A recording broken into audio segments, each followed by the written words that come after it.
Okay, let me know how it sounds because, well, I need to know. If it sounds too loud, let me know and I can adjust it for the next time. Just, let me know. Okay. This is part 1 for volume 11. I won't be able to get the second part out until it comes out in July. So be ready for that. Prologue. The door to the Ehrenfest dormitory's meeting room opened, and the Archducal family left one by one, having finished eating dinner and sharing their intelligence. Their retainers awaited them in the hallway outside, having taken their meals in the dining hall. It was time for the attendants who had served the Archducal family during the meeting and the knights who had guarded them to eat. Ferdinand, you're going back to the villa now, right? The fight is over. Be sure to rest tonight instead of overdoing it again. Yeah, definitely, considering how much mana he probably used to have to, wake up Rosemont, because we don't know how much that took. The same goes for you. Rest well tonight so you can memorize your lines and practice your whirling tomorrow. Yeah, she still has to do that. As Rosamund and Ferdinand said their farewells, so did Charlotte and Florencia. The Archducal couple will be returning to the castle. I shall entrust the dormitory's arrangements to you, Charlotte. Contact us if you run into any trouble. We have ordered the scholars to immediately relay any messages sent from the dormitory. Certainly, Mother, you may count on me. Sister, let us return to our rooms together. Charlotte and Rosamund returned to the staircase in the entrance hall, the latter swathed in silver cloth and being carried by Angelica. Yeah, that. Wonder how long that's going to last. Their retainers followed after them. Ferdinand went in the same direction, intending to pass to the entrance hall to the central building, but his attendant, Lostfam, intervened. Lord Ferdinand, could you spend the night here instead? I shall, take care of the cleanup tomorrow, so that I might return home. Lostfam had been summoned to the dormitory early in the morning and told to prepare a room for Ferdinand, but when the man in question had arrived, he had ordered the preparations be undone and that Lostfam return home so that he planned to stay in the villa where he was not eating. Or when he was not eating. Yeah, dude. Let the poor guy handle this for you, please. He's been your attendant for years. He's been your name sworn for years. Just let him do this for you. And why would you even want to go back to that villa in the first place? From what I gather, you were miserable there. So why would you want to go back there? One could understand the attendant wanting to serve his lord again. The two had been apart for well over a year, but he would never actually have acted on that desire. That he was questioning his orders implied an external influence which made Ferdinand furrow his brow. Surely spending one night here would not pose any issues, Justice interjected with a shrug. If one wishes to trap the subordinates of the Carfins, huh? One must first give them an opening, huh? Carfins were the animal used in Arensbach's crest, and being their subordinates meant being loyal to the duchy's previous archducal family. Ferdinand understood the importance of testing them. He had already set up a touchstone to see how they would react, but Justice's intervention was far too purposeful. What exactly was he planning? Good point. I'm assuming they're talking about testing the loyalty of the people of Arensbach that were loyal to the previous archducal family, I guess to make sure that everything will be safe for Rosamund when she comes back. Not to mention, it seems he has something he wishes to keep secret from his lady, Justice said, pointing. Hartmut had followed behind Rosamund's retinue and was looking in their direction. Hartmut, what are you planning? Ferdinand, if you want to converse in secret, then go to your room, Sylvester said with a grin. I asked Lostfam to prepare it for you a reason. He gave Ferdinand a slap on the shoulder, then said, Don't waste our goodwill, all right? Ferdinand swallowed the urge to say that an archduke should remain more on guard and draw firmer lines in the sand. I mean, this is your brother, dude. What do you expect? He actually does care about you, unlike his sister, Georgine, who doesn't care about anybody but herself.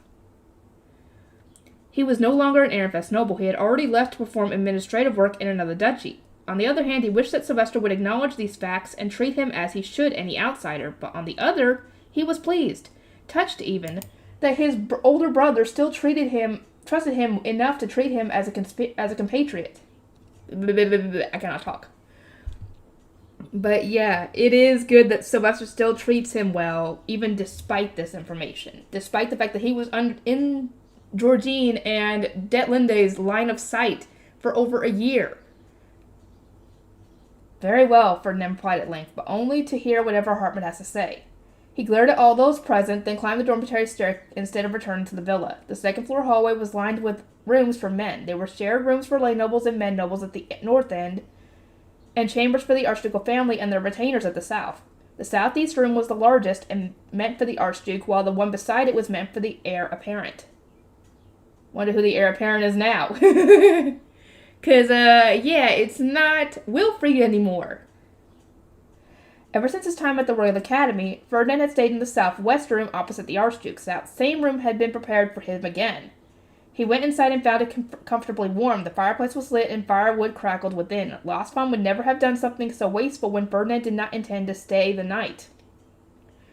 Justice was evidently determined that his lord not return to the villa. I mean, like I said, considering how much he more than likely hated that place growing up, the fact that his people actually possibly picked up on that. They possibly picked up on that. He might know more about that place than he's letting on.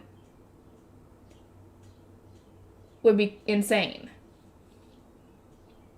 They wouldn't know, obviously, the full details, but they might figure that maybe he knows more about this place than he's letting on. Ferdinand glared at his impudent retainers, who merely shrugged and smiled in response. Good grief. I mean, are they still name sworn to you, or do they still not have that? Because, I mean, I would assume they're still not. Blossom, if you would prepare some tea, Justice said. Eckert and I shall wait in the retainer room. Or shall eat in the retainer room. Certainly. Hartman gazed curiously around the room while the eager attendant happily started serving his lord. He could not enter Rosamund's chambers on the third floor, so he probably spent a lot of time wondering what it was like inside. Oh, God, yes. I am so glad that what was her name?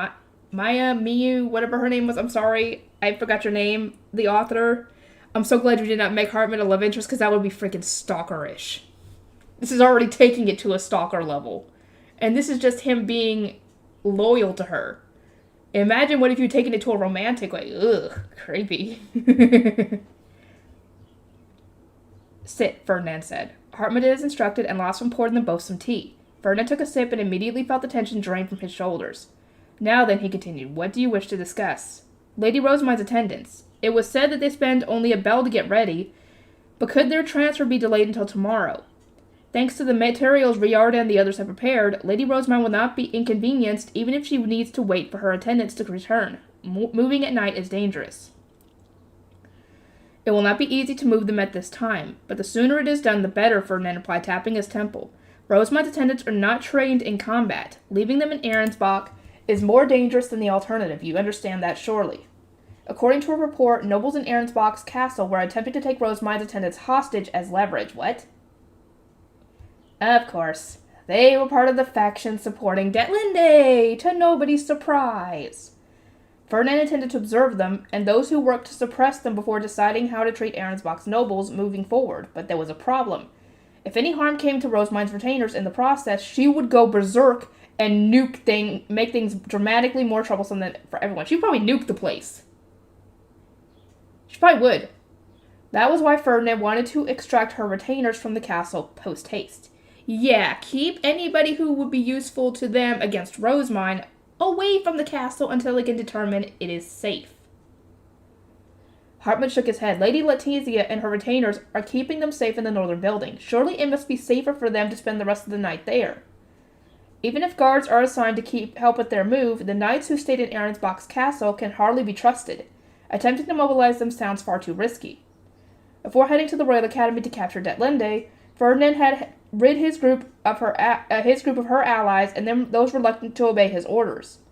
Such undesirables have been told to stay in Ahrensbach's castle, hence Hartmut's concern that the knights stationed there could not be trusted. Hartmut had also questioned the prisoners in the Adalgisa villa, which must have contributed to his concern. Cornelius and I will travel to Ahrensbach tomorrow to fetch our things, Hartmut continued. We can escort the attendants on our way back. Do as you please, then.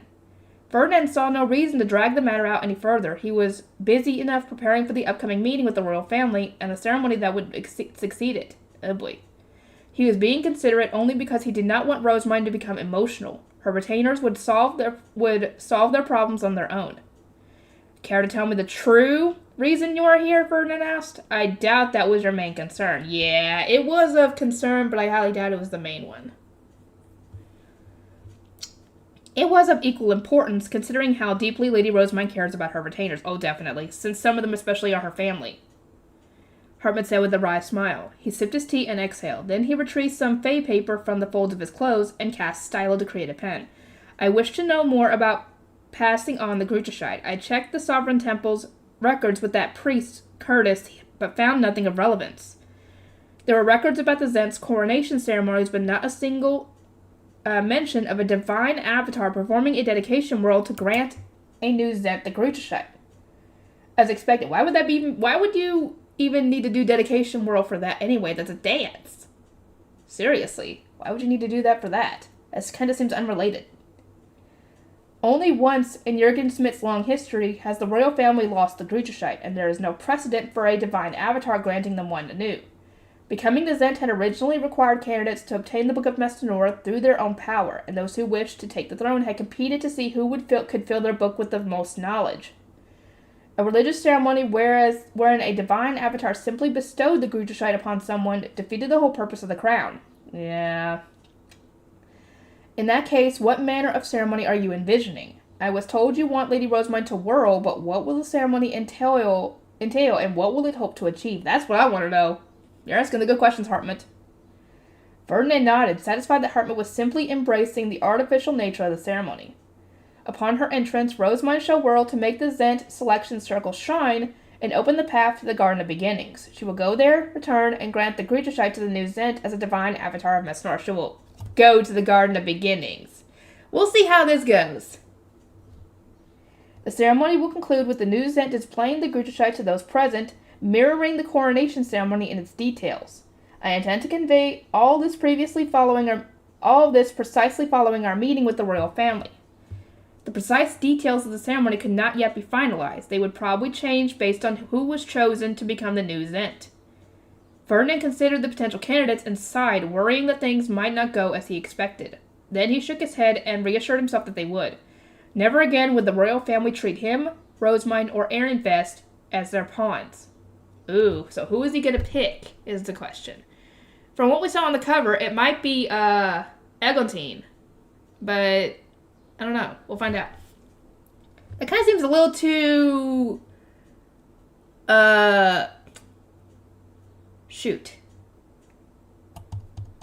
too simple, too easy. But it doesn't have to be complicated, though.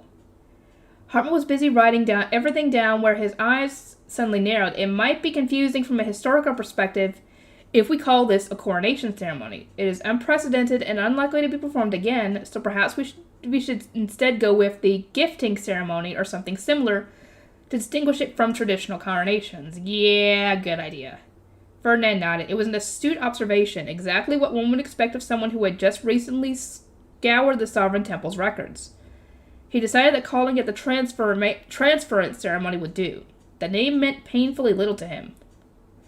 The objective of this ceremony is to fully activate the selection magic circle and revive the old process of choosing new Zents. Or true Zents, Ferdinand said. We should also clean up the misconception that Detlinde managed to activate the circle. It pulsed and nothing more, meaning she failed. Yet some nobles still seem to consider her a proper Zent candidate. Those of lesser and middle duchies had few opportunities to associate with Detlinde and see her foolishness for themselves. They were also unable to argue against a greater duchy such as Arensbach or the Sovereign Temple. Their misunderstandings would need to be corrected. Yeah. Make it shine properly. Then they will see that Detlinde barely managed to make it go. Furthermore, he continued, I wish to burn into the minds of other nobles Rosamund's divinity and of normality. You will need to create an extreme environment to make them accept this unprecedented case of an underage woman becoming Ob. He had omitted the fact that he was drawing attention to Rosamund's divinity to hide that the Grucheshite the new Zent would receive was merely a magic tool. I understand your goals and fervently agree with them, Hartmut said, his eyes sparkling with enthusiasm. I shall arrange a performance that leaves no doubt that Lady Rosamund is a flawless divine avatar. Oh, God. Sergeant Hartmut. Ferdinand gave his temple a few contemplative taps. Hartmut's intensity was a little concerning, but overseeing his management of the conversation, or the ceremony, would take too long. He could only hope for the best. If Rosemine finds it intolerable, she can intervene. She has Hartmut's name for a reason. Yeah. With that settled, Ferdinand gave only a brief word of warning before completely erasing the preparations for the transference ceremony from his mind. Take care not to overdo it. If your lady rejects the ritual, we will all pay the price. Is that all you wish to discuss? Must you be in such a hurry? Fine. Blossom, if you would refresh our tea. Ferdinand would need to stay if they had other things to discuss. He requests more tea as Eckert and Justice came in from the retainer room, having briskly finished their meal. They took the usual post for scholars and guard knights. So, what were you discussing? Justice asked. Nothing important, Ferdinand replied. Hartmut inquired about Rosemine's retainers in the castle and the transference ceremony. You can ask Blossom for the details later if you so wish. Nothing important, Hartmut frowned. I don't agree in the slightest. Of course you don't. Important or not, I doubt they were enough to warrant leaving Rosemine's side and coming here to my room. Say what you came here to say. The casual grin vanished from Hartmut's face. He stared at Ferdinand, the serious glint in his orange eyes, a declaration that he would not be deceived. The sight made Ferdinand smile a little. In the year and a half since his departure for Arensbach, Hartmut had grown considerably. I like Hartmut. He's got a sucker vibes, but I mean, the guy is dedicated. Big time. You will never have to worry about him betraying her. In the usual sense. Very well, Hartmut said. I wish to know precisely what impact the goddess's descent had on Lady Rosemine. Did something happen? Ferdinand asked. She has returned to her previous comfort level with her retainers. Lenore also informed me that she asked us to use her high beast rather than travel by foot. Oh! Okay, I don't know why Ferdinand has this kind of reaction. Ferdinand's brow twitched, but he said nothing and signaled for Hartmut to continue. Lady Rosemine proposed it as though it were obvious. Lenore said it was like she had forgotten about her face-stone phobia. Oh, did she forget that? And if so, what else did she forget? He's going to have to find that out. It is as I expected then. Rosemine's fear had persisted even in the thick of a dangerous battle. It was only natural that her retainers would notice something was wrong. So you are aware of her circumstances. In that case, I must ask that you tell me what happened. Ferdinand nodded. To explain the impact on Rosemine's mind, he thought back to his encounter with Mestinora in the Garden of Beginnings. The goddess of wisdom had descended onto Rosemine, given Wehrman a portion of her heavenly power, quote-unquote, and they decided several matters pertaining to the selection of the next Zent. My work here is done, so I shall take my leave, she said. Call out to Brian if you want her to return. Took you long enough.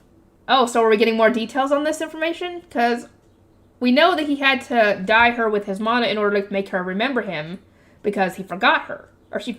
She forgot him, I'm sorry. He had to dye her with his mana to make her remember him, essentially. So, how did that go?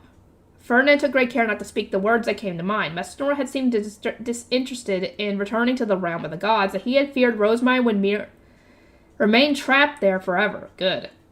He was relieved to hear that they could summon her back, but only for a moment when she gazed upon Ferdinand. The corners of the goddess's lips curved into an amused grin. Sensing the malice in Mestinora's eyes, Ferdinand tensed up. He was aware of just how much he had done to cross her. Oh. If the myths passed down in Jürgen were true, then Mestinora owed everything to a Wehrman. He saved her mother and her subordinates from the clutches of her father, Abiglabe. Oh yeah, because Mestinora is the daughter of Abiglabe and Geduld. How could she feel anything but disdain towards someone like Ferdinand, who improperly barged into the Garden of Beginnings, received the Book of Mestinora, and then refused to dye the country's foundation? Jürgen Smith's collapse from a lack of mana would cause a Wehrman to disappear with it. I'm assuming all the gods would disappear too with that? Right? But even as time ran out, Ferdinand refused to dispatch Rosemine and continuously obstructed Gervasio. I would advise that Terza call out to mine, Messinora said. Quinta's voice might not reach her anymore. Ferdinand could endure the goddess's light crushing, but he could not stand the thought that her malice was being unjustly taken out on Rosamund. As much as Messinora claimed that Rosamund had asked for her help to soothe Ewerman's wrath, Ferdinand found it deeply suspicious Rosamund had expelled her mana to avoid it saturating her body. That was it. She had not prayed, nor had she cast a spell or drawn a magic circle. Messinora had descended of her own free will. One needed only to see how she gazed upon Ewerman to realize her feelings for him. Oh, so she had feelings for Ewerman. Okay, interesting. I suspect she was desperate to descend upon the mortal realm, and Rosamund served as a convenient excuse. That said, it was also easy to imagine Rosamund taking Messinora's bait and giving up her body without a second thought. Yep. Fool, do not make promises without thinking them through. Yep. Yep, that's exactly what she did. Ferdinand balled his hands into fists, considering what Messinora had meant when she had said that his voice might not reach Rosamund. He recalled the price others had paid for calling upon the gods and inhaled sharply. What have you done to her? Messinora, who was still sitting on Ewerman's shoulder, looked down at him quizzically. She had the same face as Rosamund, but the way she acted made her seem like someone else entirely. I played with her mind to make her body easier to control, severing her connection to memories more important to her than her love of books. Wait, what? So that could mean severing her memory of not only Ferdinand, but everyone else she cares about. If it's only Ferdinand, then that means that Ferdinand is more important to her than her love of books, which is a lot. That is saying something considering how much she loves books, how much she did to get books, to make books, to read books, to be around books. If Ferdinand is more important to her than that, but the others aren't, like her family, Benno, Lutz, the others, if they're not as important, if she still has her memory of them, then they aren't as important to her as her love of books. If she had to choose between books and them, she'd probably go for the books. At least according to what Messinora's saying, if she's actually correct. But apparently she would choose Ferdinand if it meant it over books, apparently. And that's saying quite a lot.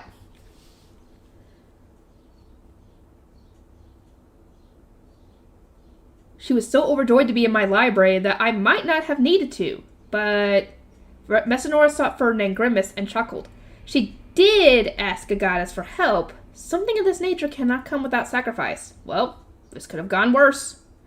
Had the goddess tampered with anyone else, they might have forgotten everything. Rosamund, however, had an almost unbelievable obsession with books. There were few things she cared about more than reading. Yeah. Ferdinand suspected she would return with her memory essentially untouched. For the most part. Messinora concluded the voice of someone she has forgotten is unlikely to reach her in my library. Is that to say she acted deliberately to sever Rosamund's memory of me? Messinora must have truly loathed Ferdinand. At least, Rosamund prayed to it on a regular basis, and Gervasia was dedicated to becoming the Zent. Even so, Ferdinand resented that Rosamund was being wrapped up in the goddess's petty revenge. Is there a way to repair memories that have been severed? He asked. If someone she has forgotten channels mana into her, her memories of them will return. Not that I think she would allow it. How would she react to someone else, someone she cannot even remember, forcing his mana into her? You believe in the importance of permission, do you not? Yeah, that's essentially the same thing as saying that you're forcing yourself on her. Yeah. But this is Ferdinand we're talking about. He's already done that he already had to do that anyway in the past. So this is just going to be, considering the fact that Ewerman thought that Rosamund was Ferdinand, considering how much mana was in here already. So, yeah, this might not be too much. Ferdinand tapped his temple. The goddess was snidely alluding to his protest when she had moved to grant Ewerman her heavenly power. Do you really think mine would trust a stranger? Messinora sneered. What if she declines to remember you? Will you force your mana into her, or will you attempt to convey the severed memories while pleading with her to accept it? Surely you would not be so brutish as to channel your mana into her without permission. Is this the worst she can do? The most her malice can muster. Yeah, considering she could have easily smited you without a second thought, yeah, she's going easy on you. In truth, such threats were barely worth considering. Ferdinand had already used a synchronization potion and some liquid mana to dye Rosamund without explaining anything to her to restore her memories. He would not hesitate to channel mana into her without permission, of course. If she called him brutish for it, so be it. He did not care. His only focus was gathering intelligence. Is there a way to restore someone's memories without channeling mana into them? Ferdinand asked. Goodness, do you think I would tell you? Huh. So there it is. Oh, so there is. Oh, okay. There is. Yeah, because if there wasn't, she would have said, nope, there isn't. But since she said, oh, why would I tell you that? Because there is. So if she's forgotten, like Benno and the others who don't have mana, there might be a way to help if she ends up forgetting them too. Okay. Otherwise, Messenor would have been quick to thrust her victory in his face. Ferdinand tried to recall any methods for countering the curses and tricks of the divine, and the stern expression this produced seemed to satisfy the goddess. Quinta, would you rather she remember you or has forgotten you? She asked with a venomous smile before finally returning to the world of the gods. Rosemine's body slowly came down from Ewerman's shoulder. Rosemine, Ferdinand exclaimed. He rushed over to embrace her, then grimaced. She had then completely died. Oh, yeah. Yeah, completely died of Messenora's, mana, essentially. Whereas still, she was radiating divine mana, human mana containing divine power. That seemed to reject the touch of all others. Messenor was gone, but it felt like Rosemine had yet to return. Rosemine, can you hear me? He called, his frustration growing. There was no response. If the goddess had told the truth, then Ferdinand could be sure that Rosemine no longer remembered him. He took her hand and tried to channel mana into her, but it was pushed back, of course. Because, that's what the body naturally does. Whether she's in there or not, that's what it does. Not long ago, a synchronization potion and some liquid mana had been enough to dye her completely. Wow, really? Wait, how do you make liquid mana? That's what I want to know. How do you do that? Now the goddess's descent had made his mana more like a foreign element that needed to be guarded against. Despicable. Re-dyeing her mana would have been trivial with the aid of another synchronization potion, but Ferdinand had not thought to bring one. But yeah, he didn't. Of course he's not going to bring one. Why would they need to bring that? It's not used in battle. Yeah, they serve no purpose in battle. Angry at both Messenor for creating the predicament and Rosemine for carelessly surrendering her body to a goddess, he gripped his staff and increased the force behind his mana. Rosemine, come back already! Ferdinand noticed the faint sensation of their mana connecting. It steadily expanded as he poured more mana. Yeah, he had to have used a lot. If she was dyed completely by the goddess's mana, to where his mana wasn't even in there anymore.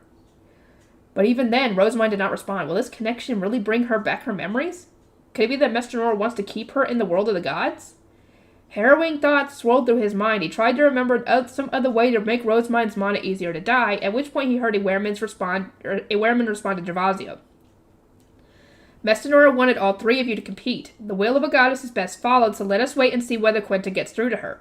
The gods did not lie. They focused only on the promises made between them and mankind. History had proven that time and time again, even the malicious goddess would uphold her end of the bargain.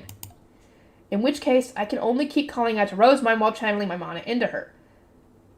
I'm assuming she did this to make you drain her mana to get her back, because I'm assuming this is going to take a lot of his mana, and I don't know how much he's got, but surely this would get rid of a lot of his mana. So this will make it far harder for him to do what he has to do to prove himself as a Zent candidate, which makes Gervasio's claim even stronger because he's not going to have as much competition. Ferdinand was stealing his resolve when he suddenly remembered something crucial. Rosemine was in the goddess's library, unable to think about anything more important than reading. Do not tell me she is simply too focused on her books. That she is too distracted to hear my calls whether she remembers me or not. That's gotta be it. Ferdinand cannot tell whether her silence was due to severed memories or because she was just too busy reading. And in the goddess's library, there was no way to grab her by the shoulders or close her book. It seemed more and more likely that Rosemine would not be able to return at all. At once, Ferdinand put even more force into his mana, completely overpowering the rebound. Rosemine! Rosemine! What's going on? She suddenly exclaimed, her goofy tone making it exceptionally clear that she had simply been too focused on reading to hear anyone, so she might not have forgotten him at all. Really? Rosemine, your obsession with books is getting very problematic here right now. Ferdinand was more angry than relieved. So you finally heard me. Get back here, now. If you linger, all that you care about will disappear. Oh, goddess, return my body to me. Ferdinand sounds angry. Oh, she remembers him, of course. So she might not have even forgotten him in the first place. She was just too busy reading. Because I think I remember correctly, in the last book, Mestinora even said that she couldn't even reach her. So, I mean, she had to have been too busy reading. Rosemine's startled cry echoed through his head, but he did not hear. He did not hear Mestinora's reply. Instead, everything went quiet. Ferdinand continued to channel mana into Rosemine, unable to relax until she woke up. Or, to be more precise, until she believed in a way that distinguished her, or behaved in a way that distinguished her as Rosemine, not Mestinora. The more I think about it, the more it irritates me. Still, Ferdinand would gain nothing from getting annoyed at Mestinora for descending upon the mortal world and doing as she pleased, or at Rosemine for failing to understand the enormity of their situation. Unfortunate though it was, they were already involved with the gods. Ferdinand put his memories of the current catastrophe aside and met Hartman's gaze. The scholar was still patiently waiting an answer. I shall not say too much about the goddess, Ferdinand said. There is extremely little that can be shared with someone incapable of visiting the Garden of Beginnings. Saying too much would reveal sensitive context to the warring between Zents, and it was bothersome just imagining how Hartman would react to Mestinora using Rosemine's body as she pleased. I must know whether Lady Rosemine's memory is intact, Hartman stressed. We cannot risk burdening Our Lady through ignorance. I wish to hear as much as you can tell me. Well, I highly doubt that he can even know that himself, because he doesn't even know who she remembers at this point.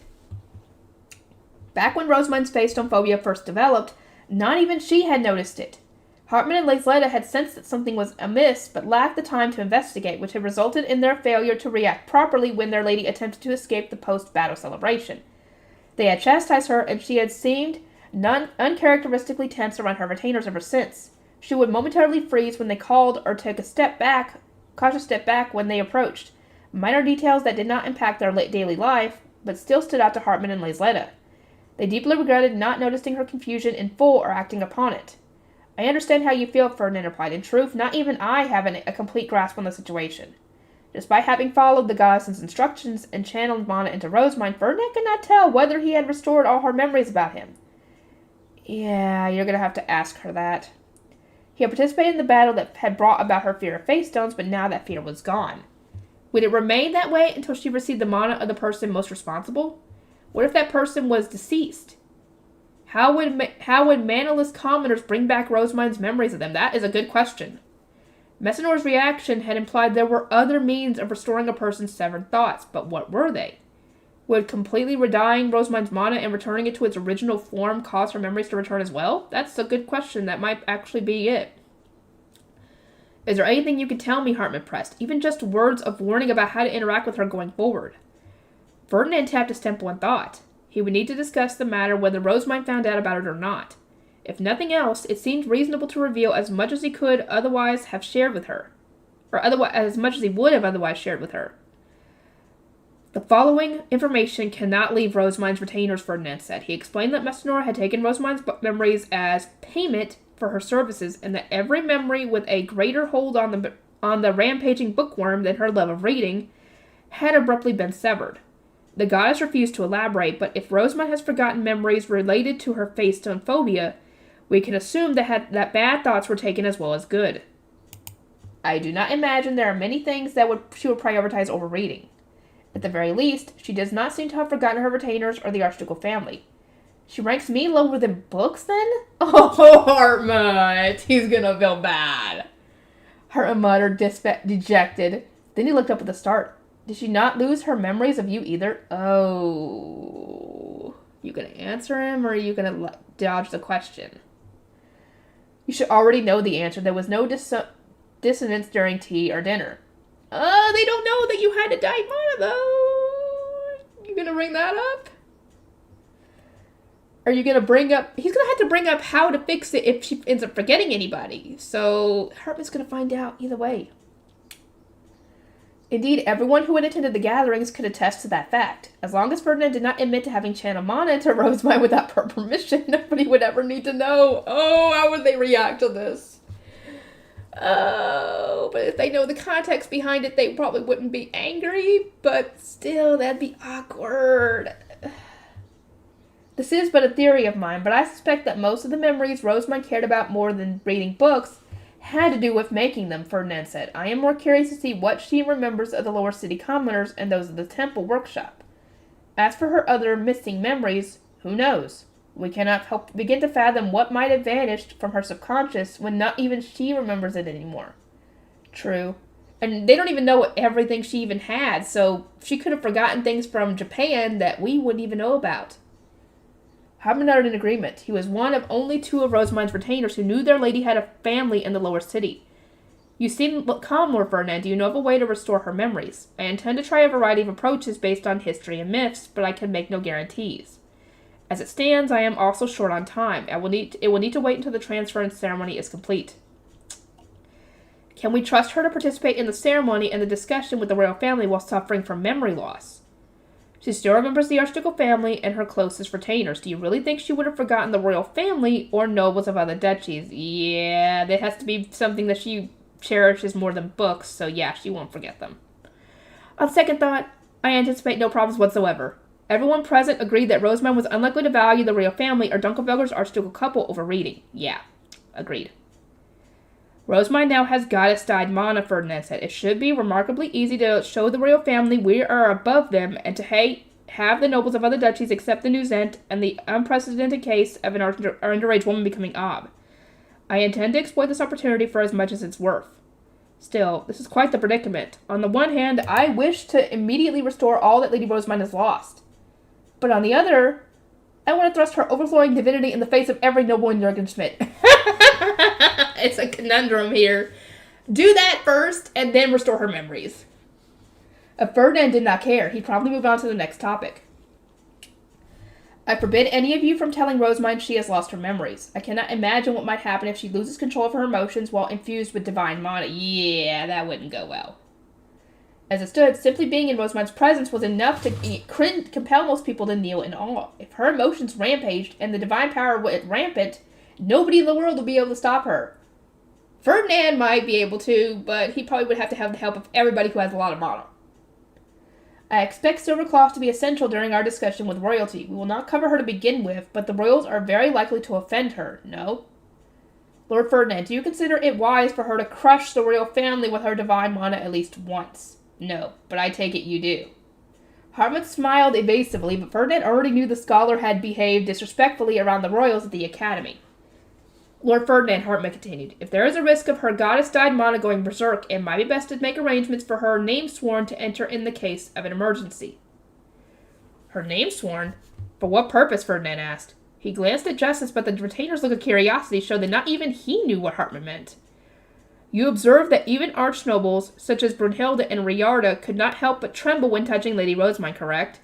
Well, although we name-sworn feel the same sense of awe, we experience no such physical symptoms, perhaps because we are already enveloped in her mana. Lorenz and Matthias confirmed they were also unaffected. Okay, something new, okay. The smaller one's capacity, the best one could resist goddess-dyed mana. Thus, while archnobles could not touch Rosamund without starting to tremble, lay nobles could not get near her at all.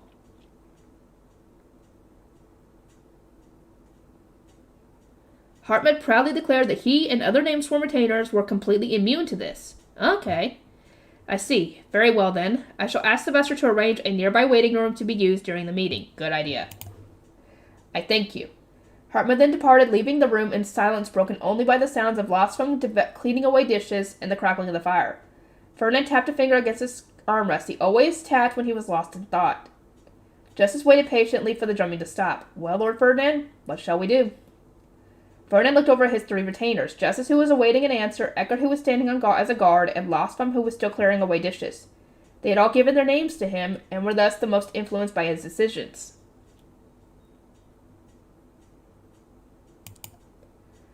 Some decisions will change drastically depending on what the obstruction of touch demands.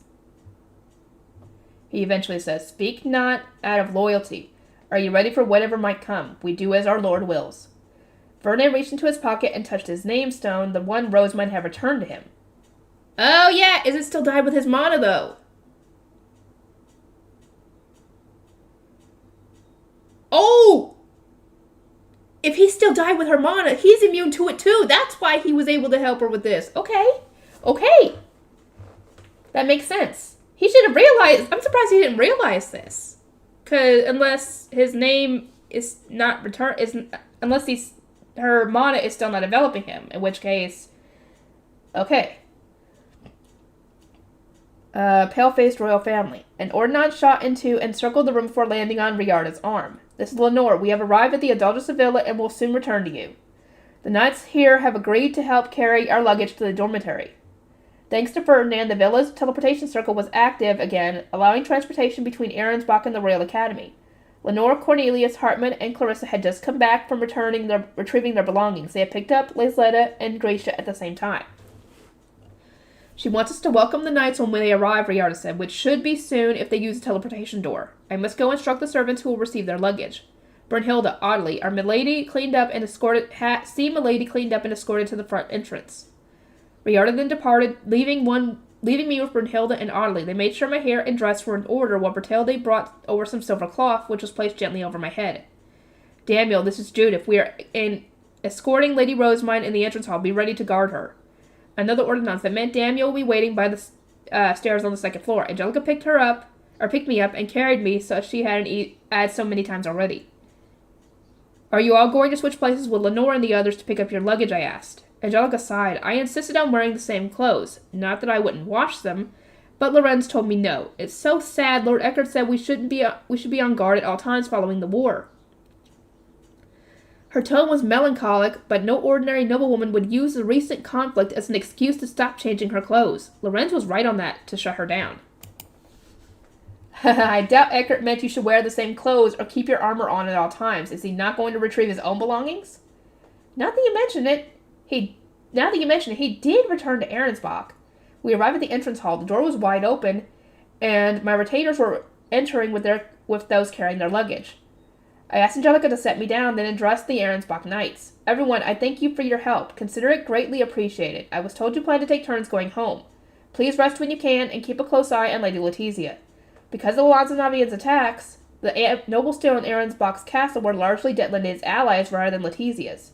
Detlinda's group had since been imprisoned, but it wouldn't be strange if those on her side used this opportunity to start something. Yeah. Be on guard. Worry not, Lady Rosemine. Lady Letizia is doing fine, Laisletta assured me. She was overjoyed to hear that the fighting at the Royal Academy was over and that you and Lord Ferdinand were safe. Isn't that right, Grisha? It is, Grisha replied with a nod. She treated us very well. Upon returning to my chambers, Laisletta and Grisha once again rejoiced that the battle was over and everyone was safe, then reacted with shock when my silver cloth was removed. The dormitory had returned to normalcy. In the meantime, I practiced dedication whirling in my room. This one sure is tough. I was used to my new body when it came to moving normally, but whirling was something else entirely. Maybe because of my longer legs or extra weight, my intuition for maintaining my center of gravity had completely evaporated. I wasn't sure if I'd ever be able to whirl smoothly enough to earn a passing remark from Ferdinand. Oh yeah, it's gonna be tough. I don't even know when this new coronation ceremony is being held. Am I gonna be ready in time? Just keep doing it, girl, that's all I can say. Despite my worries, I continued to whirl. I was also memorizing the script for our meeting with the royal family in preparation for when the day finally arrived. Lady Rosemine, we just received new clothes from the Gilberta Company, Brunhilde announced. How wonderful that they came in time. It was the morning of our meeting. The clothes were made with this Ahrensbach cloth given to me by Ferdinand and dyed using methods that were popular in Ehrenfest. They came with a matching hairpin exactly as ordered. Oh, here we go. We're going to have maybe some confirmation or not. The thin cloth was such a splendid idea, Brunhilde said. It lets just enough light through, and the hairpin Thule made looks so gorgeous as always. Or as gorgeous as always. Oh no! Shit!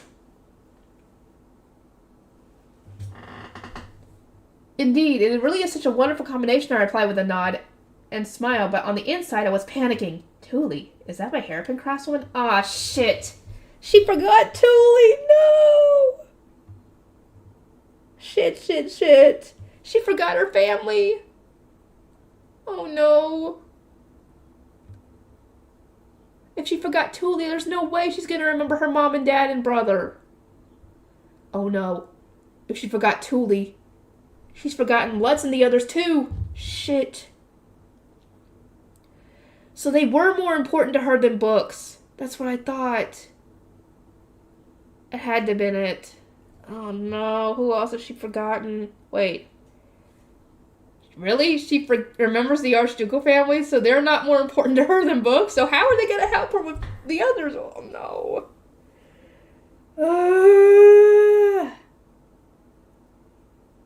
This is not good. Are they going to have to get her to remember her memories of them or something? Oh, dear, this is not good.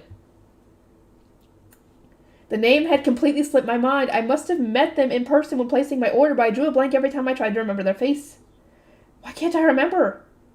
They had to be a hairpin craftswoman working for the Gilberta Company. I could picture Karina and her seamstresses without any trouble at all, so why not this other person she must have brought with her? She remembers Karina, but not Thule. Okay, this is going to be weird. What else have I forgotten? Are the memories important, or do they not matter? As I racked my brain, I suddenly remembered Ferdinand asking me about my memories when I woke up in the Garden of Beginnings. He had said something about Mestinora warping my mind while possessing me. Could this be the cost of giving one's body to a god? Yes! So she has a feeling that this is why. A chill ran down my spine. My stomach hurt like it was being squeezed. My memories had vanished in such an unnatural way. I didn't know what I'd forgotten or how to remember it. The very thought was terrifying. You're going to have to get Mestinora back down here and tell her, give me my memories back! That's what you need to do. Give me my memories back! Calm down. You don't need to worry. There's bound to be a way to get your memories back. I hope. I hope so. Because this is going to be very awkward if not.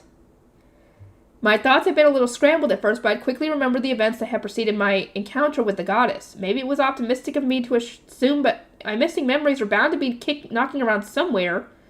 I was sure I'd remember them soon enough. I hope so. For now, though, I still didn't know anything about this Thule person. Oh, no. Ferdinand's going to have to remind her, hey, that's your sister. Oh, it's going to be worse for Rosemine to realize she forgot her own sister. Lord Ferdinand has arrived at the tea party room, Riarda informed me. He wishes to speak with you before the meeting. Ferdinand was the one person with whom I could discuss matters relating to the goddess. I went to approach the door, but Angelica used Silvercloth to snatch me up once again, of course. Angelica, be more careful with Lady Rosamund, Clarissa said. You are treating her as you would a piece of luggage. Be honored that you have the opportunity to carry a divine avatar and make each of your movements exude graceful delicacy. Yeah, right. Right, I will next time. It certainly was true that Angelica kept getting rougher with me, but I was much too worried about my memory to care. She could treat me however she pleased, as long as she got me to my destination quickly. Attendants were going in and out of the tea party room in preparation for our lunch meeting with the royal family. Meanwhile, the Archducal couple was reviewing everything to make sure there weren't any issues. There was a space in the corner of the room for the retainers and guests to take turns resting. And when we arrived, I saw Ferdinand there with the sound blocker already activated. I took the seat opposite him, then waited as our attendants made us some tea and took their leave. Rosamund, did you memorize the sheets I gave you? Ferdinand asked. Yes, but there is something more important I wish to discuss. Some of my memories are missing. For example, Ferdinand, you're getting your answer here. I reached up and touched my hair. I can't remember the face of the craftsman who maced this hairpin. I expected a strong response, but Ferdinand just nodded. So I would imagine. You cannot even remember the dyer who colored those clothes, can you? You made them your Renaissance. I suspect your memories of them have been severed. Dyer? Renaissance? Once again, I desperately racked my brain. Renaissance stood out to me. It was a title given to those who joined the Archducal family's personnel to spread the new dyeing method which had been used to color the skirt I was wearing. I gazed down and touched the cloth. I'd asked for the method to be used in the first place, so I must have had a dyer in my employ, but I couldn't remember their face or name. Ah! Oh, no. Fuck. Nothing is coming to me, I muttered. Ferdinand, what do you know about all this? You said the memories were severed, not gone. Did the goddess tell you something? I must know. I rose to my feet, but Ferdinand gestured for me to sit down again. Deliberately eyeing my retainers all the while. As much as I wanted to grab him by the shoulders and shake whatever secrets he was keeping out of him, yeah, that's not happening. Even if you were to shake him like a rag doll, it ain't happening. He'd just pick you up and set you down. We were in full view of an entire room of people. Even if they could not hear us, they would not want to know what was gotten into such a rise out of me. The incident of the Garden of the Beginnings and the truth about Mestinora's descent would drastically impact the selection of the next Zent. For that reason, I had been told not to say anything, at least until our upcoming meeting with the royals was over. Messinora wanted to keep you distracted during her descent, so she cut your ties to anything stronger than your love of books, Ferdinand explained. She made it very clear that the memories were severed, not erased. I could not glean any more than that, but I doubt there was much you could prioritize over the library of a goddess.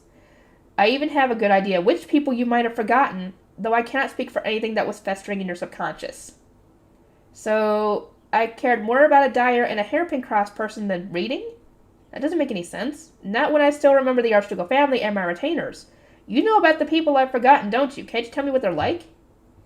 Oh, it's gonna be awkward. Is he gonna tell her or not? Though I thought a little insight might help me to remember, Ferdinand shook his head and refused to elaborate. I guess he's going to wait at least until the selection process is done and everything, and then help you with that.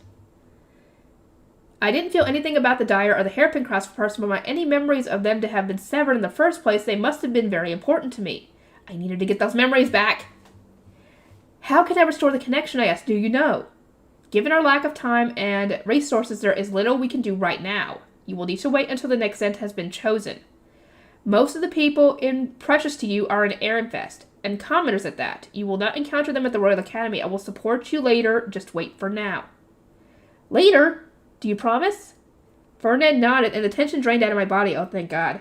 As much as he kept secrets and tried to manipulate me to do as he wanted, he never outright lied to me. His promise meant he would eventually help me, even if our hands were tied for now. Yes, thank God, you got her to calm down. May I proceed with the pre-meeting, Ferdinand asked. There is not much time before lunch. Yes. Dunkelfelger's Archducal couple has arrived, and attended by the door announced just as fourth bell rang. Sylvester and Florencia welcomed them as the hosts for today's meeting. Hold on. Did we... Oh, come on. Really? Take your seat, Ferdinand told me, and remember not to do anything funny. Ferdinand and I were attending not as hosts, but as guests.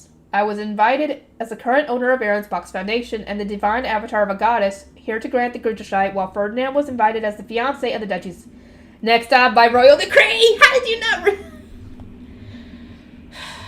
How does she not realize this? She just said it. The next by royal decree. So if she is decreed to be the next then technically Ferdinand is her fiancé, so this is going to be very weird when she finds out this. How is she going to react to this? Because he's already been making those preparations. Behind the scenes, in the shadows.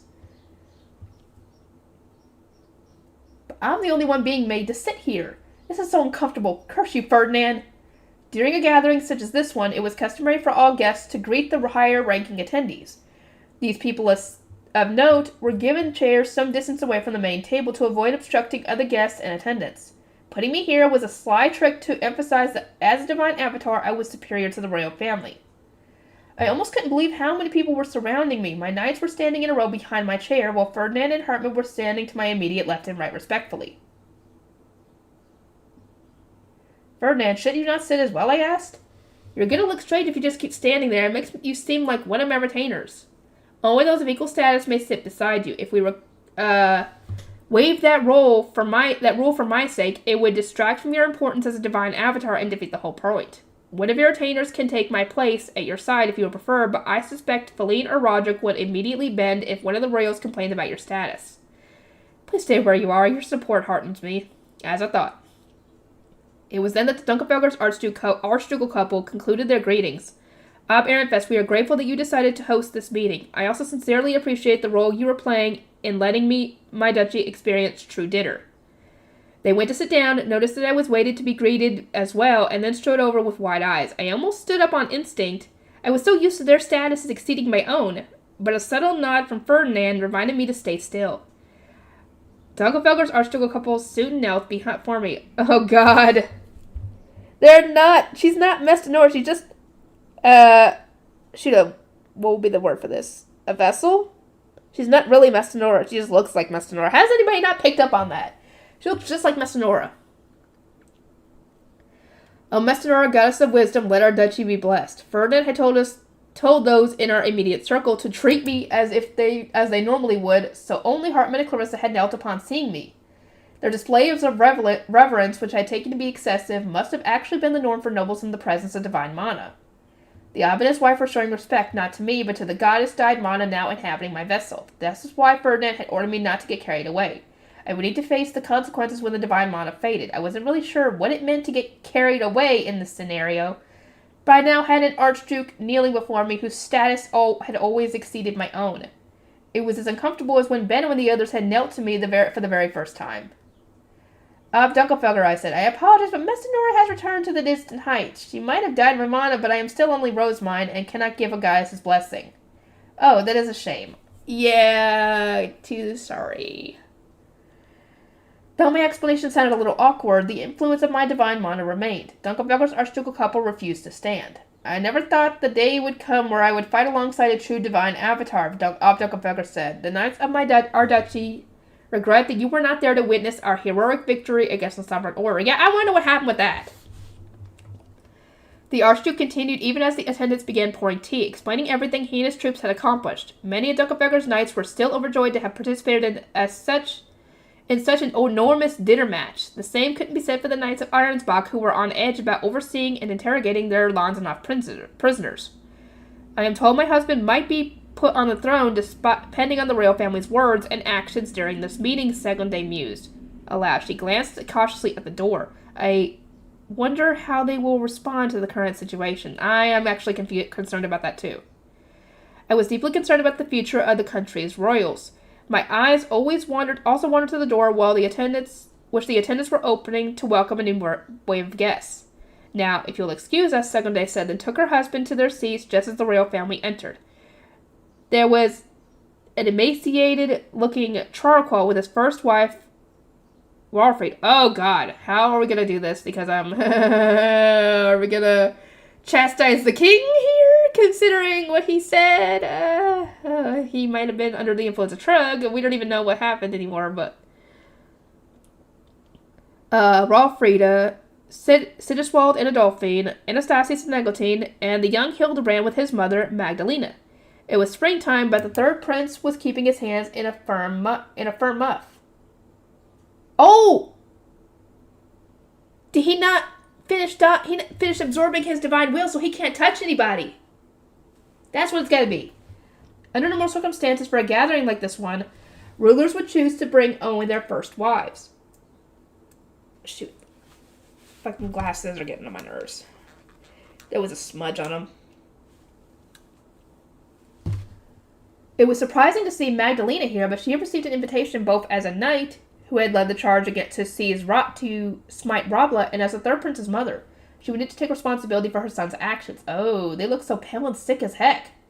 Still, could anyone blame them? They must have heard the gist of what we intended to discuss from Anastasius and Magdalena. Aaronfest, thank you for hosting us today, Trarqual said in a slightly raspy voice. Then he knelt in front of me alongside the rest of the royal family. Here we go again with this.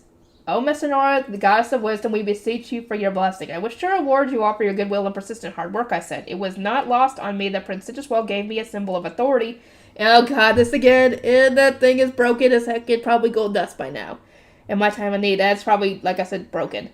I turned to Hartman and gave him the same signal we had agreed upon during our pre-meeting. Yeah, we didn't even get to see what the pre-meeting was. He reacted at once and passed me a leather pouch. Sigiswell must have realized what was inside because his eyes darted between Sylvester and me, betraying offense. No, that is actually... my apologies. You went out of your way to prepare it for me, but the chain was damaged as a result of the non-stop fighting. I thought it best to return it right away. I was being sincere. We really didn't have much time. I'd spent the previous night inspecting the chain, making sure it was ready to be returned, only to accidentally bombard it with a divine... Whoopsie! Oopsie! Sorry! You can just blame it on that. Divine mana leaking out of me. The chain had immediately turned to dust, and even the faystone part had ended up brittle. Oh. I need to return it now, while it still at least somewhat resembles its original shape, before it crumbles away entirely. Sensing the urgency, I took the necklace from its small pouch. Rosemine, Ferdinand interjected, do not grab it with your bare hands, or... Oops. His warning came too late! The faystone portion had clung to its form, but any touch reduced it to powder. The rails inhaled sharply. Oops. Sorry. I apologize. The rails inhaled sharply and stared in disbelief. I really hadn't meant to break it. Divine mana was to blame, and it wasn't even something I could control. My apologies once again, I said.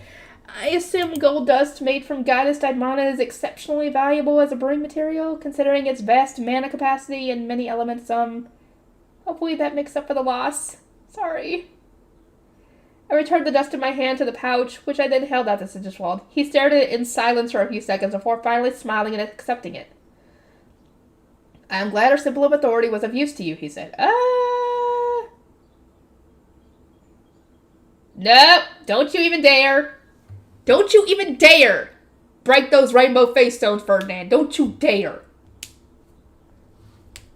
Ferdinand smirked and touched my hairpin. Gold dust made from divine mana, How I envy you, Prince Sigiswald. You're begging for ingredients now? Of all times?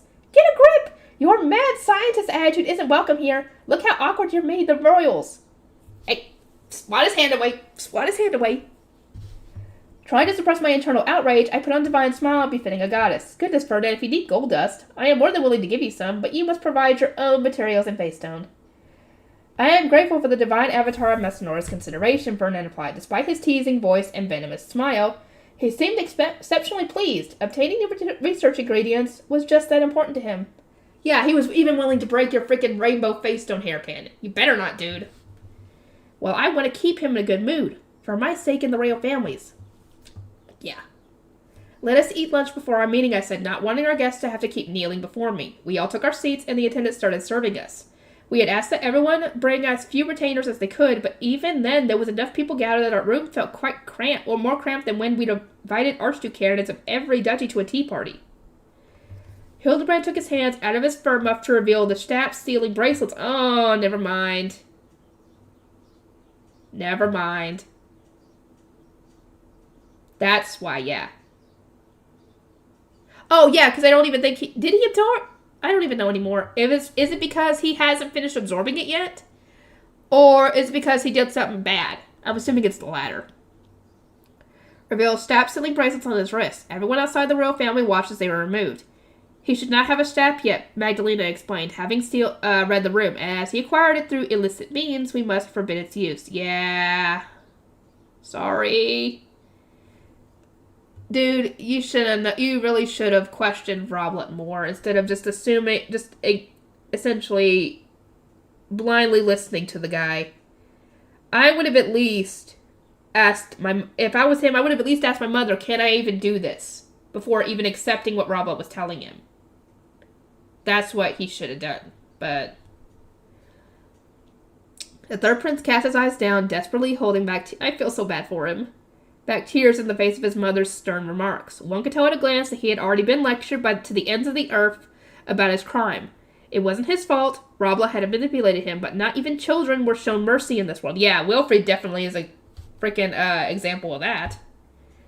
Seeing him now reminded me of when Wilfred was punished for entering the Ivory Tower, which filled me with bitterness. Maybe I can help somehow like I did back then? No, just don't say anything. This is not your fight. As I gazed upon Hildebrand, I noticed that Eglantine was eyeing me closely. She looked as pretty as ever, but her smile gave me no clues as to what she wanted. I gave her a vague smile in return.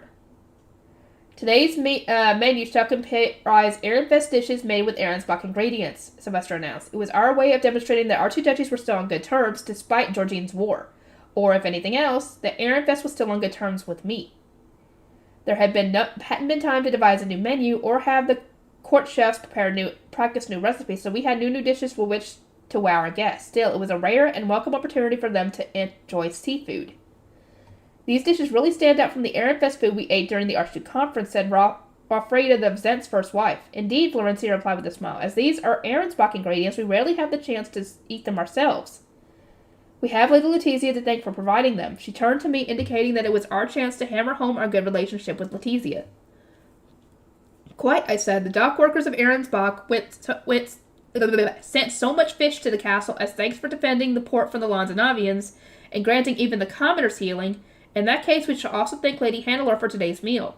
Her fighting was excellent, Ferdinand added. The moment she proposed using wolf and nails to capitalize on her enemy's lack of mana, I knew she was a true Archduke candidate at Dunkelfelger. I am grateful that she and her duchy responded to Rosamund's call for aid.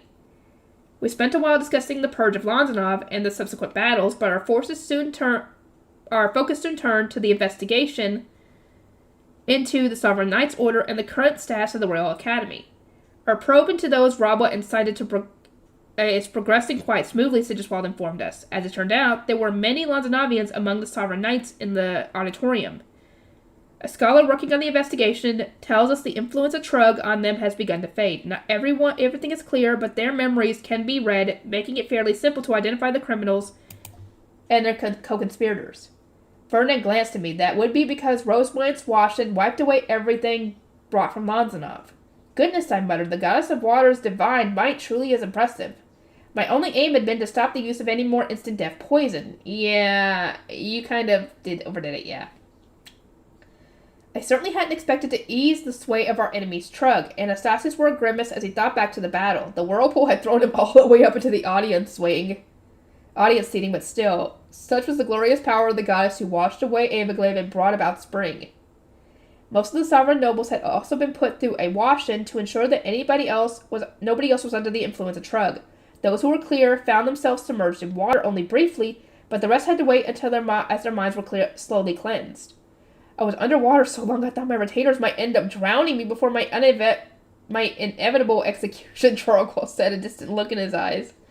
Rabla has used Trug on him over such an extensive period, determined to make Gervasio the next scent, that scrubbing its influence had taken an obscenely long time. Dang, how long were you under? And how long had he been having Trug on him? As for the current state of the Royal Academy, Eglantine said, Ob Klassenberg rushed over in response to both the nobles' the sudden activation of his Guthrie Gate and Dunkelfelger's request for aid, as did Ob's Hoschlitz and Glissenmeyer, Adolphine added. Though it isn't yet time for the Archduke Conference, more and more Obs are gathering at the Academy. The higher-ranking duchies Dunkelfelger had contacted knew only that Lanzanovians had invaded the sovereignty through Ahrensbach. They desperately tried to gather more information at the Academy, but weren't able to obtain any meaningful answers. An announcement had gone out that anyone who stepped foot outside their dormitories would be cut down without warning. Many duchies have contacted us wanting to know more about the situation, I said. We have yet to respond to any of them. The results of our meeting could be compiled into a report, which would then be distributed to all the duchies in Jurgenschmidt. Only then did it strike me what an insane predicament I was in. And, yep, knew it. Knew that was coming. Anyway, I'll see you guys in the next one. Okay, everybody, we're here. One more to go after this, and the next one comes out 4 days before my birthday, so can't wait. Terms for the new Zent. Hold on, let me just make sure that this is recording. Dang it. If this is recording my audio, good. Okay. Just wanted to make sure. I don't want to get through this and then have to redo it. Terms of the new Zent. Once we finished lunch, which was made all the better by reports about the current state of affairs, the attendants brought us tea and some desserts. Then our retainers took their leave. The discussion we were about to have concerned matters far too sensitive for their ears, and we could always contact them by ordinance if necessary. In no time at all, the population of our meeting was a mere fraction of what it had been before. I gazed around the quiet tea-party room and slowly inhaled. Now, let us discuss who shall take the throne, I said. As you already know, Mestanora descended into my body on the day of the fighting. Both she and de Wehrman made it clear that they want a true Zent to rule as soon as... Then get far of the Gruderscheid. Can you let her finish talking first instead of interrupting, dude? Prince Sigiswald, the Dolphin interjected. You mustn't interrupt those who rank above you. Thank you! And it's funny that she said rank above you to the first prince, too. Well, technically the oldest prince, I should say. But whatever, you get what I'm saying. This is insane. And this is Rosemine we're talking about here. The first prince's eyes widened in shock. He must never have encountered someone with a higher status than himself and his father. Yeah, this is nuts. He seemed to notice that everyone was looking at him because he sat bolt upright, apologized to me, and made a gesture urging me to continue. The gods want a Zent who can die Jurgenschmidt's foundation, I said. It seems the royal family has been supplying not the true foundation, but something else, and the country will soon run out of mana and collapse. Really? What have they been supplying this whole time? The royals all gasped, their eyes wide open. Only now were they learning that the foundation they had desperately channeled their mana into for so long was meant... Hold on. Was meant for something else. What is it? That said, the place you supplied is not completely disconnected from the foundation, I explained. The replenishment hall in the Sovereignty's palace is connected to the prayer hall in the Sovereign Temple, and a certain magic tool inside prayer hall connects to the Royal Academy's replenishment hall. From there, mana travels to the Foundation. The magic tool that transports mana requires mana to be used. So some portion of yours has reached the core Foundation, just not nearly enough to actually support the country. Too much mana was lost before... God damn it. Before it reached Jurgen Smith's foundational magic in the Royal Academy. Some had made it, but that knowledge came as little solace to the exhausted royals. Then it is all the more crucial that the Grucheshite be... Can you let her finish, please? And then y'all can discuss this? Indeed, a new Zent must be chosen post-haste. Please understand, however, that whoever takes the throne will need to accede to the gods' demands. The gods' demands, Anastasius repeated. I nodded and everyone sat up straighter than ever. It was nice that they were taking things seriously, but I couldn't help feeling that I was deceiving them. These were technically Ferdinand's demands, as he no doubt interpreted the gods' words in whatever way was most convenient to him. First, I said the Foundation must be filled as quickly as possible. Second, the Lanzanavians with mana must be accepted into Jurgenschmidt. And essentially cut off from Lanzanov, because we don't need another issue like this again. Or at least, you know, whatever. We'll see what happens.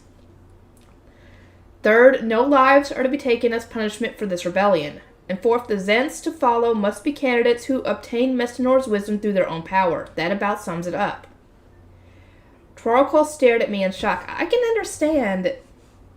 Hang on. Stupid. Where'd my mouse go? There we go. I can understand needing to fill the Foundation, but the Lanzanavians are criminals who invaded our country, he spat. None of the duchies would accept them as nobles, not even by Mestinor's command. He shook his head. We must accept them into Jurgenschmidt, but we are under no obligation to treat them like nobles.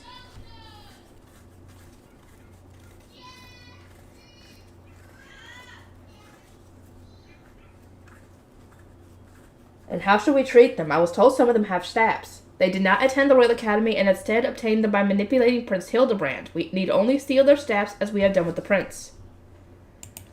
From there, they can be chained up in cells and drained of mana, or perhaps turned into sovereign priests and shrine maidens so they can supply Jurgenschmidt directly.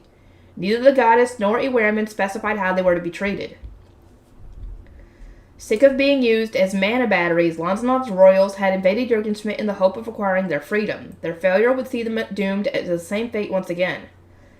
It was tragically ironic, and I genuinely felt bad for them, but I saw no reason to speak up and protest. The Lanzanavians had sown the seeds of their own demise, and their fate was nothing compared to that of the Arensbach nobles who were brutally murdered overnight. Besides, all Jurgenschmidt nobles dedicated mana to the land in one form or another. What more could our enemies expect? So you would propose keeping them alive and taking their mana? Sigiswald asked. His face is clouded with concern. Jurgenschmidt needs as much as it can get, but I worry that it will breed an entire generation of resentment.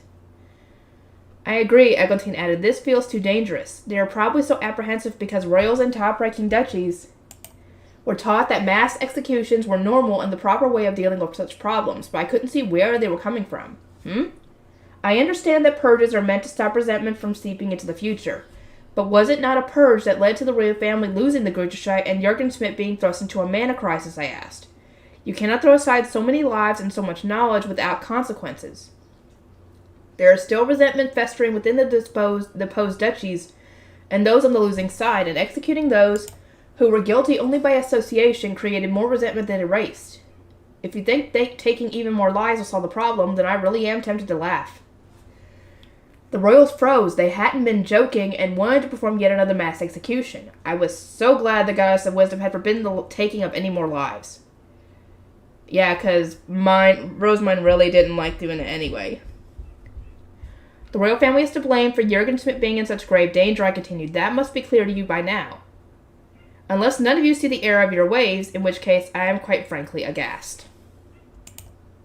They averted their gazes. I could see Sylvester gawking in terror out of the corner of my eye. It seemed unwise for an Ob to be expressing his emotions so openly during a meeting like this. He should have been more dignified and exuding more authority. Says the girl who wears her heart on her sleeves. Though our perspectives on this matter are not the same, I said. I respect how much work the royal family has put into maintaining Jurgenschmidt despite lacking the Grucheshite. I wanted to grant the book to one of you to make the transition of power as peaceful as can be. But as Ferdinand warned, I placed a troubled hand on my cheek. Hang on, damn it. I don't know what the fuck is going on with my mouse. I am growing somewhat uneasy. Jurgen Smith's current political system is a distorted travesty. We swore to Ewerman that we would use this opportunity to restore the old ways. We hadn't made a formal declaration, but I didn't think I was lying to anyone. Ewerman wanted more Zent candidates to obtain the Book of Messinora, and Ferdinand declared that he intended to help. The old ways? Everyone looked unsure about what I meant, everyone except Ferdinand, who had written the script I was reading from. I inspected the room and declared what was expected from the new Zent. Indeed, the royal family must be abolished, and Zents shall no longer be chosen hereditarily. Candidates will need to obtain the Book of Messinora themselves. The blood drained from Sigiswald's face. Adolphine, his first wife, was already wearing a look of resignation. Wait. Adolphine's his first wife, correct? That was already established in a past book, I think. But they haven't consummated their marriage yet because his second wife is currently dealing with their child.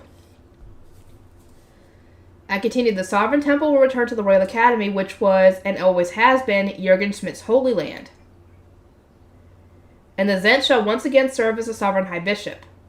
They will dedicate themselves to reviving old rituals and fill the country with mana. None of you take issue, assume. There was a time when you all discussed having me become the Sovereign High Bishop. Several of the royals had turned ghostly white. Sylvester and Florencia, meanwhile, looked like their souls had left their bodies. They wore vague smiles and stared into empty space, having given up on and getting involved with the conversation. Yeah, just be there, essentially.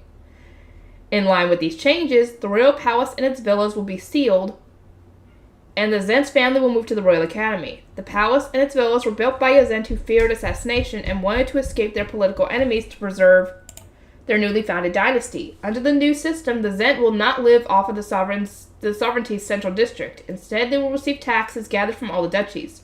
All support themselves in the same manner. And if the Zent finds themselves in need of more funds, they can earn more money through their own endeavors. Rosemine, Ferdinand warned, careful girl, you're kind of getting off script here. Oops, I might have strayed from the script a little. Still, I think this is a good opportunity for nobles and top-ranking duchesses to start thinking about earning their own money.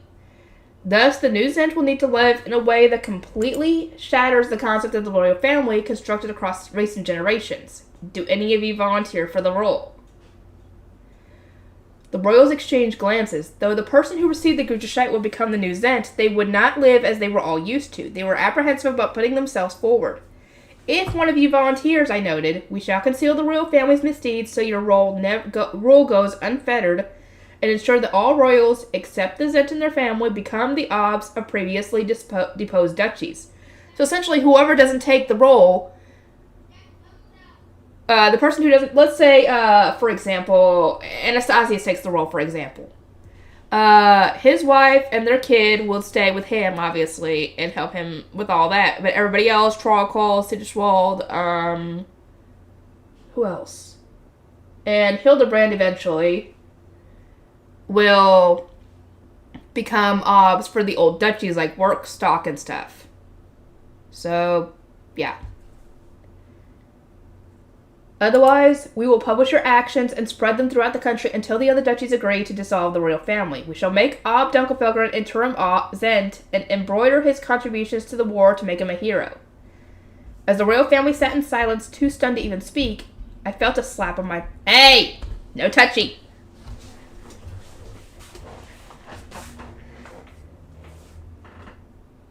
Unlike the High Ferdinand was wearing the same radiant smile that told me he was furious. Rosemine, he said, your explanation was painfully lacking. In what seemed like the blink of an eye, Ferdinand had gone from scolding me for saying too much to chastising me for not saying enough. I couldn't win! Well, just stick to the script, dude. And I'm guessing if they need further clarification, I guess Ferdinand would take a lead on that one.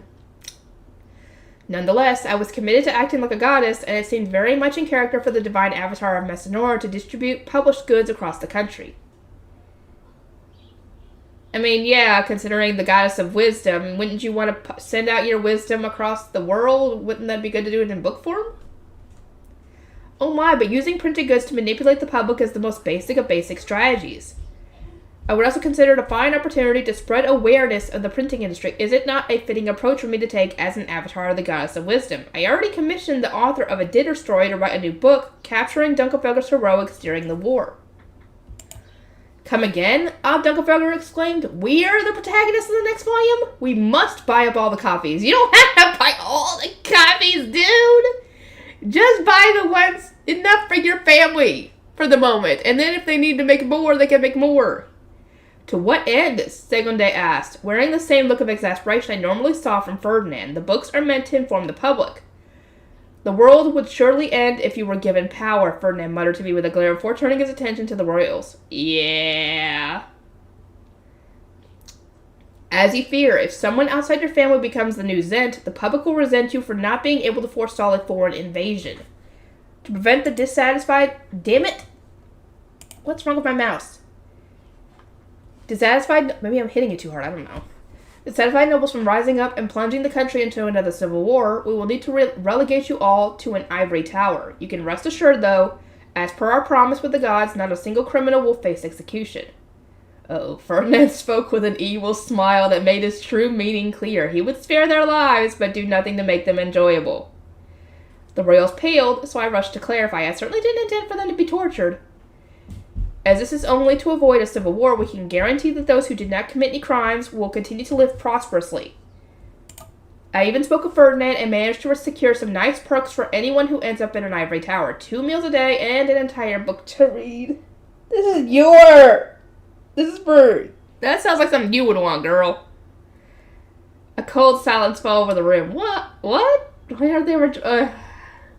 Because that is something you would like, not what they would like. Duh. Why are they rejoicing? I worked so hard to negotiate for their sake. You're stupid, girl. You might be smart when it comes to a bunch of stuff, but with this and social cues that you... When it comes to books, not everybody is a fan of books like you are. The royals weren't the only ones muttering in disbelief. Those from Ehrenfest and Dunkelfelger seemed to be just as taken aback. They must not have cared about getting books in prison, yeah. It's because you don't read that you all understand so little about ancient language. You get what you deserve. Amid the awkwardness, Eglantine placed a hand on her cheek and looked at Ferdinand and me. Lady Rosemine, might I ask a question? Yes, very well. You can each receive 2 books. No. I remember it came up during one of our previous discussions that performing dedication morals en masse and selecting Zent candidates from other duchies would cause chaos. Yet here you are proposing that future Zents be chosen from outside the royal family. Is that not contradictory? I wish to know how this will work. This will not simply bring about more disputes in the future. Eglantine's question didn't surprise me. She despised war above all else. Ferdinand had predicted what she would ask and prepared a response from me, so I mentally repeated what we had discussed during our preliminary meeting.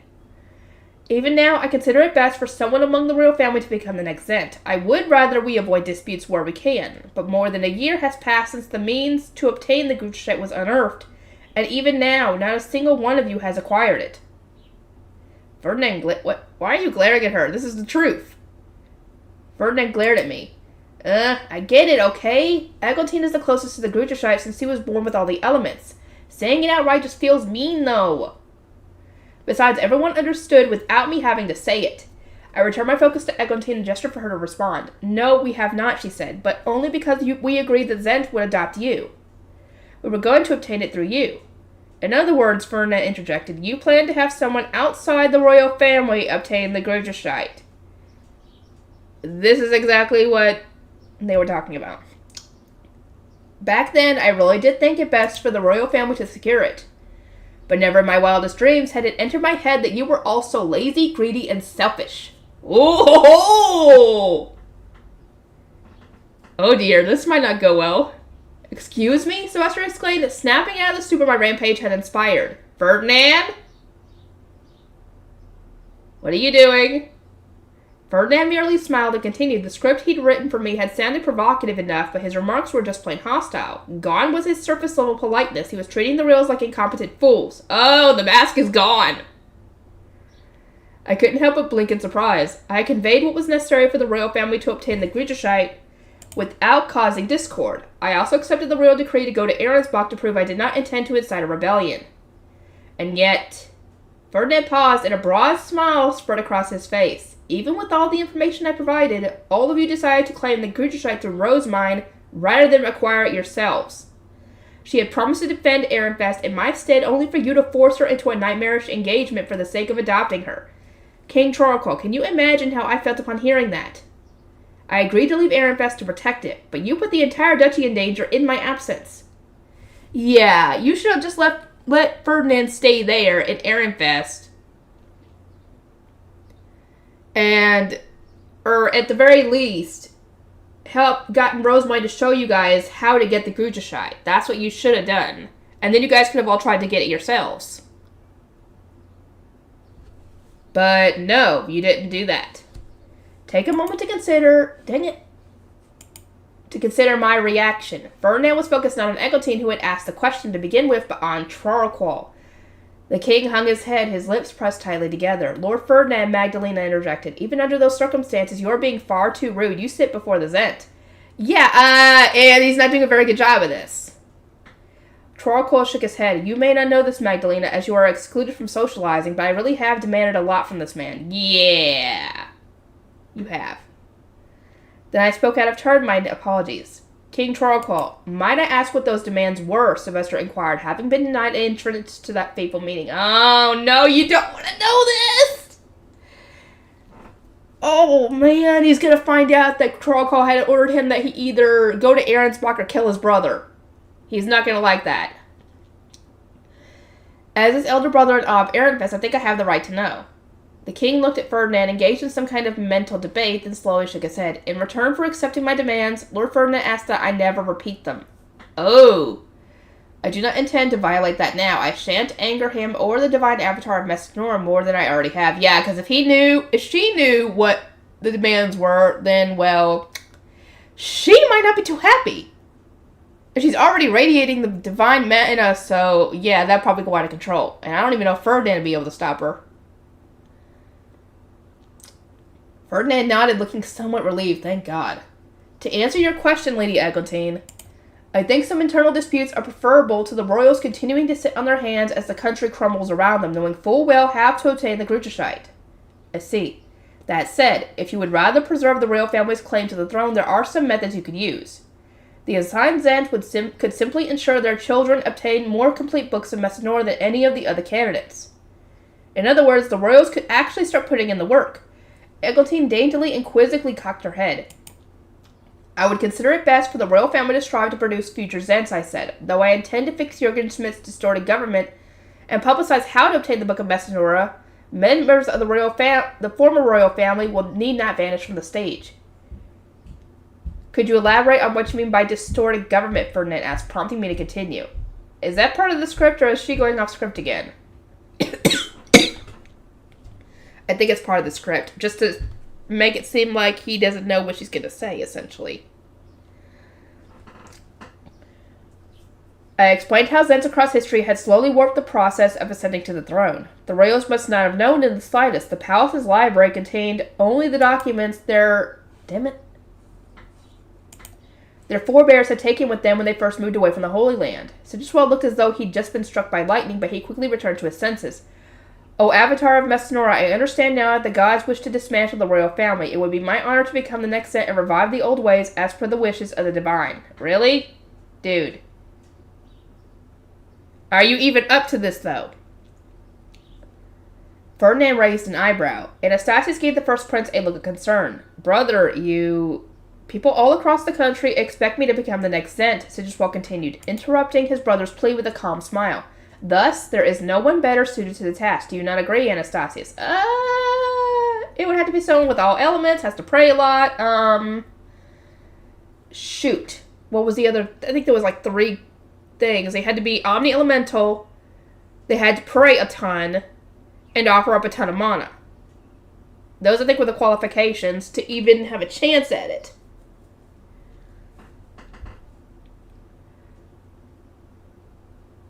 The second prince fell silent and cast his eyes down, having lost the will to speak. Sigiswell must have interpreted that as acquiescence, because he returned to addressing me with a wider smile. Though I will conform to the old ways, the blame for this invasion lies primarily with Arensbach. I do not agree with the royal family bearing the full weight of the burden. Brother, Anastasius cried. Certainly the Sovereign Knight Commander's betrayal created this mess, but it was Ehrenfest and Dunkelfelger who sprang into action to stop him. Does the fault not lie with those of Arensbach who failed to vanquish the Lanzanovians and their duchy? Should they not be punished before anyone in the royal family? Hey, Ferdinand did not do all this. He tried. He tried to set this up and stop it but he couldn't even do anything because he didn't have information. Hell no. Sigiswald punctuated his argument with a sharp look at Ferdinand, not even trying to be subtle. He genuinely seemed to believe that Ferdinand was to blame for not controlling Detlinde. How could... he wasn't even in charge. Detlinde hadn't even died the Foundation. It was her sister that did that, so she wasn't even in charge. What was he supposed to do? He did only what he could, essentially. And forestalling the invasion, I could tell that he was used to ordering others around and didn't expect anyone to challenge his words as the first prince. Yeah, you're gonna get it. His life up until this point, his experiences and the way he was raised had given him that mindset. Prince Sigiswald really doesn't know his place, does he? It is any way to act when he's trying to get a divine avatar's approval to serve as the next Zent. Still, I wasn't sure whether I could chastise him. My understanding of how royals thought and made decisions was flimsy at best. I glanced at Ferdinand, who was now wearing a dazzling smile. Uh-oh, he's out for blood! That's not good. Very well, he said. Arensbach is prepared to deliver you its prisoners. We shall transfer them to the sovereignty as soon as you give the word. In other words, if you want to punish them, hurry up and do it already. You're the only one we're waiting on. Books aside, nothing could convince me to oppose Ferdinand when he was this furious. Our good friend Sigiswald must have been especially courageous. He failed to sense the extreme malice seeping through Ferdinand's smile because he doesn't know Ferdinand smiles like that when he's pissed. But he must have understood the subtext. At the very least, he hesitated a little before continuing. I am referring not to the culprits themselves, but to you. Yeah, this is going to piss off Rosemine. It's got to be. Either that or Ferdinand's going to go off on this guy. But to you, Lord Ferdinand, who married... He's not married yet! Fuck you! Who married into Arensbach to support the next Are you not aware of your own crimes? At last... there we go, but it's Rosemine. It's Rosemine who's going to snap. At last, something snapped inside of me. Sigiswald had failed his most basic duties as a prince. What gave him the right to disrespect someone who had moved to another duchy and worked his fingers to the bone at the demand of a royal decree? I wasn't about to let that slide. Oh, boy. Prince Sigiswald, did you just accuse Ferdinand of not carrying out his duties? The prince stared at me, surprised that I was getting involved. Uh-oh. I think Anastasius realizes what's about to happen. Anastasius, meanwhile, put his head in his hands and groaned. If he had wanted to spare his brother the embarrassment to come, he should have intervened when he had the chance. Yes. I continued. It was your family's royal decree that put Ferdinand to work in Arensbach before he could marry into the duchy. Before he could marry. He's not married into the duchy and acquire citizenship there. And even when his wedding was delayed, he was not granted the common courtesy of returning home. Those despicable actions were the reason he ended up poisoned and needed to rush into battle with little to no time to recover.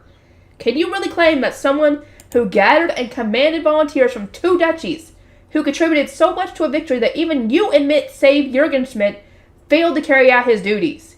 Thank you. Oh, someone's actually backing her up on this one. And it's not even Ferdinand or anybody in Arensfest. Wow. Lady Rosamund is correct, Dunkelfelger added. Lord Ferdinand smote the Lanzanovian soldiers in Arensbach, chased away the Arensbach soldiers who invaded Ehrenfest, and then captured the Lanzanovians attempting to obtain the Book of Messinora and the sovereignty. Considering that he was merely engaged to the future of Arensbach, not married to her, one could say he overperformed. Thank you! Someone actually agrees on this one. Any of my knights who fought alongside him will testify that he spared not even a moment to rest. Interesting, Sigiswald replied, but the look in his eyes was entirely unconvinced. Prince Sigiswald, I said, I must ask, while Lord Ferdinand was carrying out the duties thrust upon him by royal decree, what were you and the rest of the royal family doing? Might I remind you that both Ehrenfest and Dunkelfelger warned you of the danger to come. If anyone had abandoned their obligations, it certainly hadn't been Ferdinand or me. The prince openly opposed the idea that the royal family was to blame, but again, what in the world had they been up to? Sigil merely twitched a little. Maybe my stern glare was overwhelming him. In any case, it gave me the perfect opportunity to hammer home my argument. Despite our warnings, the royals failed to notice Robot's betrayal, or the proliferation of Trug and the sovereignty. You were foolishly deceived into allowing the Lanzanavians to obtain their staffs. Then abandoned your duty to protect the Argument's foundation so you could hole up in the royal palace. Name one thing the lot of you achieved. I was there during the battle for the auditorium, doing whatever I could to fight back the invaders. Pray tell, Prince Sigil, where were you? As a prince, I was directing sovereign nobles from within my... He fell silent, unable to continue with my knowing smile. By deciding to remain in his villa, he had relinquished any claim to having defended Jurgenschmidt. You were acting with your own safety in mind, having completely disregarded the country and its people. Zents and Obs have one duty, more crucial than any other, protecting their foundations. The moment you prioritized your villas, you failed as royals. Do you understand me? Rosemine, that's enough. No, let her keep going. Let her keep going. Let her keep going on this one. She needed to say it. Ferdinand warned me, lightly tugging on my sleeve. Your chastisement as a divine avatar is draining the life from the other royals. I cast my eyes around the room and saw that indeed the others looked extremely unwell.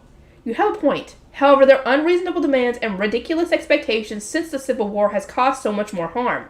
Countless people lost their lives. A much worse fate than simply feeling a little sick. Let them pale in the face of their crimes. Is he going to stop her, or is he going to do something else? Ferdinand stood up and grabbed my arm. On closer inspection, he looked pale too. Oh, what's going on? Oh, is her emotions getting the best of her on this one? Is he crushing her? Are they crushing her? Is she crushing them? I cannot talk right. On closer inspection, he looked pale too, and there was urgency in his eyes that anyone would have noticed. Wait a second. Ferdinand looks just as disturbed as the royals. Rosemine, are you aware that your eyes have changed colors? He asked. Uh-oh. Do you realize the divine power radiating from your mana is swelling and crushing all those in the room? Oh, shoot. She didn't realize she was doing it, but then again, she's got so much freaking mana now that she sometimes can't even realize it. Especially with this being divine mana, too. I was angry with Sigil, but no, those things hadn't occurred to me at all. I guess the first prince's trembling wasn't because he felt ashamed of the misdeeds being thrust into his face. Nope, it's because he's getting crushed. Sorry. No, I replied, none of that was my intention. Charlcall slowly raised a hand, barely able to keep his breathing steady as he endured my crushing. Do permit me to speak, Lady Rosamine. His polite request made Sigil once again look like he'd been struck by Verdrena's lightning. Go on, I said. Please forgive my foolish son for not realizing the severity of his misdeeds. In the first place, there is no need to take his thoughtless words into heart. We have already sworn not to punish Lord Ferdinand for any of the crimes Detland committed. Thank you. At least somebody sees reason on this one. The king's words brought me comfort, and now that he mentioned it, though my recollection was still clouded, I vaguely remembered the existence of such a promise. Ferdinand was going to be safe no matter what anyone said. Phew. I sighed in relief, and everyone else did too. They were free from my crushing at last. Damn it. What the fuck is wrong with my mouse? Okay. Oh! This is interesting. What's this title for? Goddess Died Mana and Name Swearing.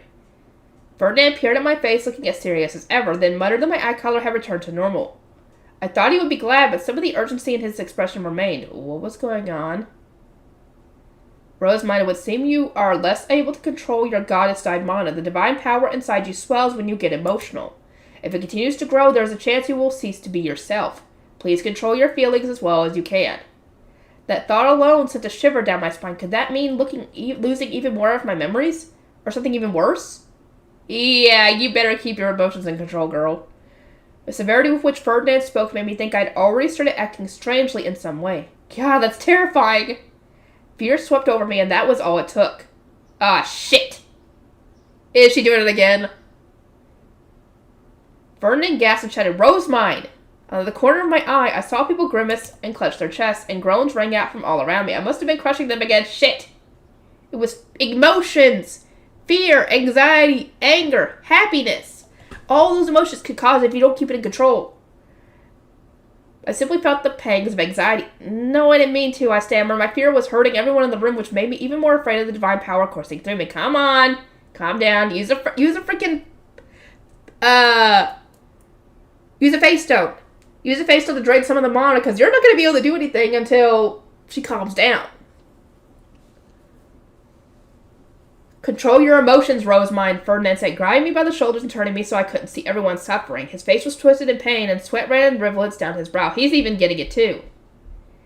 Even he, of all people, was in too much agony to maintain a calm expression. Ferdinand, let go, I said. Being this close to me must make it hurt even more. He was precious to me, and the last thing I wanted to do was cause him pain. I smacked his hands in a desperate attempt to escape. Ferdinand couldn't even respond anymore. He merely choked in response. The sound stirred my memories, bringing to mind vague images of when I'd stood against him in the late High Bishop in the temple. I just finished my baptism and was trying to protect some people, but who was I protecting? She can't even remember her parents. Great. So it's Thule and her parents, at least, that she can't remember. But who was I protecting now? Though I was hurting those around me for no good reason. My body screamed at me to stop, but I didn't know how to control the power within me. Use the powers you've been gifted right and protect this city. I won't use them to do anything you'll get mad about, I promise. An old vow suddenly reappeared in my mind. It felt important somehow, and the fact that I'd now broken it made me so frustrated that I wanted to cry. I couldn't let my emotions spiral even further out of control, but I didn't know how to manage them. Please, Ferdinand, get away from me. I made a promise to someone, somewhere. I promised to use my powers to protect people, not hurt them.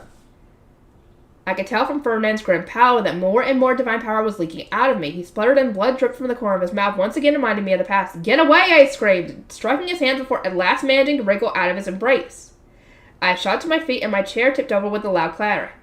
How can I stop hurting anyone? How far do I need to run?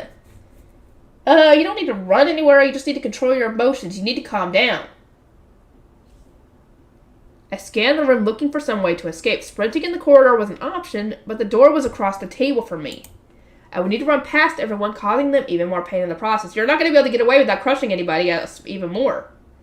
A door behind me led to the dormitory, but I would end up crushing everyone inside. I was caught between a rock and a hard place.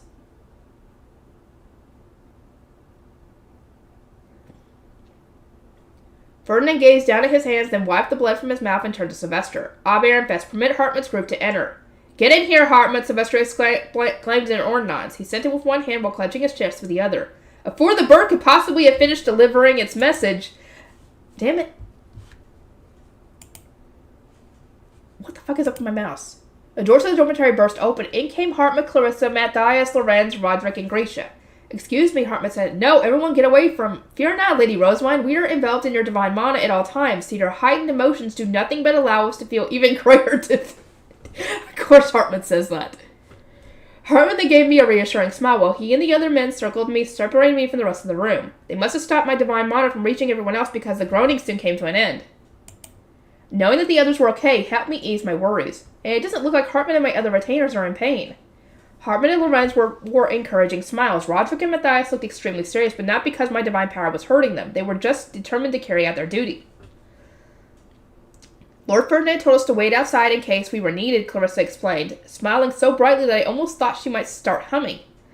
We expected the overwhelming allure of your divinity to be too much for lesser beings to bear. I always wanted to experience taking care of you like an attendant. She held up and spread out some silver cloth. Her bright smile eased the weight on my chest. I was glad to know that there were people I could be around without needing to worry about hurting them. The fear and isolation that had been welling up inside of me began to fade. Okay, calm down, girl. Whew. Lady Rosewind, Gracious said. Laisletta had the cloth fashioned into a cloak so you could wear it more discreetly. I shall put it on you now, though it is a shame to hide your new clothes. Grisha fastened the cloak around my shoulders, smoothing out any lingering creases, then wiped the last of the tears from my eyes. She normally worked in silence, so her attempt to calm me down meant she was stepping outside her comfort zone. It warmed my heart to see how much she cared. I thank you all ever so much. Oh, Lady Rosewind, you needn't feel grateful, Clarissa said. Your meeting will not be able to progress if everyone fainted in awe of your stunning new form. Not because of that, because of the crushing. Such is the fate of Messenora's avatar, who acts with the favor of each of the... Calm down. Hey. We don't do ranting on. Lord Ferdinand, how does it look? Grisha asked, interrupting Clarissa's sermon, leaving her face exposed will allow others to feel her divine mana without it overwhelming them. Ferdinand expected the cloak and nodded. That will do, thank you. Lady Rosewind, might you perform some divine healing to set rewards or considerate retainers? Hartmut asked with a teasing wink. Despite his bantering tone, he was watching me like a hawk, searching for the slightest reaction. He had phrased it as a joke, so I could easily refuse if necessary. I thank you ever so much, Hartmut. It is my honor. I cast a spell to form the Flutrine's staff and started reciting the relevant prayer. O Hellschmer's subordinate to Flutrine, the goddess of war. I would normally have said more, but that was enough for light to emerge from the staff's green face stone and rain down on everyone in the room. Oh, you didn't even have to finish the prayer! Wow! I'm guessing it's because it's divine mana this time? Color returned to the faces of everyone seated around the room, and they all gasped for air. The healing had worked. Ah, such beauty, Hartmut cried. An act so holy could only ever be accredited to come to one with permission to use all the divine instruments. Hey, stop your sermon, sir. Good job, Sylvester interjected, waving away the overeager scholar. Everyone drag Hartmut back into the dormitory. We need to continue our meeting. So it was done. Hartmut's earlier act of competence seemed to vanish as Matthias Lorenz took him by the arms and Roderick urged him out of the room. Sylvester called an attendant to replace them, then requested some fresh tea for us all. Attention among us had finally dissipated. Please sit down, Lady Rosemine, Clarissa said. I nodded and let her escort me back to my seat. Grisha had already righted my chair for me. Oh. Before sitting down, I had made eye contact with Ferdinand. He had reached out to help me, only to have his hands callously smacked away. It was so awkward that I didn't know how to react. Ferdinand, your hands okay? Hellschmer did away with any aches I might have been feeling. There's no need to get upset so soon after your retainers calmed you down. Yeah, calm down, girl. It's okay. He's fine. He knows you were worried. He knows you were upset. And that you were having a hard time there, so it's fine. Vernon took my hand from Clarissa's before gesturing for my retainers to step back as he sat me back down. I stared intently at his face to make sure he really was alright. Knowing him, he would claim to be fine even if my divine mana was still wearing him down. There's no need to fret, Ferdinand reassured me. Now that you have your cloak, there's no chance of your mana hurting anyone. Good. Why didn't you wear it from the start? I grabbed the silver cloth and squeezed it tight. I should have worn it from the start then. Ferdinand exchanged a bemused glance with Sylvester. Silver cloth invariably makes one think of the Lanzanavians, so wearing it when you first arrived at the meeting might have given the wrong impression. Now that everyone has experienced the power of your divine mana, however, not a single person will tell you to remove it. That might be true, but did you have to resort to something so drastic? There must have been a solution that didn't involve an entire room of people getting hurt. Ferdinand and Sylvester seemed to disagree, though. That reminds me, Ferdinand continued. Rosamund, hold out your hand. If you feel you are about to lose control of your divine mana again, use this. Did you plan countermeasures other than the silver cloth? Damn it. Ferdinand gave me a sound blocker and a white box. I went to open the latter to see what was inside, but it sucked out my mana and started turning into a white cocoon. Oh, nope.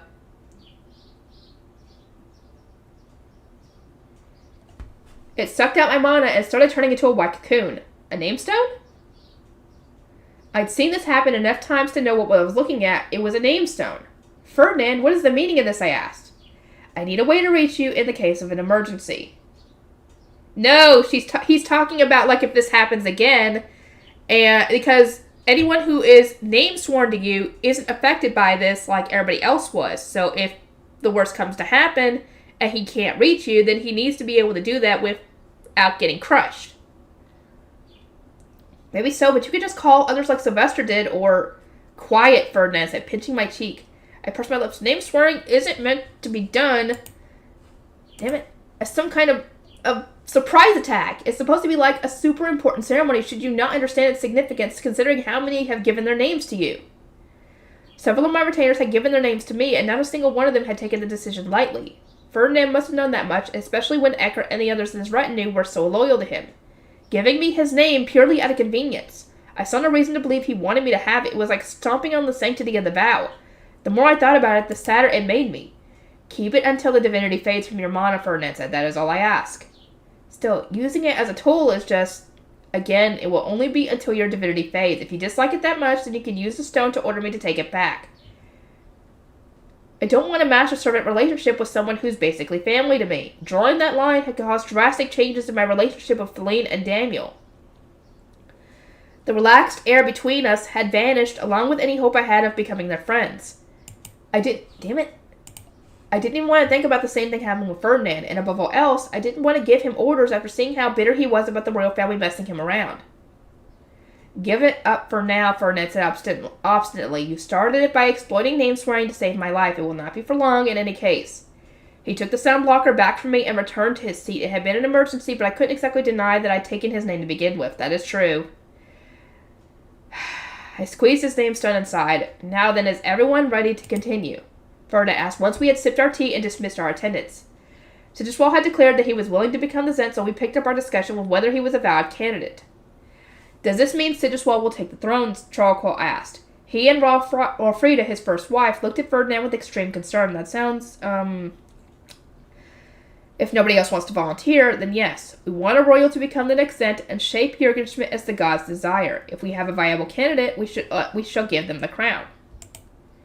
Sigistwall nodded. I am the obvious choice, as the entire country already recognizes me as its future king. You may rest assured, father. I shall take over as a Zent and save Jurgenschmidt. He wore his usual calm smile, though I couldn't quite understand why he was acting so proud. The role would require him to dismantle his own family's rule.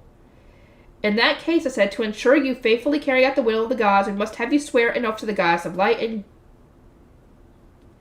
and Jibordnung, the goddess of order, using contract magic, of course. Contract magic? Indeed. We cannot risk our new Zent ignoring the gods or postponing their demands indefinitely when my divine mana fades. Having them forge a binding agreement with the gods is the obvious solution.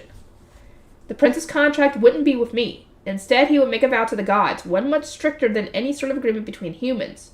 There wouldn't be any loopholes to exploit, and any violations would be met with divine judgment. Ooh, Sigistwall went pale.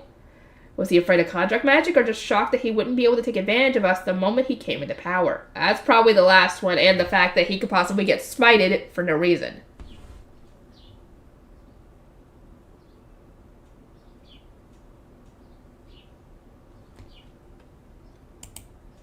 Oh-ho! Dunkelfelger smiled wryly. Anyone who agrees to carry out the gods' demands should expect to enter a contract with them.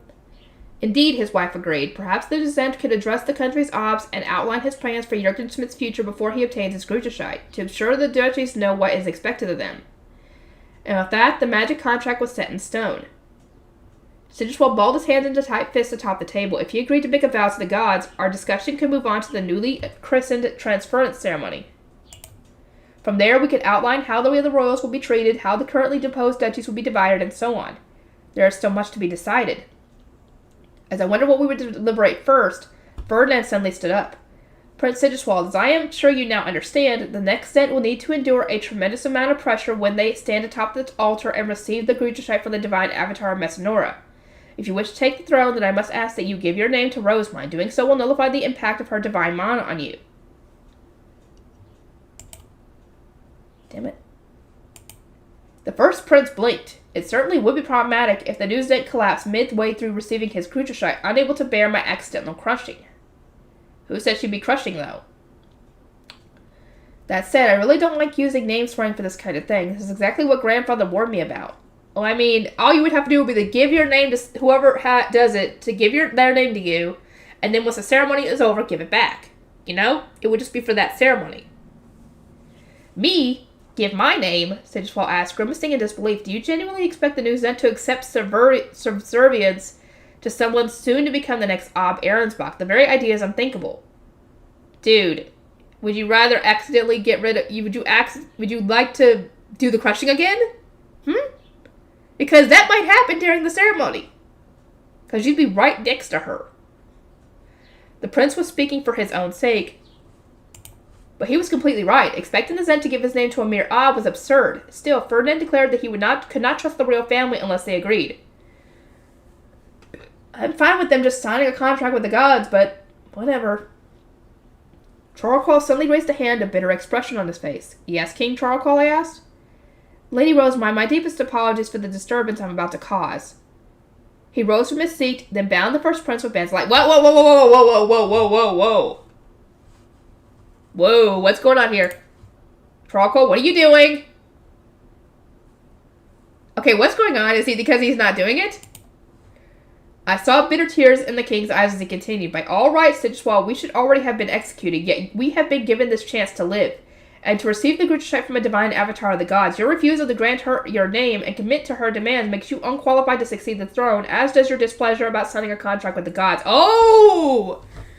He's upset because his son is kind of hesitant about this.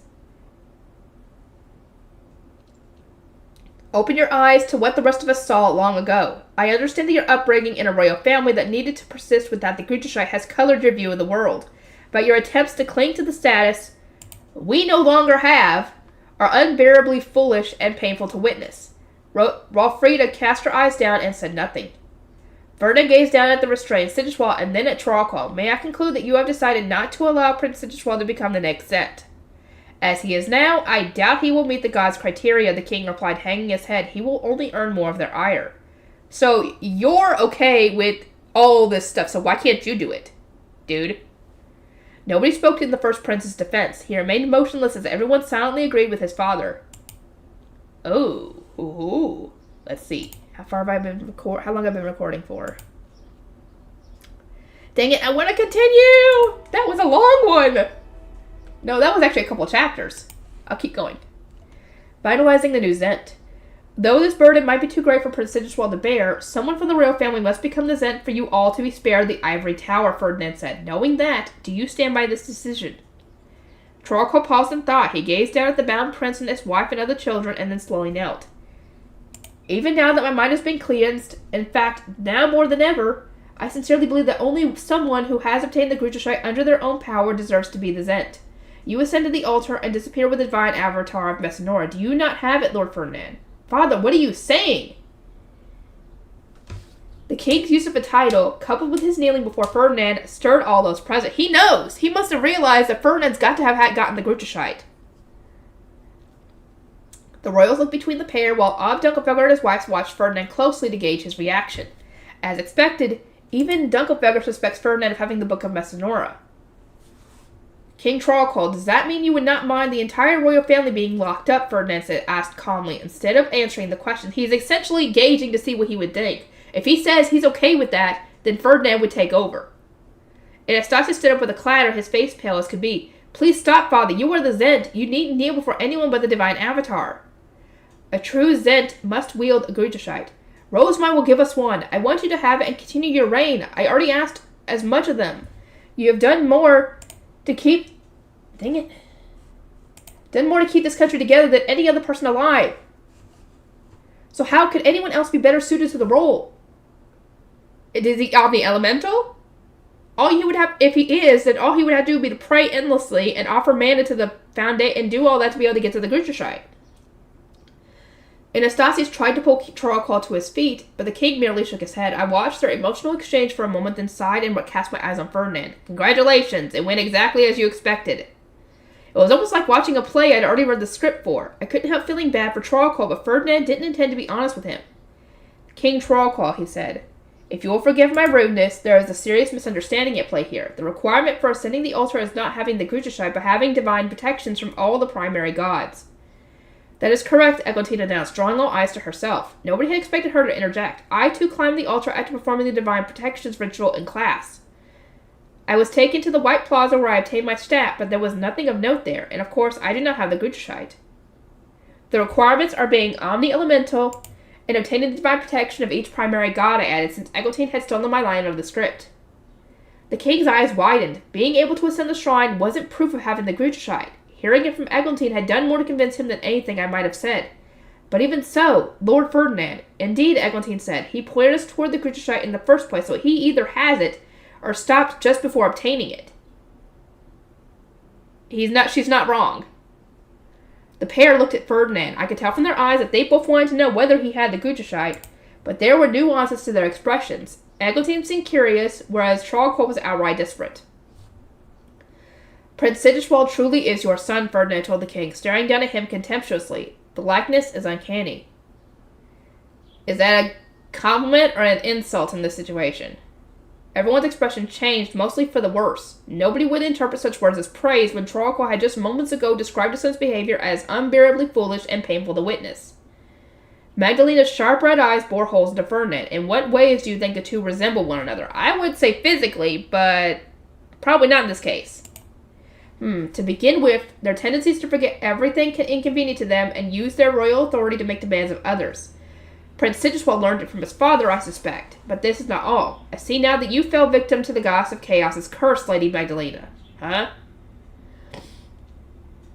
Having dismissed Magdalena as someone blinded by love, Ferdinand sneered at Trollcall. You seem to have forgotten this, so allow me to repeat it. I do not desire a rebellion, nor do I wish to become the Zent. Was that not clear when I agreed to marry into Ahrensbach, or was that year and a half spent slaving away with my life on the line for nothing? Sylvester's hands tightened into fists. So intense was his anger that he would probably have lunged at Trollcall if he could. I determined that it would be to be the best decision at the time, Trollcall forced out. You determined it best to essentially banish him to another duchy, Sylvester finally snapped. And now you want to force him to take the throne because you think he has the Gruderscheid despite having zero evidence to reinforce that claim? How can you honestly believe he should not only restore Ahrensbach, but also clean up the mess your family made? It is far too early to accept a visit from Schlaftrom. Sylvester had essentially said, if you're going to spew nonsense, don't speak at all. My knowledge of euphemisms had come in handy once again. Seeing him confront the king of all people, and with a broad smile on his face, made it abundantly clear that he was Ferdinand's older brother. Oh, I love this. Still, I didn't realize King Trollcall also had a tendency to forget whatever he found inconvenient. Sylvester and the king were engaged in an aggressive staring contest. The former wanted to stop the royals from exploiting Ferdinand any longer, whereas the latter wanted to do what was best for Jurgen Schmidt no matter the personal cost. A gentle voice interrupted their tense exchange. Lord Ferdinand, may we proceed with the understanding, then, that you have no intention of obtaining the Gruderscheid or becoming the Zent? You do not plan to accept the king's proposal, do you? It was Eglantine. She wore a pleasant smile and sat with a hand resting quizzically on her cheek, but her bright orange eyes were deadly serious. King Trollcall, as I said, as he continued to plead, I do not think you are wrong to want a Zent who obtain the Gruderscheid through their own power. We intend to spread the means to obtaining the Book of Messinora so that future Zents can be chosen from those who successfully acquire it. However, for us to reach that point, I need someone in the royal family to take the reins for just one more generation. I focused my attention on Adolphine, Eglantine, and Magdalena. Two of them had only recently married into the royal family, and the third rarely had a chance to socialize due to being a third wife. I didn't think any of them had committed crimes that would warrant them spending the rest of their lives in an ivory tower. In all senses, I concluded, the changes we seek to implement are more likely to be accepted if we introduce them gradually rather than all at once. The greater a change, the more resistance it will inspire. Not a single noble will complain if the Zent has the Gruderscheid, Trollcall said. I shook my head. He only thought that because he had spent a decade being relentlessly labeled as a false king. You have defied the Gruderscheid to an unreasonable degree. Oh, deified. Even a Zent who has one or their own Book of Messinora will not be immune from criticism. Humans will always find reasons to be upset. The capacity for suffering has no bounds. I want there to be as little friction and as few disputes as can be, but the transition will never be perfectly smooth. History has made that more than apparent. I turned my head, having felt an intense glare midway through my speech. Eglantine was staring right at me. Yes, I asked. She lowered her eyes, then directed them at Trollcall. I could sense her determination. The Gruderscheid is absolutely necessary for Jurgen Schmidt's future, she said. To that end, I once thought it essential that we adopt Lady Rosamund into our family and engage her to Prince Siggiswald so she could obtain the Gruderscheid and give it to us without issue. Anastasius wouldn't have agreed to marry me. He had given up on the throne specifically for Eglantine, and trying to wed me to Hildebrand will most likely have caused another war. Possibly. However, she continued, as a result of the recent incident, Lady Rosamund can now grant the royal family the Gruderscheid. As a divine avatar of Messinora, we have no need to adopt her or marry her to Prince Siggiswald. King Trollcall, this is your chance to obtain the Gruderscheid without causing any disputes, should you not take it. That's the thing, though, is he omni-elemental? If he's omni-elemental, he was able to get to the altar, he prays a ton, offers a ton of mana, then he may be able to obtain the Gruderscheid. Anastasius gazed optimistically at Trollcall, as did the king's wives and Adolphine, who had married into the royal family. Trollcall, however, obstinately shook his head. My stance will not change, he said. The throne must go to someone who has obtained the Gruderscheid under their own power. I should not remain the Zent any longer. Can't you not just go try to get it? Dude! If you don't meet the criteria, you don't meet the criteria, that's fine. Like, if he's not omni-elemental, then there's no reason for him to even try, you know? But if he's omni-elemental, then shouldn't he at least try to go get it? Then he would have been a Zent who had gotten the Gruderscheid under their own power. Hello? I see, Eglantine replied. Then I understand your position as well. She encouraged the king to return to his seat, then shot me a look of resolve. Lady Rosamund, I wish to take the throne. So Eglantine is going to try and take the throne in this one, I guess. Unless something else pops up. I shall give you my name and make the necessary vow to the gods. In return, I ask to be given to the Grucheshite. Eglantine, Anastasius muttered, staring at his wife in a daze. I cannot let the country descend into another war, she said with a smile, though I admit it would have been ideal for Prince Sigewald to receive the Grucheshite. As the heir apparent, who is best suited to implement slow and gradual change. Eglantine had wanted Sigewald to wield the Grucheshite and revive the old methods, paving the way for a worthy successor to take his place, while the rest of the royals devoted themselves to serving as Obs.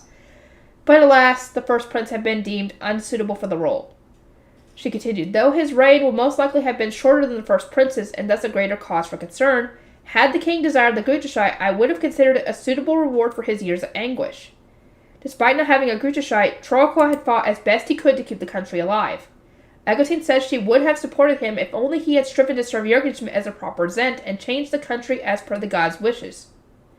Anastasius and Prince Hildebrand do not have divine protections from all the primary gods, meaning they cannot ascend the altar with Lady Rosemine. They had to be excluded from the start. Anastasius and Hildebrand grimaced with regret. Not being able to climb the altar had proven fatal to their chances of taking the throne. They had not been born omni-elemental. Oh, so they aren't omni-elemental. Okay. And there was no time for them to circle the shrines and pray until they obtained all the divine protections that they needed. Though, in Anastasius' case, that was because he spent so much time helping Prince Sigewald obtain his protections, helping to prove that he had no intention of stealing the throne. Eglantine gave her husband a consoling smile, then turned to Ferdinand. If Lord Ferdinand had wanted to be the Zent, whether he had the Grucheshite or not, I would not have volunteered. I see no merit in war, especially one waged against a man the divine Avatar loves. Wait, what? Loves? No! God! Oh, God. This girl... I'm assuming that she does. She just doesn't realize it because this whole idea of love in this world is so different from her idea of love in her world that she doesn't realize it. Someone's jumping to conclusions. I glanced at Ferdinand, debating whether I should interrupt Lady Eglantine's teasing smile to correct her. Her eyebrows were low on his eyebrows were low over his eyes. On the surface, it seemed to be his usual stony countenance, but I could tell it was a face he pulled when he was genuinely displeased. Correcting her would probably be ideal. Lady Eglantine, I said, Ferdinand is like family to me. If you think there are romantic feelings between us, then you are mistaken. He might be willing to endure a political marriage or the like, but he would never accept romantic love in the sense you mean. You say that, but would he actually agree?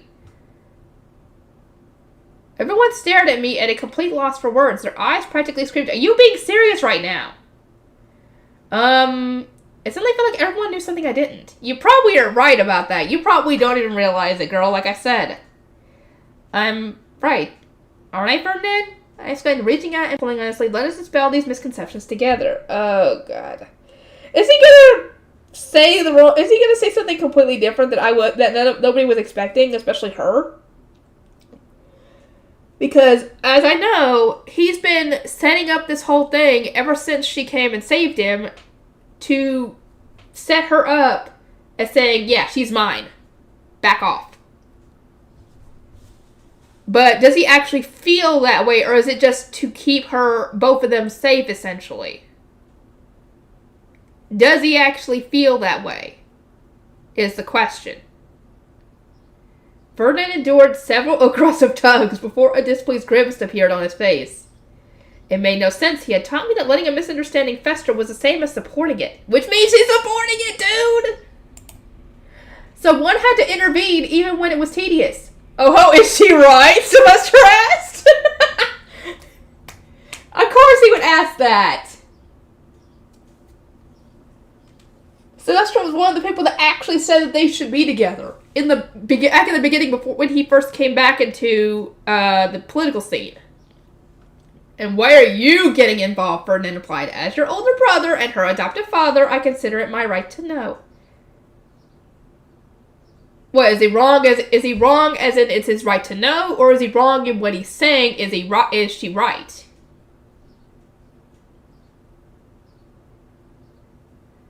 Well, you are wrong. Sylvester grinned, but Ferdinand returned a smile that did not reach his eyes. His talent for glaring while looking otherwise unbothered wasn't as impressive as always. My apologies, Eglantine said. I chose my words poorly. I wished only to stress that if Lord Ferdinand had wanted the throne, I would not have volunteered. Indeed, Eglantine is correct, Ferdinand added, urging her to continue while gesturing to me to sit back down. You stray too far from the matter at hand, Rosemine. In retrospect, I really shouldn't have dwelled on my relationship with Ferdinand. Our discussion was about shaping the very future of Jürgen Schmidt. He probably hadn't said anything about the misunderstanding because he knew it would only delay us. And yet that would only foster people thinking that she was in love with him and that he was okay with it. Oopsie. No, I apologize for interrupting in the first place, I said. Please continue. If our more suitable candidates would rather not take the throne, then it falls upon me. Ob Ehrenfest suggested the royal family must clean up its own mess, and I agree. It would not be right to force the burden on anyone else. I am also a mother. If possible, I would rather live with my daughter than spend my days in a cell apart from her. Wait, what? Her daughter? When did this happen? Well, obviously they ain't gonna tell you because, like, with Florencia, they had to keep it quiet, keep it under wraps. So only those close to Eglantine and the others would have known about it. So of course you don't know. My eyes widened in surprise. I wasn't sure when she'd gotten pregnant or given birth, but the timing of her marriage told me her daughter was still quite young. I didn't realize Lady Eglantine was a mother. In that case, becoming an Ob or the Zent or whatever would indeed be much better than living apart in an ivory tower. We can expect Lady Eglantine's daughter to be omni-elemental and a prime candidate to become the next Zent, I remarked. As long as Prince Anastasius has resolved to support his wife, I see no reason not to grant her the Güterscheid.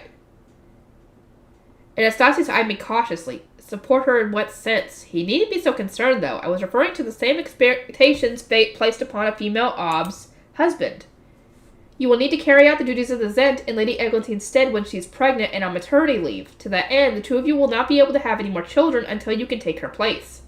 That is, until you have attained the divine protections of all the primary gods. It should not take you long if you circle the shrines with a glut of rejuvenation potions. To support the Zent, one needed only to become omni-elemental. Having one's own Book of Massanor was by no means necessary. We kind of already saw that. I wanted to encourage Anastasius to do his best for Eglantine. His cheek twitched for some reason, but still, he would do anything for his beloved wife and daughter. He would. I trusted that he would go to any lengths to grant Eglantine's wishes. If we agree that Lady Eglantine should become the Zent, then we will start by hiding the royal family's crimes as best we can, I said. Could we conceal the fact that Prince Hildebrand obtained his staff and pretend it never happened? Magdalena stared at us in surprise. I continued, it seems unfair to further punish the third prince when everyone else in his family will get to bury their crimes and continue to live as nobles, however hard those lives might be. Could we turn his bracelets into a ring that serves the same purpose, allowing his staff to be sealed until the time comes for him to obtain it with his classmates? His retainers could modify the bracelets to make that an option, but Ferna gave me a sharp look that forced me to avert my eyes. You are as overly lenient as ever. I mean, she's not wrong. If they're trying to bury the royal family's crimes so the people won't know about it while they get all this stuff together, shouldn't Prince Hildebrand get the same treatment? Turn to the rest of the room. Indeed, as Rosemont suggests, there is much room for compassion when it comes to the third prince. In addition to his youth, he was most likely isolated from the chain of communications, and none of the adults around him ever thought to be on guard against Roblet. It would not be fair for a mere child to face punishment when those in his family who knew better are being allowed to wipe the slate clean. His crimes, at least, can go unseen. Thank you. Everyone remained silent as Ferdinand gazed upon Magdalena. There was a more critical glint in his eyes. Lady Magdalena, we cannot be surprised that a young child trusted the words of the Knight Commander, when even his retainers were fooled. That said, had he understood the quality of staffs and why the age for obtaining them was raised, he would not have been so foolish as to commit this crime in the first place. Third prince or no, I must conclude that you failed with his education. Hildebrand paled while Magdalena cast her eyes down. That is correct, she said. I did not educate him as well as I should have. Wait, what? I told Prince Hildebrand why the curriculum was changed when we were in the underground archive. I even said as much to Ferdinand when we were interrogating Alstead. I cocked my head at Ferdinand. Was he trying to spare Hildebrand some of the blame by attributing as much fault as he could to the adults? I certainly wasn't going to correct him this time. Doing so would force him to respond that the prince was more foolish than he thought and push the conversation toward making the punishment even harsher. Instead, I took another approach. Worry not, Ferdinand. Lady Eglantine becoming the Zent means King Trollcall can become an Ob. The royal family will soon cease to exist, and if we encourage Prince Hildebrand to learn from Dunkelfelger, I am sure he can still grow into a fine Archduke candidate. Lestalot and Hannelore were both exceptionally above average Archduke candidates. And as Magdalena was from Dunkelfelger, I saw no reason why she wouldn't be able to remedy the prince's poor education going forward. Lady Rosemine, Hildebrand muttered, clearly anxious. Would you support me becoming a Zent in the future? If you're able to get all the qualifications, I wouldn't see a problem with it. It seemed next to impossible for Hildebrand to obtain the Book of Messinora, but there was nothing wrong with providing a little motivation. I opened my mouth to say that I would, only to be cut short by Ferdinand. Enough, he said. You cannot show favoritism while here as a divine avatar of Messinora. Young though the prince might be, he must be told the truth. I was being lectured without even having said anything. I understand what you mean, but is it really necessary to crush his dreams in front of everyone? Is it not more cruel to give him false hope? How long would you let him go before revealing that he aspires to the impossible? The impossible, Hildebrand repeated, his eyes widening. Ferdinand refused to mince his words. The staff you obtained is no better than those of the old generation. The next generation's Zent would need to secure the Book of Messinora through their own power. Once the method for acquiring it and the importance of prayer were spread during the Archduke Conference, the younger students would no doubt start dedicating themselves to compressing their mana and procuring more elements before their third year. Compared to the steps they would obtain, one obtained before even entering the Royal Academy would be of awfully low quality. Ferdinand continued, in your case, Prince Hildebrand, if you overcompress your mana or pray too much, your mana will exceed your staff's capacity and become impossible to control. Rose might experience the same problem after performing the Divine Protection ceremony in her third year. But she seems okay now, Hildebrand replied. There must be a way. Rosemine was omni-elemental to begin with, and able to enter the shrines of the primary gods. The same cannot be said for you. Even as you grow, your staff's capacity... Dang it. Goddamn. Will remain severely limited, a most crippling blight on your future as a noble. The hardships this will cause you are the unseen burden you will need to carry for the rest of your life. Hildebrand scrunched up his face on the verge of tears. In other words, I can't become a Zent? No. You will understand why if you learn the ancient language and read the documents in the Underground Archive. In the past, students obtained their staffs during their final year, and those who did not pray enough to obtain the divine protections of all the primary gods were unable to take the throne. You obtained your staff before gaining all the elements, so the same is true for you. The third prince hung his head, overcome with despair. His mother and father furrowed their brows in frustration, but they weren't the only ones. Dunkelfelger's archducal couple looked just as regretful. Oh, I don't want to stop. But I got to. I'll see you guys in the next one. Okay, quality should be much better. Rewards and the criminals. Oh boy, here we go. Silence dominated the room as everyone wondered what to say to Hildebrand, who was weeping with his head in his hands. Ferdinand soon lost his patience and gave an annoyed sigh. A crying child is unwelcome here. Take him away if he cannot keep his composure. Though we have the entire evening ahead of us, there is not much time for everything we need to discuss. Rosemine, if you would continue. I thought there were better ways to deal with a crying child, but Ferdinand taking the cold approach didn't surprise me in the slightest. Besides, he was right. We still needed to decide a date for the transference ceremony, what information we would reveal to the duchies, how to treat the prisoners, and which royal would take care of which deposed duchy. Magdalena took Hildebrand out of the room. Okay, so that's taken care of. As we have decided on the new Zent, let us begin discussing the future, I said. Then, goddamn. And turned my attention to the man still restrained on the floor. Prince Sigiswald, I would rather you return to your seat. We cannot leave a future Ob bound while we are discussing the new territories and their borders. You would allow him to become an Ob after he was so disrespectful toward you, Trollcall asked, looking at both Ferdinand and me. Are you certain, Lady Rosemine? I smiled and nodded. Prince Sigiswald is royalty. I, on the other hand, am only a member of an archducal family. A goddess might have dyed my mana, but my prince's uncouth behavior towards someone of lower status is not worth punishing. If we did take action, we would need to punish both his wives as well, would we not? I would rather avoid that outcome. I'm sick of women being disciplined for the actions of their husbands. If we charge Sigiswald with a crime, his wives would end up in a position even worse than being demoted to archducal family members.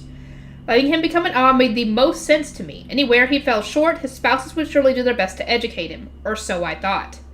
Adolphine looked exceptionally concerned, like she wasn't best pleased with the future I proposed for her. As we have seen, Prince Siggiswald does not know how to respect his superior, she said. Would becoming the Ob of a deposed duchy not be too great a burden for him? I shook my head. We promised to grant your family the Guterscheid in a way that hides its involvement in the recent conflict. Moreover, though, Prince Siggiswald was deemed unfit to take the throne. He has not committed any crimes of note. I see. Adolphine raised her head just enough to look at me. I could tell she was quietly contemplating something. Her searching amber eyes reminded me of Eglantine's moments before she had volunteered to become the next Zent. If the first prince causes problems after becoming an Ob, I said, the new Zent will punish him accordingly. He will not find it easy to adjust to his new life, but I trust he will quickly learn how to carry himself. You truly are compassionate. Trollquoll untied Siggiswald while instructing him to be grateful for my kindness. The first prince must have realized how much his status had changed after watching the discussion proceed without him as he carefully thanked me before taking his seat. Thank you. Magdalena returned around the same time, having handed Hildebrand to his retainers. I'm not acting out of compassion, though. If we had kept Siggiswald tied up, it would probably have delayed our plans. Sorry. It would probably have delayed our plans for the royals to become Obs of the deposed duchies, and the more time Ferdinand spent trying to work around that, the less time he spent on Apparition Library City. Oh, come on! Forget about that for a moment. Get all the important things out of the way first. Then figure out your fun time, essentially. And by fun time, I mean figuring out how to set up a library city. Hi. I wanted to sort out this conversation, hand over the Guterscheid, restore my memories, and get started on my new project. That was all. Let us discuss the details of the transference ceremony, I said. Nobles from every duchy have gathered to gain intelligence, so I must ask Lady Eglantine to make her name stone as promptly as she can.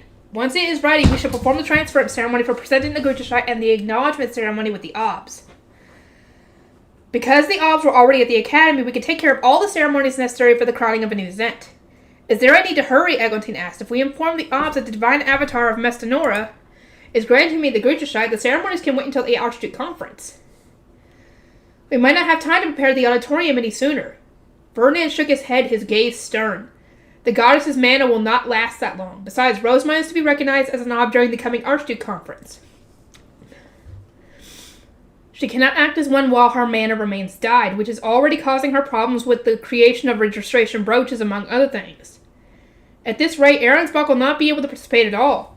Would you have me spend another year working there without a proper Ob, knowing all that I endured under that incompetent fool of an Archduke candidate? Of course not. I thought preparing the ceremonies at such short notice might be too great of a burden, but I see now that Arensbach views the situation quite differently. Duh! Eglantine had wanted to ease the burden on her retainers, the sovereign nobles, and the Obs who had gathered so abruptly. That wasn't a bad thing. Many would thank her for encouraging a more reasonable pace. But if she overruled us using her status as a royal, Arensbach would end up in a truly awful situation. You can cause great problems for others simply by voicing an opinion, Ferdinand said. The word of the Zent bears that much weight. For now, we shall prioritize the needs of the divine avatar of Mestanora over those of the royal family. His expression said it was time for the royals to put someone else first for a change. Eglantine nodded, wearing a solemn expression. Prepare the stage and altar in time for the transference ceremony, Ferdinand continued. It should not take long if the sovereign scholars and priests work together. As you are soon to be the sovereign high bishop, Lady Eglantine, I would advise that you ask your husband to support you. Am I going to the sovereign temple again? Anastasius muttered, his face contorting in a grimace. He must have expected it, though, as he agreed without much resistance.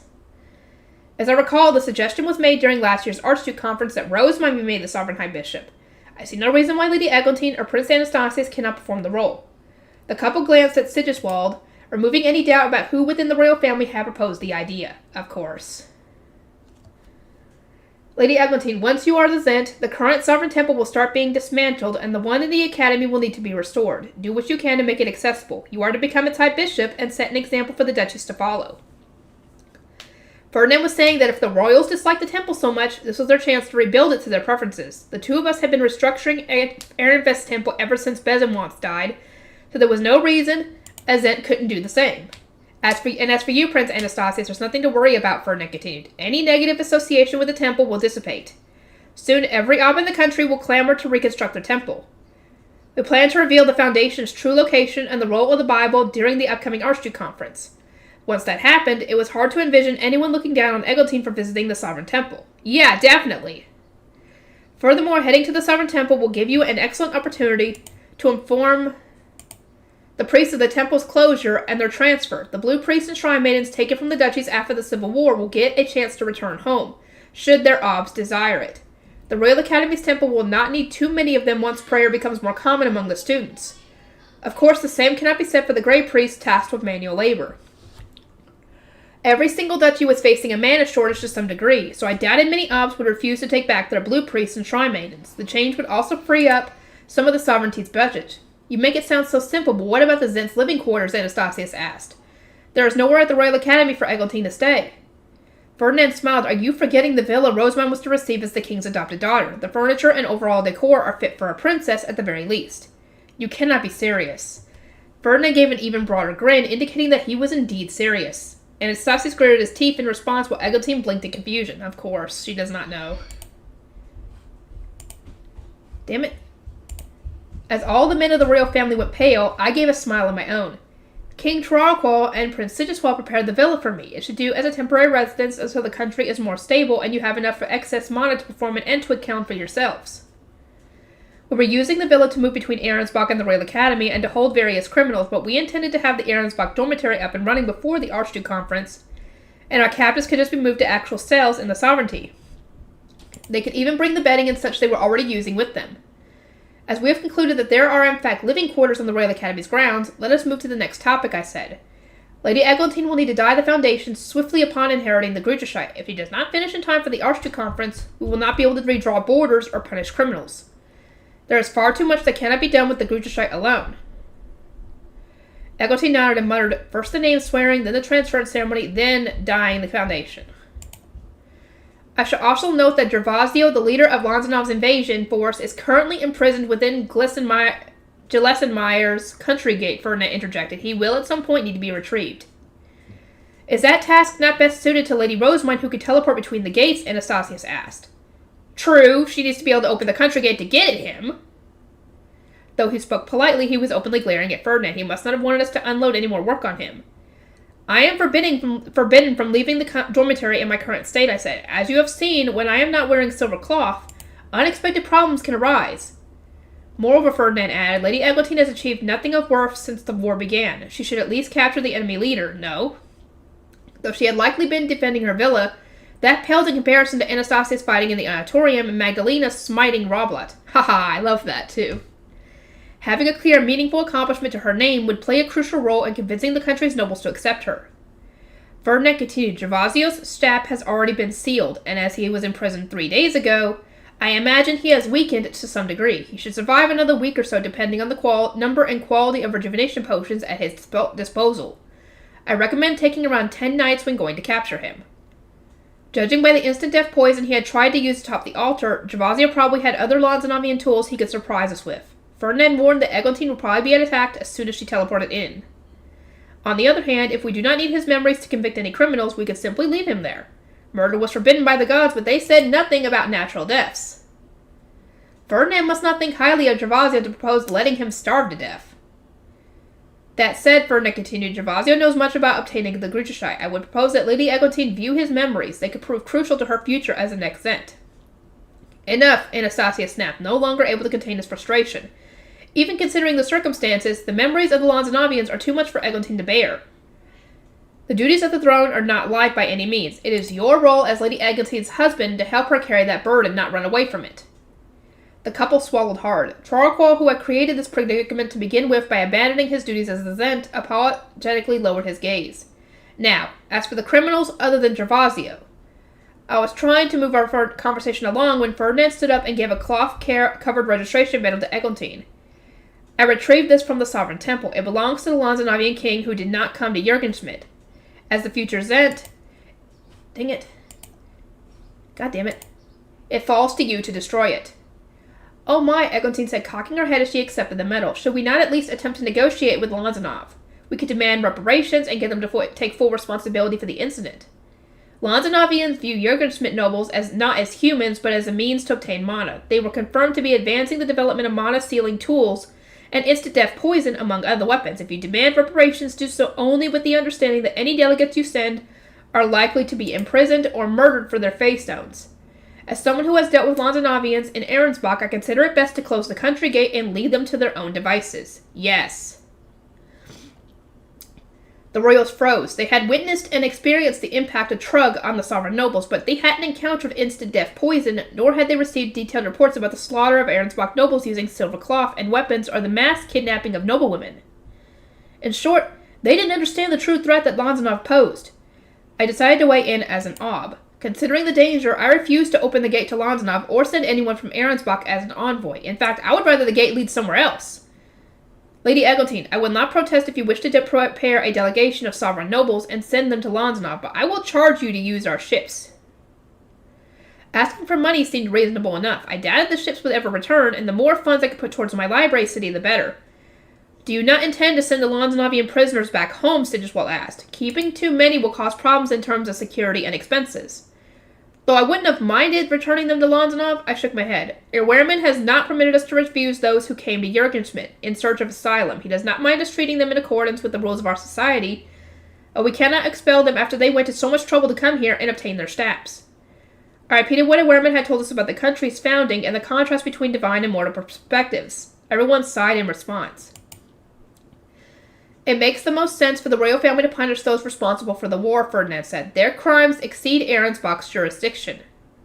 To prevent anyone from blaming the royals for allowing the Lanzanov invasion, we had to stress how much they had participated in the fight and make it known that they were the ones who captured the criminals.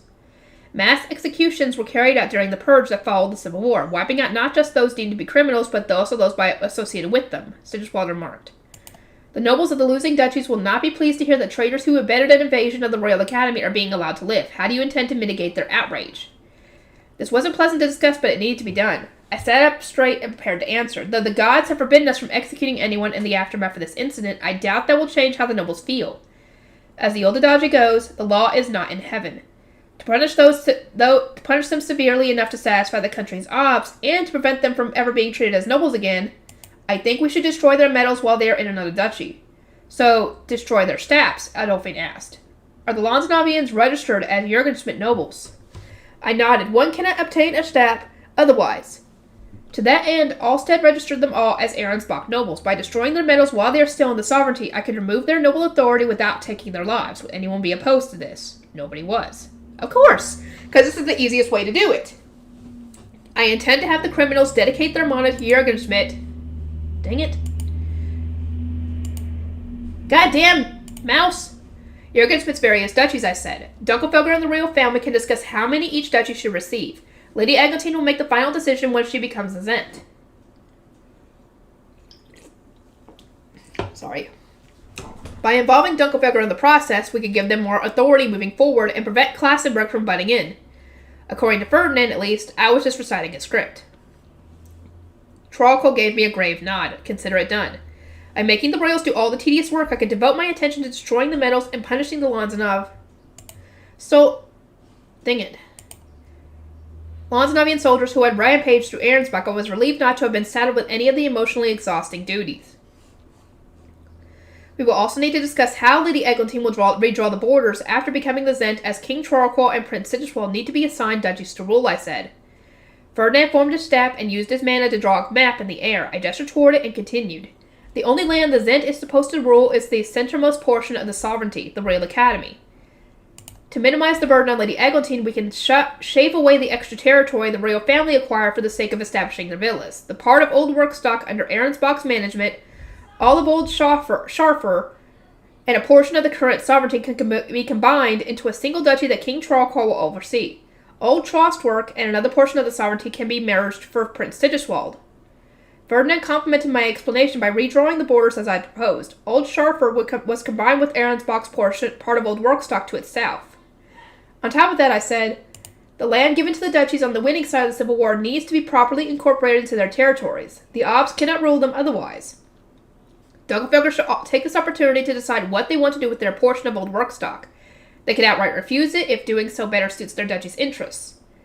I turned to Dunkelfelger's Archducal couple for their opinion. They had contributed so much to our victory that we would respect whatever decision they made. A short discussion followed, and they elected to have their border redrawn to officially include the proposed section of old Workstock. Eglantine remarked that if Klassenberg would probably make the same call with old Zossengass, and that was it, and that was that. As the new Zent, I wish to reward those who secured our win against the invaders, Eglantine said. Dunkelfelger, is there anything else we can give you? If you desire more land, we can make further changes to the map. The response came not from the Ob, but from Segelday. We do not need any more land than we have been given. Instead, we request more authority than Klassenberg, even after you rise to the throne. Let their rank be at least one place below ours for the entirety of your reign. Klassenberg hadn't contributed to this war in the slightest, but its influence and authority would still grow when Eglantine became the Zent. Dunkelfelder wished to prevent that. But of course, Eglantine replied with a calm smile. Obtaining the Guterscheid and taking the throne would never have been an option for me without you, Ehrenfest, and Lady Rosemine's Ehrensbach. Ob Klassenberg raised me never to let a debt go unpaid, so that should not be a problem at all. And as for you, Ehrenfest, you have no interest in receiving more land, so what can we give you? Your word that the royal family will not proceed with Rosemine's adoption to King Trarqual, Sylvester replied. It no longer makes sense, considering that one is the avatar of a goddess, and the other is soon to be an Ob. That said, we wish to keep everything we were given in return for agreeing to the adoption in the first place. In short, the adoption wouldn't happen, but Ehrenfest would get to keep the magic tools for its children, and the restriction that nobles could only marry into the duchy. I would not have been able to adopt an avatar anyway, Trarqual said, announcing that he was also content with abandoning the plan. Eglantine nodded. And what do you desire, Lady Rosemine? Your cooperation in the construction of my library city. To be more precise, once the printing industry has spread, I ask that all duchies be ordered to send copies of each new book they create to Ehrensbach. Is that all? Eglantine looked at Ferdinand with concern. It was strange that she was consulting him. She had asked me what I wanted. You have a narrow mind when it comes to books, girl. Let Ferdinand say something too. Yes, that will do. Wow, Ferdinand replied. Let us be glad she did not order the construction of a new library city equipped with a teleportation circle in every single duchy. Yeah, we don't need that. As much as I still wanted to move freely between the country's libraries, I recognized that it wasn't really feasible right now. I remembered getting shouted at over the idea, and there were some things I shouldn't ask for while everyone was acknowledging me as an avatar of a goddess. As for me, Ferdinand said, I asked that Ehrensbach's name and duchy color be changed after Rosemine becomes its Ob. Your requests are acknowledged. Lady Rosemine, please put some thought into the name you choose. We cannot have two Ehrenfests. Yeah, we can't. Why can't you just combine Ehrenfest and Ehrensbach into one duchy? Why couldn't they have asked for that? I mean, they're redrawing the borders. Why not just get rid of that border? Under normal circumstances, when a foundation was stolen, the duchy would take the name of the new Ob's house. Actually makes sense, though. Because then what would they do? Because they would have to make the... Never mind. It makes more sense to not do that. The duchy would take the name of the new Ob's house. I was adopted, however, which meant we would end up with a second Ehrenfest. Eglantine was letting me come up with another name to remedy this. I wonder what I should call it. It's kind of exciting. Actually, that is a good question. What would she call it? Japan? Oh, that'd be so cool if she did. God dang. Adolphine's Push. Wonder what this is about. Hold on. Let me just make sure. Okay. 20 minutes. Okay. Adolphine's Push. I was gleefully considering the name of my library city when Adolphine raised a hand. Now that everyone's rewards have been decided, I request permission to speak. Granted, of course, I said. Adolphine looked at Trarqual and Siggiswald. This would ordinarily be kept within the royal family, but it must be said that I married Prince Siggiswald to connect Drwankel to the next Zent. By losing his claim to the throne, he might have breached our contract. He breached it, I asked. Indeed, if the prince becomes an Ob, neither my duchy nor I will gain anything from our union, thereby violating the contract we made at the time of our engagement. He is not entirely to blame, but a breach is a breach. I wish to borrow Messenora's wisdom so that no one is punished by the goddess of light. Huh? I cocked my head at her, unsure what she hoped to gain from this. Ferdinand must have detected my confusion because he gave his temples a few taps and translated. So you want to guarantee that Drwankel will receive the benefits of marrying a Zent, even though Prince Siggiswald is becoming an Ob. Indeed, she said with a smile, or I would ask Lady Rosemine to recognize our divorce as the one who performed our star binding. The look in her eyes reminded me of Gundalf when he was advancing his research. You may discuss the matter in our absence. Rosemine is under no obligation to make promises about a contract between your husband and you.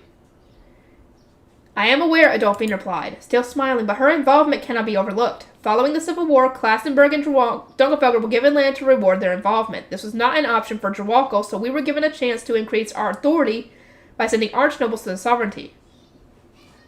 Klassenberg and Dunkelfelder had endured many hardships trying to manage territories outside their borders, while Jawanko had struggled to fill the void made by sending so many archnobles to the sovereignty.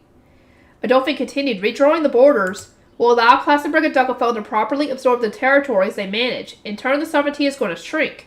What will happen to the nobles there when the Sovereign Temple moves to the Royal Academy? Klassenberg and Dunkelfelder were keeping their rewards from the Civil War, and she wanted to make sure the same was true for Jawanko. Ferdinand drew his eyebrows together in a frown. We plan to temporarily return all sovereign nobles not in the royal family service to their duchies during the move to the academy and the assignment of new obs. Once everything is, done, the duchies will send nobles as before, but Lady Eglantine and Prince Anastasius will decide which ones are accepted. From that point on, sovereign nobles will stay in the dormitories of their respective duchies. Adolphine nodded, having anticipated that answer. I thought the sovereign nobles would be sent back, considering that the blue priests are due to return. I do not disagree with any of these changes. It makes sense for the new Zet to choose which nobles shall work for her, and moving them into their dormitories will reduce the burden on her in many regards. But I cannot ignore their impact on Jawanko. We will lose not only the benefits promised to us by my contract, but also our reward for participating in the Civil War. I will need to discuss the matter with the Ob. I understand your position well, I said, unable to hold back my tongue. Lady Eglantine, King Trarkal, Prince Sigiswald, think carefully about how best to reward Jawanko. Rosemine, this is not a matter for you to speak on, Ferdinand interjected with a hard glare. Because of my goddess Daimana, anything I said will be interpreted as a divine order, but I didn't regret my decision. I understand that, but I empathize with Lady Adolphine's urgency and desperation. Please allow me to provide some insight. Imagine my adoption into the royal family went ahead, but Ehrenfest never received what they were promised in return. If the Zent had adopted me only to be demoted to the rank of an Ob, and the rewards promised to Ehrenfest had never materialized, I too would have been ranting about a breach of contract. It was even worse for Adolphine. Not only was her duchy being denied payment, but it would also need to bear a greater burden when assisting with the construction of the new duchies. Of course, the situations aren't exactly the same. Divorce has a tremendous impact on a woman's reputation. Lady Adolphine, I continued, your marriage was political and your concerns are valid, but would rushing into a divorce be wise? Given the impact it might have on your duchy's plans and your future, I would encourage you to give it more thought. Jawanko and the royal family must have both agreed that her engagement was best for the balance of power in Jurgenschmidt. They would need to be consulted before anyone took action. Naturally, the final decision will not be made here and now, but after a discussion between my parents and Jawanko and the royal family during the upcoming Archduke Conference. I elected to mention it because my star binding was performed using ancient methods. I thought my divorce might need to be done the same way. I don't know. Adolphine's marriage had survived an entire year, long enough for her and Prince Sigiswald to grow close, I thought, but it seemed she was already set on divorce. I guess that's, yeah, I don't blame her for not wanting to be married to this guy. I guess this is just how things are in this world. Did an arranged marriage need to end if the deal it was founded on fell through? The couple had wed over a year ago, so I thought it would be better for them to keep supporting each other. It wasn't my marriage, though, nor was it my decision to make. Adolphine understood her situation more than I ever would. Just a moment, I said. I can check. I made my book of Messinora and searched for any information I could find about divorces. Sigiswald spoke with Adolphine in the background. Based on his remarks, he didn't want them to separate. Adolphine, have we not already spent an entire year together? The first prince asked. I did not think you were so obsessed with obtaining royal status. He was trying to chastise her for being so heartless, but she merely blinked in confusion. Are you really so taken aback? Our union was political from the outset, arranged with the understanding that I would marry the country's next Zent. Obtaining royal status was always my focus. We were never even a couple. We gained the blessings of the supreme gods, did we not? And what will your future hold if you divorce me so soon after coming of age? You might not find anyone else and end up stuck in Jawanko for the rest of your life. I mean, how is that a bad thing, though? That might not be a bad thing for her. Adolphine looked sincerely troubled. She made to respond, then paused, though they weren't on the same page. Their marriage and its problems weren't to be discussed in this public arena. She must have given up on trying to explain her perspective because she merely smiled and said, Prince Sigiswald, anyone will grasp at Garner's threads if she dangled them so clearly. Not even my best Gelf could resist their allure. She wouldn't let this opportunity to divorce him slip through her fingers. I wonder how they ended up like this. Like, ouch. Adolphine said they weren't even a couple. As much as I wanted to find out, this was a matter between their houses. It seemed rude of me to pry. Yeah, I would be curious too. I gazed up from my book of Messinora to address them. Lady Adolphine, according to my research, the traditional means of divorce should still work for you. Please note, however, that you will find it harder to obtain the Supreme God's blessings. A normal prayer would earn them only half as much blessings as usual. I thank you ever so much for your time, Lady Rosemine. Your insight is most useful. Adolphe knew the supreme gods would grant her less favor if she divorced the first prince, but that didn't change the resolve in her amber eye. She got Eglantine and Troarkol to promise they would set up a meeting with Troarkol to discuss the matter. It was admirable, really. A name stone should take no more than 3 days to complete, Ferdinand said, returning our focus to Eglantine. Thus, I would advise holding the transference ceremony and your debut as a Zent 4 days from now. Like other rituals, they can begin at third bell. 4 days from now, Eglantine cried. Her shock was a little unwarranted, if you ask me. 4 days was plenty of time. In fact, coming from Ferdinand, it could even be considered generous.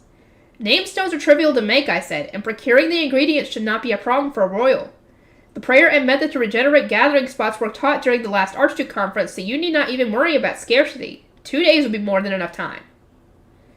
Ferdinand nodded in agreement. 2 days was my original plan, but you would not be ready for the ceremonies, especially as you need to practice your whirling. Ah, I get it now, I muttered. 3 or 4 days of practice wouldn't have been enough when people are comparing me to Lady Eglantine, but even then. Though I was finally able to whirl without falling over, I still occasionally wavered. Having to keep up with Eglantine of all people was going to be tough. I tried asking for more time to practice, but Ferdinand refused. You will need to make do, he said. If we are not careful, we will not make it back to Arensbach in time for spring prayer. This year's harvest will This year's ceremony, especially this year's harvest will catastrophically fail. Oh, right. But what about our clothes? Ferdinand cocked an eyebrow at me like I just asked the dumbest question in the world. Lady Eglantine has her clothes from her coming of age and star binding, and as your role is to present her with the Grützeschat, you can wear your ceremonial high bishop robes. Okay. I was okay with that. I was used to wearing them, and then we wouldn't need to worry about them being ready in time. Laisslyn and the others could fetch them from Arensbach for me. Lady Eglantine, Ferdinand said, please wear face-stone shoes for your whirling. The pillars of light will not form without mana. Should I wear some too, I asked. There is enough divine mana spilling out of you that the material of your shoes will not matter. Do as you please. Huh? Am I leaking that much mana? It hadn't even occurred to me, but there must have been a lot. My current state was so abnormal that even pillars of light will form on their own. To provide extra support, Hartmut shall participate as the high priest, Ferdinand continued. Shall we let the royal family borrow him from tomorrow until the day of the ceremony so he can educate Prince Anastasius? Hold on, Sylvester yelped. You plan to have Hartmut educate Prince Anastasius? That meant putting an Ehrenfest archnoble above a member of royalty. Ferdinand glanced at his brother then at Anastasius. Hartmut knows more about religious ceremonies than anyone else we can spare. Is your knowledge not superior? Anastasius asked. He probably thought it would be easier to learn from an archduke candidate than an archnoble from another duchy, but Ferdinand shot down the idea at once. It is, but I do not have time to teach you. I must instruct the nobles of Arensbach and Rosemine instead. If you are displeased with needing Hartmut's assistance, or think you can prepare the transference ceremony at such short notice without him, I will not object. You can make do with those of the sovereign temple. According to Ferdinand, the sovereign high bishop was basically on the verge of death. His blue priest wouldn't be of much use to the second prince when the temple was in such a sorry state, making Hartmut's assistance crucial. Ferdinand put the royals in his debt while simultaneously blocking their escape route. How evil. Still, I couldn't just sit here in silence. He was lending the royals one of my retainers. Prince Anastasius, if you want Hartmut for the next 4 days, I will need to charge the royal family for his services. Sylvester and the others were stunned, but I refused to budge. Not even the Lord of Evil could suppress my merchant spirit. On another note, I said, I promised Lady Hannelore that I would invite her to wash me hand over the Grützeschat. Ob Dunkelfelder, please be sure to bring her with you to the ceremonies. As you wish, the Ob replied. I was prepared to move on, but Troarkol raised a hand in search of permission to speak. Lady Rosemine, I have a suggestion. Yes? Could we invite all the Archduke candidates currently enrolled at the Academy? This seems like a perfect opportunity for those closest to becoming the next generation Zent to learn the importance of religious ceremonies and the Grützeschat's divinity. Going forward, students would need to pray to the gods and work to acquire as many elements as they could. Troarkol thought that a demonstration of the path to the throne would play a crucial role in reforming the country's temples. Sylvester contemplated the idea, then nodded. I agree with King Troarkol. However, I propose that we invite all baptized Archduke candidates, even those who are still too young to attend the Academy. I imagine Melchior, the current High Bishop in Ehrenfest, would also appreciate the chance to see Rosemine's ceremonies. A gentle smile spread across my face. I would need to put all into serving as a good example for Melchior. Given the brooches and such will need to be prepared for those who have yet to enroll, we can let the obs of each duchy decide whether they wish to bring their 7, 8, and 9-year-old, I said. I should note, however, that I think children have much to gain from experiencing religious ceremonies at a young age. And what will you do if problems arise because of children that young participating? Ferdinand asked me with his usual glare. I shrugged back in Ehrenfest. Recently baptized apprentice blues watched our ceremonies without issue. I see no reason to worry about well-bred Archduke candidates. Even if something does happen, the blame will rest with the parents. The Ob gets to decide who participates after all. A misbehaving child spoke to a poor education, so the Obs would only bring those they could trust not to shame them. In short, there was basically zero risk of us encountering any issues. As far as rituals go, I said, the transference ceremony is irregular, not like the yearly star binding and such. It will serve no purpose for future generations who obtain their own books of Mesonora, because it should never need to be repeated. I see nothing wrong with letting the younger children participate just this once. Ferdinand rapped a finger on his temple. I wonder, did you only make this grand, admirable gesture because you wanted to impress your younger siblings? Well spotted, Ferdinand! Guess I can't pull the wool over your eyes! Once we'd agreed to let all the baptized Archduke candidates participate, we went over the details of the ceremonies before bringing our meeting to a close. Okay, hold on. Okay, gonna keep going. Eglantine's name swearing. Ferdinand, Sylvester, Florenzi, and I went to the dormitory's common room to begin instructing our retinues. My retainers all gathered around me and waited their next orders. Hartman, I said, please help prepare for the Gutachite transference ceremony in 4 days' time and serve as its high priest. You will need to hurry back to Ehrenfest Temple to fetch your ceremonial robes, among other things. From tomorrow onward, I must also ask that you teach Prince Anastasius as much as you can about the ceremonies. Hartman accepted, radiating motivation. I shall ensure the divine avatar-led transference ceremony is performed to perfection. I went on to ask that the adult guard knights who have participated in the academy ceremonies disguised as blue priests and shrine maidens make their own preparations as well. There is no reason we cannot serve as your guard during the ceremony, Lenore declared, but if you would permit me to ask, who is receiving the Gutachite? Lady Eglantine, I replied. In truth, I wished to assign Hartman to her before she took over as a sovereign high bishop.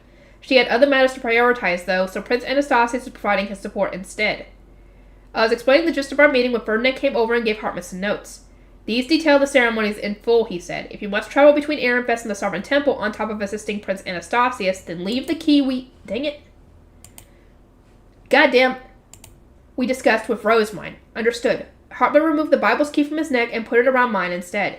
He asked Ferdinand a few questions about the notes he had just received, then turned on his heel and started carrying out his orders. We too shall return to Ehrenfest. Judith, Lorenz, Matthias, the rest is up to you. Understood. Cornelius, Lenore, Angelica, and Daniel followed Hartman out of the common room. I watched them go, then summoned Gracia and Laisletta. Sorry to make you go back and forth like this, but I must ask you to retrieve my ceremonial robes and hair ornaments from Ahrensbach. I will use face stones for my shoes, so you need not worry about those. As you wish, my lady. The pair departed for the villa. Riarda and the others were at the dormitory today, so there wouldn't be a lack of attendants to look after me. Justice hurried out as well, having apparently received orders of some kind from Ferdinand. Feline, take this to Ehrenfest and ask the Rosemine workshop to start printing copies. I said, handing her the manuscript we would distribute once the new Zent was crowned. The Ob has given his permission, but be sure to run it past Mother as well. 25 copies should do. We intend to give them out during the Archduke Conference, so they need to be prioritized above all else. Mother and Miriella can split the work between themselves and even distribute some to Haas's monastery. Yes, my lady. Roderick watched nervously as Feline left, clutching the manuscript. Lady Rosemine, what about the Dunkelfelger story I'm writing? Ob Dunkelfelger will not take the throne, so your time constraints have been removed. Do keep at it, though. He was so excited about your work that he mentioned buying up all the copies. Roderick had been pulling his hair out over his 5-day deadline, so he was understandably relieved to have more time. I felt bad about making such an unreasonable request in the first place, but he was the only one capable of completing it. I shall take a short moment to embrace the calm, then get back to work, he said. But your panic added such wonderful tension to your writing, Jennifer remarked, giggling. She had agreed to have Roderick by answering his questions about Ditter, so she had seen his agony firsthand. Well, don't let her help go to waste, Lorenz added with a chuckle, having also witnessed the young scholar's anguish. Finish the job. Once I'd instructed all my retainers, Ferdinand came over and took the seat beside me. Rosamund, what do you intend to do about Letizia? If we follow Ahrensbach's tradition, she will need to be demoted to an archnoble when you become the Ob. She lacks parents, however, and would thus need to live in the orphanage. Your answer will decide whether she can attend the transference ceremony. Could we return her to Jerwanko? I think she'd rather live with her parents than stay in Ahrensbach. Perhaps if you can find a way to nullify her contract, her adoptive parents both climb the towering stairway, but that is assuming Jerwanko even wants her back. It might not welcome the return of an Archduke candidate who caused problems elsewhere, but she's their daughter, I said. Surely they wouldn't refuse her. Yes, I doubted you would understand, Ferdinand muttered, crossing his arms. Letizia was baptized as an Ahrensbach Archduke candidate. Even if her parents welcome her with open arms, the final decision rests with Ob Jerwanko. In light of recent events, I doubt any ruler would accept a member of Ahrensbach's former archducal family. Maybe for the sake of securing a connection to you, but in that case, she would only be a source of trouble for us going forward. To my surprise, Ferdinand actually seemed to be worried about Letizia. Do you believe it best for her to stay in my new duchy? As an Archduke candidate, I asked. If you would rather keep your distance from her, we can house her somewhere remote. Let me put your needs first. As much as I thought Letizia was cute, her actions had put Ferdinand on the brink of death. Coupled with the fact that she had escaped the war physically unharmed, it made sense that she was lower on my list of priorities. First, there's something I wish to confirm, Ferdinand said. You intend to raise the children of those the Lanzanavians murdered in the orphanage, correct? I am including Alsted's daughter. Oh yeah, because I'm guessing they're going to die too. Yes, those children did no wrong. Like an Aaron Vest, I plan to send the kids of assailants and victims alike to the orphanage. Then, when I took over as the Ob, I would voluntarily serve as their guardian. Ferdinand nodded carefully. In that case, entrust Letizia to me. I must have let my thoughts show on my face because he cocked an eyebrow at me and slowly added, there is no need to look so concerned. I will not do anything to greatly displease you. Even if something were to happen, you would need only order me to stop. Yeah, because she still has his name stone.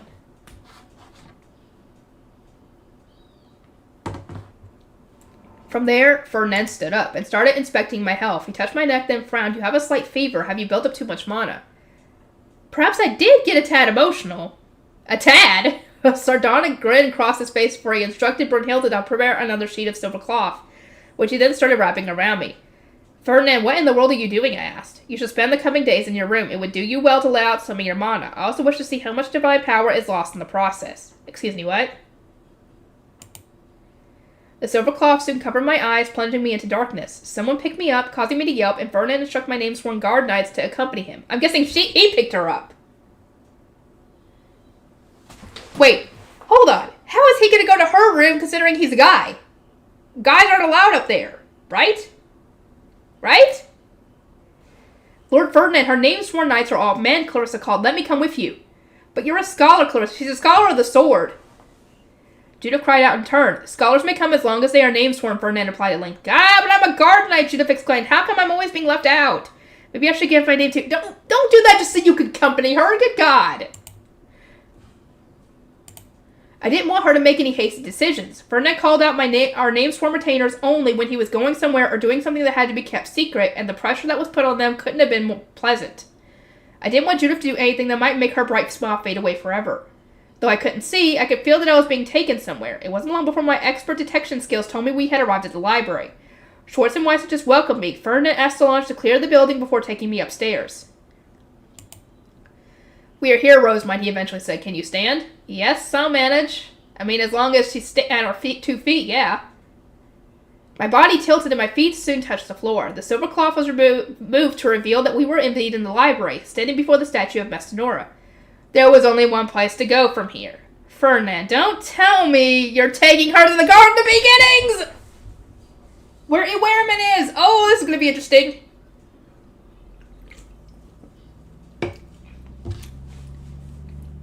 After ordering the knights to turn around, he handed me a sound blocker and nodded. I was going to die in the Foundation myself, but the drastic change in your mana means I am now recognized as Ob Ahrensbach. The Foundation refused me. Only remaining option is for you to attempt it with your goddess-dyed mana. Its capacity is enormous enough for you to let it out as much as you need to. In essence, we were killing 2 birds with 1 stone. Dying the Foundation enough that a wereman would stop complaining while also allowing me to release my excess mana. Is this why Hartmut gave me the Bible's key, I asked. I was also apprehensive about him wearing it around Prince Anastasius. The upcoming ceremonies will paint you as the divine avatar of even higher status than the royals. Who knows what danger might follow? Ferdinand opened the cover of the book in Messinora's hands to reveal a keyhole, then encouraged me to channel mana into the Foundation. Release only as much as you need to, he said. If you go too far, Lady Eglantine might have a hard time dying over it. True! That is true. I slotted the key into Messinora's book, causing the statue to move aside without a sound. The descending staircase behind it led to an iridescent barrier, which led me to a room just like the one containing Ahrensbach's Foundation. This place is huge, I mused aloud. Guess that shouldn't surprise me when I'm looking for the country's foundation. And, wow, it really is almost empty. No wonder Wehrman is panicking. I spent a moment admiring the Foundation, which was several times larger than those found in the duchies, then carefully started pouring my mana into it. Exercising caution was more important than ever. I needed to use rejuvenation potions when dying Ahrensbach's Foundation, and collapsing here would cause all sorts of problems. By the time I'd released enough mana to feel comfortable, the Foundation wasn't even 1/6 full. How much is 1/6? I don't even know. It was enough to bring the country back from the verge of collapse, if nothing else. I gazed upon the 7 colored face stones swirling through the air and saw that they were spinning faster now. Well, I should do it, I declared once my mana was slightly more than halfway depleted. I returned to the others and said, sorry for the wait, everyone. No sooner had I locked Messidor's book than the statue moved back to its original place. Ferdinand waited for it to settle, then instructed my name sworn, who covered me in silver cloth once again and returned me to the dormitory. Though I could spend the next 4 days at my leisure, I wouldn't be allowed to read in the library, of course. Relieved of my excess mana, I got some rest, practiced whirling, and participated in meetings about the upcoming ceremonies. Ferdinand said my whirling was sure to be sufficient. Not bad, Rosemine, not bad at all. A day seemed to pass in the blink of an eye, and it soon came time for the ceremonies. My female retainers inspected me in my ceremonial high bishop robes and sighed in awe. Okay, we're getting to the ceremonies, everybody! This is gonna be good! I thought my appearance was the same as always, but then again, I couldn't see my divine power. Lady Rosemine, please hold out your arms so we can put these on for you, Bertilde said, approaching with a box of charms and ornaments. I did as instructed and waited patiently as Lazletta slowly adorned me. Never before have I seen charms with this many face stones, I remarked. Lazletta nodded. Lord Ferdinand made them specially so they would not obstruct your whirling. They reminded me of gloves, except they were woven out of tiny but slender chains that reached from the back of my hand to my upper arm. Rainbow face stones shaved down into beads glittered across them, each with a protective magic circle. I was like, good lord, how are you making these, dude? And where did you get all the rainbow face stones anyway?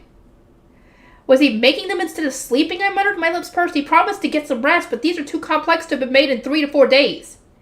Yeah, you need to get him another blessing. As soon as the ceremonies were over, I would need to encourage him with one of Schlaftrum's blessings. Clarissa giggled. He simply wishes to be prepared. In his words, these precautions are necessary to prevent the goddess from returning to your body as you whirl. Dang it. I would have loved to witness something so divine, but as you lose memories in the process, I shall make do without it. It never even crossed my mind that my dedication whirl might summon Mestinora again. Uh-oh, that wouldn't be bad. Bad. I stroked the light chains covering my arms while thinking about my lost memories. Maybe these charms would protect my thoughts even if the goddess returned. I hope so. Matthias, this is Lenore. Is our path secure? The Ordnance shot out of the room, then returned with an all clear from Matthias. Today's plan was to leave through our tea party room and use the back paths meant for royals to reach a waiting room near the auditorium. To my knowledge, it was the same room that royals themselves had once used. Judith, Lorenz, and Matthias had gone ahead to make sure the coast was clear. Lady Rosemont, since you are ready, Angelica, who was wearing the robes of a blue shrine maiden, covered me with silver cloth and picked me up for the umpteenth time. Hartmut's put a lot of work into today's ceremonies, Clarissa announced, sticking out her chest. He mobilized Prince Anastasius, the sovereign nobles, and everyone in the sovereign temple to make sure things were ready for you. She was trying to impress me, I gathered, but I was more worried about everyone forced to endure his enthusiasm. I know. Imagine listening to all that for friggin' 4 days. We soon arrived at the waiting room where Hartmut was ready to receive us. Eglantine and Anastasius appeared not long after. They inhaled sharply upon seeing me, then knelt to indicate my superior status. I'd seen the clothes they were wearing before. Lady Rosemont, Eglantine said, I was dressed in these same clothes when you blessed me at the start of my graduation ceremony. I hope to receive your blessing once again and earn the notice of the gods by wearing the divine color of my birth season. I was admiring her outfit, feeling a little nostalgic when Hartmut approached us. Cornelius, leave Matthias and Lorenz here and go to the auditorium. I want you and Lady Rosemont's other guard knights to carry out the final checks. The royals had said there weren't any issues, but maybe some of Robert's co-conspirators remained in the Sovereign Knights Order. At the very least, my knights were skeptical of anything the royal family told us. It probably didn't help that Ferdinand was going to such great lengths of my charms and the precautions. Cornelius, who was clad in the robes of a blue priest, responded to Hartmut with a stern nod before heading to the auditorium with the others. Anastasius turned to his own knights and made the same request. Go to the auditorium and perform final checks of your own. Leave only as many knights as I need to protect me. The transference ceremony must be completed without incident. Not once in Jürgen Schmidt's long history had an Ehrenfest Archduke candidate serving as Messinore's divine avatar bestowed the Gutscheid upon a new Zent. The nobles we'd invited were being kept in the dark, as many wanted to know why Torquil wasn't receiving the Gutscheid and why it was being bestowed upon Eglantine when there are other people more deserving. Those directly involved with the transference come to the back of the room, Hartmut said. The front portion was a waiting area for the royal retainers, whereas the back was for the royals themselves. I moved to the back of the room with Hartmut, Eglantine, and Anastasius, who was serving as his wife's escort. Hartmut then addressed us again. Let us perform the name swearing before the transference ceremony. Prince Anastasius and I shall observe. Right. Hartmut and Anastasius watched as Eglantine produced a small white box, which she held up to me. For a moment my eyes were drawn to her magnificent golden tresses, but I quickly corrected my focus. Inside the box was a multicolored face stone of every element, and inside that, Eglantina's name was written in gold letters. I don't feel great about this, but oh well. I'd said it before and I would say it again. Holding another person's life in your hands was absolutely terrifying. But if Ash's concerns about us corrupting the meaning of name swearing arose in the back of my mind. Still, Ferdinand thought this was necessary to ensure Eglantine wouldn't be hurt by my goddess-dyed mana during the ceremony and to guarantee her silence on various matters. It was also a good way to prevent her from one day trying to abuse her power and give Ferdinand more unreasonable commands. She was the kind of person who would do anything to protect Jurgen Schmidt's peace. I don't plan to give her any orders, I'm just playing it safe. Anastasius glanced between us with an indescribable look on his face. He wanted to stop this, but knew there was nothing he could do. I imagined he had said everything he could to dissuade Eglantine while she was making her namestone. Probably because he doesn't want my mana surrounding his wife. I bore the mark of Abiglaive, so my mana will probably return to being like Ferdinand's when the ceremony is concluded, and the divinity faded away. Anastasius would find that disgusting beyond words, but he would need to learn to deal with it. Unless Abiglaive marked people in my situation don't end up having divine mana forever, do they? That was a scary thought, but I tried not to dwell on it. Ferdinand had assured me the divine mana would disappear eventually. I wanted to believe he was right. I hope so. May we begin, Lady Rosemine? Yes. Eglantine met my eye, then took a deep breath and bowed her head. I, Eglantine, swear to become a loyal vassal of Lady Rosemine, the divine avatar of Messinora, the goddess of wisdom, and to devote my life to Jurgensmith as its new Zent. As proof of my resolve, I give you my name and implore you to keep it with you at all times. In return, I ask that you grant me the Güterscheid and show me how to lead Jurgensmith to a better future. Her delicate hand slowly held at the box containing her namestone. I accepted it and started filling it with my mana. Eglantine clutched her chest and let out a small, pained groan, feeling the resistance. Anastasius cried out and moved to rush to her side, but Hartman caught him by the hand. You must not interfere, Prince Anastasius. The ritual is not over until the stone has been completely enveloped. Based on Lady Rosemine's past name swearings, it seems the process is more painful when there's a greater gap between the participants' mana capacities. Lady Eglantine is suffering the least of everyone who has given their name. I slammed my mana into Eglantine's stone and ended the name swearing then and there. She let out a pained sigh in response. Are you well, Lady Eglantine? I asked. Yes, I am fine now, she replied with a smile like a blossoming flower. I thank you ever so much for your consideration. I put her name onto the cage on my hip, then sat down and gestured for everyone else to join me. Third bell rang as we went over the procedure for the upcoming ceremony. Oh my god, I'm not even halfway there yet. Holy shit. Blessings from the gods. Everyone has arrived, Ferdinand announced as he entered the waiting room. He instructed us on what to do, then held out a hand to me, acting as my escort. Take your places by the door. If you will excuse me, Hartman said. He agreed to perform the ceremony as the high priest, so he entered the auditorium ahead of us, taking the door for professors that led directly to the stage. The rest of us would use the main entrance. Hartman's departure left us with Eglantine and Anastasius, who would also enter ahead of us. Two of their guard knights stood in front of the doors, ready to open them whenever they received the signal. Ferdinand and I moved aside so that we wouldn't be seen when our new Zent made her grand appearance. Now behold the Zent chosen by the divine avatar of Messinora, Lady Eglantine. As doors opened, Eglantine and Anastasius glanced over at me. I nodded at them in response. Dang it. We had agreed that I would recreate the blessing from their graduation ceremony to make it seem like the gods were smiling down on them. Ferdinand grimaced at the reminder. He had said the Güterscheid would alone would suffice, but ultimately conceded the point. Our exchange was fresh in my memory. We need the country's nobles to fully accept Lady Eglantine as the new Zent. Otherwise, I won't be able to focus on my library study. That's your priority? What else would it be? Nothing, I suppose. If you'd rather not get even more involved with the royal family, a single blessing will serve your purpose. It wasn't the most impressive victory, but I secured permission nonetheless. I channeled my mana into my ring as soon as the door to the auditorium closed. Lady Eglantine, Prince Anastasius, the road ahead won't be easy, but I wish you the best of luck. You have my support. I made sure not to put much feeling into the blessing. It was merely a gesture like greeting an acquaintance. I nodded when I was done, satisfied with my work, only for Ferdinand to pinch his forehead and deeply furrow his brow. That was the worst case scenario, he said. Wait, what? Are you truly that oblivious? The divine power swirling around you is intensifying. Well, she can't really see it, so how was she supposed to know that? I couldn't see why Ferdinand was so troubled. The quick glance down at my hands revealed nothing out of the ordinary. Still, the situation must have been bad. He crossed his arms while looking from me to the auditorium and to the ceiling. The crease in his brow deepened and he started tapping his temples. What should we do, I asked. The real couple has already entered the auditorium. Dang it. And the ceremony is underway. There is nothing we can do but proceed as normal. Are you sure? I mean, look, I wasn't aware of my extra divine power, but the face stones decorating my arms had started to shine, a clear indication that things were dire.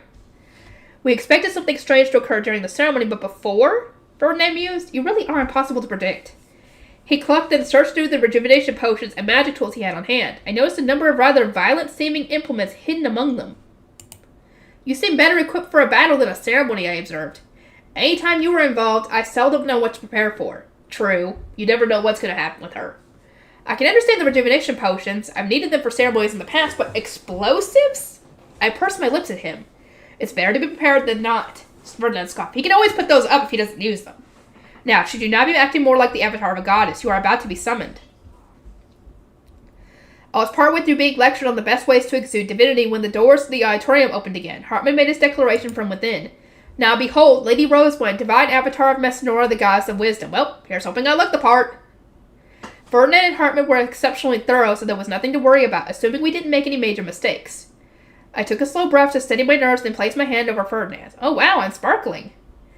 My divine power must have been swelling through his entire lecture. The face stones and charms covering my arms were making their presence known, shining so brightly they made my eyes sting. I raised my chin in an attempt to keep them out of sight, trying to avoid making eye contact with Ferdinand at the same time. He was looking straight ahead, but his polite smile chastised me for having unleashed an extraneous blessing in the first place. I gave the blessing, sure, but this isn't my fault. It's all on the goddess. According to Ferdinand, channeling mana to the foundation had reduced my divine power. Devoting a ton of mana while dedication whirling would most likely cause my shining to fade. Stay strong, Rosemine. Hold out just a little while longer.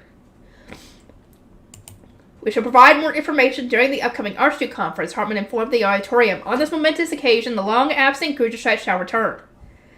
I ascended the whirling stage of Ferdinand, and at once the selection circle materialized underneath me. Oh, come on! What now?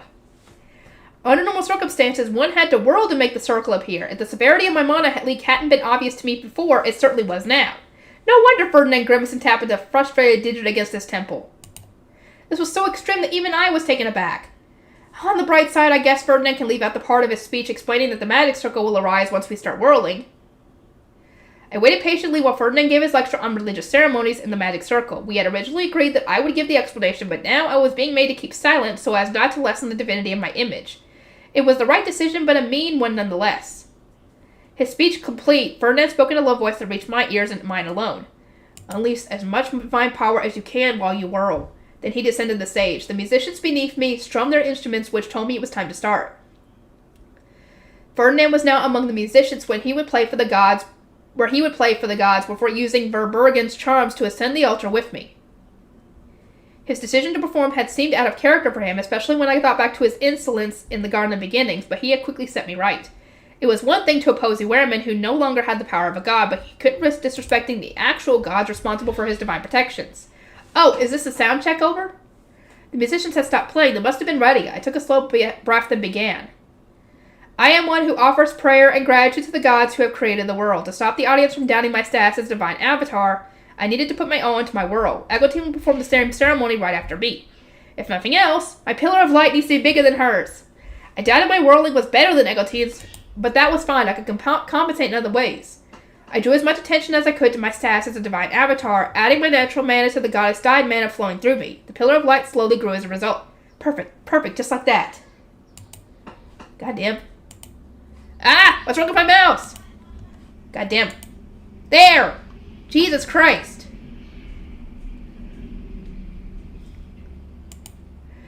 As I spun, I saw the statues of the gods move, opening a path. Egotine was waiting before the altar and would step forth to whirl once the path was fully open, ensuring that nobody in the audience would notice if she couldn't erect high enough pillars. The knowledge that everything was going according to plan brought me some comfort, allowing me to focus on my dance. My luminous face stones obscured my view, so I didn't even notice the waves of mana radiating from the stage and ascending the altar or the fact that the statues had started to shine. I simply finished my whirl and then returned to kneeling. Praise be to the gods, I said. In an instant, I was swallowed up by the most dazzling light. I squeezed my eyes shut on instinct and suddenly felt weightless. Then a voice reached my ears. So you have returned. You came second, mine. What? Excuse me? Again? Wait, who's first? Was that Ferdinand? I sheepishly opened my eyes and gazed upward. We had planned for me to bring Egotine and the unseen Ferdinand to the Garden of Beginnings once the whirling was complete, but here I was facing Ewerman alone. Hold on. We didn't account for this. The blood drained from my face. I frantically looked around, searching for an exit, but I couldn't find it anywhere. Even the entrance behind the statues was shut for some reason. Is Lady Egotine gonna be okay? Can she reopen it on her own? Ferdinand, what's the plan? As far as I was aware, he hadn't expected me to teleport to the Garden of Beginnings immediately after finishing my dedication world. Are you listening, mine? Erwin asked. No, sorry, this happened so suddenly that I was lost in thought. Could you repeat yourself? I said you came in second in the race. Second? Do you mean Gervasio got here before me? I exclaimed, my eyes wide in terror. Ferdinand must have made a mistake. Maybe he destroyed the wrong medal, although allowing Gervasio to escape the country gate? Erwin shook his head. Would that were the case, but no. Tarza has disappeared. I do not know where he is. Maybe he wasn't able to track Gervasio now that the man's medal was destroyed, or maybe Gervasio had gone somewhere else? Does that mean Ferdinand came first then? Yes, the coward who attacked Tarza to obstruct him returned to me before you. Wait, Ferdinand attacked Gervasio? This is the first I've heard about that. He must have traveled all over while it was holed up in the Airfest dormitory. I didn't know which route he had taken to reach Ewerman, but it didn't really matter. Time hadn't been of the essence. Look, Ewerman said. His eyes were still closed, but he had indicated a direction with a subtle turn of his head. Upon his return, Quinta declared his victory, and then withdrew without asking for the path to the Foundation. He even left something behind. Surely he does not consider this garden a storage room of some kind. I turned to see something wrapped in silver cloth and tied with magic rope, the former to prevent Mana from seeping out, the latter to keep anyone from touching it. I recognized it almost immediately. That's the magic tool Grudershite we were going to give Lady Eglantine. I pleaded with Ferdinand to let me see under the cloth, but he'd refused. My goddess-dyed Mana would have overwhelmed the tool and forced him to remake it from scratch. He'd taken it here to the Garden of Beginnings and used this opportunity to announce his victory. Well, that shouldn't surprise me. You came here later than the insolent Quinta, but you were first to reach the Foundation, Ewerman explained. Its mana has increased, though it has yet to be dyed completely. My congratulations on defeating the coward. Ferdinand wanted me to supply the Foundation before him, but thanks. I wasn't going to correct Ewerman. Far be it from me to tear down his praise, but my victory against Ferdinand wasn't at all deserved. I'd only supplied the Foundation as a means of releasing my excess mana, and so Ferdinand could see whether it changed the divine power within me. Moreover, the country gates are almost entirely dyed with your mana. I acknowledge your triumph, and so I'll make you the next Zent. No, we do not need to that. No, I am not the Zent. I acknowledge your triumphs, shall make you the next Zent, not Quinta. No, this is getting a little out of hand. I didn't want to become the Zent out of nowhere. The role didn't appeal to me. I was already in the process of granting Eglantine the Grudershite as a divine avatar of Messinora. Not to mention, Ferdinand will be furious if my actions undid all his hard work. Mine, finish supplying the Foundation before Quinta. It seems wrong to make me the Zent. Ferdinand won the race, didn't he? And there are plans in place to make me Ob Ehrensbach.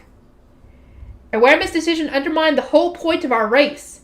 But he was unperturbed. You filled the Foundation with mana, yes, but only because... And most of all, I dislike the insolent man. I would rather anyone else become this... We're in the process of that, you idiot! So it was a matter of personal preference. I doubted there was much I could say to change Ewerman's mind, especially when he had so many reasons to hate Ferdinand. I understand, I said. Ferdinand was anything but courteous with you, but he also won the race.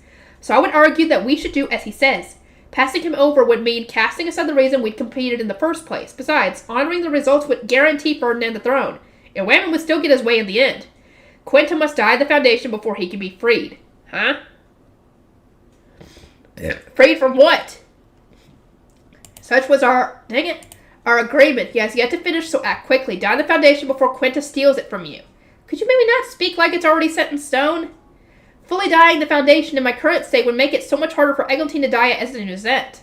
Not to mention, I wanted to save my mana for Ehrensbach's spring prayer and an end to Helm.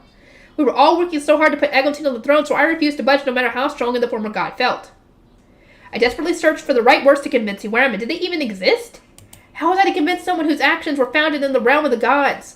Your mana alone will not be enough, he continued, more or less ignoring me. Messinora shall provide your aid and grant you yet more of her inexhaustible power. She would make use of your body until the Foundation... No!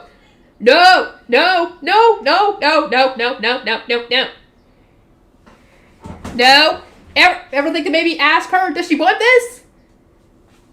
Or maybe if they got some kind of plan in place? Hello? Mine? Say something?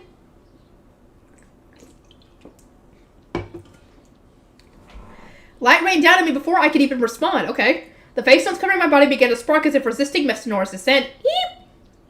My charms from Ferdinand activated on their own, and it was then that I realized the gravity of the situation. Rather than seeking my consent, Messinora was outright attempting to steal my body. Goosebumps rose all over my arms. Am I about to lose even more of my memories? No! I won't give up my body, I cried, resisting the presence trying to enter me. I crossed both my arms in front of my chest and channeled mana into my face stones. I refused to give up more of my memories. Some things were too important for compromise. I'd also promised Ferdinand that I wouldn't carelessly send right into my body again. He still refused to tell me what Messinora had done the last time she'd taken control of me, and I thought of what the goddess might do if she descended again, turned my stomach. I don't want to worry or hurt him. I focused on rejecting the presence of the light ceased raining down on me, thank God. Irwin began to radiate an overwhelming amount of power in response. You would take up arms against us? I'm not trying to fight you. It's just, when Messinora used my body before, it cost me so many of my most precious memories. Even now, they haven't returned. I don't want to lose anything else that matters to me. I wouldn't have minded dying in the Foundation temporarily, despite the problems Eglantine and Ahrensbach would face, but I absolutely refuse to lend my body to the goddess. Your only concern is your memories, and I shall call upon the aid of the other god. Oh, no! How can they... Thou hast my blessing, Sir Roman said, waving a hand, to receive this power to supply the Foundation. No! Good God, do they not listen here? Ferdinand, get your butt there quick! Receive this power to supply the Foundation. Light beams of various colors descended on me all at once, and the divine power of their elements coursing through me, clashing with Messinora's influence. Eek! Goosebumps spread from my arms to the rest of my body. This clash of mana made my stomach churn. It felt like tendrils too slender to be seen were wriggling their way into the pores of my skin. That's freaky! It was unlike any blessing I'd ever received. Rather than working together, the god's divine power fought for dominance inside of me. I was rocked with pain as the mana inside me continued to rebound. Parts of me felt hundreds of small twinges like they had electricity coursing through them. Other parts were throbbing and numb. So intense was the agony in some areas that I genuinely wondered if my bones had snapped. My head, neck, back, stomach, arms, legs, everything hurt, and it was all I could do to stop from crying out. Now go forth and die, the Foundation, Irwin said. Mine? The pain was too much. I crumbled to the ground and scraped. It hurts. I can't. I couldn't even sit. Messinora had died on mana while I was unconscious, inadvertently sparing me the torment. But now several gods were fighting for control. They all pushed against each other in their battle to establish dominance. Unlike the devouring heat, I couldn't control this foreign mana. I could only curl up and scream as my body was torn apart from the inside. The gods did not expect this, Irwin muttered, looking up at the sky. They seemed to be in quite a panic. Messinora wishes to descend and restore order to the divine power of the gods inside you. Can you remove these ornaments from your arms? No! I desperately shook my head. Even sitting was beyond me. How could anyone expect me to roll up my sleeves and start messing around with intricate charms? Irwin crouched down and reached out to me, but I was too far away. Even in his human form, he wasn't able to move from his spot. Then what's the point of transforming in the first place? How stupid can you be? This is troubling. You're gonna have to bring Ferdinand here. Through tears blurred my vision, I saw Irwin stand up again. I couldn't tell whether he really was concerned. His voice betrayed not a trace of emotion, but he was definitely looking for something. Someone is trying to open a path here, he said. There are some mana concerns, but inviting them seems worthwhile if they can remove your ornaments. I nodded as much as I could. No doubt he was referring to Eglantine. Unless someone intervened, the divine power swelling and rebounding in my body would surely kill me. Irwin slashed the air, creating an entrance that stood out like a sore thumb in the perfectly white garden of beginnings. No sooner had its iridescent barrier wavered than small explosions popped all around the former god. Oh, it's Ferdinand! Nobody else would use charms from the god of concealment to sneak into this place and start attacking. Not that his bombardment appeared to be doing much. Irwin looked slightly annoyed, but that was all. It was not your mana that opened the path, Quinta. I assume you employed another of your craven tricks. So be it. Come here and remove mine's arm ornaments. For what purpose, Ferdinand asked, still unseen. To allow Messinora to descend. I refuse. Wait, no! Ferdinand appeared out of nowhere, having likely removed his concealment charms. I could tell that he was still in battle mode. He had several magic tools in hand, and appeared to be gauging the distance between him and Irwin. This was bad. Refusing the goddess meant refusing my only hope of surviving. I reached out a trembling hand toward Ferdinand, terrified of my approaching demise, but he was too busy staring at Irwin to notice. Ferdinand, help! I see, Irwin said. Mine staff will complete your book of Messinora and allow you to claim the Foundation. A most adequate plan, and one that leaves you without any blood on your hands. I would expect no less from you. That's not what he's planning, dude. He didn't know that this was coming. The former god paused and thought, Loath though I am to admit it, I must acknowledge you as the next sent. Mine, it is unfortunate, but there's not enough time to support your ascension to the throne. He shook his head in disappointment, but his resignation was clear. Quinta, it seems unnecessarily cruel to leave mine in her current state. Show some compassion and put her to rest, then hurry up and die the Foundation. Ferdinand inspected us both, concerned. He must have then noticed my desperation, because he knelt down beside me, keeping a cautious eye on Irwin all the while. Would allowing Messinora to descend save Rosemine? Only the gods can control divine power. There's nothing more mere mortals can do for her. Ferdinand ground his teeth. Rosemine, do you oppose Messinora descending into your body? No! Save me! Good God!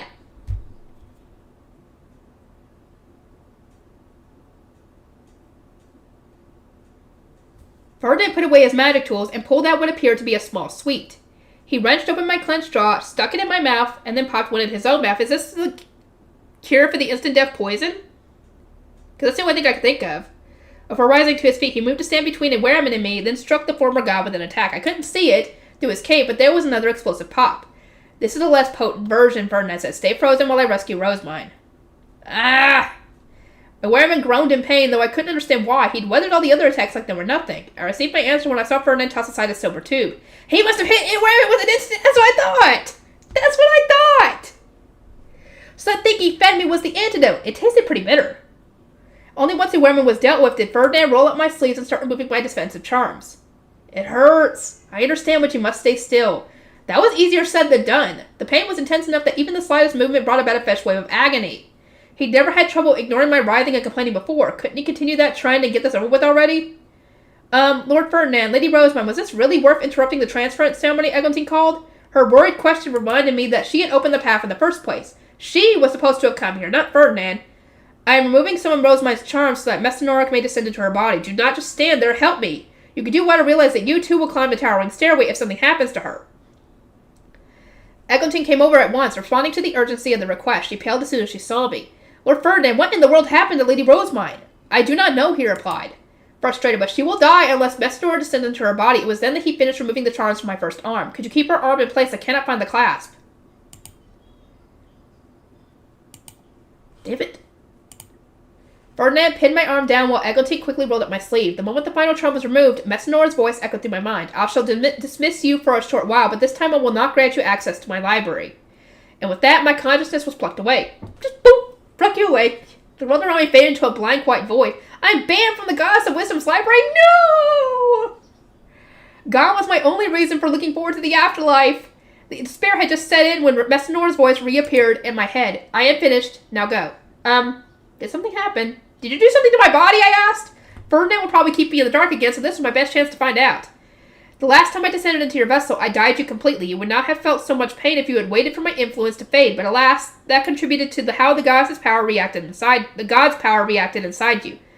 Was there another reason, I asked? Quinta's magic tools blocked my descent. No. The gods answered a Wehrman's call for aid and channeled their mana into you with enough force to overwhelm your charms. Was that really necessary? The charms were designed to block the descent of a certain goddess, not to stop the god's blessings, so the rush of divine power meant to overcome them hadn't faced any resistance whatsoever. The god's power had slammed straight into me, racked me with more pain than any human could endure. The gods were not acting with malice, but they did wish to spite Quint for lashing out at a Wehrman. So they put me through hell to get back at Ferdinand? I couldn't say I was impressed. I regret that you were wrapped up in all this. Still, I shall say no more. Return before Quinta starts to rampage in his impatience. She was making him out as some kind of angry beast, which simply wasn't true. Sure, he was calculated and ready to do anything, however immoral, to accomplish his goals, but for the most part he was really quite even-tempered. I wouldn't say he's impatient. No, he acts under Avagliv's influence, and any discipline he might have vanishes when it comes to his Geduld. Oh, she's his Geduld! Oh, at this point. From now on, I would rather you both stay far, far away from the Wehrman. Okay, whatever. Just let us finish what we gotta do, and then we can get away from all this, okay? Messinor sounded genuinely concerned for the former god. Plenty of stories claimed she was devoted to him. He had saved her life, apparently, and it seemed that they were true. I can understand why she wouldn't want Ferdinand near him when he had charged into the Garden of Beginnings with explosives in hand. If one looks only at the things he's done there, then, yeah, the angry beast comparison makes sense. Understood. Upon my return, I will take Ferdinand and leave the Garden of Beginnings. Good, and make haste to die in Jurgenspit's foundation. That is the Wehrman's wish, and why the gods lent you their power to begin with. Though my exchange with the Wehrman had spiraled out of control, it was true that the gods wanted Jurgenspit to survive. I wasn't opposed to granting their wishes. Their divine power would prove essential to our cause, and they had given me various blessings in the past. I thank you for assistance, O Goddess of Wisdom. Praise be to the gods.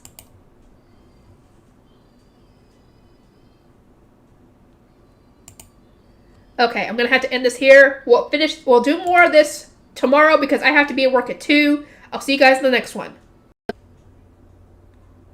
Okay, let us continue.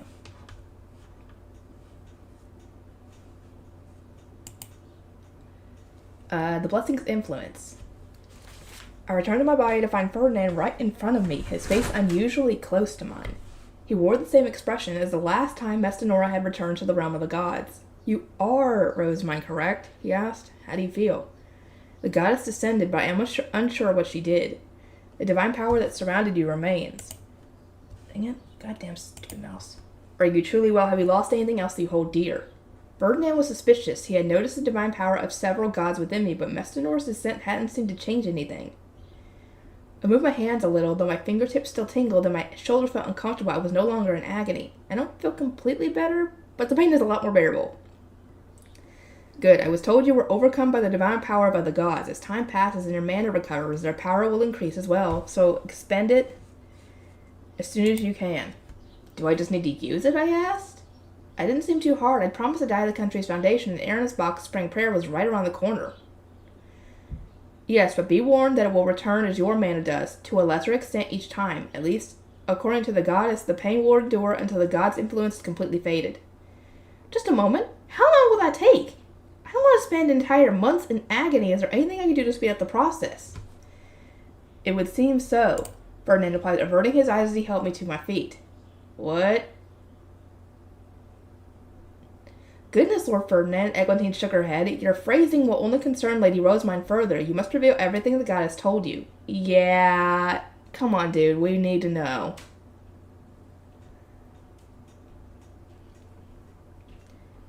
I stood up to Ferdinand in full agreement. It wasn't good to keep secrets from someone so prone to causing trouble. Yeah, I have to agree. He grimaced in response and eventually conceded. Mortal mana stands no chance if one is overwhelmed with divine mana as you were before Mestanora's return, but it can regain control when one is drained to the point of being almost completely empty. So we just need you to die me when I'm nearly out of mana, I asked? Surprised that we had such an easy solution. That sounds doable, though I will need to spend all my mana soon. Oh, God. I kind of looked ahead a few lines, and she said the same thing that Sylvester had said to Ferdinand, asking him, essentially, did you two have sex? So this essentially is what they're talking about, dyeing me in your colors. This essentially is what they're talking about. Oh, God. No, this is not, I'm assuming, not what they're talking about, or what she's implying is what they're usually thinking of when you think of this sort of situation. But I'm assuming that this is not what Ferdinand is planning on doing. That's why he was a little hesitant on telling her what they were told, because this is what they're implying here. And he doesn't want, I'm guessing, to ruin her reputation, his reputation, and get rumors going around. Oh, God, why the frickin' innuendos in this one? Eccleston smiled, though her slightly lowered eyebrows betrayed some concern. It will mean putting winter before autumn, Lady Rosemine. That's what I'm talking about. But that is nothing compared to your life. You have no choice, and yet... Oh! No. This is not what she's thinking. This is why you don't use euphemisms. Because some people ain't gonna get it. Ferdinand, just be blunt. Or somebody just be blunt, please. Eglantine, cover your ears, and Ferdinand, be blunt. Please. Because he's not gonna understand either way. Oh, do you mean summoning winter early in Arensbach? Ebergleif's sword would drain almost all my mana. But it seems a little wasteful, don't you think? Not to mention channeling so much divinely charged mana into the sword when spring was almost over would result in too great a change. It would seem like the seasons had moved in reverse, which was a spooky thought.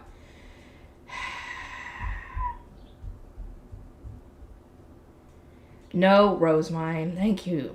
I know that's not what he means, but I don't think he wants to talk about what she means. Verna interjected with a heavy sigh. That is not what she means. He shot Eglantine a look as if urging her not to reveal so much, then said, I will explain the matter to Rosemine later, yes. Talk about this later. Lady Eglantine, have you registered your mana to the Grigishite? Yes, I am done. Eglantine showed us a bracelet with a rather large face stone. That must have been her magic tool, Grucheshite. It took the form of an ornament so the wielder could make it seem like they were produced together with their staff. Zent Obsenti really had produced a technical marvel when she created the first iteration for her beloved son. Even Ferdinand considered it an impressive achievement. A mother's love truly was profound. That is a single-generation Grucheshite, I said. You were the only one who can use it, Lady Eglantine. I am aware, she replied, then knelt before Ferdinand and me.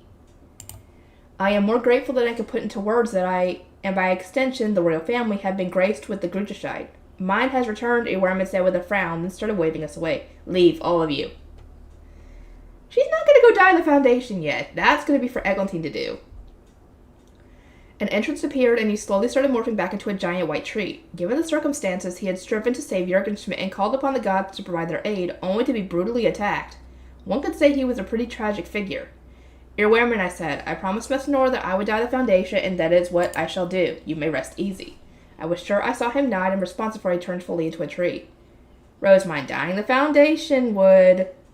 I shook my head, cutting Ferdinand short. It must be done. That is why the gods gave me their power. And as it is too much for a mortal to bear, it makes sense that I should use it. Even as we speak, the divine power that the gods put in order for me is starting to swell. Yeah, we better get out of here quick. It wouldn't be long before the pain returned in full force. Collapsing in front of the country's nobles and screaming in agony wouldn't be wise. Not while I was being treated as the avatar of a goddess. We have less time than I expected, Ferdinand said. Let us finish the ceremony at once. I will arrange for the dying of the Foundation. He started collecting what appeared to be ivory branches strewn across the ground. What are those, I asked. Branches of the white tree, I would imagine. They appeared after I cut Ewerman's hair. Wait, you cut his hair? No wonder Mr. Nora deemed you an enemy. Worse still, he must have done it while she was inhabiting my body. Comparing him to a beast made a lot more sense. If you would rather I put them back, I shall, but they are most valuable materials. Would you not like to find out what kinds of fey paper we can make with them? You got them. You hit the nail on the head on this one. Now that you mention it, one should maximize the value of any resource found scattered across the ground. But if you're able to make any kind of fey paper with that material, it's going to be very limited considering you have limited materials. So it's only going to be for, like, your personal use, which is completely fine. Ferdinand grinned, and the divine power within me began to stir. Uh-oh. I'll make sure he never returns to the garden in the beginning, so please, overlook him just this once, oh gods. Ferdinand reactivated Verbergen's charm and went on ahead. I took Eglantine's hand and followed, moving slowly due to the pain and discomfort that remained. It feels like the ceremony is already over, I said. Truly, too much has happened in this short time, Eglantine replied quietly as we descended the altar. I am awestruck that Lord Ferdinand managed it all on his own.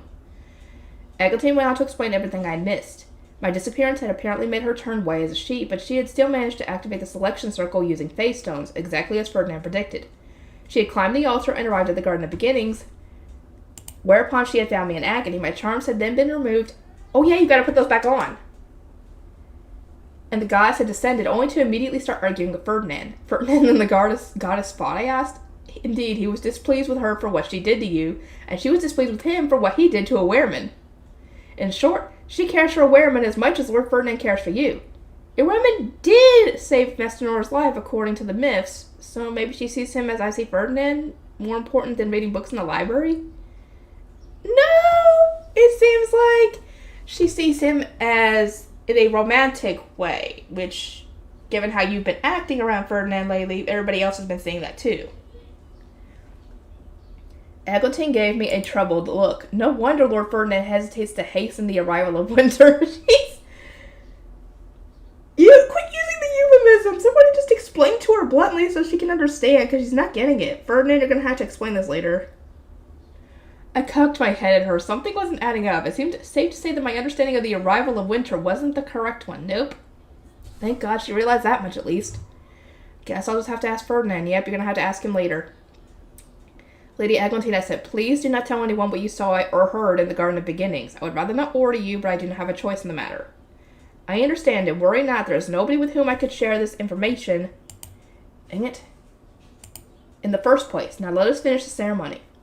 The divine power inside me continued to swell, causing my hands to tremble. Eglantine gave the one she was holding a reassuring squeeze, then donned the bright smile she wore while socializing. I nodded and smiled as well, doing my best to come across as the avatar of a goddess. As I descended the altar, an intoxicated mutter from Hartman. Oh no. He's drunk off her power. Oh my god. The divinity hurts to behold. Ferdinand must have brought him up to speed. May the new Zet form a vow with the goddess of light. Our acting high priest declared, Lady Rosemine, might I assist you? He stood beside me and held the voice amplifier to my mouth in preparation for my response.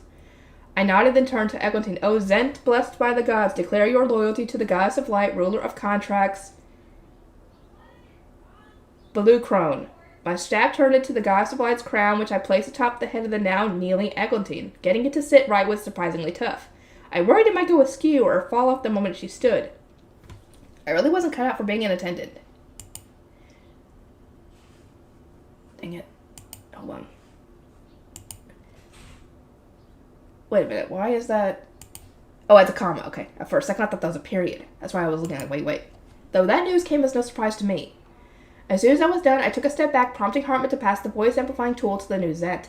I, Eglantine, hereby swear to the goddess of light and the 12 subordinates who serve by her side to correct the distortions that have taken root in Jurgenschmidt, to revival rituals as the Sovereign Temple's High Bishop, and to keep my promises to Lady Rosemine, the divine avatar of Messinora.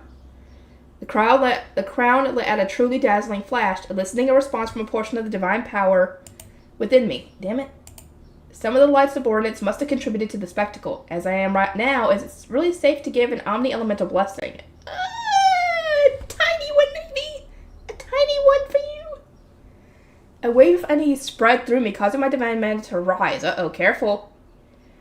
My hands shook more violently than before. To really sell the idea that Eglantine had really received the true Gruchshai, I needed to give her an omni-elemental blessing. I couldn't think of any other way to make the transference seem divine. I caught Hartman's eye as he retrieved the magic tool. There was no time to discuss what matter with him or Eglantine. He must have noticed something then, because he blinked at me and recoiled ever so slightly. His gaze wandered in search of the currently invisible Ferdinand. No, we can't stop the ceremony now! In the Garden of Beginnings, the gods recognized Lady Eglantine as the new Zent, I declared, forging ahead to keep Hartman from interfering. Now that she is oath-bound to the goddess of light, I shall bestow the Gruchshite upon her. I cast Stylo and immediately started to pray. O mighty king and queen of the endless skies, the sigils of the primary gods began to shine, and my divine power surged with each new word. My temperature rose so suddenly that by the time the blessing rained down on Eglantine, I almost expected to burst into flames. Lady Eglantine, let all witness the Gruchshite and see that you are the Zent, I said. I retreated a step so that Eglantine could take center stage. Hartman was right behind me, and at once he asked me whether I was well. I didn't even have a chance to reply before Ferdinand emerged from the shadows. The arrangements for your trip to the Foundation have been made, he said. You are coming down with a fever. I can see it on your face. No dip, Sherlock. A divine power in me responded to the prayer I muttered, and the goddess was correct. You must head to the Foundation. Everyone else stay here. We must keep its location a secret. I trust you can buy us enough time, Hartman. Hartman was lost for words, as expected, considering the preposterous task just thrust upon him. The cheers as Eglantine held aloft the Gruchshite gave him no chance to protest. From here, have Lord Charcoal deliver the speech we plan to give directly to the Obs, Ferdinand said. If not even that gives us enough time, move on to the information we plan to share during the Archduke Conference. Understood, Hartman replied at length. The applause died down while Ferdinand sped through his remaining instructions. Our audience genuinely believed that Eglantine held the true Gruchshite. My duty as an avatar was almost complete. So close. Just need to reach the exit without passing out. Now everyone, Hartman said, tense from the weight suddenly dropped on his shoulders. Let us give our prayers to the gods. I was about to depart, so a final prayer was unavoidable. Some light escaped my ring and made my fever even worse. I was struck with the urge to put my head in my hands and groan. No, why am I like this? Lady Rosemine and Lady Eglantine shall now depart, Hartman announced. Raise your staffs high for them. He then rushed to inform the others of our sudden change of plan for the ceremony. And as Stasis approached the altar to escort Eglantine, he nearly choked in surprise when Ferdinand appeared seemingly out of thin air. You proceeded with the blessing, despite the stakes my escort asked me under oath, but you truly are a fool. Well, you don't have a choice here. Right back at you, I said. The stakes have been high for weeks now. No need to state the obvious. Even as we insulted each other, we kept polite smiles plastered across our faces. My legs felt like jelly as we hurried out of the auditorium, and my hands continued to tremble as I clung to Ferdinand's arm. No sooner had the door closed behind us than Ferdinand returned to his usual expression. Let us act quickly. There's only so much time. Hartman and the others can buy it. How much time Hartman and the others can buy us? He glared in my direction, his eyes focused on the divine power swirling around me. Are you well, Rosemine? Not really. Call it improper or image-shattering or what have you, but I wanted nothing more than to flop down on the floor. I was queasy to the point of wanting to throw up, but what I really wanted to vomit out was all the power inside me. Over here, Lady Rosamund, Gracia, and Clarissa said they had been waiting outside the auditorium and immediately covered me with a silver cloak. I could guess from the sudden looks of relief on everyone's faces that the divine power radiating from me was especially intense. Gracia, Clarissa, I said, why are you here? Partway through the ceremony, Lord Ferdinand instructed us to prepare some silver cloth and wait here for you, Clarissa explained while adjusting the neck of the cloak. Gracia, who was pulling the hood over my head, looked at her fellow retainer with thorough exasperation, yet you still found it necessary to return to the auditorium and watch Lady Rosamund's performance. Do forgive me, but I made it back here before Lady Rosamund arrived. For all their bantering, they both looked openly concerned. Eckhart, Matthias, and Lorenz shall accompany us as guard knights, Ferdinand noted. Those who cannot approach Rosamund in her current state must stay behind, no matter their role. This matter concerns national secrets, so only those who have given their names to Lady Rosamund, Lady Eglantine, or me are permitted to come with us. It was an ultimatum meant to silence Eglantine's retainers. They could either give their names or wait patiently. From there, Ferdinand rounded on Anastasis. Of course this applies to you as well. Excuse me? You are neither the Zent nor bound to her. Our destination is no place for you. Anastasis must not have appreciated being told to wait with my blue-robed retainers, since outrage was beyond the point of no return. Ferdinand paid him no mind as he pulled me into a sideways carry. Now having to stand did wonders for my fever. In that case, Ferdinand, the same should Anastasius, Eglantine said, patting his arm in warning. I am sure you can guess where we are headed. And can you not see that Lady Rosamund is especially unwell? We do not have time to speak right now. Consider what will happen if the worst befalls her. Anastasius looked between Ferdinand and me. He was still vexed, but he seemed to understand. You need me to help buy time, correct? Ferdinand shook his head. As soon as we are done, Lady Eglantine, acting as the new Zent, must collect the criminal imprisoned in one of the country gates. You and the knights staying behind should prepare for this mission. Damn it. Anastasius and the knights nodded, then turned on their heels and got straight to work. Only the names sworn remained. Eglantine looked around and up at Ferdinand. Let us hurry. I can sense Lady Rosamund's divine power getting stronger, even with the silver cloak. Rosamund, can you order those who accompany us not to speak of the events to come? Do not inform others of the events to come, I ordered. Ferdinand nodded and strode forward. I swayed in his arms, causing the heat in my body to rampage. I clung to him, hoping it would steady me somewhat, but it stopped working entirely when he picked up the pace. Eglantine was almost left behind on our march to the library. Ferdinand was moving too fast for her to keep up. Professor Solange, the situation is as I described in my ordinance, he said upon our arrival. Please wait in your office. I must ask that you let nobody else in the library until we are done. But of course, I know how to face the arrival of spring. The rest is up to you. Huh? What does she mean by that? She moved aside to let us pass. Lady Eglantine, I celebrate the birth of a new Zent from the bottom of my heart. May your reign... Dang it. Be long and prosperous. I shall depend on your guidance, Professor Solange. One could hardly dismiss the library after learning how deeply it was connected to the rise of the new Zents. Eglantine promised to speak with Solange again soon, then followed after Ferdinand and me. Roderick, contact Hartman and permit him to end the ceremony. Justice Eckhart, stay on guard for anyone approaching the library. All of the knights face away and protect this area. Understood. After directing the knights who had accompanied us, Ferdinand instructed Gracia and Clarissa to remove my silver cloak and take the key hanging from my neck. If you'll excuse me, Lady Rosamund, Gracia said. I can only nod in response as my retainer pulled down my hood and retrieved the key. With some help from Clarissa, she soon managed to remove it from its chain. Pass the key to Lady Eglantine and turn your backs as well, Ferdinand said. He waited for them to finish, then gave the new Zent a brief summary of how to use the key. She opened the cover of the statue's Grucheshite and revealed the stairway to the foundation. Goodness, Eglantine said, her eyes wide. Ferdinand sent her ahead, then carried me downstairs. We passed through the iridescent barrier to reach Jurgen Smith's foundation. At last, Ferdinand set me down. I clasped my hands on the foundation and wasted no time channeling my mana into it. The divine power flowed out as well, causing my breathing to get easier, the pain racking my body to fade, and the heat rampaging through me to cool. Back from the brink of death! Again! The key to the Sovereign Temple's Bible also unlocks Jurgen Smith's foundation, Ferdinand explained to Eglantine. In the same sense, the keys in the possession of the Duchy's high bishops open the paths to their respective foundations. It dates back to when Zents and Obs served as high bishops, and should make it clear to you why the royal family and archducal families must return to serving their temples. You may read your Grucheshite if you wish to know more. He continued, as per Wehrmann's and Mr. Nora's wishes, we shall first dye the foundation with Rosamund's mana. That should satisfy the gods who so strongly wish to resolve the mana shortage and prevent the country's destruction. History has proven that once the foundation is filled, dyeing it will prove simple. I know not whether the presence of divine power will complicate the matter, but we are only in this situation because of the royal family's ignorance. Lord Anastasius and you have no choice but to press on. So it shall be done.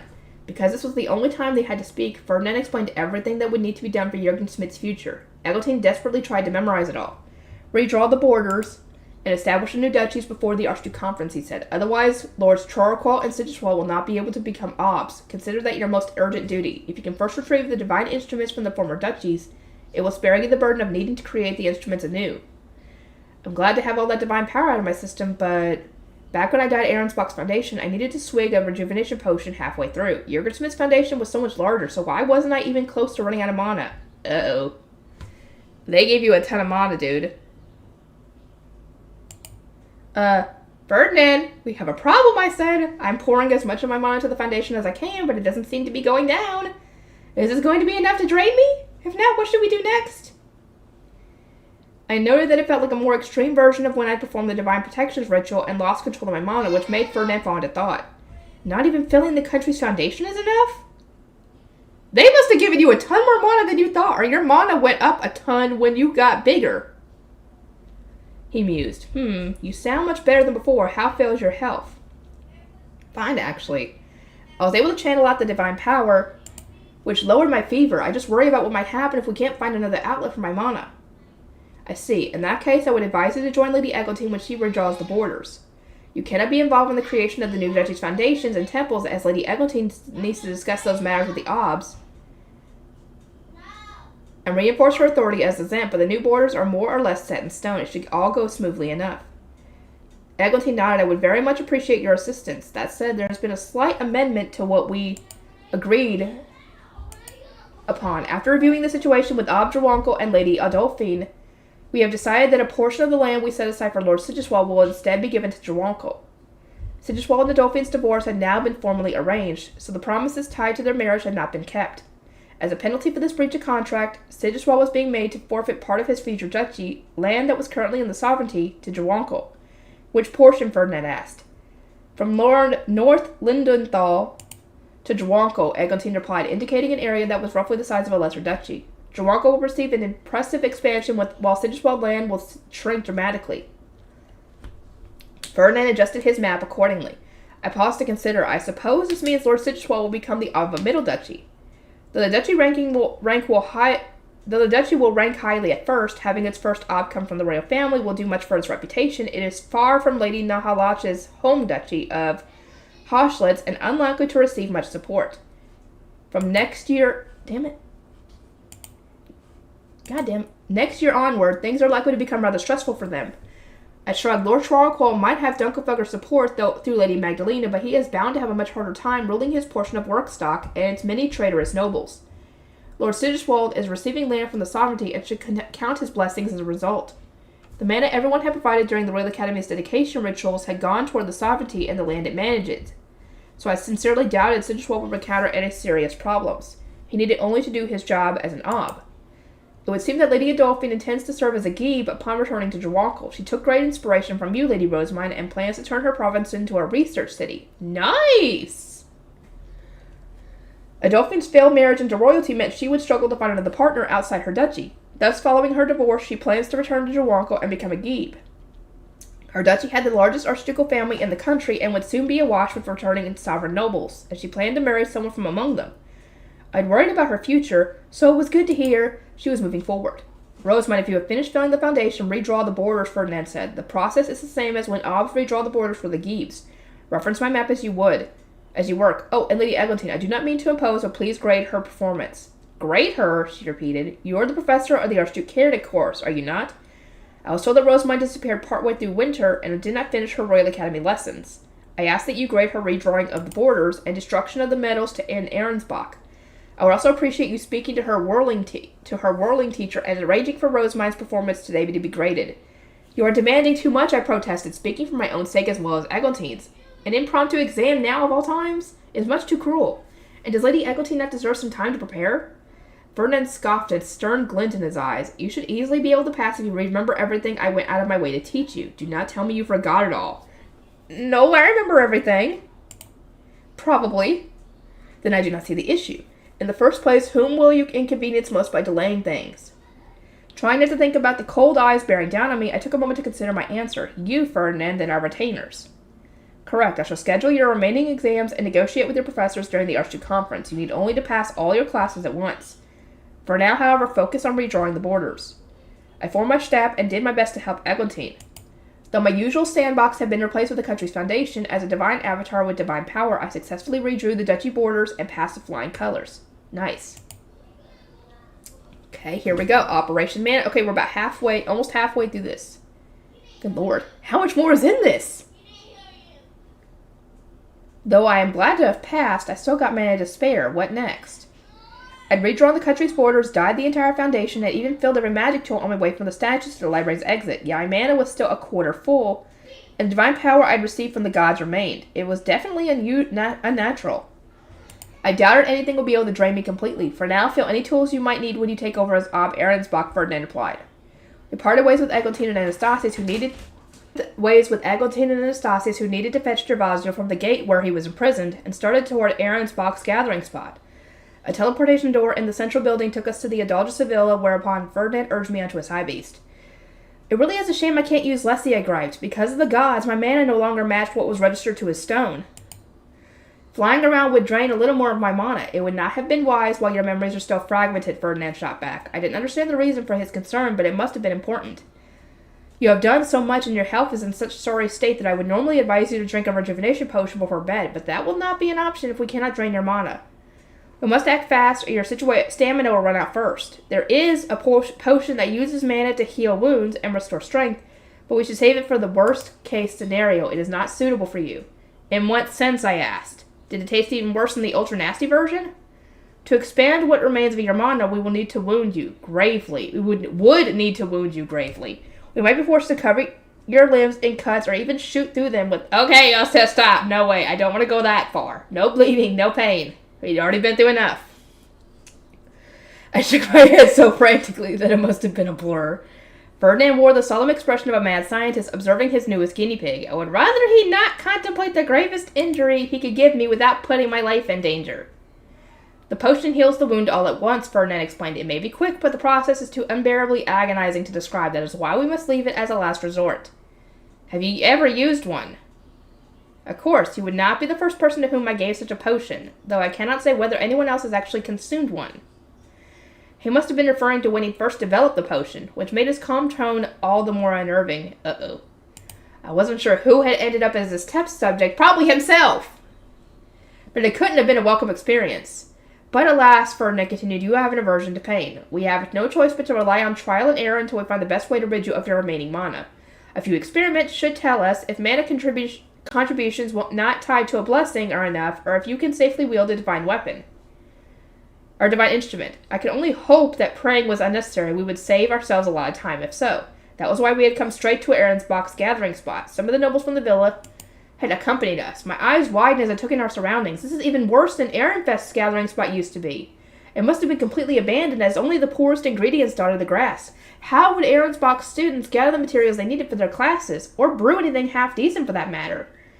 I thought most duchies regenerated their gathering spots after being taught the prayer, I muttered. The lesser and middle duchies on the losing side of the Civil War lacked the mana and manpower to perform the ritual properly. Ahrensbach, on the other hand, had no excuse.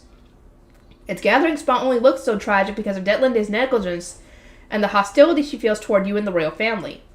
Ferdinand told the Ahrensbach knights and scholars not serving as his retainers to stay in the air, then descended to the gathering spot. So barren was the space before us that not even fey beasts cared to frequent it. There were a few gathered at most. Ehrenfest's spot hadn't been anywhere near as desolate, yet it still had drained me the first time I'd regenerated it. Our plan was sure to work. Hopefully. Rosemine, Ferdinand said, begin. Right. At my request, Clarissa and Grisha removed my silver cloak. I got on my knees, then pressed my hands against the ground and channeled mana into the magic circle carved into it. The circle's outer edge shone green. Is your divine power going down? Ferdinand asked. Not as far as I can tell, but all I'm doing is making the circle glow. If we want to heal the land, someone needs to chant the prayer. I shall do it. Continue to focus on your mana. The magic circle activated as soon as Ferdinand started praying to Flutrain. It continued to shine as it rose above the ground. My mana steadily enriched the land, causing bushes to grow and young buds to blossom. Those of us from Ehrenfest were well acquainted with the sight, but for the Ahrensbach nobles who hadn't healed their gathering spot before, it was like watching a genuine miracle. Oh, spectacular! Masnora's avatar is wielding her divine power. To think the gathering spot could thrive in mere moments. I cannot believe my eyes. As our spectators cried out in excitement, I felt the divine power of the gods swell within me. Well, Rosamund, it might not be as prominent as when I used the Goddess of Light's divine instrument, but there's a response. Replenishing this gathering spot required too much mana for the power to grow larger than it was before. I see. Then you can pour your mana into the barren land across Arensbach. Ferdinand gave the slightest smile, subtle enough that nobody else would notice. He must have been relieved that we had other options for draining my mana. Rather than going to all the trouble of performing Spring Prayer, do you think I could simply form a chalice with my staff and use that to distribute my mana, I asked. That depends. How did your mana respond when you formed the Goddess of Light's crown? I thought back to the ceremony Eglinton's vow had caused the instrument to flash and the divine power within me to swell. Maybe it wasn't such a good idea after all. Your expression tells me all that I need to know, Ferdinand said. In that case, maybe I could channel mana into the temple's divine instruments. They were made by a Zent of the past, so they shouldn't break that easily. We could soar over Arensbach with Gadul's chalice, showering the land of mana. Ferdinand placed a hand on his chin and cast his eyes down, mulling over my suggestion. I cannot envision it going well, but it would make Spring Prayer simpler to complete. Your mana could also be used to brew with. I just acquired new materials. Maybe, but most face stones and magic tools would turn to gold dust the moment I touched them, I said, thinking back to the chain I'd received from Sigiswald.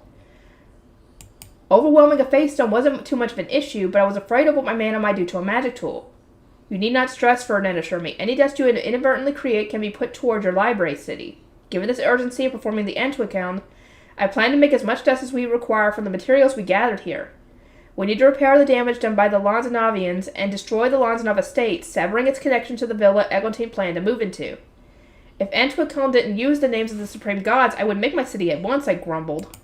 My lips pursed. I need to use this mana before it kills me, but I can't put any toward the things that actually interest me. Ferdinand gave me a comforting pat on the head. Complaining will not change the situation. We have solutions for your excess mana, at least. Let us test them one by one. True enough. A genuine smile arose on my face as I gazed up at him. I really am glad to have you here with me. He knit his brows, then turned to the nobles in the sky above us. Cease your chattering and gather. We shall turn the materials you collect into gold dust for an Entwickeln that will repair the damage done to Arensbach by the Lanzanovians. Look out for any that are elementally rich. And remember that they will soon form the estates that you call your homes. The nobles tensed up and went straight to gathering. Hartman approached them in his high priest robe, having dumped the post-ceremony cleanup on the sovereign nobles.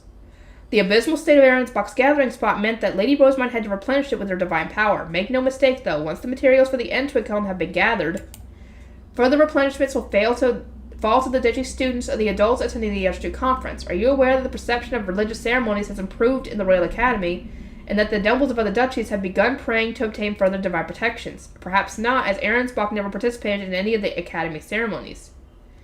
Clarissa nodded vigorously in agreement and flourished her blue cape. The nobles of Dunkelfelger have been performing religious ceremonies day in and day out. Translation, they're playing non-stop dinner. Of course. Hannelore had mentioned something of the sort, that they were using the research of pre- and post-dinner ceremonies as a pretext to play even more matches than usual. I couldn't remember when, though. Hartman continued, Arensbach must also start performing ceremonies at the Royal Academy, otherwise its students will end up obtaining the fewest divine protections of any duchy, despite being overseen by Lady Rosamund. Do not forget that Arensbach has fallen behind in matters of religion and prayer due to the obstinate ignorance of the now imprisoned Detlinde. Again, Clarissa nodded. The divine avatar of Messinora shall take over as Arensbach's Ob and free the duchy from the sway of Calcifer, goddess of chaos. But if you and everyone else are loath to perform ceremonies, her compassion might soon dry up. And with that, the pair's brainwashing of the Arensbach's nobles was complete. They went straight to gathering materials, intense looks on their faces. Strahl, Ferdinand said, oversee the gathering and transport of any materials to the Ehrenfest dormitory. Rosamund will turn them into gold dust. Her retainers should return to the dormitory with her. Leslette and the others are sure to have everything ready. Understood. No sooner had we returned to the Ehrenfest dormitory than Sylvester and the others came rushing over. Those in the audience had clearly felt the rise of my divine power, and they started to worry when I'd taken leave of the ceremony without any indication that I would return. We prepared a meeting room as requested, Sylvester announced. I won't ask you, Ferdinand. I already know you were sneaking around during the ceremony, but Rosamund, how are you? You will find out soon enough, Ferdinand replied on my behalf, indicating that I would be the topic of our conversation while urging the archducal couple into the other room. Everyone else was made to step outside, leaving only the four of us, and an area-affecting sound blocker was activated. I will spare you the more complicated details, Ferdinand said. Messinora descended into Rosamund again, and various other gods granted her their divine power. Also she could feel Jurgen Smith's foundation with mana. And did she? Sylvester asked. She did, but the divine power in her body remains. It is beyond what a mortal vessel can bear, so she must be drained and died with human mana post-haste. So essentially, he's having to do Sylvester this. Oh my god. He had elected not to mention that this was all the result of the gods getting carried away and making an unfortunate mistake. As attentive as ever, Sylvester immediately understood what Ferdinand was trying to say. Sylvester figured it out. Yeah, as persistent as always, but that is not what we are here to discuss. Rosamund has unique circumstances. Her color changes freely, and dyeing her will come easily whether winter arrives early or not. Thus, there is no need to do as you imply. I will give her the potion and peer into her memories as before. It was hard not to notice the prickly atmosphere surrounding the two. Ferdinand was pretty much glaring at Sylvester, his features twisted in a displeased grimace. Yeah! Rosamund still has no idea what that actually means, and I think she's gonna ask him. She's gonna ask in front of everybody! I ducked my head at the pair. What does it mean to summon a winter early? The phrase has come up a lot as of late, but its meaning eludes me. At most I'm aware that it isn't being used literally. Oh god. The Archduke couple froze at once. Smiles plastered on their faces, and the mood in the room grew much heavier than before. It was like I dropped a bombshell. I didn't know what I'd done wrong, but I could sense that it was serious.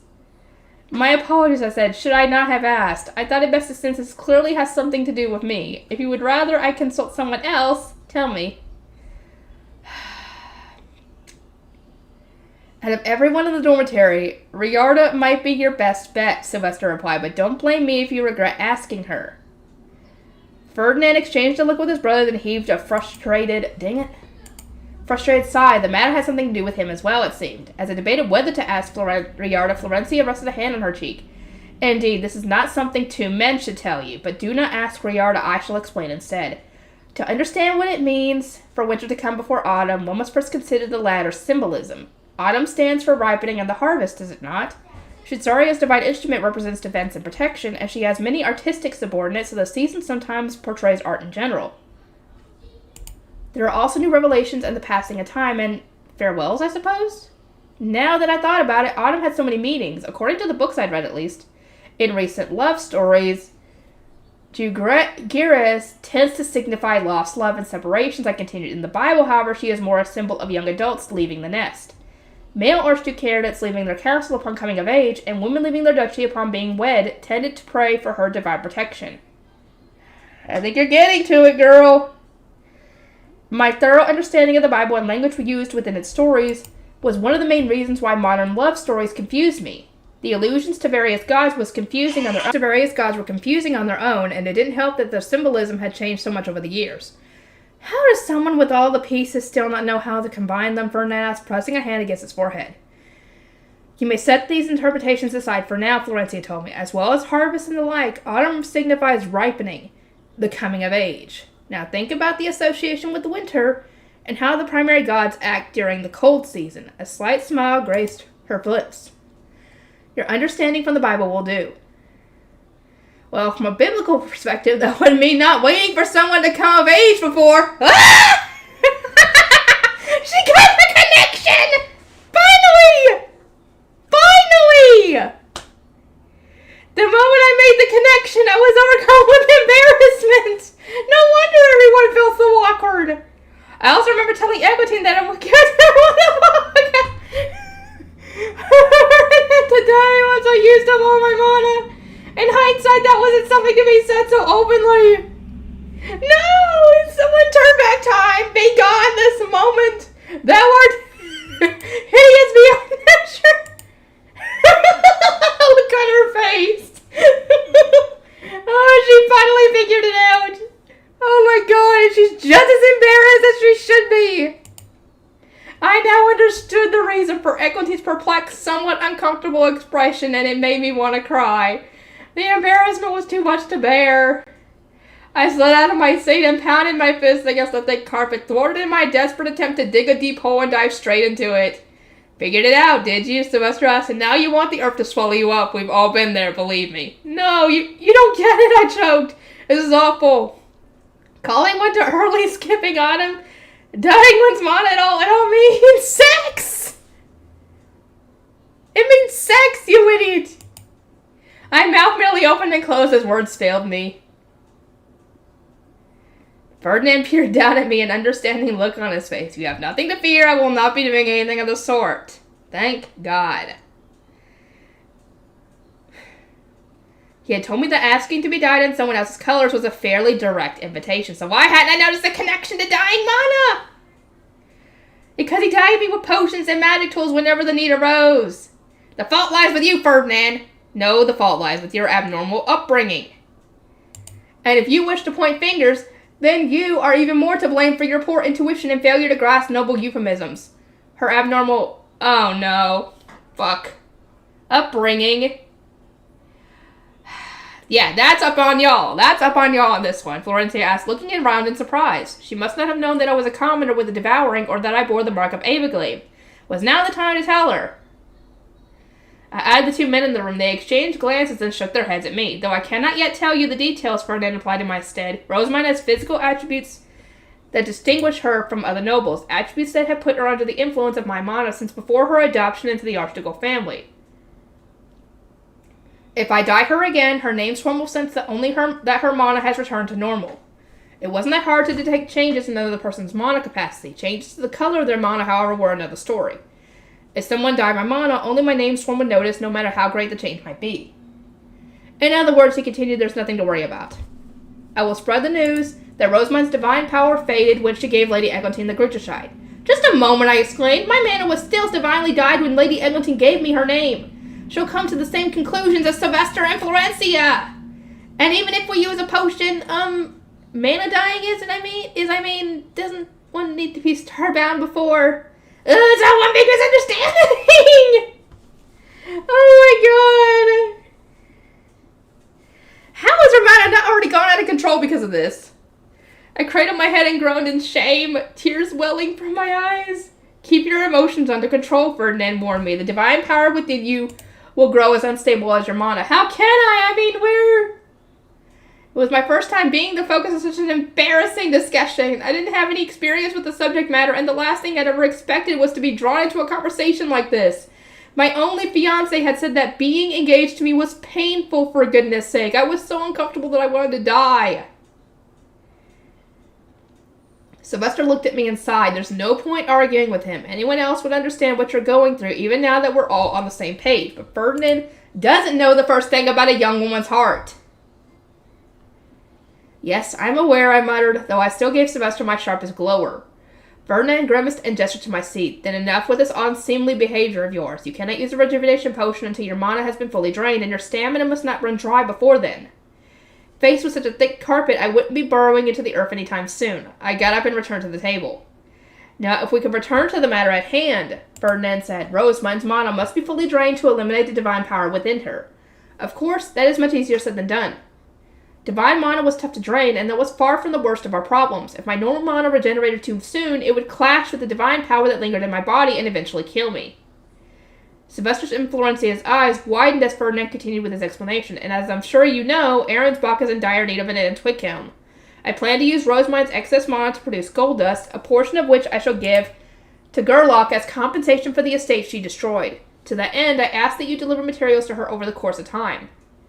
Or the course of today. The materials from Arensbach's gathering spot will not be enough, so I would request Arenfest's assistance as well.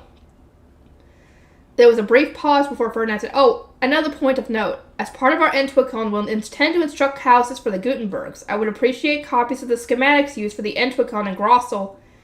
The Plantin and Gilberta companies designed their own stores there, as I recall. For the cities of the workshops, Ferdinand would take inspiration from Arensbach's standard architecture. Could you tell the Gutenbergs to start their move, he continued. Rosamund will need subordinates, so I wish for at least some of them to be living in Arensbach by the end of the Archduke Conference. They should already be preparing to leave, so I doubt this will cause them much trouble. I nodded in agreement. Even for commoners, Ferdinand's demands were anything but unreasonable. The Gutenbergs needed to move at the same time as me if they wanted to settle into their new roles. That won't be a problem, but... Sylvester turned to me. Rosamund, won't you want to meet with them and give the order personally? Despite the circumstances, I still remembered some of the Gutenbergs. Benno and Mark, okay, she remembers them. Benno and Mark, for example, I missed them and would have appreciated a reunion, but there were large gaps in my memory of the lower city. I shook my head and replied, the guy's descent fragmented my memory. Then I gazed at Ferdinand. Would my hairpin crossed person attend such a meeting? I suspect so, he replied. I would advise you against seeing the Gutenbergs. It would end in disarray whether you remember them or not, and your untamed divine mana will endanger your life and the lives of all those around you. At the very least, wait until your divine mana has been purged and a meeting without retainers can be arranged. I cocked my head at him, not really understanding his concern. It was hard to imagine how I might react to people I couldn't even remember. Ferdinand's eyes lowered when he saw my reaction. Sylvester, though we plan to stay here tonight for the creation of our gold dust, we will need to return to Ahrensbach tomorrow, whether Rosemine's mana is depleted or not. If we do not finish training her now, after everything we have done, there will not be a second chance. She will succumb to the divine power clashing with her restored mana and climb the towering stairway, as will all those names sworn to her. Well, shit. Sylvester squeezed his eyes shut. In that worst-case scenario, Eglantine would die immediately after becoming the Zent. At this rate, Rosemines really will end up with the country's future on her shoulders, and she's lost her memories? This is far too great a burden for her. Rosemine, do you go out looking for trouble? Or are you unlucky enough that it simply finds you? Probably both. I am quite all right, I replied, trying to console him. I am barely even aware of my lost memories. As long as I do not focus on them, they do not inconvenience me in the slightest. Ferdinand shook his head. That is no excuse to act so unconcerned. As it stands, you will never be able to regain your memories. He then picked me up without so much as a warning and strode toward the door. She's in your hands, Ferdinand, literally here. Sylvester called after us. I'll do everything I can to help. He sent out an ordinance announcing that our meeting was over, and the doors opened as his retainers moved to enter. Ferdinand, let me down, I said. I'm perfectly capable of walking. I would rather he not carry me to my room when I just learned the meaning of winter coming over autumn! This is so freaking awkward! And the significance of asking someone to dye you with their mana. Certainly not. We must preserve your stamina at all costs. If we do not drain the rest of your mana tonight, you will need to supply Ahrensbach while unable to use rejuvenation potions. Do you not understand the gravity of your situation? We must put you at the greatest ease, which is exactly why I want you to put me down. Gee, just how dense can one man be? You are the one that's dense, girl. He was the one who already knew what the meaning of autumn coming before winter, winter coming before autumn, before you did. Well, thinking your upbringing is even worse than his. Gold dust and going back. Move, Ferdinand said, brushing aside Sylvester's retinue while carrying me out of the room. You are in our way. His quick march brought us back our retainers, who looked stunned to see me in his arms. Did something happen to Lady Rosemine? Hartman exclaimed, rushing over at once. I thought he would tease or chastise me for being carried, but the panic in his voice told me he feared the worst. Cornelius was watching us just as closely. Though he seemed to want to say something, he didn't look upset that Ferdinand was holding me. Am I the only one who thinks this is weird? Take care that Rosemine does not try to walk anywhere, Ferdinand said. She must preserve as much of her strength as she can. Depending on the circumstances, she might not even be able to use rejuvenation potions. Really? Hartman asked. Not even those that primarily replenish stamina? He and the other retainers stared intently at Ferdinand as they awaited an answer. As you said, these potions primarily replenish stamina, Ferdinand replied, his frustration more than apparent. They still target mana to some degree, and even the slightest increase in Rosemine's mana will cause her divine power to swell and put a strain on her body. As we do not have time to research a potion that will serve our purposes, I would rather we avoid them entirely. And with that, he handed me over to Angelica. This must be very hard for you, she said to me. I averted my eyes. As much as Angelica was trying to console me, I wasn't sure she truly understood the problem. Her tone was too subtle for me to tell. There must have been a vast divide between the actual issue and what others thought I was going through. I guess there are more important things to consider than how to save face the next time I see Lady Eglantine. Oh, God. Ferdinand had picked me up without batting an eye, and not a single one of our retainers had considered it strange. Nobody had even mentioned it, which only added to... Damn it. My embarrassment. I was embarrassed for having been embarrassed in the first place. Looking back, romance had always seemed alien to me, even when I was living in Japan. I already knew that nothing was going to happen, so why was I stressing? I think it's the fact that you actually know now what they're talking about, and that's what's getting you. There was zero chance of me ever being caught up in some dramatic love story. Books are my one true love. The super monster bookworm, that was what people used to call me, right? No one this obsessed with reading needs to worry about getting drawn into a normal relationship. And a relationship with Ferdinand of all people? Unthinkable! I'm getting worked up over nothing. I took a few deep breaths to steady my nerves. Oh, I mean, girl, now that you know this information, don't you think that you ought to be rethinking how things have been going on with you between you and Ferdinand since you saved him? Because we got a little bit of a something popping up with that. As much as my blunder with Eglantine hurt, my interactions with Ferdinand weren't scandalous enough to warrant any criticism. Wait!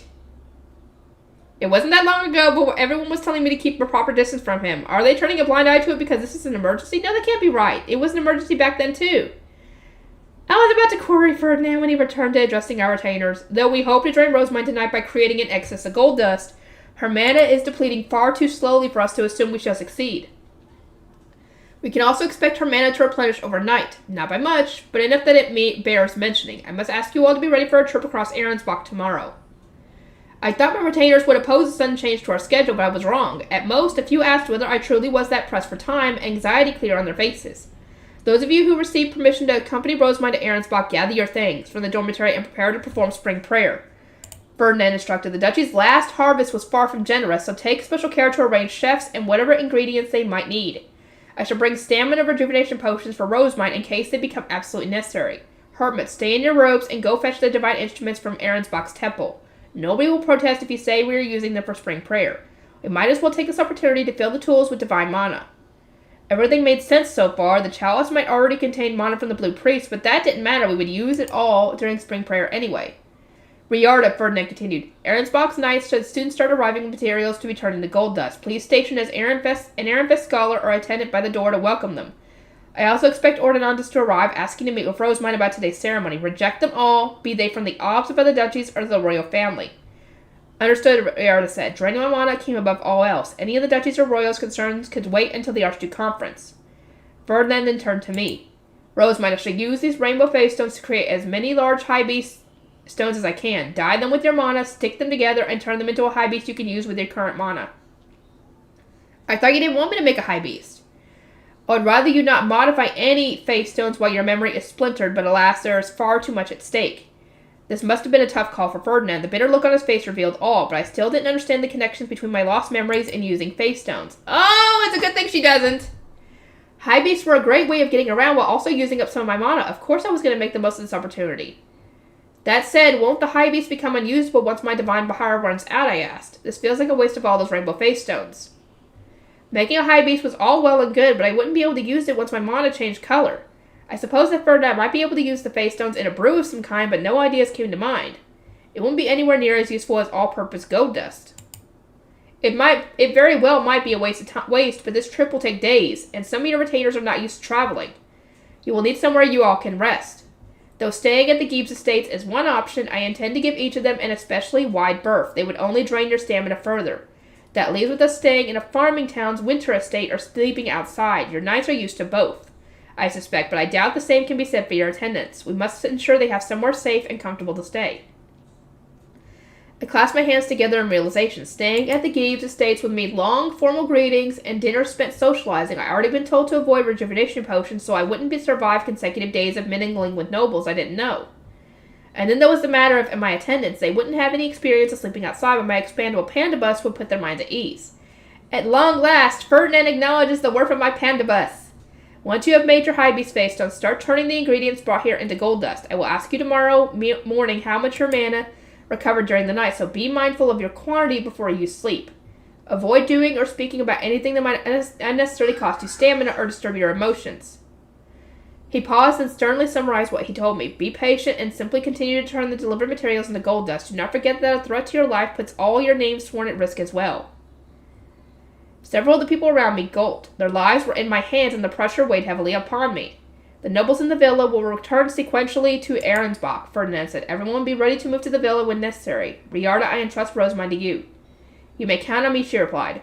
Having doled out the last of his instructions, Ferdinand marched off with Eckert and Justice in tow. Hartman didn't even wait for them to leave before he turned on his heel and started making his way upstairs. Let us hurry as well, he said. My retainers sprang into action, moving busily around the dormitory. Many of them would return to Arensbach ahead of me. Dang it. Charlotte arrived with her retainers a brief moment later to deliver some of the materials the knights had foraged from Ehrenfest's gathering spot. Mother explained what a tremendous strain the god's divine power is putting on your body and the urgency with which your mana needs to be drained. I can only hope these materials are of use to you. Kartstedt just led a contingent of knights to Ehrenfest's gathering spot, so there are plenty more materials to come. Charlotte watched my retainers hurry around the dormitory while her own brought over bags of materials. Time really was of the essence. So we'd expected attendants and scholars to oversee the delivery. We weren't ready to give her a proper greeting. Riarda, I said, I advised Lady Charlotte not to come, but she insisted on speaking with you, milady. I returned my attention to my little sister. There must have been a reason for her persistence. Her eyebrows met above her nose in a troubled frown. I see the preparations for your departure are already being made. I am relieved to see it. Upon hearing Mother's explanation, I thought it best that you leave the Royal Academy. I came here to propose just that. Though she claimed to be relieved, Charlotte's indigo eyes wavered with concern. Was she aware of something that had escaped my notice? Charlotte, is there a reason for your urgency? I asked. The Royal Academy has close ties to the gods than anywhere else in Jurgenschmidt. You made that clear to us all, did you not? As did the lights that appeared during its religious ceremonies, I would assume that the god's sway is at its strongest here. Going elsewhere should reduce the burden of a divine power on your body. I stared at her. That made a lot of sense, actually. Though I'd already known that the Academy was the country's holy land, I never stopped to consider the impact it might be having on my divine power. Knowing that Uncle has set your departure in motion puts my mind at ease, Charlotte said. After all, sister, is your limitless compassion for others, you seldom seem to consider your own needs. I dare say that is untrue. Going forward, I plan to build my very own library city and spend my days surrounded by books.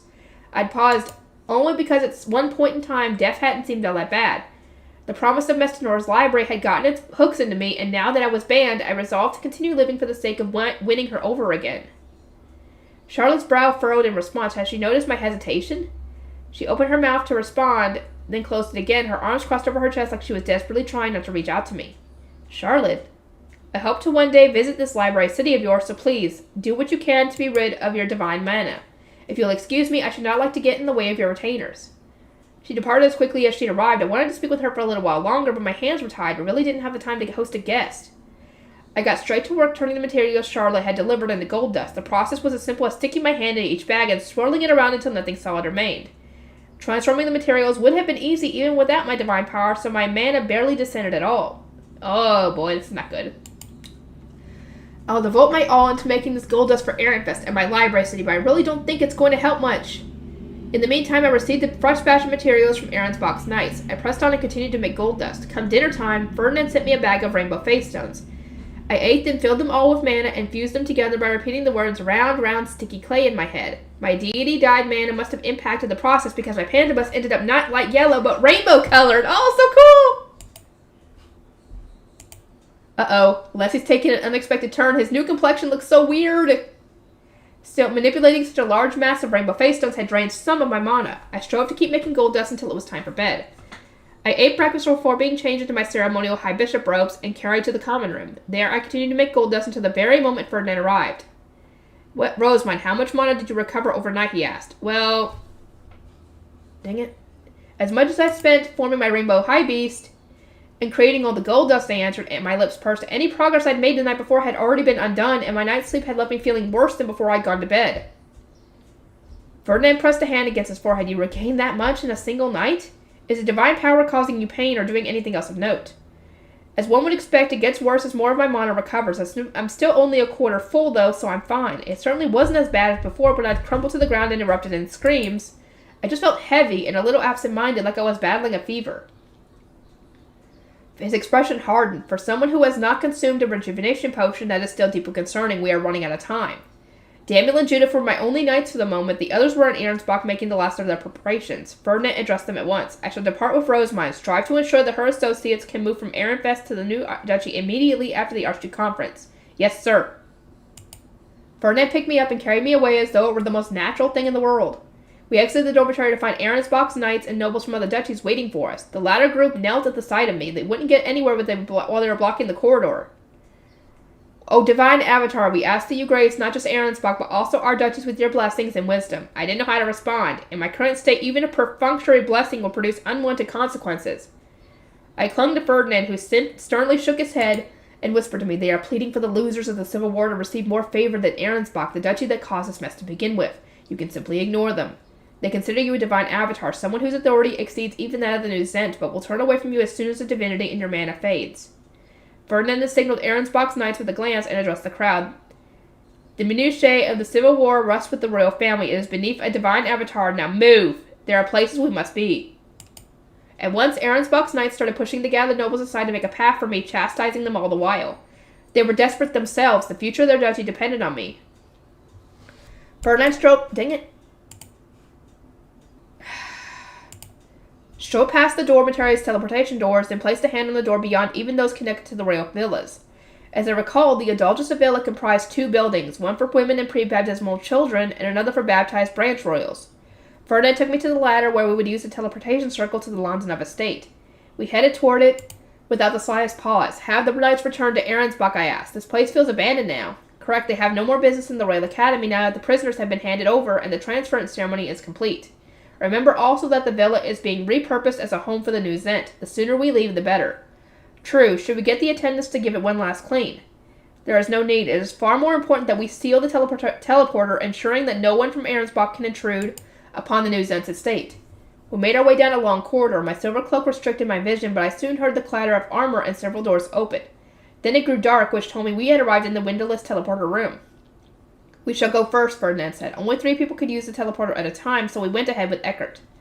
My retainers were waiting for us on the other side. Ferdinand practically dropped me into Angelica's arms, then turned with a flourish and returned to the villa. I was told that Lord Ferdinand wished to perform some final checks before completely sealing the villa, Lenore explained. We would rather not risk anyone invading us to the villa as a result of a misunderstanding of the like. As I understood it, we were closing the teleporter so that Aronsbach wouldn't have a backdoor to the Royal Academy, but from Aronsbach's perspective, it was to prevent invasions from other duchies. Everything is ready for you, Lady Rosamund, Hartman informed me. We have been instructed to first return to the castle. Let us travel by high beast. Would you like to use your own to further deplete your mana? It was brought to my attention that you made a new high beast with your divine mana. He wasn't even trying to hide his excitement. I nodded in response. Angelica set me down, allowing me to reveal my brand new rainbow Leslie to my retainers. His shape is the same, but not the color, I said as I climbed in my one-person panda bus. Then, unable to hide my disappointment, he isn't quite as cute as before. Oh, no, that isn't true at all, everyone replied, trying to console me. My retainers are so sweet. Damn it. Though it might not be cute, it certainly looks divine, Hartman said, a most fitting vehicle for a divine avatar. Indeed, Lenore added, never have I seen a high beast glitter with all the elements. It is a sight to behold. I'd assumed they were just being kind, but their compliments were genuine. They really thought my rainbow high beast looked more divine. Leslie was far cuter when he was light yellow, in my opinion, but even grunt haters welcome the omni-elemental sparkles. Sorry, I just don't understand the aesthetics of this world. The others continued to praise my high beast as we made our way back to the castle. Once again, my opinions deviated from the norm. Even the Aronsbach nobles at the castle were in awe of Leslie's omni-elemental sheens, while Letizia and her retainers welcomed me with sparkles in their eyes. Your high beast looks beautiful, Lady Rosamund. I can feel the divine power of all the gods radiating from our new Ob's high beast. How divine! He looks the same as before. Is a change of color really enough to warrant all this praise? Hartman put his mount away and drew me back from my thoughts. Lady Rosamund, dismiss your high beast and sit over there if you would. We had alighted on the castle's largest balcony, the perfect landing spot for high beasts. It connected to a pleasant hall where guests sometimes took their lunch and gazed out across the ocean. Though the room was mostly full from what I assumed to be my retainer's bags, a vacant seat awaited me in the corner, the divine instrument set atop the table beside it.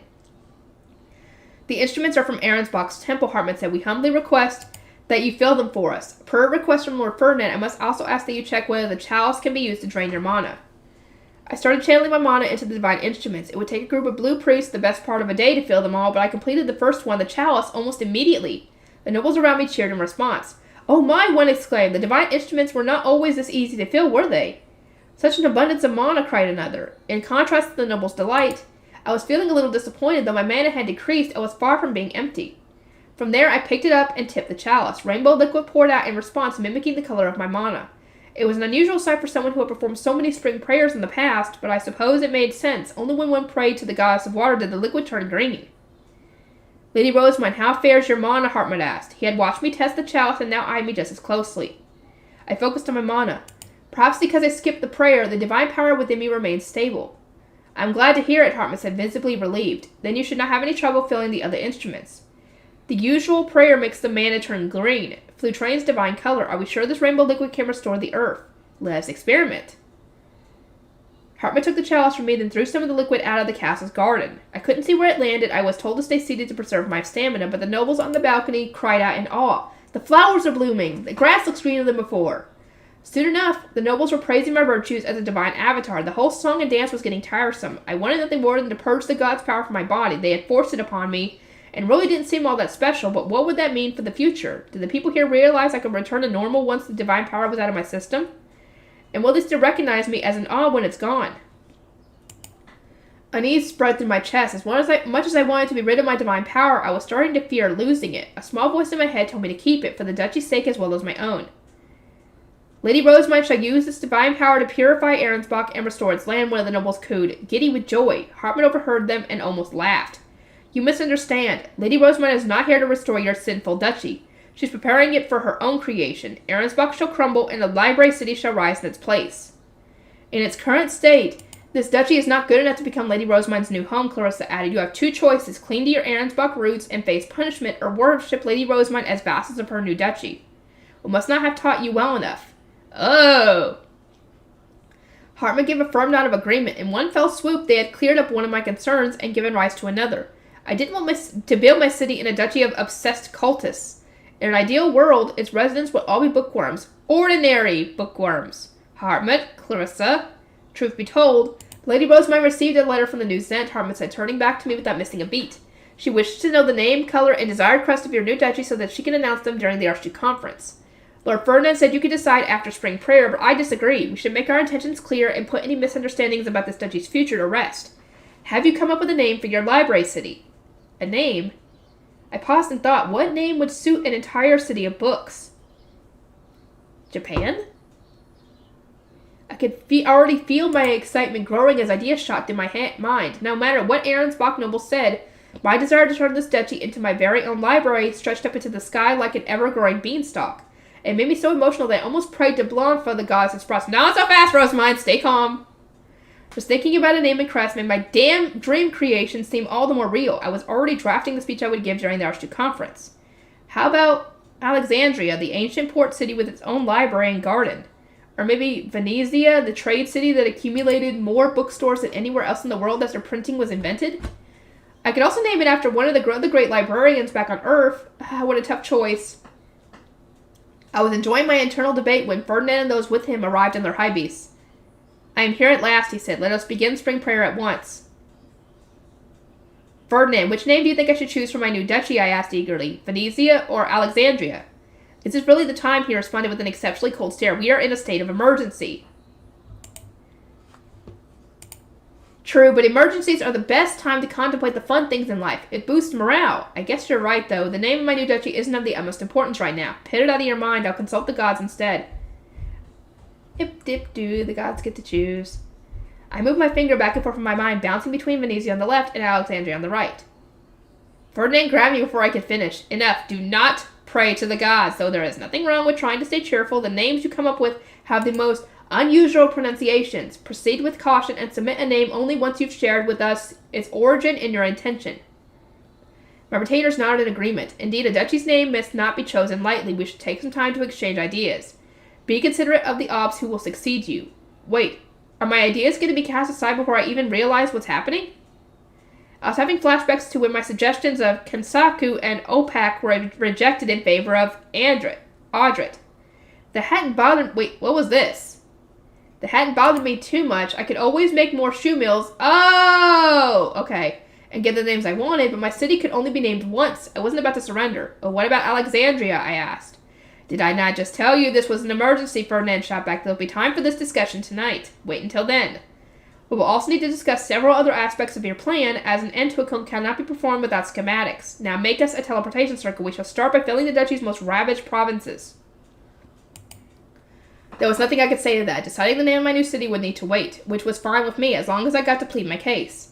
I chanted Krutashite to form my book of Masnor, then copied and placed a teleportation circle. It was ready in mere moments, eliciting odd murmurs from those around me.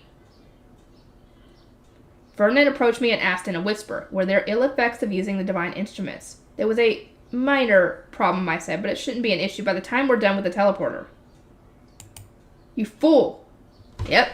Once our belongings were ready to be teleported, our retainers and chefs stepped aside atop the circle. It made for a pretty sizable group. For obvious reasons, it had fallen to me to prepare and pour mana into the teleportation circle. Ferdinand would need to activate it, though. Ahrensbach's foundation, thought he was the Ob. Huh? Oh, yeah, because her mana is not like the one she put into the foundation. Okay. He took out a somewhat large face stone before making his stab, indicating to those who didn't know he had died me that he was acting as my representative and using my mana. Ninlessel, Bindowald. The spell drained more mana than I'd expected, though it was still a drop in the bucket compared to how much remained. That's not good.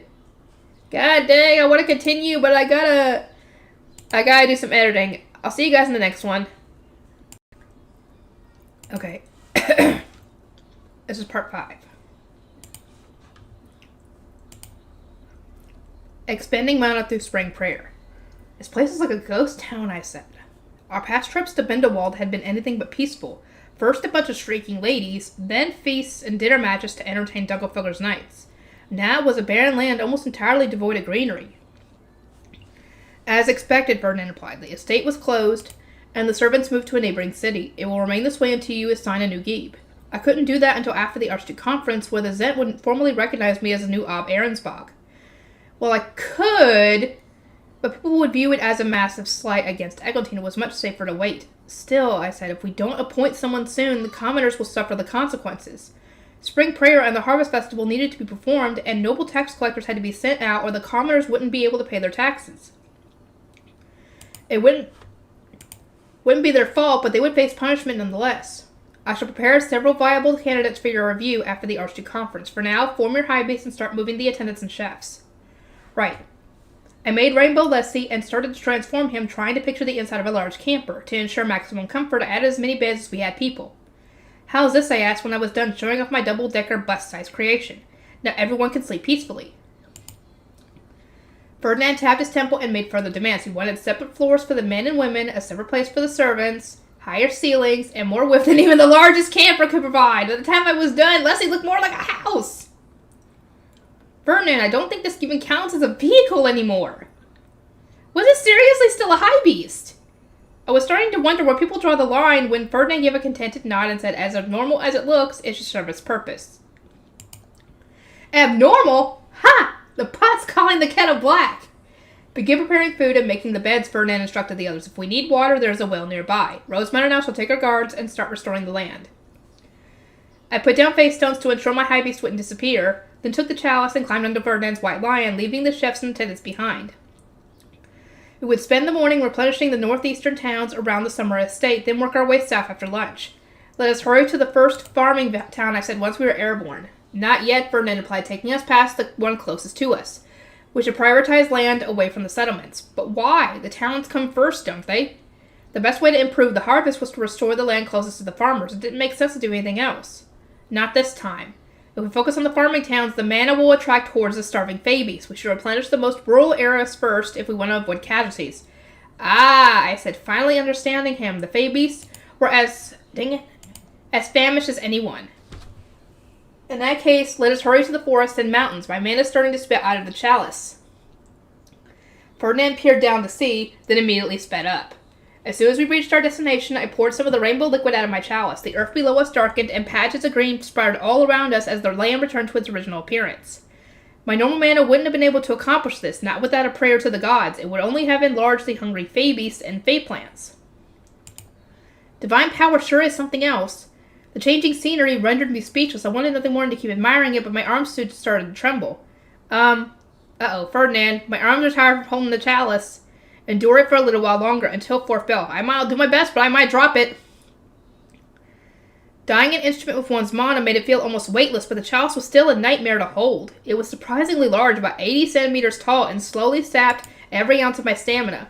Though I managed to hold out until fourth bell, and thanks in part to Ferdinand, I wanted to scream that I'd reached my limit. My hands quivered and my already weak grip strength was now practically non-existent. Our trip had drained some of my mana and restored vast swaths of land, but we would absolutely need to rethink our approach. We returned to Leslie for lunch. Hartman had gone back ahead of us and was regaling the attendants with an overly animated speech. It was extraordinary, the descent of a true goddess. Without question, the divine avatar shone brighter than the sun, exuding the power of the gods, and quenched the barren earth with her omni-elemental mana. Geduld wet the soil. Blondfoot visited with a profusion of sprouts, and Anwalks grew them with... Hey, Armid, is this really the time? Elisleda interjected. Lady Rosemary needs to rest. If you'll excuse me, Hartman, Gracia said, though I am eager to know what my lady has been up to, serving her comes first. My attendants escaped with practiced ease, lightly chastising Hartman before heading straight to work. Sergius wasn't so fortunate. His eyes darted all over the place as he stumbled through one-on-one conversation with the raving scholar. Ferdinand, should we save him, I asked. Justice is approaching them now. We can lead the banner to him. Ferdinand was right. Justice was already marching to his fellow retainer's rescue. He took the plate Sergius was carrying and returned to us without a word. That wasn't saving him, I muttered. That was leaving him to die.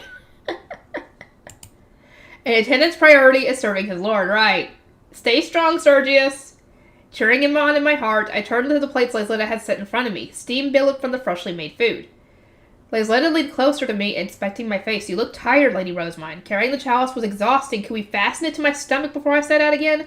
Then I should only need to rest my hands against it. Fasten it to your stomach? Lazletta paused. She must have been imagining it.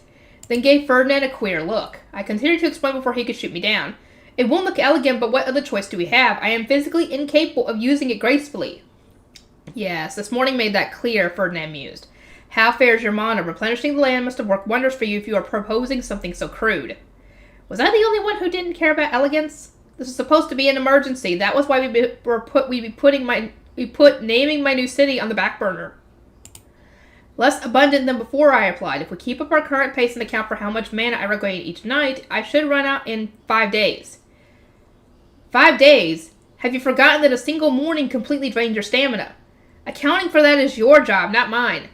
Ferdinand can glare for as long as he wanted. He was my head doctor, and it was his belief that replenishing the duchy was the best way to drain my mana. I was just following orders. In other words, we need a less tiring method. Yes. Ferdinand pondered while he ate, searching for another solution. He must not have found one, though, as I spent that afternoon with the chalice tied to my stomach, restoring the land as we had done that morning. So they did go with her option. I'm so tired, I groaned. Over the course of the afternoon, I'd poured mana into the rest of Bindewald in the province of Konowitz to the south. Now I was slumped over on the White Lion, taking us back to my panda bus, too exhausted to even sit up. I would probably have fallen by now, if not for Ferdinand acting as my backrest. It is your own fault for getting so excited about Konowitz, he replied. You expended stamina for no good reason. My fault? How was I meant to stay calm when the province has such a vast ocean? You have seen the ocean countless times since coming to Ahrensbach, from the castle, sure, but never up close. And thanks to my divine power, the once murky waters turned clear blue and sparkling. Fish leaped out of the brine. It doesn't even compare to anything I've seen before. The fishermen at sea had rejoiced and waved at us from their boats. I'd returned the gesture and given the province even more mana as a show of my appreciation. Ferdinand was right that I'd neglected to preserve my stamina, but why couldn't I celebrate the birth of my fish paradise? We returned to Rainbow Lestia and got ready for dinner. The retainers who had accompanied us gave Ella and Hugo our spoils, fresh fish we'd purchased from the fishermen. I had planned to stash the ingredients in a time-stopping tool and enjoy them on the road. Here you are, Lady Rosemine, and this is for you, Lord Ferdinand. As Archducal family members, Ferdinand and I ate first. Once we were done, some of our knights would take their meal in another room, while our other retainers continued to serve and guard, awaiting their turn. I tried to eat it quickly so as to not delay them. My hastily devoured meal soon turned into an after-dinner tea, which I sipped while waiting for my retainers to finish eating. Eckert and Lorenz were the first to join us. The attendants refreshed our drinks one last time before leaving to have some food. Lounging on one of my panda house's sofas, I took another drink of tea. I waited for Ferdinand to do the same before launching my attack. Now let us discuss my library city. Did you not just claim to be exhausted? Ferdinand retorted. We should avoid any subjects that might tire you further. The salted fish Ella hurried to prepare has revitalized me. Besides, did you not promise we would discuss this tonight? I've been looking forward to it all day. Ferdinand touched my forehead and wrist to inspect my health, then begrudgingly sat back down and produced sound blockers. Your ideas were Venezia and Alexandria, correct? Both have relatively normal pronunciations for someone with your naming sense. Where did they come from? Your world of dreams, I assume? Relatively? That's a rude way to put it. As I recall, when we were deciding on your noble name, not a single one of your suggestions made sense. I averted my eyes out of spite. In preparation for my noble persona, I proposed several names that I could use instead of mine. I'd put so much thought into them, trying to come up with something that encapsulated my reappearing stronger than ever before, only for Ferdinand to tell me they were all unusable. The conversation stood out clearly in my mind, but not the circumstances surrounding it. There must be more to this. In fact, what drove me to become a noble in the first place. Delia, Dirt, Count Bindewald, Besenwatz, faces from the temple arose in my mind. I remembered someone protecting me, but not the first thing about them. The gaps in my memory caused an uncomfortable tickle in my chest. Why did I join the temple? Oh, right, to read the Bible and gain access to the bookroom. Even my recollection of the events leading up to my entering the temple was full of gaps. At most, I remember desperately seeking books after being reborn into a world without any. Rosemine? Ferdinand's voice brought me back to my senses. I could dig through my memories later. It probably wasn't smart to think about something so anxiety-inducing while I was still under the influence of divine mana. The names, I said right. Alexandria was an ancient city. It had its own massive library, replete with gardens, and gathered reading material from all across the world. You could say it was exactly what I aimed to achieve. Phoenicia, meanwhile, was a merchant city that had more bookstores than anywhere else once Gutenberg helped proliferate the printing industry. I want my new duchy to have just as many books, with trade bringing in more by the day. Ferdinand thought for a moment, then said with some trepidation, I would not recommend Phoenicia. It sounds too much like a word used in Lanzanov. Even if we claimed it was taken from another language in the world of the gods, it would surely be misunderstood in ways that would trouble us. Well, I can't argue with that logic. I suppose that the English name Venice was an option, but it didn't sit right with me on a mystical, aesthetic level. Are we going with Alexandria, then? Alexandria. I would rather the name indicate some manner of connection to Ehrenfest to make it easily apparent that an Ehrenfest Archduke candidate claimed the foundation. My first thought was Erandria, but I quickly dismissed it. The name sounded more like a strange food product than anything else. Consider that a lesson for you, Rosemine. Don't arbitrarily combine two words. I must insist on Alexandria, I said. The original city had gardens full of rare specimens, an abundance of research documents, and received travelers from all over. It perfectly suits a duchy being built around your lab, my library, and the Gutenberg's printing. She's not wrong here. Ferdinand sighed, having seen right through my desperate scramble to justify the name. You sought my opinion, yet it appeared to have already reached a verdict. Very well. You claimed the duchy to begin with, so I shall accept whatever name you desire, assuming it is not outrageously offensive. I thank you ever so much. Let us start planning the construction of Alexandria. A slight frown creased Ferdinand's brow. You seem more attached to your previous world than usual.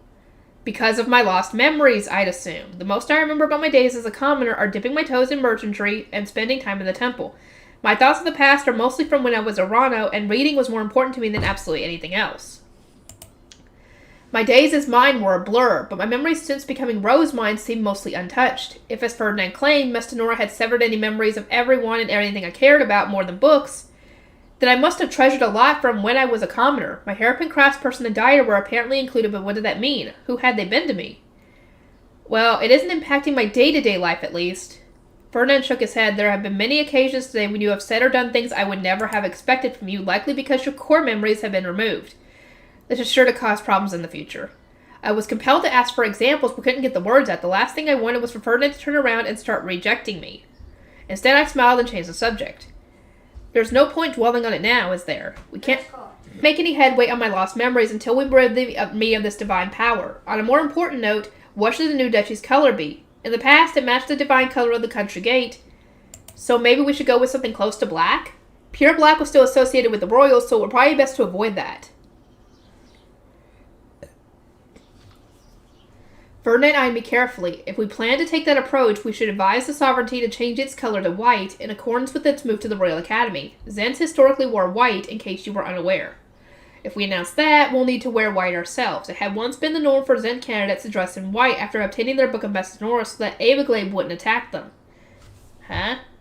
Zens and Obs had worn the same color, which explained why High Bishop's robes were also white. Again, Ferdinand shook his head. If we adhere fully to the old ways, then that rule will apply only to you. Lady Eglantine did not obtain her Book of Mestanora, and mine is being kept hidden from the public. I see. I'd much rather it apply to the whole sovereignty. If nobody else in Jurgenschmidt wore white, I would feel like an outcast. I just wanted to set up my library city and then read with all my friends. If you would rather your duchy's color be only close to black, then why not use the color of your hair? Ferdinand asked. You have the same dusky looks as Mestanora, whose flowing tresses had the blessing of the god of darkness. I can think of no better color for her avatar. He reached out and stroked my hair as though it were the most natural thing in the world, then regretfully added, but alas, no longer would the hue stand out against your clothes. Wait, has he always been the kind of person to just reach out and touch someone's hair? I don't know. He does the same thing when he pinches your cheeks. So, has he always been like that and I just never noticed? Am I like Rosemine in some ways? Something the matter, Rosemine?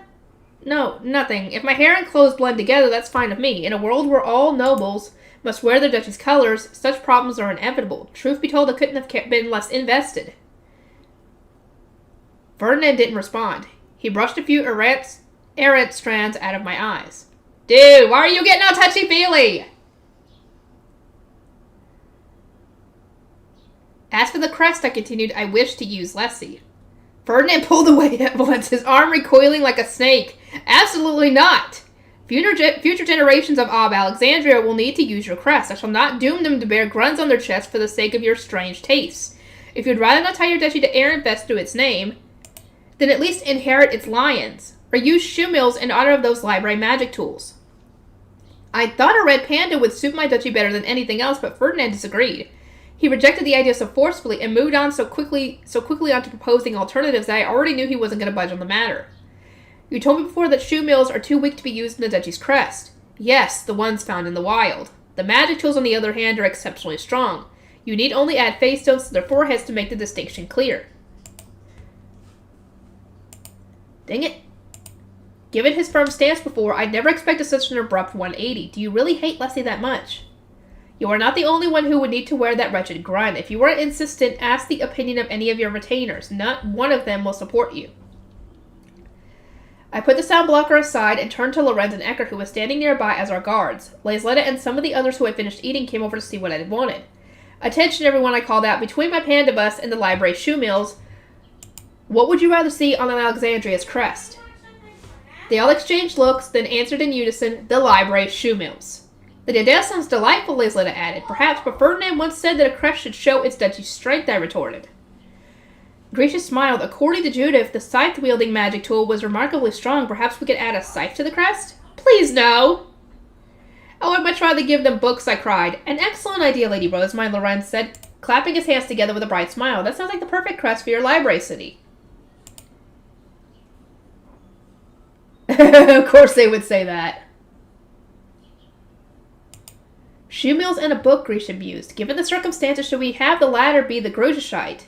It's too detailed and would only cause problems down the line, Eckert replied, dismissing the proposal at once. Yeah, Lorenz added, a duchy not run by the Zent, using the Grujashite in its crest seems a little... Lazletta rested a hand on her cheek. Could we take inspiration from the crest of the Rosemine workshop? Books, ink, and plants? Incorporating those themes might be wise.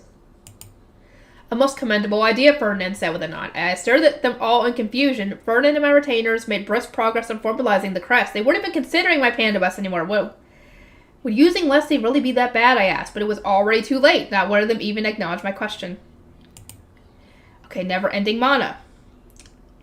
An overwhelming wave of despair washed over me. Though I'd spent the previous day working as hard as I could, trying desperately to drain my mana, a single night's sleep had put me right back where I started! No! God damn!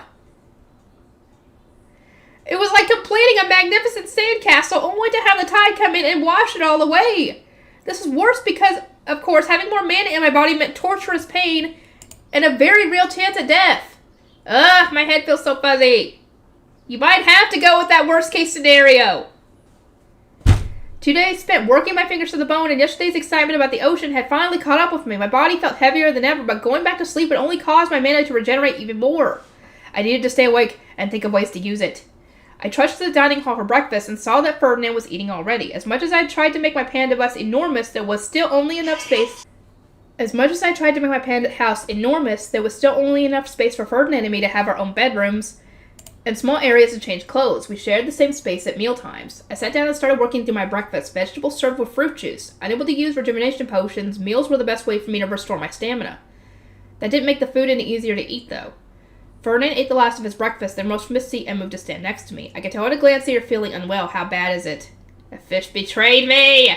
Fool, your celebrations and conduits gave you a fever, and now you cannot stop shaking.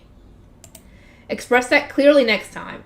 He touched my forehead and nape, his icy hands soothing my temperature. To think my idea failed this abruptly. How should we proceed, I wonder? My apologies, I can make it through this morning at least. You would go outside in your current state? Or what, do you intend to use a rejuvenation potion? I shook my head, enduring his stern glare. The very act of sleeping recovered enough of my mana to make me despair. Drinking a rejuvenation potion in my current state would make the task ahead of us so hopeless that I would probably crumble to the ground and sob in front of everyone. I meant to say that I could travel via Leslie. And where would you go? You need to use up the rest of your mana. What good would your high beast do? I desperately racked my brain. There had to be a way for me to expend my mana without wasting all my stamina. And then it hit me. How had we always dealt with problems we couldn't solve on our own? We got someone else to do them.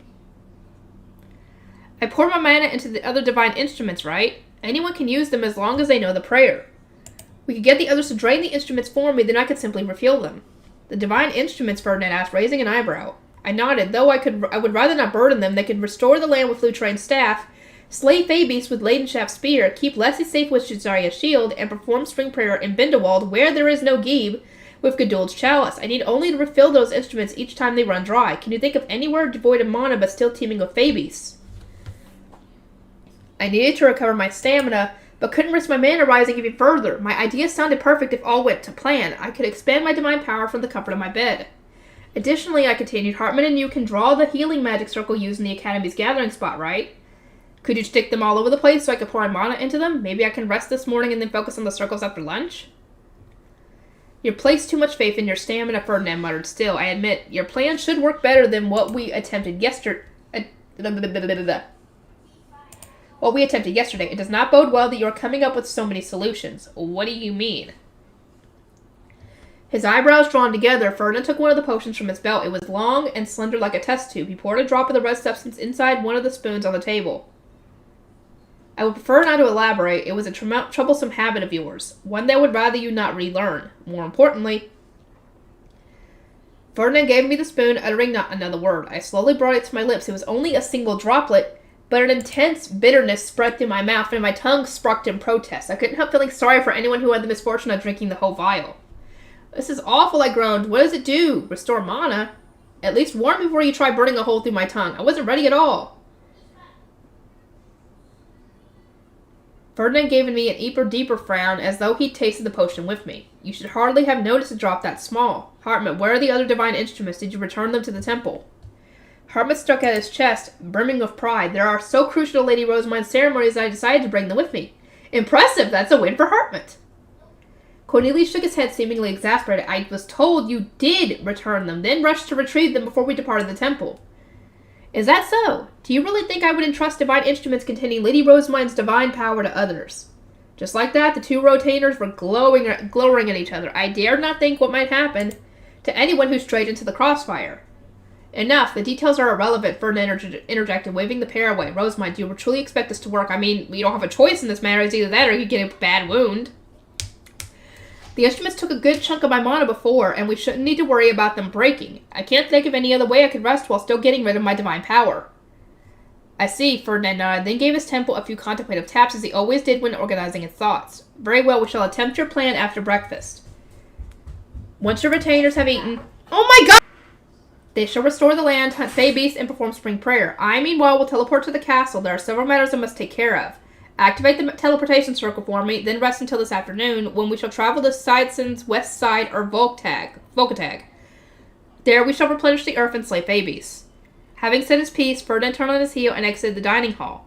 Justice dumped the plates he had started gathering into Sergius' arms and followed. I tried to get up as well, but Lazletta put her hands on my shoulders and urged me back onto my seat. Lady Rosemond, you have not finished your breakfast. I ate the rest of my vegetables under my attendant's watchful gaze, then copied and pasted the teleportation circle from my book of Messinora.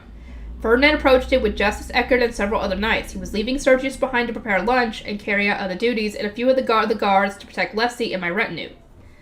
Lady Rosemond, what should we do? My retainers asked. Angelica, I want you to guard my room, I said. You have keen eyes, so I trust no one will get past you. Lenore, stand outside with Saria's shield and protect Leslie. Everyone else may choose between hunting fey beasts or guarding Hartmut while he carries out spring prayer. I would advise Matthias and Cornelius to hunt fey beasts while Lorenz and Clarissa accompany me, Hartmut replied. Would it not be better for Clarissa to hunt fey beasts, I asked, my eyes wandering to the woman in question. It didn't seem right to drag someone from Dunkelfelger into one of my new duchy's religious ceremonies.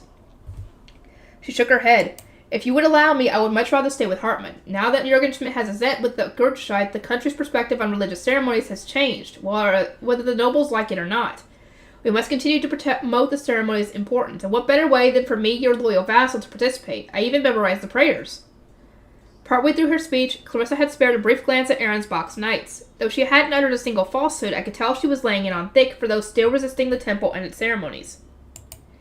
She continued, even those in Dunkelfelger are performing religious ceremonies outside the Royal Academy. Spring prayer won't require us to enter any temples, so my involvement shouldn't pose any issues.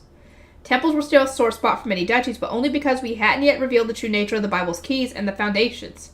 Once we did, the country's obs and their families would rush to start visiting them. There's no harm in letting her participate. She's so excited that she already memorized all the prayers. Beneath her outlandish and somewhat confusing veneer, Clarissa was a very competent scholar. I didn't want to admit it, but she was an excellent partner for Hartmut. Matthias and Cornelius are on Fabi's duty, Angelica muttered, eyeing the pair enviously. She was so physically active that I suspected she would rather have gone hunting than stay home as a guard. It won't be Fabi's hunting as you know it, I said. Their main objective is using the divine instruments to drain them of mana. I do not believe it will suit you. To use the divine instruments, my knights would need to pray. That wasn't true in all cases. If you took an instrument when it was empty and managed to fill it, then praying became unnecessary, but the instruments have already contained my mana. Using a simpler version of the prayer was an option if you formed the instrument from your staff, or used a face don't completely die with your mana, but again, that wasn't an option. Those tasked with slaying babies would need to recite the entire prayer without errors. It had to be precisely memorized so as it was normally used when multiple blue priests and shrine maidens dedicated their mana. That said, if you are that eager to join them, I gave Angelica a serious look. Memorize the ceremony's prayers. Only then will you have permission to go hunting. Prayers? Never mind. You are right, Lady Rosamund. I shall protect your room with my life, as expected. If she'd actually agreed, I wouldn't have known what to think. While my knights checked and practiced the prayers necessary for the divine instruments, I asked Strahl to divide the Aronsbach knights into squads. They were tasked with protecting the Fabies hunters, those performing spring prayer, and my panda house. Farewell, Lady Rosamund. Do get some rest. My retainers took their leave, carrying the divine instruments Hartmut had given them. Fourth bell rang while I was lounging in bed. My fever had gone down a bit, but my rejuvenating mana had caused the divine power within me to swell, leaving me drowsy and a little queasy. It was bearable, but my fingers and toes were stinging. I'm starting to hate being in bed. I was feeling lethargic, but I got up nonetheless. Lisletta peered down at me with concern, then informed me that everyone had come back for lunch. The divine instruments have been emptied, she said. Should we bring them to you first? Yes, if you would. Lisletta and Clarissa brought in the instruments, allowing me to fill them one by one. My mana quality had returned to the same level as before I'd slept, which relieved me so greatly that I openly sighed. You look much better now, Lisletta said. Gracia has prepared some lunch if you're hungry. I would rather not bring it here, as you would need to eat in bed, but... We were asked to save as much time as we can. Ferdinand must be back then. There was only one person who would give an order like that. Hold on, let me just make sure I...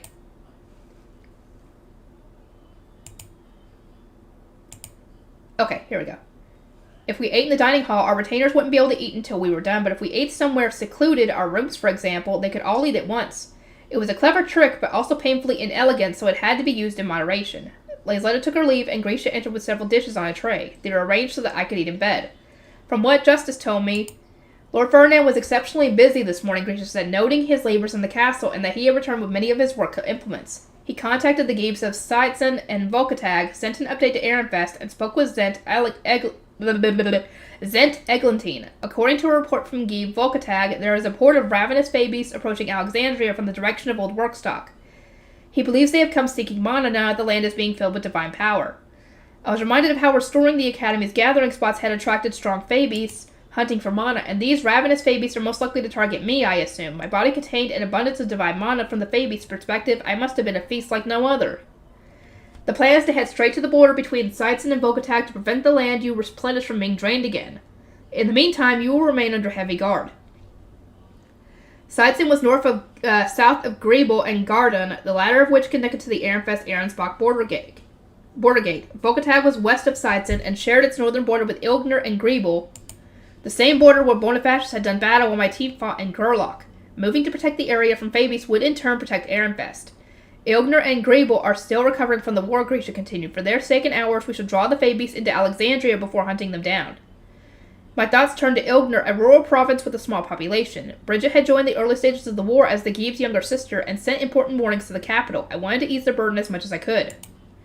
Not to mention, Volkatag must have plenty of the same Fey plants. Volkatag was connected to the same mountain range that included Mount Lowenberg, where I had acquired the Reisfalk eggs from my dream. It was rich with fire mana and dense forests, making it the perfect place to establish Alexandria's papermaking business. Though I doubt the nobles living there think too highly of Ferdinand and me, they sided with Georgine and agreed to invade Ehrenfest. Let's hope we can earn the Gieb's favor by restoring their land and slaying the Fabies, I said. For the printing industry's sake, we'll need it. Lord Ferdinand proposed using Leidenschaft's spear several times in quick succession, though he said not to overdo it. The divinely charged instrument will ravage the land unless you use Flutrin's staff promptly afterwards. That warning aside, he described this as the perfect opportunity for you to drain your mana. I certainly hope so. As it stood, replenishing the divine instruments was just enough to rid me of the mana that came back while I slept. I doubted that slaying a few babies was going to do much for me, but I swallowed those feelings and did my best to smile. No way was I going to complain when Grisha was doing her best to cheer me up.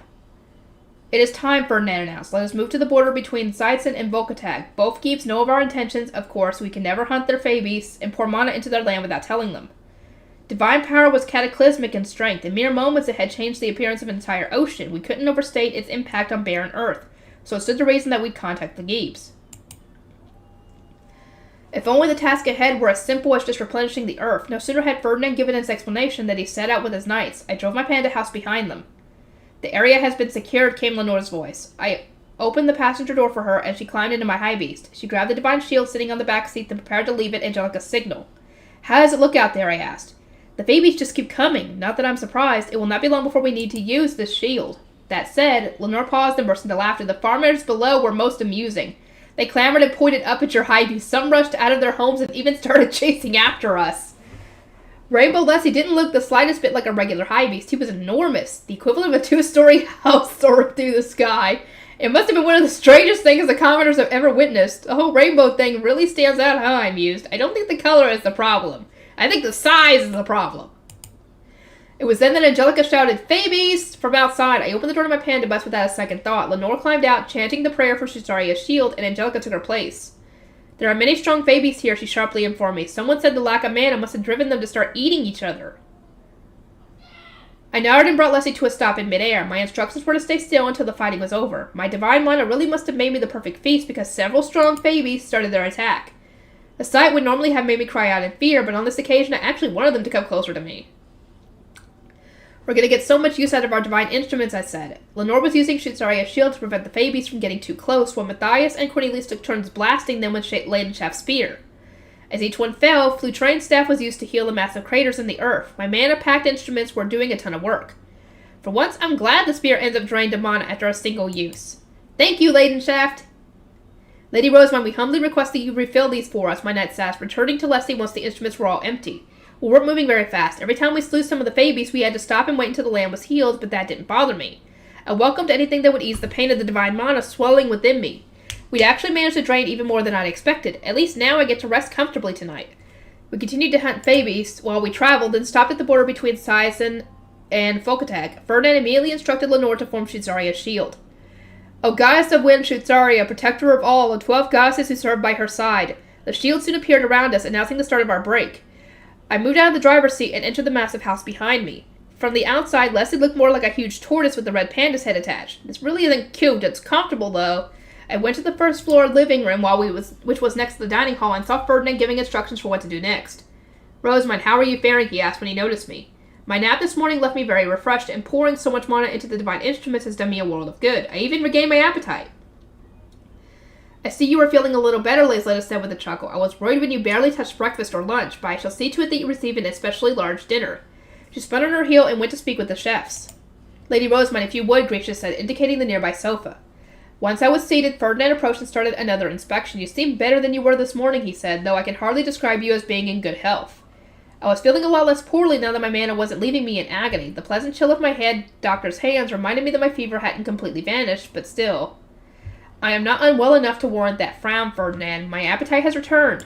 What more could we ask for? Do not overeat now that your hunger has returned, he dryly warned, wearing the plain expression of a doctor and tapping his temple. He probably thought I was being unladylike again, or that I shouldn't judge my health based on my hunger. I wasn't able to find out which because he then got up and took his leave. Your rudeness aside, I won't. As it turned out, my risk of overeating was even more non-existent than I expected. Though I wanted to eat, my body outright rejected whenever I tried to feed it. I ended up only eating the bare minimum. So I still can't eat even now that my appetite's back. This sucks. My retainers still needed to eat, so I went to the living room for some after-dinner tea. Ferdinand stopped me before I could even sit down. As I said, your health is anything but good. You should rest, not waste your time drinking tea. I would advise you to spend tomorrow using the chalice to drain your mana. Do I really have to rest, I asked? I would rather spend some time discussing my library city. I was told you brought schematics and was looking forward to going through them. Despite my best attempts to change his mind, Ferdinand shut me down. Return to your room for now. You are in a worse state than you realize. As you cannot drink potions, rest is your only way to get better. I don't want to sleep. By the time I wake up, my mana's going to be back where it started. Irritated at my never-ending mana reserves, I conceded and returned to my room. I clutched my empty stomach as I climbed into bed. Large-scale magic. Hey, don't go! I wake up in the dead of night to the sound of my own voice. There was sweat running down my back and my pillow was wet with tears. The most awful dream had jolted me awake, and worst of all, I couldn't even remember what it was about. I saw something, but wait. And who was I chasing? A grimace revealed my frustration. I'd come so close to recalling one of my lost memories, but not close enough. Lenore, who was on night watch, must have heard me wake because she soon peered through the bed curtain. You do not look well, Lady Rosemine. Would you like me to fetch the divine instruments? Liesl informed me that filling them with mana helped you feel somewhat better before, so we have them drained and ready for you. After dinner, my knights had gone out of their way to hunt more Fabies so they could empty the divine instruments for me. I was touched by their consideration and asked that the instruments be brought over. I'm hungry. I woke up feeling awful. My body feels so heavy. My mana's come back. I clutched my head and sat at the edge of my bed, channeling mana into the divine instruments Lenore brought me. That was when Gracia entered, dressed in simple clothes with her hair loosely bound. In my current state, only my namesworn could touch me when I wasn't wearing silver cloth, which put a huge burden on Gracia when it came to attendant work like bathing me or changing my clothes. Lenore had probably woken her up with the ordinance. I'm sorry to have woken you, Gracia, I said. You need not apologize. I was able to rest during the day. You appear to be drenched with sweat. Would you care for a bath? Just to wash him for now. You may use one of my face stones. I gestured to some of the many face stones packed with my mana that I was keeping in my room. Gracia took one and cleansed me as instructed. Once again, I channeled mana into the divine instruments as Lenore held them out to me. The Shitsaria shield was last, but a strange sensation overcame me as I was filling it. I gazed around, keeping my hand on the shield. Is something wrong, Lady Rosemine? I sensed something below us, coming from the living room or dining hall, maybe. It feels like when Gervasio appeared from the tunnel behind the altar. Doesn't mean he broke into Leslie, does it? I don't remember hearing what happened to him. As I tried to pinpoint the source of the strange sensation, Lenore nodded as if she understood what was going on. She gave me a curious look, then giggled. We are inside your high beast, Lady Rosemine. I doubt anyone could get inside without your permission. You are most likely detecting Lord Ferdinand, who is working in the living room. If you are still curious, would you like to check?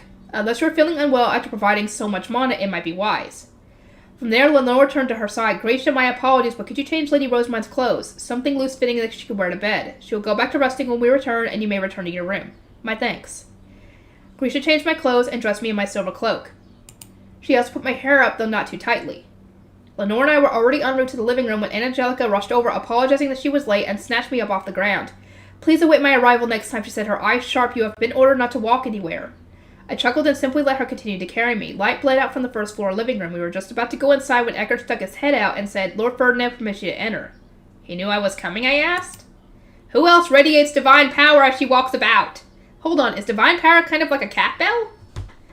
I went into the living room and saw that the space meant for post-meal tea had more or less been converted into an office. The private bedrooms I'd made were only large enough for a bed and somewhere to change one's clothes, so Ferdinand had brought his work from the castle here.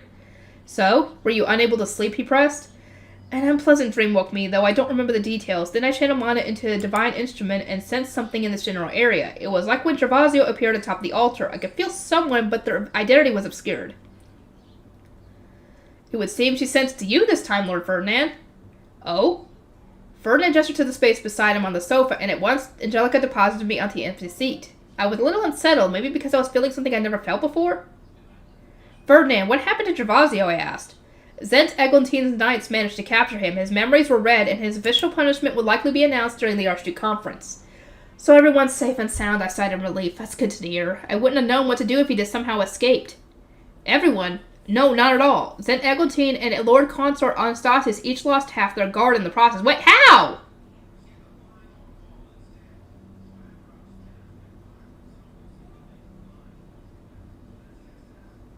His mana was sealed. His staff was sealed. What the fuck did he do to kill each half of their guard?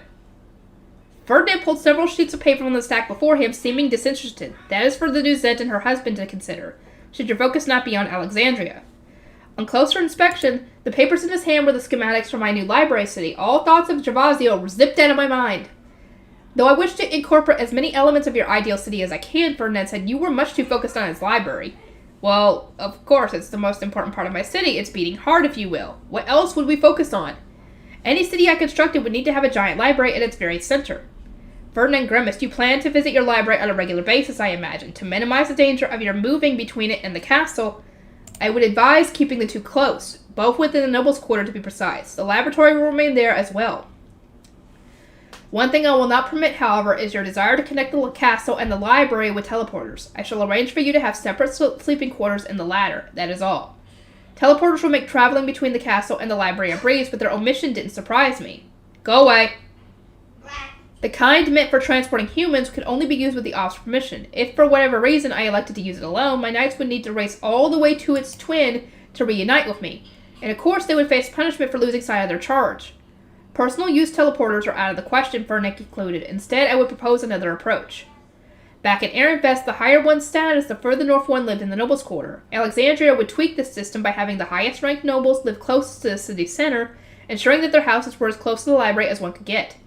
Ferdinand went on to explain that by separating the library from the castle's bookroom, we can make it more accessible for baptized children and apprentices. Really? But what you just proposed only benefits nobles, I said. The library is too close to the castle for us to not impose restrictions, especially when you, the Ob, intend to use it so frequently. For security reasons, we cannot allow too many vagrants to enter. I get that, but this is my duchy. Here in Alexandria, shouldn't everyone have access to books? Considering the current literacy rate among commoners, I think you are getting ahead of yourself. What you are proposing is a long-term goal. Even if we were to enforce it from the start, the pushback from the nobility would be immense. And also the fact that, aren't you planning on having a lot of bookstores set up in the city too, I'm assuming? So people can go and buy books, they can learn to read, and then go maybe check out the library for other books that bookstores don't have? Or they just want to, visit the library? That is a long-term thing, that's not short-term. That might have been true, but he was straying too far from my vision. This was too important for me to compromise. I opened my mouth to protest, but Ferdinand raised a hand to stop me. Let me finish. Alexandria will come to be known as the Duchy of a Divine Avatar. If we consider the entire city, the commoners included, then it would make more sense to put the temple first, not your library. And as we are creating everything from scratch, we can incorporate the strengths of Ehrenfest's temple. According to Ferdinand, we would build a temple between the nobles' quarter and the lower city so that nobles and commoners could go there. It would contain workshops, an orphanage, and a place for blue priests to live, as well as a shrine for rituals and praying to the gods. Moreover, he continued, by allowing the wealthier commoners to attend the temple classrooms you once proposed, we can transform the temple into a library of sorts that even commoners can visit. The literacy rate in the lower city will improve, the commoners will learn how to treat books, and only then will we allow them in the main library near the castle. Keeping the masses on our side is crucial.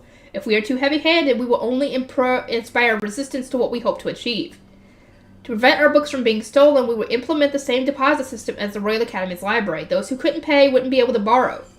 Ferdinand expected my library to be members only for the first stretch of our journey, so we need to pace ourselves. Yes!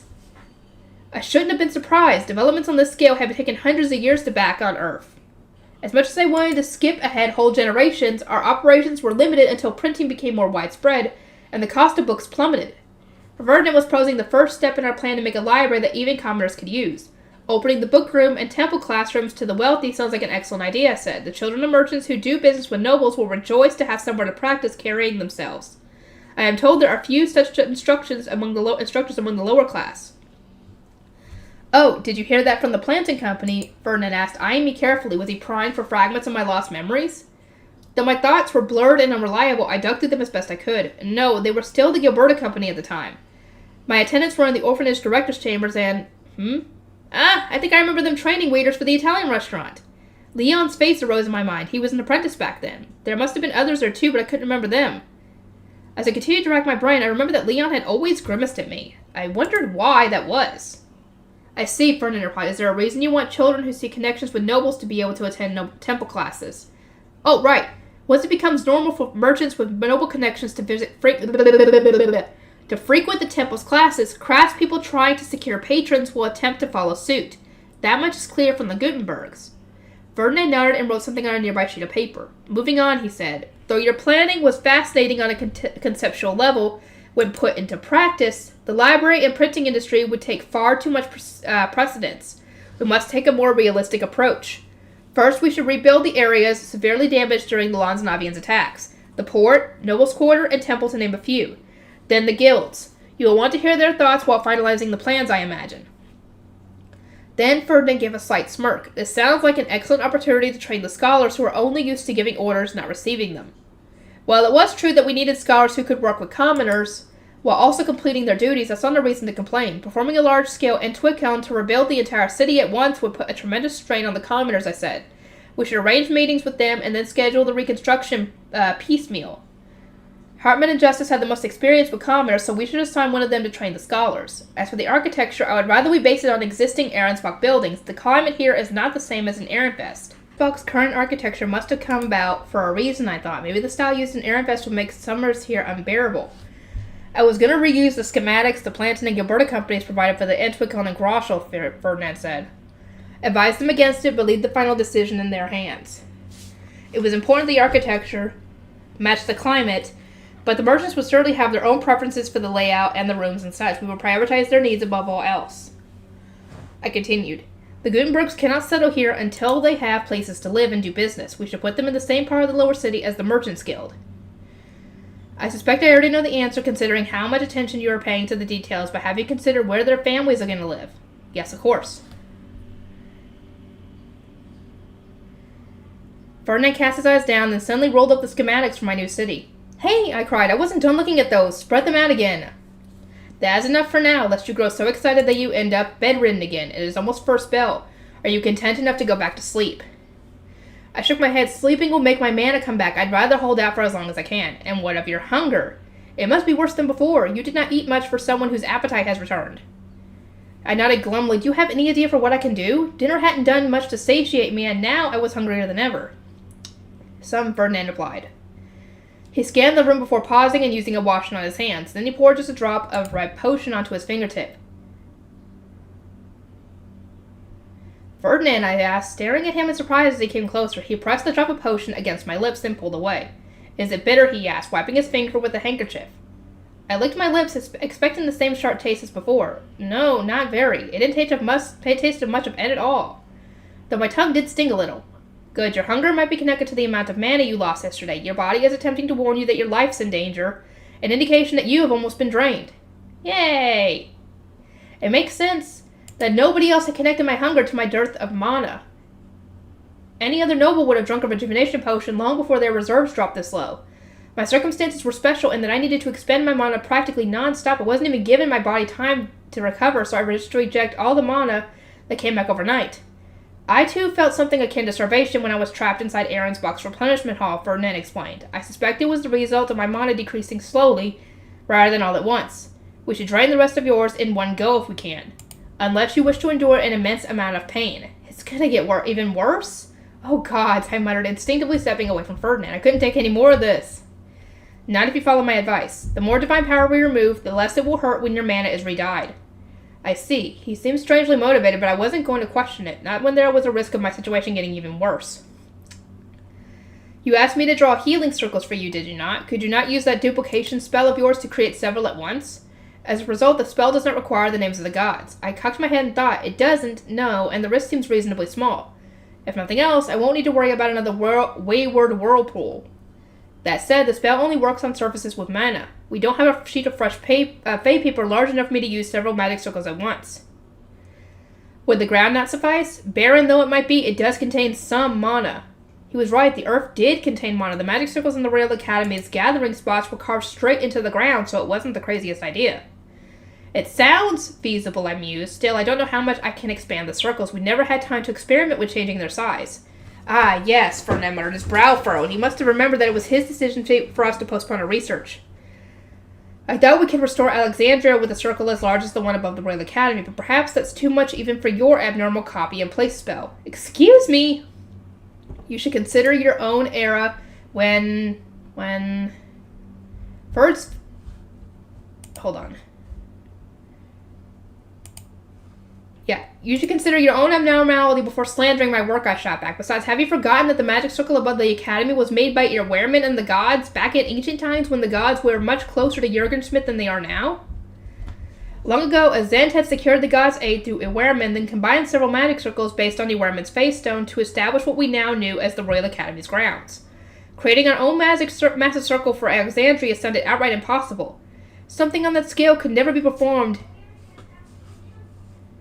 in the modern era when words failed me as inspiration struck, or maybe it could.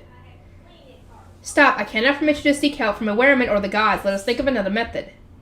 Would it not be more reliable for you to expand the face stone for this high beast to its maximum size, inscribe it with healing magic circles, then extend its range as much as you can using Clarissa's magic? Despite having come up with the idea in the first place, Ferdinand withdrew at the slightest indication that I might get the gods involved. I found a thought, then formed my Cruciate and started searching through it.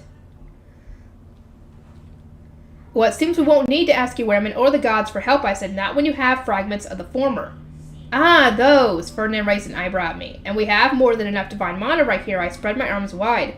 Considering how much anguish it's caused me, I think I deserve to use some as I please. Not to mention, you're interested in reviving magecraft lost since ancient times, are you not? Yes, he is. As much as he probably wouldn't say so. Ferdinand grimaced in response to my argument, but took out some plain sheets of paper nonetheless. His interest was clear, even as he muttered, we do not have time to research this in full. It shouldn't be too hard if, rather than combining circles with various elements and purposes as I did at the academy, we simply expand a restoration circle. Here, look. I presented a section of my book that described the ancient method of performing large-scale magic. Ferdinand peered down on it, then began dissecting the complex magic circles. He couldn't use his own book when our retainers weren't around. I see, he said. If this decides the range, we could cover all of Alexandria by placing the center of our circle at the foundation and using the border gates as endpoints. Can my fragments of Earwearmen take the place of his face stones? They won't be as durable, that is, they won't last very long, but that shouldn't be an issue if we use my divine power to turn them into face stones. Ferdinand shook his head. Looking at these instructions, it would suit our needs better to keep the materials as they are, especially when this constitutes a single use. Moreover, as we have neither the time nor the resources to experiment, we should recreate the original magic circle as faithfully as we can. We cannot risk failure. Before I could even respond, Ferdinand set about writing. His pen moved at an exceptional speed, producing a long list of disconnected words. A memo, perhaps? Rosemine, he continued, not even looking up from his paper. After breakfast, dismiss your high beast and come with me to the castle. I need you to place this magic circle inside the fragments of Earwearmen stashed in my hidden room. Otherwise, preserve your stamina. My scholar shall spread the word to the Geeves while Hartmut returns the divine instruments to the temple. Order Roderick and Clarissa to inform those of the nobles' quarter, as you wish. Lenore Eckert, station knights from our guard at each border gate. You may decide who is best suited to the task. Once you are done, inform the other retainers that we are returning to the castle after breakfast. Yes, sir. Ferdinand was giving out a fresh wave of orders when his voice started to sound distant. An uncomfortable heat was spreading through me. Uh-oh. I clapped my book of Messinora shut, conscious that I must have overused it. A look of concern on his face, Ferdinand touched my forehead, then my wrist. His features twisted in a grimace. Though I can prepare the border gates on my own, I will need your divine mana and your duplication spell when we make the magic circle. The process will take far too long otherwise. That said, no matter how quickly we work, it will not be ready for activation until tonight. Can you endure one more day? Of course, I replied with a smile. Compared to when I thought I might be stuck like this forever, a single day is nothing. Ferdinand knit his brow. Do not overtax your strength. We will need to brew when we reach the castle, so get some rest before then, and we'll need some too. His words hung in the air for a moment before he briskly started putting away his paperwork. Eckert provided some assistance. I'd gone to bed straight after dinner, so I wasn't feeling too tired, but what about Ferdinand? He hadn't slept from what I could tell, and would probably resume his work as soon as he'd eaten breakfast. He said the circle wouldn't be ready until tonight at the earliest. I just worry he won't sleep at all. For all my lounging in bed, I wasn't able to get much rest. My mana had recovered as expected, and the sensation reminded me of the days I'd spent battling my devouring heat. I remember the pain and discomfort I'd endured, unable to even to leave my bed as my mana swelled, but for some reason I couldn't remember anyone else who might have been around at that time. When will my memories come back? Ferdinand had said they would return for the Newszet's coronation, but that was before the gods plagued me with their divine power. My recovery was more important, I understand that, but I wasn't getting any better. The pain racking my body had found a friend in my starvation. I didn't want to die without remembering those I cared about. Well, today's the day. I'm getting rid of this divine power no matter what. To To keep fear from taking over, I urged my thoughts in another direction. Was the requirement for nobles to keep their emotions under control at all times a hangover from when they were closer to the gods, and rampaging mana was more dangerous? After breakfast, I returned to the After breakfast, I returned to the castle. My retainers started carrying out their instructions while I worked with Ferdinand in his hidden room. He used a Lonzanoff knife to shave down and gradually flatten the Wehrman's white branches, onto which I could paste our healing magic circles. These branches sure are small, I mused aloud. Maybe we could use normal-sized magic circles and figure out a way to shrink them down? Just the thought of needing to draw super tiny circles made my head ache. Ferdinand gave me a chilly look. Are you even more of a fool than I thought? There is no time. Give up and draw them. I don't wanna. I'm bad at precise, detailed drawings. This is your area of expertise, so why don't you do it? As much as I wanted to complain, Ferdinand was busy enough pouring face stones, gold dust, and expensive-looking ingredients into his brewing pot. I couldn't ask him to draw the circles for me. My only choice was to manage on my own, but as I steeled my resolve, a piece of fey paper flew my way. See if you can duplicate this, Ferdinand said, having thrust the paper toward me. Woohoo! I knew I could count on you, Ferdinand. Overjoyed, I accepted the paper, a completed magic circle, and got straight to work duplicating it. As the basis of our grand creation, I would need to prepare some circles for healing, and others that would allow us to use the Wehrman's branches. In my current state, it took barely any time at all. All done. And start preparing the face stones that will serve as receptacles for the divine power I need to be in contact with the Wehrman's fragments for the spell to work. I see. So I just need to stick them together, right? That should make them easier to carry. I gathered together the omni-elemental face stones for the border gates, channeled my divine mana into them, and then mashed them into discs. I needed a way to keep your Wehrman's branches stable, and no better shape had come to mind. I took the branches and started inserting them into the discs. They looked comfortable enough, and there was no way they would come apart from the face stones now. In my opinion, it was a huge success. To create our giant circle, we will place a large face stone at the foundation, the center of our magic, and a smaller one at each of the border gates. We had already crushed the face stone I used to make Rainbow Lessie. It would serve as our main receptacle, so we turned it into a large plate and pierced it too, with one of a Wehrman's branches. All that remained was to draw the magic circle on its underside. Done, I announced. I used the face stones to lock the divine branches in place. Is that good or what? Somehow, I doubt that was mentioned in your book of Masonori. Your methods continue to be as lighthearted and as abnormal as ever. I would never have come up with such an idea. Your praise truly honors me, I replied. For the sake of my mental health, I would interpret his remarks as a compliment. If you are done, rest on the bench. You look terribly unwell. I would rather you return to your room and spend some time in bed. But you did not bring enough retainers with you. By holding up with Ferdinand and assisting him with his work, I was giving my retainers who stayed put. Everyone but the few guards by the door could rest. You need sleep a lot more than I do, I said. I do not have the luxury. There is too much of us prepared before we can drain the last of your mana. If all goes to plan, I will get a bell to rest before the circle's activation. I should not need any more than that. I strongly disagree, but okay.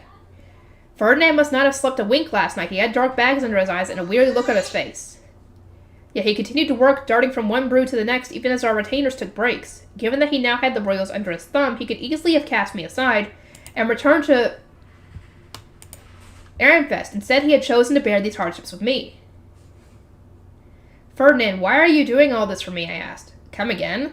He sounded genuinely bewildered, so I did my best to elaborate. You haven't sworn undying and maddening loyalty to me like Hartmut, and when you gave me your name, it wasn't to escape death like Matthias.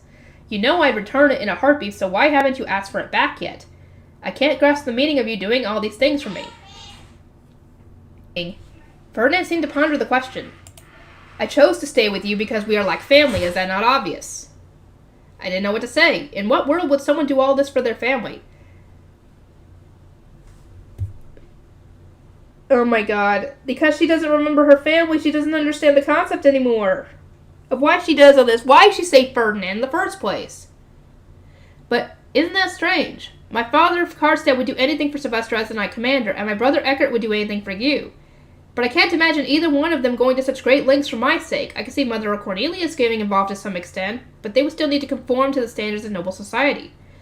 No matter how much you cared about someone, your house and duchy come first. It was unthinkable that someone would pick a fight with the gods or give their name for the sake of another person. Besides, I continued, you put me under your protection all that time ago, didn't you? That puts you even further from being my true family. Ferdinand grimaced. Speaking of true family, yes? No, never mind, he said at length, shaking his head. He looked wounded. Ferdinand.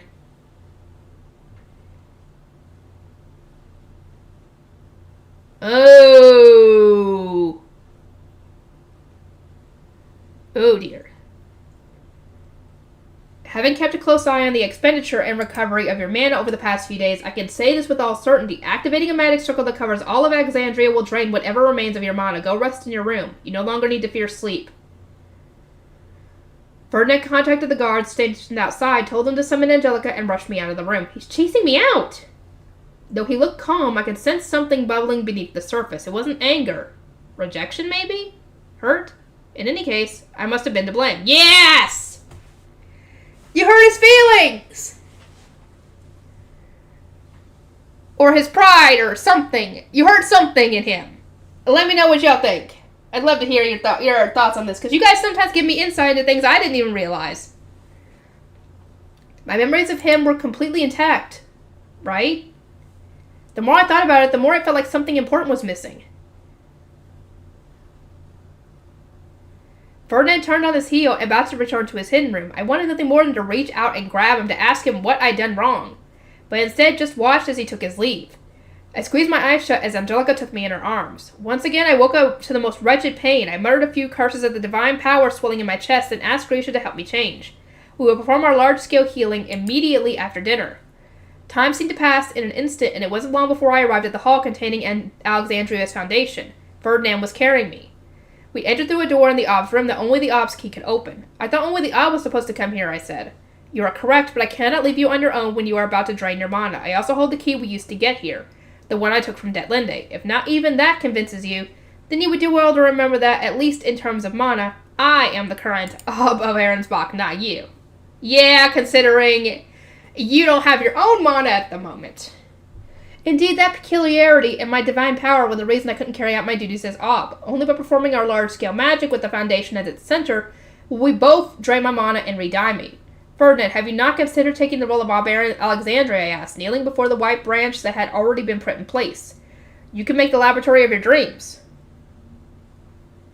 There is no need. You have already agreed to make it for me, have you not? Yes, but you could turn Alexandria into a city of research, I exclaimed. What happened to your ambition? Your desires? It feels like I'm becoming the new Lord of Evil. Is that so? Ferdinand replied, his lips curling into a nefarious smirk.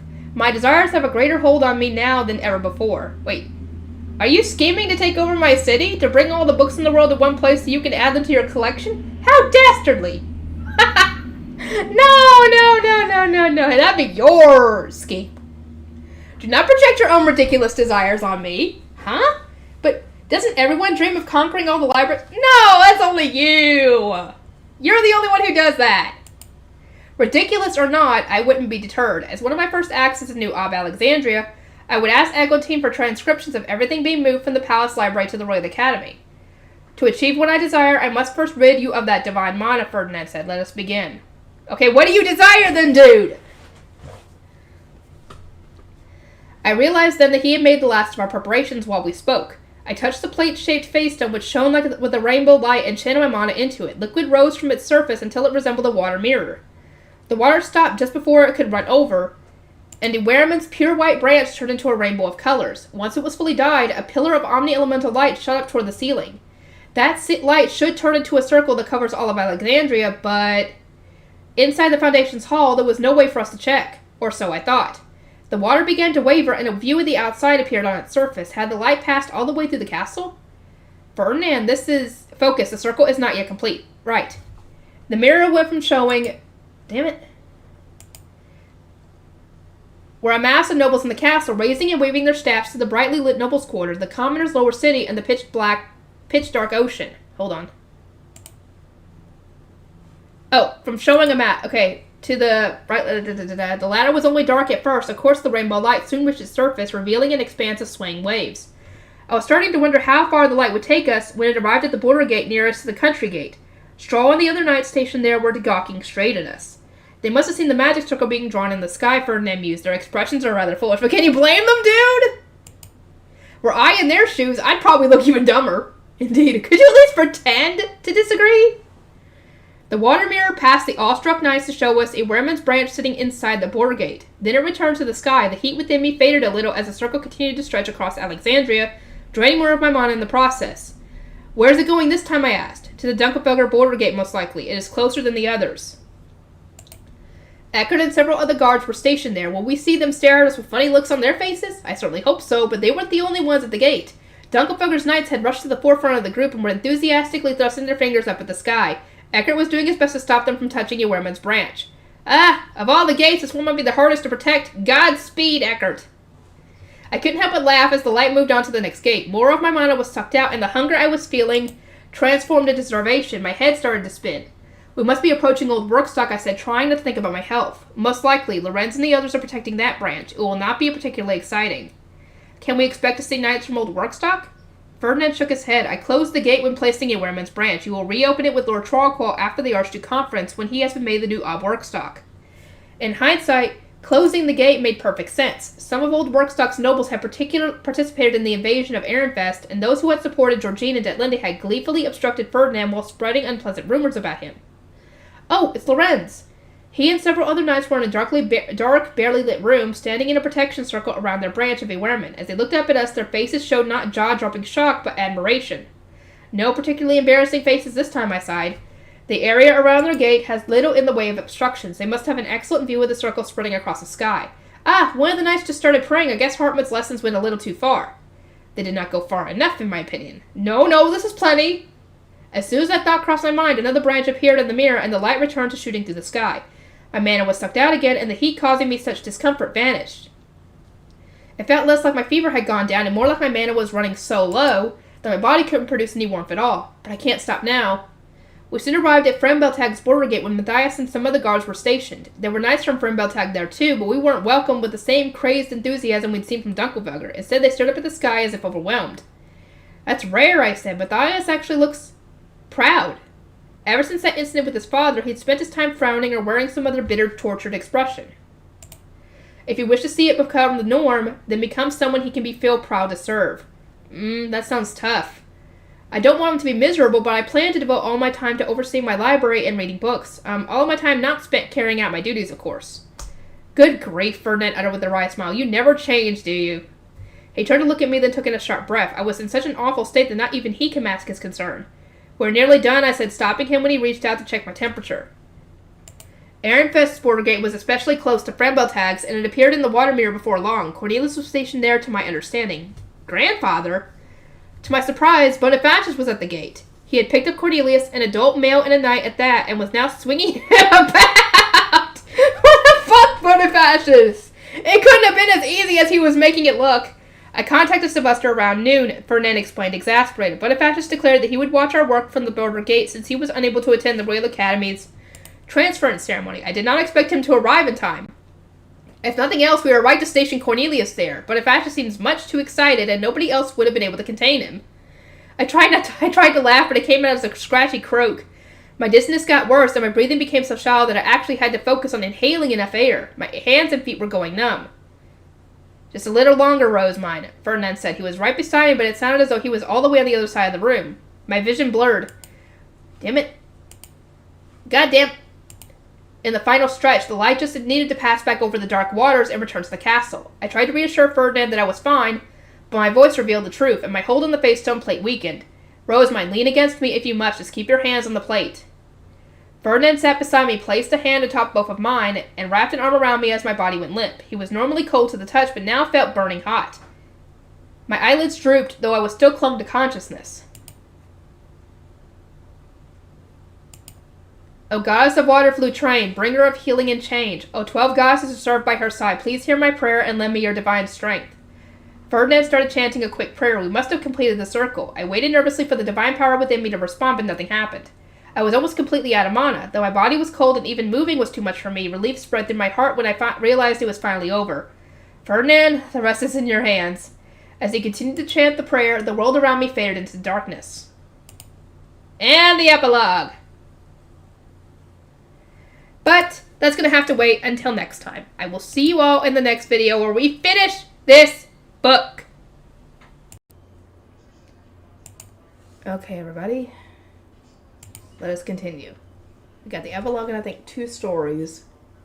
I think. An ordinance arrived and announced that Lord Ferdinand and the Ob would take their meals in the latter's office in the castle. Gracia, Lazetta, and Justice all moved to the neighboring retainer's room. Grisha waited patiently as the dumbwaiter turned, then opened its door and wheeled out a small trolley from within. As always, test for poison just as instructed. Eyes narrowed in a sharp stare. Together with Lazleta, Grisha started testing their lady's food. They wiped the plates and cutlery with cloths soaked in a potion that would react to poison, then used the same potion on a small sample of each dish. Such procedures were taught as part of the Royal Academy's attendant course, and could thus be carried out by any decent retainer. But those in Rosemine's retinue had also been taught non-standard, more thorough methods, courtesy of Justice, of course. Soup with arspium requires special care, he said. Though harmless in isolation, it becomes poisonous if mixed with dolch. Extract a spoonful of soup from the bowl, pour it onto a potion-doused cloth, and then test the rim of the bowl for good measure. Justice's lessons were focused on various poisons not covered at the Royal Academy. His knowledge of plants native to Arensbach and tools used only in Lanzenov were essential to Grisha and Lazleta, attendants of a future Ob. I appreciate his assistance, but he knows far too much about poison, as do the others serving Lord Ferdinand for that matter. Yeah, can you blame them? Lastfam in particular came to mind. He had a peaceful demeanor, always wore a calm smile, and had even welcomed commoners into the library he attended. Grisha knew him as a very trusting man, but that side of him vanished when he had to prepare meals for his lord. He refused to put his faith in anyone, even Rosemine's personal chefs. During the evacuation, Lostfam had tested every dish made by the commoner women who had volunteered to cook, then scoured the kitchen from top to bottom for anything that could pose a threat when they were done. He had used this opportunity to show Lazleta and Grisha what to look out for when preparing Arenfest food, and warn them to be even more cautious going forward. The court chefs prepared the same dishes for everyone in the dining hall, but that didn't mean Grisha could slack on testing them for poison. She would also need to learn the risks associated with foods from other regions. Back then, I thought he was being overly cautious because of our plans to move to the sovereignty, but now... Lostfam's warning cut deep. They had moved not to the sovereignty, but to Arensbach, a duchy rife with Ditlande sympathizers, and those who took issue with an Arenfest noble having stolen their foundation. Even those in Letizia's faction were scheming, against her wishes, of course. Though their goals were all over the place, they had found common ground in their desire to assassinate Rosamund before the next Archduke Conference, when she would officially be recognized as the next Ob and install Letizia in her place. We would never have noticed on our own. Most of Grisha's and the others' intelligence had come from Ferdinand and his retainers, who had moved to Arensbach 1.5 years earlier and investigated the region's unique plants and poisons. Grisha was more grateful to them than she could put into words. They were an invaluable source of wisdom for Rosamund's retainers, especially when their lady would soon be looked down upon as an underage female Ob. Put some of this in your mouth and spit it into the cloth, Justice explained. Asterus juice reacts with saliva and turns poisonous once ingested. Only once the dishes had been thoroughly tested for poison were they allowed to be served. Rosamund would normally try to eat dinner in the dining hall with Letizia, but on this particular occasion she would take her meal in the Ob's room with Ferdinand. They had sent away their knights while getting ready to perform a large-scale magic spell, and only those who could enter the Archduke's living area could reach them. As it stood, that permission extended solely to Arenfest nobles. No one from Arensbach, not even those serving Ferdinand, could reach the pair in their current location. Some nobles were against Ferdinand using the Archduke's living area when he was not even properly engaged, but their protests fell on deaf ears. It was still unclear which Arensbach nobles could be trusted, and Ferdinand was absolutely necessary to perform the spell. Those who are not named sworn leave, Ferdinand ordered after dinner. Lazleta pushed a trolley loaded with plates out of the room, while Lenore and Angelica moved to guard the outside of the door. Grisha, send an ordinance when Lady Rosamund returns from the Foundation, Lenore said. Under normal circumstances, when the Ob was visiting the Foundation's hall, only archnobles belonging to a branch of the duchy's archducal family were allowed inside their room. Grisha was but a men noble. She was allowed to stay only because the other named sworn had gone elsewhere to help prepare for the spell.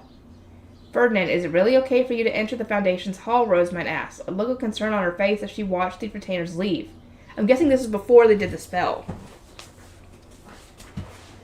The Ob normally entered alone, while their retinue isolated themselves in the retainer's room or waited patiently behind a screen. So many exceptions were being made. It matters not, he replied. We are about to recreate the entire duchy as Alexandria, and anyone who might spread the word of my trespass can easily be silenced. Be aware, however, this will never happen again. Once the castle has been rebuilt, neither I nor any of our namesworn may be permitted these exceptions. Coming from Ferdinand, it was a shocking declaration. He was known for violating customs without a second thought when he considered it necessary. Ferdinand took a name stone in hand. Justice, I forbid you from spreading any information about Ahrensbach's foundation. Rosamund, give Grisha and me the same order. Rosamund grimaced, reached down to the cage hanging at her waist, and touched two of the stones inside. She had received the names of many of her retainers, but generally loathed using their stones to give orders. Ferdinand, in contrast, seemed to use his quite regularly. Ferdinand, Grisha, she said, I forbid you both from spreading any information about Ahrensbach's foundation. Understood. Ferdinand slotted a key into the door leading to the Foundation's hall. He was holding several face stones containing Rosamund's mana in his other hand, as he always did when acting as the Archduke. His reasoning was apparently the same as why the Royal Academy's professors kept face stones packed with royal mana, but neither Grisha nor her fellow retainers could confirm it. They had not taken the Archduke candidate course. Your hand, Rosamund, Ferdinand instructed, reaching out to her. She accepted it and then took a shaky step forward. Fairly well, Lady Rosamund, Grisha said. I shall make the preparations necessary for you to rest upon your return. She's gonna need it. She was about passed out at the end before the epilogue.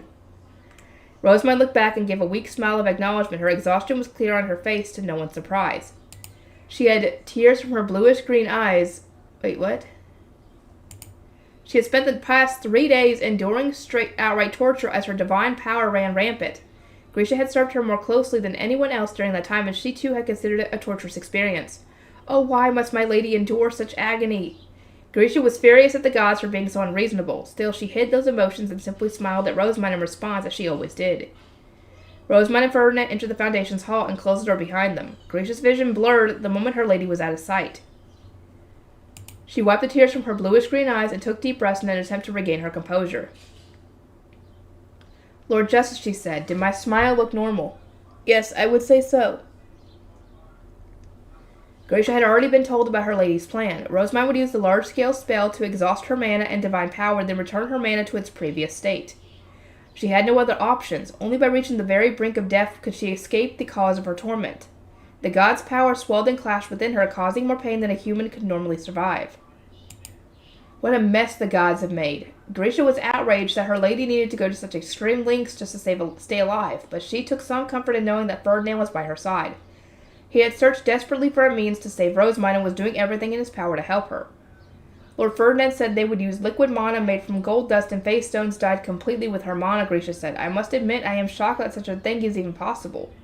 To make liquid mana, one had to remove the varied mana from water and replace it with one's own. Anyone who performed the process would invariably channel their own mana into the mix. So Grisha had considered it impossible to make liquid mana in someone else's stead. And yet Ferdinand claimed to have made some using Rosamund's mana. Is that something all archnobles can do? Grisha asked. It is beyond me, Justice replied. There are many things that only Lord Ferdinand can accomplish. Many scholars found it suspicious, but the liquid mana had indeed matched the mana inside Rosamund's face stones. There were faint variations, of course, but that was to be expected. Mana always changed to some degree when it was being manipulated. Hartman and Justice had concluded that said variations would not impede attempts to re-dye Rosamund's mana. It frustrates me how little I can do for Lady Rosamund, Grisha muttered. Ha, if you mean in comparison to Lord Ferdinand, then of course. Hartman and Lisletta have learned enough between themselves to serve as Lady Rosamund's doctor, but they bemoan not being able to do any more than Lord Ferdinand has taught them. Grisha understood the feeling all too well. She was not the only retainer frustrated with her failure to adapt to Rosamund's new circumstances. Ferdinand, on the other hand, appeared to have taken it all in his stride. Yes, there is a reason my lady trusts him more than anyone else, Grisha said, even in light of his absence. Perhaps because he had already moved to Ahrensbach when she became Rosamund's retainer, Grisha found it strange that Ferdinand was by her lady's side at all times. She also found it hard to believe that not even Hartman had managed to replace him, considering the former's attentiveness and everything he had done for her behind the scenes. Justice chuckled. It was only a year and a half, not even as long as Lady Rosamund spent in her Jareve. Lord Ferdinand has protected her health and status since she was a frail girl in the temple, and educated her so that she could survive as the Archduke's adopted daughter. Finding someone to replace him was always a tremendous task. A husband might have been able to surpass him, but nobody will ever take his place now that they are engaged. Yep. No one is shocked by this.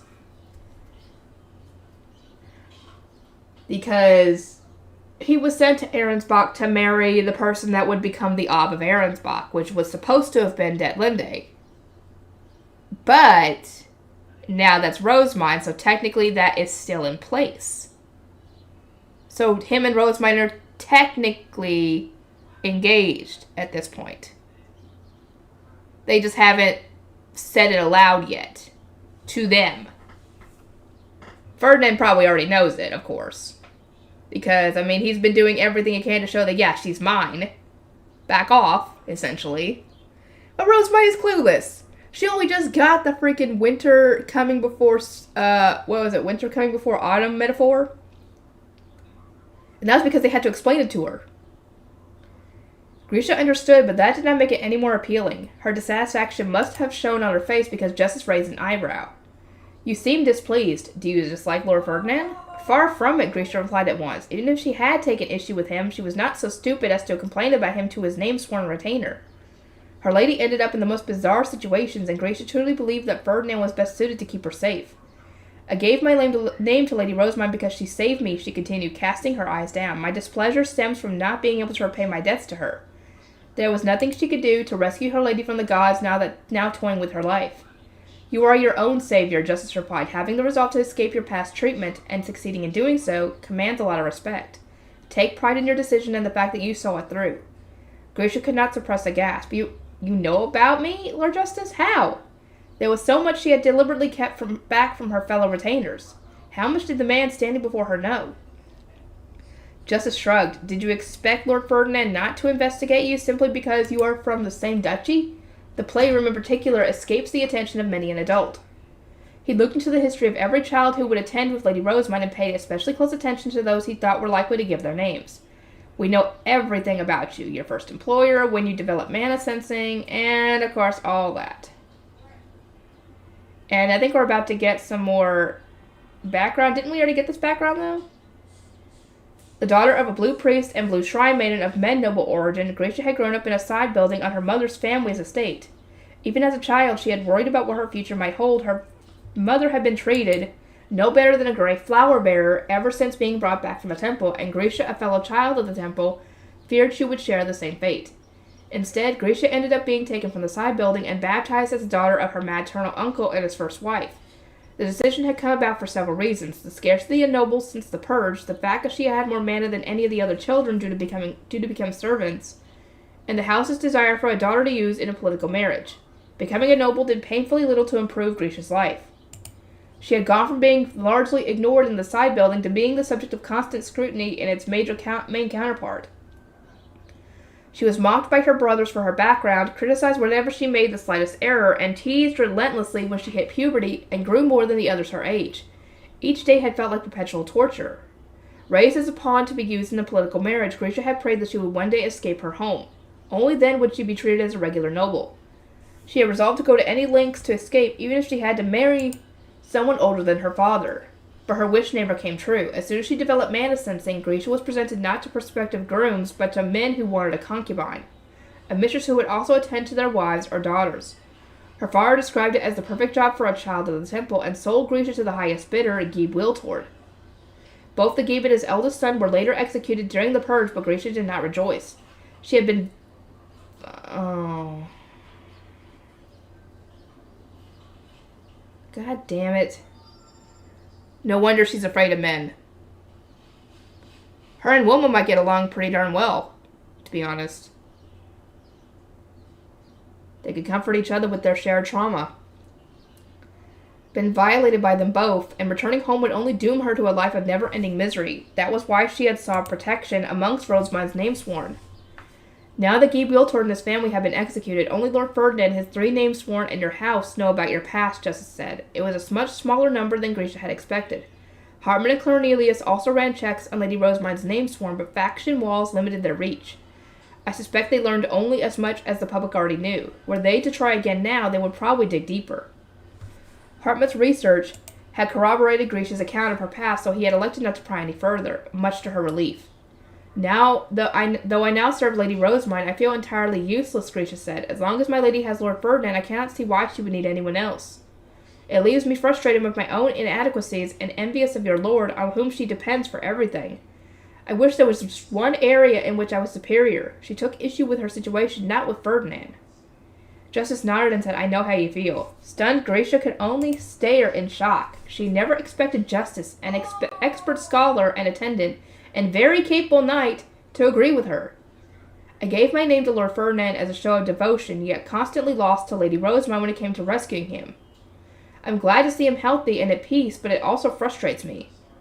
Justice spoke in a light, somewhat teasing voice, and Grisha could not help but laugh a little. It was comforting to know that even someone so competent was dealing with the same problem. Ah, it's begun, Justice said, staring outside. Grisha looked as well and saw a green light dart through the sky above, so bright that she almost forgot it was nighttime. Excited cries bled through the window, but their source was out of sight. Grisha started to ponder what might be happening when an ordnance shot into the room and perched on her arm. This is Hartmut. A ray of green light just shot out of the castle and is ascending high into the sky. It is the perfect opportunity to teach Arensbach's nobles about Lady Rosamond's splendor. What is there to say that this divine sight does not already encapsulate? In any case, as you and Lord Justice must not be able to see the full extent of the miracle, I shall appreciate it enough for you both. Ah, the light has started toward the country gate. Praise be to Lady Rosamond. The cheers and shouts of those outside mixed with Hartmut's enthusiastic rant. So lively was the clamor that one would think a festival was being held. There's a circle forming in the sky right now. How annoying that he gets to see it all, Justice described. He was pressing his face against the window in a desperate but ultimately futile attempt to see as much of the spectacle as he could. It was unsightly behavior for someone who had acted so properly mere moments ago, and made Grisha wonder whether she could even continue the conversation. Hartmut and Clarissa are bound to be recording the event with the magic tool, she finally said. This is no ordinary spell. It heralds a revival of the Age of Myths. Nobody would settle for a mere recording. Grisha could not relate. She was more concerned about her lady in the Foundation's hall. She would certainly have watched the light if they had had a better view. She was not excited enough to cast aside her decency. Another ordnance soon arrived. It was up to Grisha to receive any correspondence meant for the Ob. Although Justice was stationed in the room with her, his duty was instead to rush out and provide assistance at the first sign of trouble. This is Straw, the little bird said. We just saw the light at our border gate, and an enormous magic circle began stretching across the sky. The light has since departed to Dunkelfelger's gate, it would seem. It was a brief report, Grisha thought, but the knight's wonder came through in every word. He had voiced some doubts when he was handed a rainbow face stone with a white branch sprouting from the top and told to take it to the border gate, so he must have been more taken aback than most. Grisha had a sudden urge to peer outside, though it faded when she saw Justice with his cheek still pressed against the glass. Oh, another ordnance, she said. Not long had passed since the previous one. This is Eckert. The green light just arrived at our gate, and a magic circle is steadily forming in the sky. We have a problem, though. Dunkelfelger's knights are, Hey, I told you to stay back. Keep your distance. Good luck, Eckert. Eckert spoke in a raised voice, battling to be heard over the bustle of Dunkelfelger's border gate. Grisha could practically see him kicking aside the overeager knights, and only then did she understand why he, of all the retainers, needed to be stationed there. Just as Lord Ferdinand said, the post would have been too much for Matthias or Cornelius. Ooh, Justice cried, causing Grisha to jump. The circle is coming into view. Grisha, it's coming from the north to the east. Want to look? Grisha shook her head, then took a step back for good measure. A small section of the window had turned opaque, courtesy of some heavy breathing from Justice. His intensity was actually rather terrifying. I shall wait here for when the next ordnance arrives, she said, and soon enough. This is Lorenz. The light reached this branch and continued to spread out. I guess Ehrenfest's Borgate is next. It's an impressive sight. Some people are saying they feel bad that our work stock won't be included in the spell. Yeah, but that's for charcoal to deal with. Grisha scrunched up her face. She understood the Arensbach nobles' compassion for old workstock, but had they forgotten about its involvement in the recent invasion? As far as she was concerned, Rosamond was under no obligation to help such people. And even if she did, they would probably find a way to resent her for it. Grisha recalled the information she and the other retainers had exchanged prior to their meeting with the royal family. Ferdinand asked them for their thoughts on absorbing Arensbach's portion of old workstock into Alexandria. His retainers from Arensbach had supported the idea, arguing that they had more family at Old Workstock than a decade ago, and that it was best to expand one's territory when the opportunity arose, but everyone from Ehrenfest had opposed it. There is absolutely no need for Lady Rosamond to risk her life restoring the lands of her enemies. A frown creased Grisha's brow as she watched the magic circle, which could now be seen without needing to press one's face against the window. She saw the beauty in a spell that would restore the entire duchy at once. But the circle's enormity made her breath catch. It was hard to believe Rosamond was creating it all on her own, and the thought that it was shaving down her life was terrifying. Grisha turned nervously to the door leading to the Foundation's hall. Another ordnance perched on her arm. This is Matthias. The light arrived without issue. It really is awe-inspiring. I almost want to throw my arms up like Hartmut and pray to Lady Rosamond. Then why hold back? Rosemine's divine mana had inspired a change in her retainers. They were even more loyal to her than before, and often struck with the compulsion to kneel before their lady. Cornelius had said it was like her name sworn had all turned into heartmud, and indeed, the same phenomenon was occurring within Gracia. She was proud to have given her all in service of someone so grand and understood that she was developing a blind obsession of sorts. Perhaps that's why I do not fear dying with her if the worst comes to pass. Gracia was still pondering the matter when yet another Ordnance arrived. "This is Cornelius. The light has reached Ehrenfest." It was a short, simple message, but his voice wavered in a booming, "Oh, Rosemine!" risked drowning him out. I wonder if my lady remembers Lord Bonifacius. Gracia knew about Rosemine's missing memories. It was the cost of a goddess having descended into her, and one could guess from Ferdinand's treatment of the matter that retrieving them would not be easy. Still, Lady Rosemine is dead set on it. This was an unfortunate situation, but Rosemine's lost memories did not seem to be causing her any issues, as long as she doesn't think about it too much. Gracia saw no reason for her lady to attempt anything dangerous to regain them, not when she could simply rebuild whatever she was missing. No matter what Rosemine remembered, Gracia would continue to serve her. "Ah, I can't see it," Grit Justice exclaimed. "I can't see any more changes. That was an ordinance from Ehrenfest's border gate, right? That must mean it's about to be finished. I want to see the completed magic circle with my own eyes. How must it look from the skies above?" Snapping back to her senses, Gracia peered out the window at the magic circle now covering the sky. It had stopped changing, but the spell seemed incomplete. She awaited Clarissa's ordinance in a state of near panic. Gracia's eyes were drawn more to the Foundation's hall than to the window. She was terribly worried about Rosemine's health. Unpleasant thoughts overran her mind, her lady collapsing midway through the spell or failing to completely drain her mana, and an important warning resurfaced. The spell will drain Rosemine's mana almost entirely. There is a chance she will die, and if she does, her name swarm will ascend to the towering heights with her. Be prepared for the worst-case scenario, which means Eglantine would die too. Such words of caution had come from Ferdinand and were given only to the name-sworn who would pass away with their lady. Lenore and Cornelius most likely had a vague, understanding of the risk, but they had not been told directly. If she meets her demise, so too will the world. You, me, the new Zent, we will all die, and Jurgen Schmidt will soon follow. Part of Gracia opposed the risk that Ferdinand was taking. The fate of the entire country depended on Rosemine, but she also agreed with his insanity. If the gods truly wished for Jurgen Schmidt's survival, then they need only keep my lady alive. They were especially taken with Rosemine, who had prayed and given more mana than anyone else, but had gotten too involved in the world of men. It was not right to force a child to grow into an adult or to force divine mana into her, considering the limits of the human body. The gods can reflect on their foolish deeds, which put the entire country in danger, and then dedicate themselves to keeping Lady Rosemine alive. If made to choose between her lady's life and Jurgen Schmidt's continued existence, Gracia would choose the former every time. The gods had not saved her, Rosemine had. And a life outside her service would not be worth living. Gracia was still underage. In the event that she somehow survived Rosemine's death, she would be sent back to her family home. She would much rather die alongside her lady than let that happen, she thought. And that was when the ordinance she had desperately been waiting for arrived. "This is Clarissa. It's done, Gracia. It was a huge success. The sky above the duchy is completely covered, and green light is raining down on us. It's divine, more splendid than I could put into words. I expect no less from our own divine avatar." In the background of the message, Gracia heard applause and cheers of elation. "It would appear the spell was a success," she said. "Right," Justice replied. "I want to see what things are like outside. I'll come right back after I—" He paused and glanced at the door to the Foundation, regret seeping through his expression. "No. The spell was a success, so they should come out soon. We cannot move from here." Gracia, too, awaited their return. Time passed, but the door showed no sign of opening. Any excitement Gracia had felt about the success of the spell was quickly replaced with anxiety. "Is my lady well?" she asked. "She must be. My lord is with her," Justice replied. His early enthusiasm was nowhere to be seen. A worrying sign, Gracia thought. There must be something. Anything I can do.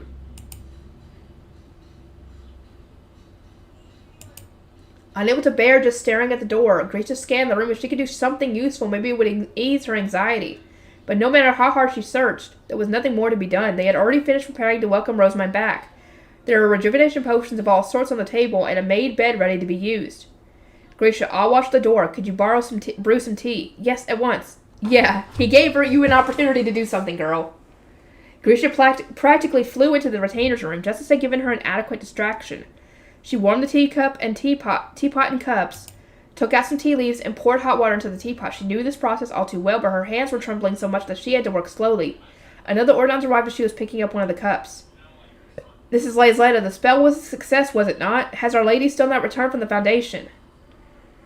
Grisha twitched. Lazetta was waiting in another room while Lenore and the others were guarding the door. They must have been just as worried that they had not received an update on Rosemind. Grisha was unsure how to respond, torn between wanting to vent her anxiety and assure her fellow retainers that they had nothing to worry about. Hurry back, Lady Rosemind, everyone is waiting. But as that thought passed through her mind, Grisha remembered something important, a piece of advice from her lady. Pray not for yourself, but for others. That is the most fundamental rule of prayer. In the past, Grisha had prayed incessantly for the gods to save her. They never had. Was it because she was praying for herself? The gods were troublesome beings who did not understand the limits of mere mortals, but Rosamind's encounters had at least proven they were real. If I pray for someone else, for Lady Rosamind, then perhaps my words will reach them. Still clutching one of the teacups, Grisha petitioned the gods. Rather than praying to pass her classes, to obtain divine protections, or at someone else's command, she made a heartfelt request for the sake of someone dear to her. It was the first time she had ever prayed in the true sense. Please let Lady Rosamind come back safe. And here we go. This is all the 2 stories. Let me see. It was 2 stories, I think. I think it was 2 stories. Oh no, there was 3 stories. The transference ceremony, vows in the Garden of the Beginnings, and the new Ob's awesome magic. Dang, 26 minutes for just this one alone. The transference ceremony. Coronations and the induction of new Obs were normally held during the Archduke Conference, meaning minors could not attend, but today's ceremony was entirely unprecedented. A divine avatar was going to transfer the Grujachai to a new Zent. The importance of religious ceremonies was also being revisited, and every baptized child was allowed to participate as part of a wider plan to dismantle noble society's aversion to the temple. There are fewer children here who have yet to enroll at the Royal Academy here than I expected, I mused aloud, inspecting as much of the auditorium as I could from the seats for Dunkelfelder's archducal family. So this is Hannelore? My timing with these matters was always so poor that I had given up on being able to attend, but Lady Rosemind, the divine avatar of Messinora, had gone out of her way to invite me during a meeting with the royalty. My timing must not be quite so poor anymore. I gripped the charm that my attendant Cordula had made for me and prayed to Jagana, the goddess of time. It was surely by her guidance that it had come to be such good fortune. My brother Lestalot sneered. That should go without saying. Few Obs would want a newly baptized child to attend an event with the royal family. He looked down at the daughter of our duchy's second wife, even if we had to hold a lengthy debate about who was safe to bring. Father's second wife had 2 baptized children. We had brought lung taste, but ultimately decided to leave her older brother Rofareg at home. The last thing we wanted to do was cause any disrespect. Lestalot had obstinately declared that as our next Ob, it was his duty to attend the ceremony and strengthen his connections with both the new Zent and the divine avatar, ultimately forcing both uncle and grandfather to stay behind. Of course, he had only taken that stance upon hearing from our parents that Lady Eglantine and Lady Rosamind would perform a dedication role, so his true intentions were clear to us all.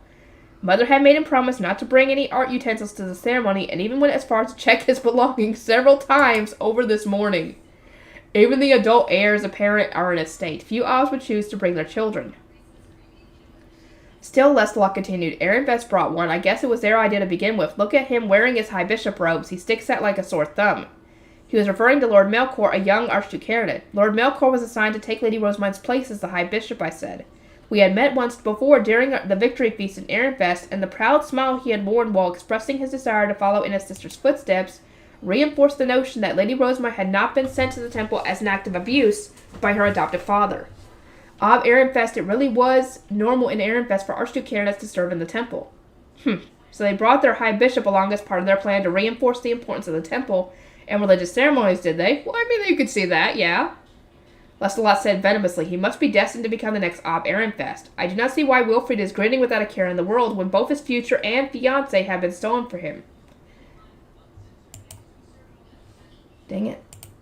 You say that his fiancé was stolen, but Ehrenfest internally canceled their engagement long ago so that Lady Rosamind could be adopted by the king and marry the next Zent. We had learned during our victory feast that the cancellation had resulted from an agreement between Ob Ehrenfest and the Zent, meaning there was nothing Lord Wilfrid could have done to prevent it. Furthermore, I said, high bishops in Ehrenfest do not necessarily become Obs. As we have seen, Lady Rosamind held the role before, but Lord Wilfrid was positioned to become the next Archduke. So, yeah, it's not necessarily a thing. Back when my brother had demanded a game of bride-stealing dinner, Lord Wilfrid had declared that he would participate as Ehrenfest's next Ob. He had won and protected Lady Rosamind, so I doubted the cancellation of engagement outside of his control would be grounds enough to disqualify him from the role. He is a good-for-nothing nonetheless, Lestalot spat. He said all that about keeping Rosamund safe, but the royal family still took her exactly as I warned during our match. That much was true. Despite her engagement, Lady Rosamund had not been protected when it mattered most. It was hard to deny that the royal family had interfered in the dinner match specifically to obtain her for themselves. I do not disagree with you, brother, but Lady Rosamund was never a suitable candidate to become the first wife of Dunkelvogel. She is not one to take the reins, rather she needs someone to keep her under control. Unfortunately for Lestalot, I doubted he was the man for the job. My reasoning was hard to put into words, but Lady Rosamund's way of thinking was entirely unique. I recalled what she had said so eagerly described while ordering my hairpin, then shook my head to dispel the thought. Only someone with a wealth of experience in a supportive role could take Lady Rosamund's hand. The position could never have gone to my brother, who had instead been raised to stand above others. And you think that someone is Ferdinand? Lestalot asked. Indeed, I said. I could sense it while I was in Ehrenfest, so I am relieved to hear he is going to marry her. Yeah, this is all being said, except it has not been said to Rosamund yet. That's going to be in the next book. It's got to be. What's she going to think? How are they even going to get her memories back? That's what I wonder. According to my parents, and much to my surprise, Lord Ferdinand would apparently have become Lady Rosamund's fiancé whether we had intervened or not. He had been ordered by King Trarquil to wed the inexperienced next Ob Arensbach, to assist her with her administration, and once they were married, to adopt Lady Letizia so he could raise her into the next Ob. That was why he had moved to Arensbach and played such a critical role in its maintenance despite not even being engaged. Yeah, that's right. As it turned out, Detlinde had not dyed her duchy's foundation, a most unusual development considering her obsession with being an Ob. Instead, she had gotten her sister Alstead, an archnoble by marriage, to dye the foundation in her stead. Alstead was a married woman. Her husband Blasius had been reduced to the rank of an archnoble as a result of the Civil War, but as a former archduke candidate, he could oversee administrative work without issue. If only Alstead had been formally recognized as the next Ob Arensbach, the royal decree given to Ferdinand would have been voided without issue. However, Lady Rosamund had stolen Arensbach's foundation before Alstead could be recognized as the Ob. She was an underage female Ob with very little experience, so the royal decree had remained active. I felt a touch foolish for having devoted so much of my attention to getting her and Lord Ferdinand together, because it was already going to happen anyway. Lady Rosamund's old engagement has been out of the question for quite some time now, I reiterated, and as it had the king's permission, it follows that the royal decree would take priority. I can see now why Lord Ferdinand has been treating her as his fiancée and why he led Arensbach's troops in her name. Yeah, he has been treating her like that. She just doesn't realize it because she's still dense when it comes to matters of, engagement and love and everything in that world. It confuses her essentially. No, the fact that romance stories are what confuses her. Because, they instill all the gods and everything, and it kind of still does confuse her, but yeah, if she knew about all this stuff from the start, she would have not been surprised at all when she saw all this happening, because she would have realized, oh wait, this is for this is for this, he's doing this, Still, for them both to follow the king's decree to the letter, Rosamund will need to take an adopted daughter as soon as she is wed, and that daughter will replace her as the next Ob. Society will not permit them to pick and choose which parts of the command they will obey. My brother then pointed at the violet capes marked with blue and yellow crosses. Lady Letizia was the only one sitting in the seats for Arensbach's archducal family. She had not yet enrolled at the academy, so her being here meant she was still considered an archducal family member. Do you believe Lord Ferdinand will respect Lady Letizia's place in the royal decree, I asked. Who can say? If he and Rosamund stick to it, then their adopted daughter will sow discord in their new duchy. If they ignore it entirely, their engagement will cease to exist. For now, their safest course of action will be to at least act like they're following orders. There were countless men who wished to be Lady Rosamund's husband, considering the influence she would soon have over the new Zent, and many Arensbach nobles surely feared that their duchy would turn into a vassal state of Ehrenfest, with Lady Rosamund and Lord Ferdinand in charge. Top-ranking duchies would also be compelled to interfere with the birth of a greater duchy subservient to Ehrenfest. Who said they're going to be subservient, though? They could be just allies, These are troubling times, dear brother, but I suspect Lord Ferdinand thought this through at least as much as you did. He considers every outcome and devises schemes for each of them. I shuddered in awe when I saw it with my own eyes. I tried to relate the matter to our true dinner match with Ehrenfest, but Lestalot raised a hand. No more, he said. Enough people have told me already. She is correct, Lestalot, Mother interjected, and lowered her voice enough so that it would blend in with the buzz of the other nobles. though it was probably Lord Ferdinand who proposed the idea. Lady Eglantine agreed to give Lady Rosamund her name to obtain the Grugershite. Obtaining royal decrees from her is going to be trivial, and at no point will Lady Rosamund need to worry about royal interference. Lancelot scrunched up his face. Ferdinand used the Grugershite as a bargaining chip to force the new Zent to give her name?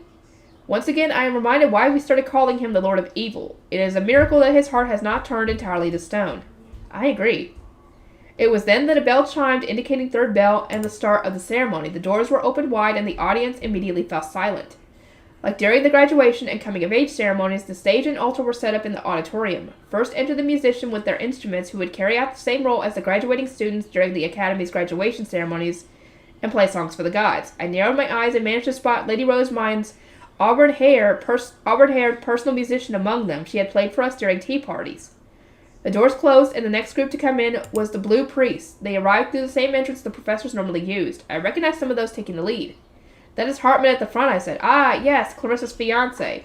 How strange it feels to recognize Ehrenfest's high priest from ceremonies at the Royal Academy. We had seen Hartman more during the Archduke Conference and the Royal Academy's dedication ritual than we had seen those of the Sovereign Temple. I could not imagine anyone else leading the Academy ceremonies. Dressed in blue robes, Hartman passed the stage for dedication whirling and stopped in front of the altar. He looked around, confirming that the blue priests were properly in place, and leisurely regarded the audience and produced a sound-amplifying magic tool. Now behold the Zent chosen by the divine avatar of Mestinora, Lady Eglantine. We turned to the door just in time to see it open, revealing the woman in question. She wore an elegant smile and entered with Prince Anastasius as her escort. The light of a blessing rained down on them out of seemingly nowhere. Oh my, a blessing! Yeah, Rosamund did that. The gods had blessed her like they did during her graduation. Lady Eglantine and Prince Anastasius were both wearing the same clothes they had worn for their graduation, which must have made the parallel even more obvious.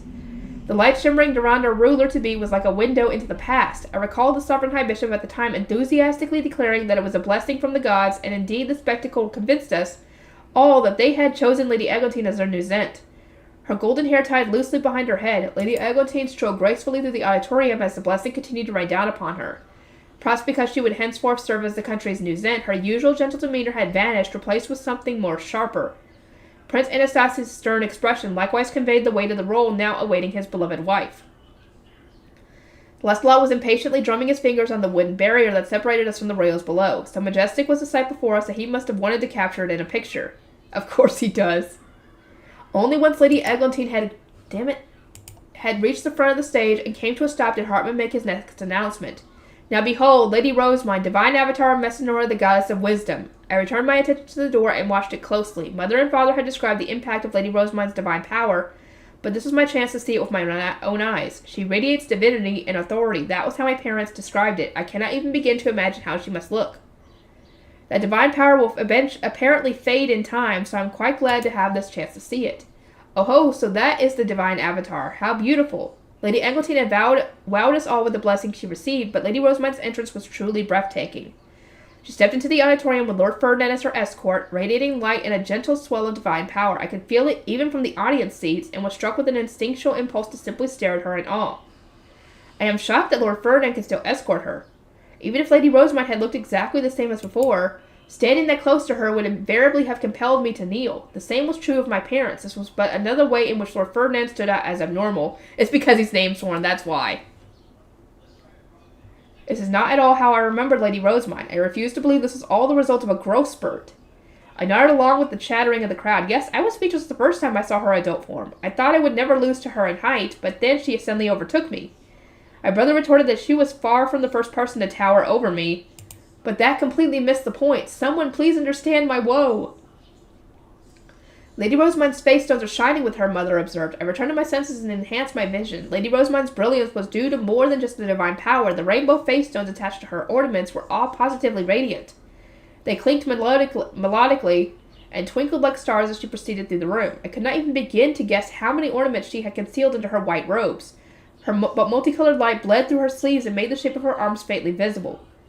Even just looking at their jewelry, it was clear that Lady Rosamund, the divine avatar of Messinora, ranked above Lady Eglantine. Lady Rosamund's dark hair swayed with each step. Her tresses had the blessing of the god of darkness, and her eyes contained the blessing of the goddess of light, the night sky, and 2 golden moons, making her features exactly like how Messinora's were rumored to appear.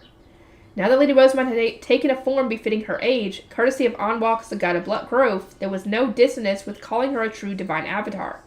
And only 10 days have passed since we parted ways after the fighting in Ehrenfest. I was amazed that someone could change so dramatically in such a short time. We were both girls, and it was far from my first time seeing her grown-up form, but I was still very nearly enraptured with her. Those not used to her would completely lose themselves. I glanced once again at my brother, who had not uttered a single word since Lady Rosamund's arrival. His eyes were wide open and his mouth hung agape. He does like her. He does. It's just that he can't have her. Yeah, Ferdinand would never allow that to happen. No. I could tell that he was stunned because his fingers remained completely still, no longer tracing images on the barrier. He was staring at Lady Rosamund in a desperate attempt to burn the sight of her into his memory. Just recently, the goddess of wisdom descended into Lady Rosamund's body. I assume each and every one of you can feel the lingering sway of her divine mana. Lady Eglantine said to the nobles, her voice made louder by the tool she had taken from Hartmut. She conveyed a message from the gods, then touched briefly upon our war against the Lanzanavians. The details shall be given during the Archduke Conference. Today, the divine avatar of Messinora will return to us the Grujischite we so shamefully lost. On cue, Lord Ferdinand escorted Lady Rosamund up the whirling stage. No sooner did she step foot onto it than a magic circle sprang to life. The same circle that had appeared only momentarily for Lady Detlinde. This long-forgotten circle, which dates back to ancient times, responds to those worthy of becoming Zent candidates, Lord Ferdinand explained. Anyone whose whirling does not open the path to the gods will not be considered. We hope to give the children gathered today a chance to receive Messinora's wisdom and to recognize the importance of religious ceremonies and praying to the gods. He then let go of Lady Rosamund's hand and descended to the front of the stage, where he joined the musicians and raised his harpspiel. Oh my, does Lord Ferdinand intend to play? He is with the musicians, that must be the case. Lord Ferdinand strummed a few notes, ensuring his harpspiel was in tune with the other instruments. They were ready to begin. Lady Rosamund must have noticed, as much as because she knelt upon the cylindrical stage and prayed, I am one who offers prayer and gratitude to the gods who have created the world. The musicians played their instruments and Lord Ferdinand started to sing. I can't wait to see that in the show! That'll be probably season, 5, 6, 7? Maybe?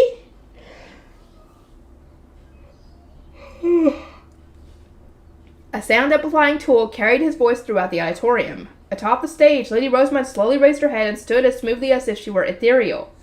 She stretched her arms out to her sides and gazed up at the distant heavens. Tiny rainbow face-stones on the back of her hands drew elegant arcs in the air as she whirled. May the gods receive our prayers, she intoned, and thus began the whirl of a goddess heretofore unseen, not a single eye strayed from her performance, a pillar of light. The magic circle shone even brighter, and 7 appropriately colored columns rose from the primary god's sigils. They ascended in time with Lady Rosamund spinning and the billowing of her sleeves. The statues on the altar are moving, Father muttered. I turned to look and saw that he was right. The statues of the gods were moving on their own, forming a way to the top. Is that the path to the gods? It was now common knowledge that performing religious ceremonies at the Royal Academy caused pillars of light to appear. Seeing the statues on the altar move, however, wasn't entirely new to me. This did not happen during the academies of the ceremonies, I replied. According to Lady Rosamund, it normally opens during the Divine Protections ritual. Perhaps a single Zent candidate must supply the circle. As I continued a hushed conversation with my father, the pillars stopped growing. The stage must have been filled with Lady Rosamund's divine power. They hung in the air for a moment before trickling down upon the room, creating bright waves that raced up the red cloth to the shrine. I was reminded of the dedication ritual, and the divine instruments lit up one by one. Once the instruments all shone, Lady Rosamund knelt and did not move. Her dance had enraptured me so completely that I could not even process it was over. Praise be to the gods! Her voice reverberated through the auditorium, and the divine instruments all flashed at once. In the blink of an eye, Lady Rosamund was nowhere to be seen. Now this is going to be probably from... Oh boy. She vanished! What's going on? As the audience stirred, the statues of the gods moved again, returning to their original posts. The magic circle and radiant columns disappeared, and everything returned to normal. It was like nothing had even happened. It's just like what occurred during the battle for the auditorium, Father muttered. He had mentioned during his report that the statues had shown and the 3 people atop the altar had vanished. I was surprised to have witnessed the same scene. Oh, but this time Lord Ferdinand was not taken with her. I peered down at the stage and saw him among the musicians. He had put down his harpspiel and risen to his feet, his eyes locked on the shrine. Rosamund was invited to the Garden of Beginnings, Ferdinand announced. Lady Eglantine, if you would, the gods are waiting. Our future Zent nodded and ascended the stage, the blood gone from her face. How cruel it was to make her whirl after Lady Rosamund. Though it is her duty as a Zent candidate to perform, it cannot be easy being compared to Lady Rosamund, I said under my breath. That's funny considering the exact opposite was true back when they were both attending the academy. Because Eglantine's whirling was on another level in comparison to anybody else, but now the opposite is true. Lancelot scoffed, "It won't be long before you're in the same predicament. Won't you need to whirl alongside her for your graduation ceremony?" Oh. It would seem my timing hasn't improved in the slightest. Oh, God. That is, if she gets to be part of the whirling thing. Because don't those people get picked? The magic circle returned not immediately upon Lady Eglantine taking the stage, but gradually as she put her hands against it and prayed. Sighs of awe and relief came from her spectators. They must have been glad to know that one did not need to radiate divine power to activate the Zent selecting circle. Well, I mean, considering that Detlinde had gotten it to activate for like a second, should have been a clue for that right there. We were all too enchanted to breathe when Lady Rosemine did it. Again, the musicians started to play. I noticed the volume was lower than before and that someone else was singing this time. A quick glance revealed an empty seat with a harpspiel resting beside it. Lord Ferdinand must have left. He had sung so beautifully during Lady Rosemine's performance, but now he was gone, neither among the musicians nor atop the stage. I thought to ask my brother about it, but he was too focused on Lady Eglantine's dance. My voice would only fall on deaf ears. Yep, most likely.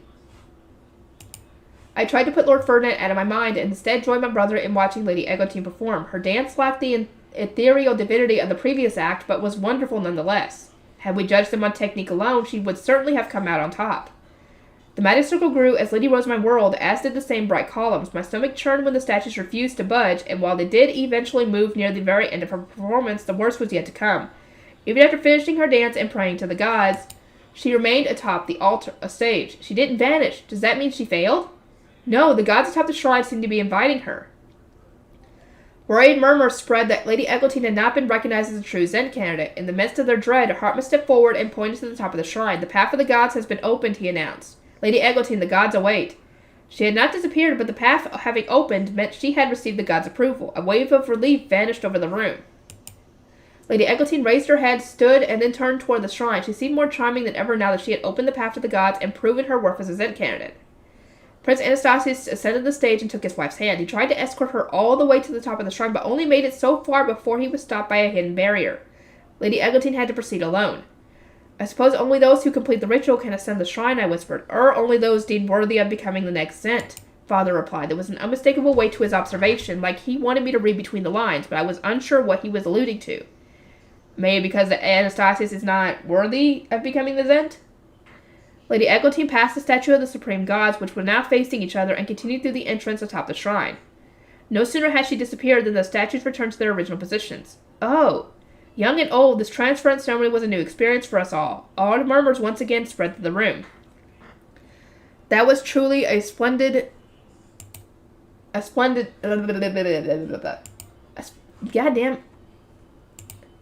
dedication, Merle once said. I would never have guessed that a dance performed during one's graduation served such a remarkable purpose. I wonder what the Academy was thinking when it held these dedication rituals, but I see now that the gods must have desired them. This is how power was transferred in ancient times, mused another. I feel blessed to have seen an avatar of Messinora with my own eyes, and to have experienced her divine power. I was doubtful when she was first referred to as a divine avatar, but after seeing her in person, I agree that there is no better description. Nearly everyone was talking about Lady Rosemine. On the odd occasion that Lady Eglantine was mentioned, it was only to describe her as a safe choice for the throne since she had the divine avatar's approval. Lancelot sighed. I suspect they meant to demonstrate that a divine avatar holds more status than the new Zent, but still, I wish they had whirled in the opposite order. I agreed. Lady Eglantine's dance was superb. She had successfully activated the circle, created pillars of light, and moved to the statues. Had she been first to dance, the audience would surely have been moved by the birth of a new Zent. Instead, she had needed to follow an even more mystical performance by Lady Rosemine. Lord Ferdinand remarked that things seldom go to plan when Lady Rosemine is involved, Mother said. It would seem he was correct. Something went wrong, I asked. She gave a troubled smile, and the empty chair among the musicians returned to my mind. I gazed around the room, worried, but could not see Lord Ferdinand anywhere. My attention moved next to Lady Rosemine's retainers, who were watching from Aaron's box seats. Some of them had vanished as well. As my thoughts ran rampant, Hartmut, Lady Rosemine's vassal, started praying atop the alt stage. Nothing about his countenance indicated an abrupt change of schedule or a reason to fret about Lady Rosemine or Lord Ferdinand. I watched the shrine, but the statues did not move again. Perhaps neither Lady Rosemine nor Lady Eglantine would return from their audience with the gods. I grew more and more anxious while the other nobles rejoiced at the birth of a new Zent. Silence, Hartmut shouted. his voice cutting through the buzz of the room. The new Zent and Lady Rosemine, the divine avatar of Messinora, returned. The statues moved at last, and the path to the gods opened once more. The entire auditorium went silent as we all gazed up at the topmost level of the shrine. Lady Eglantine returned first, and Lady Rosemine. The latter's abrupt disappearance had made me skeptical that they both received the same invitation, but seeing them together blew the last doubts from my mind. Lady Eglantine took Lady Rosemine by the hand, and together they descended the shrine. The divine power radiating from Lady Rosemine felt even stronger than before. Lancelot groaned, "Why was I denied my utensils?" "Because it would seem rude, and perhaps even blasphemous if he started drawing during this most holy of ceremonies," I replied. He was so desperate to capture this moment on paper that I feared he might do something embarrassing. It seems even more blasphemous to leave this ceremony unpainted. I must return to my room at once and... "Nope, you are not going anywhere." Lancelot had tried to stand when Mother gave him an icy smile. "I will permit you to leave in silence, but the ceremony has not concluded," she said. "Would it not be most blasphemous to miss the passing of the Gudgescheit, the most wonderful part of our being here? Of course, if you continue to act in a manner that will shame us, I will send you out whether you want it or not." He sat back down and took a deep breath. Mother had an intense look in her eye that said, "Keep quiet if you want to see the rest of the ceremony." "So my only choice is to burn the sight into my memory," my brother concluded. "Very well. I was born for this." He kept his eyes as wide as it would go and stared intently at Lady Eglantine and Lady Rosemine. I was struck with the urge to scoot to the far edge of my seat. "Mother, for everyone's sake, have him escorted out immediately." Oh my god. Look at his face. Oh my god. Poor Hannelore. She seems so embarrassed. Lancelot, what the fuck are you doing, dude?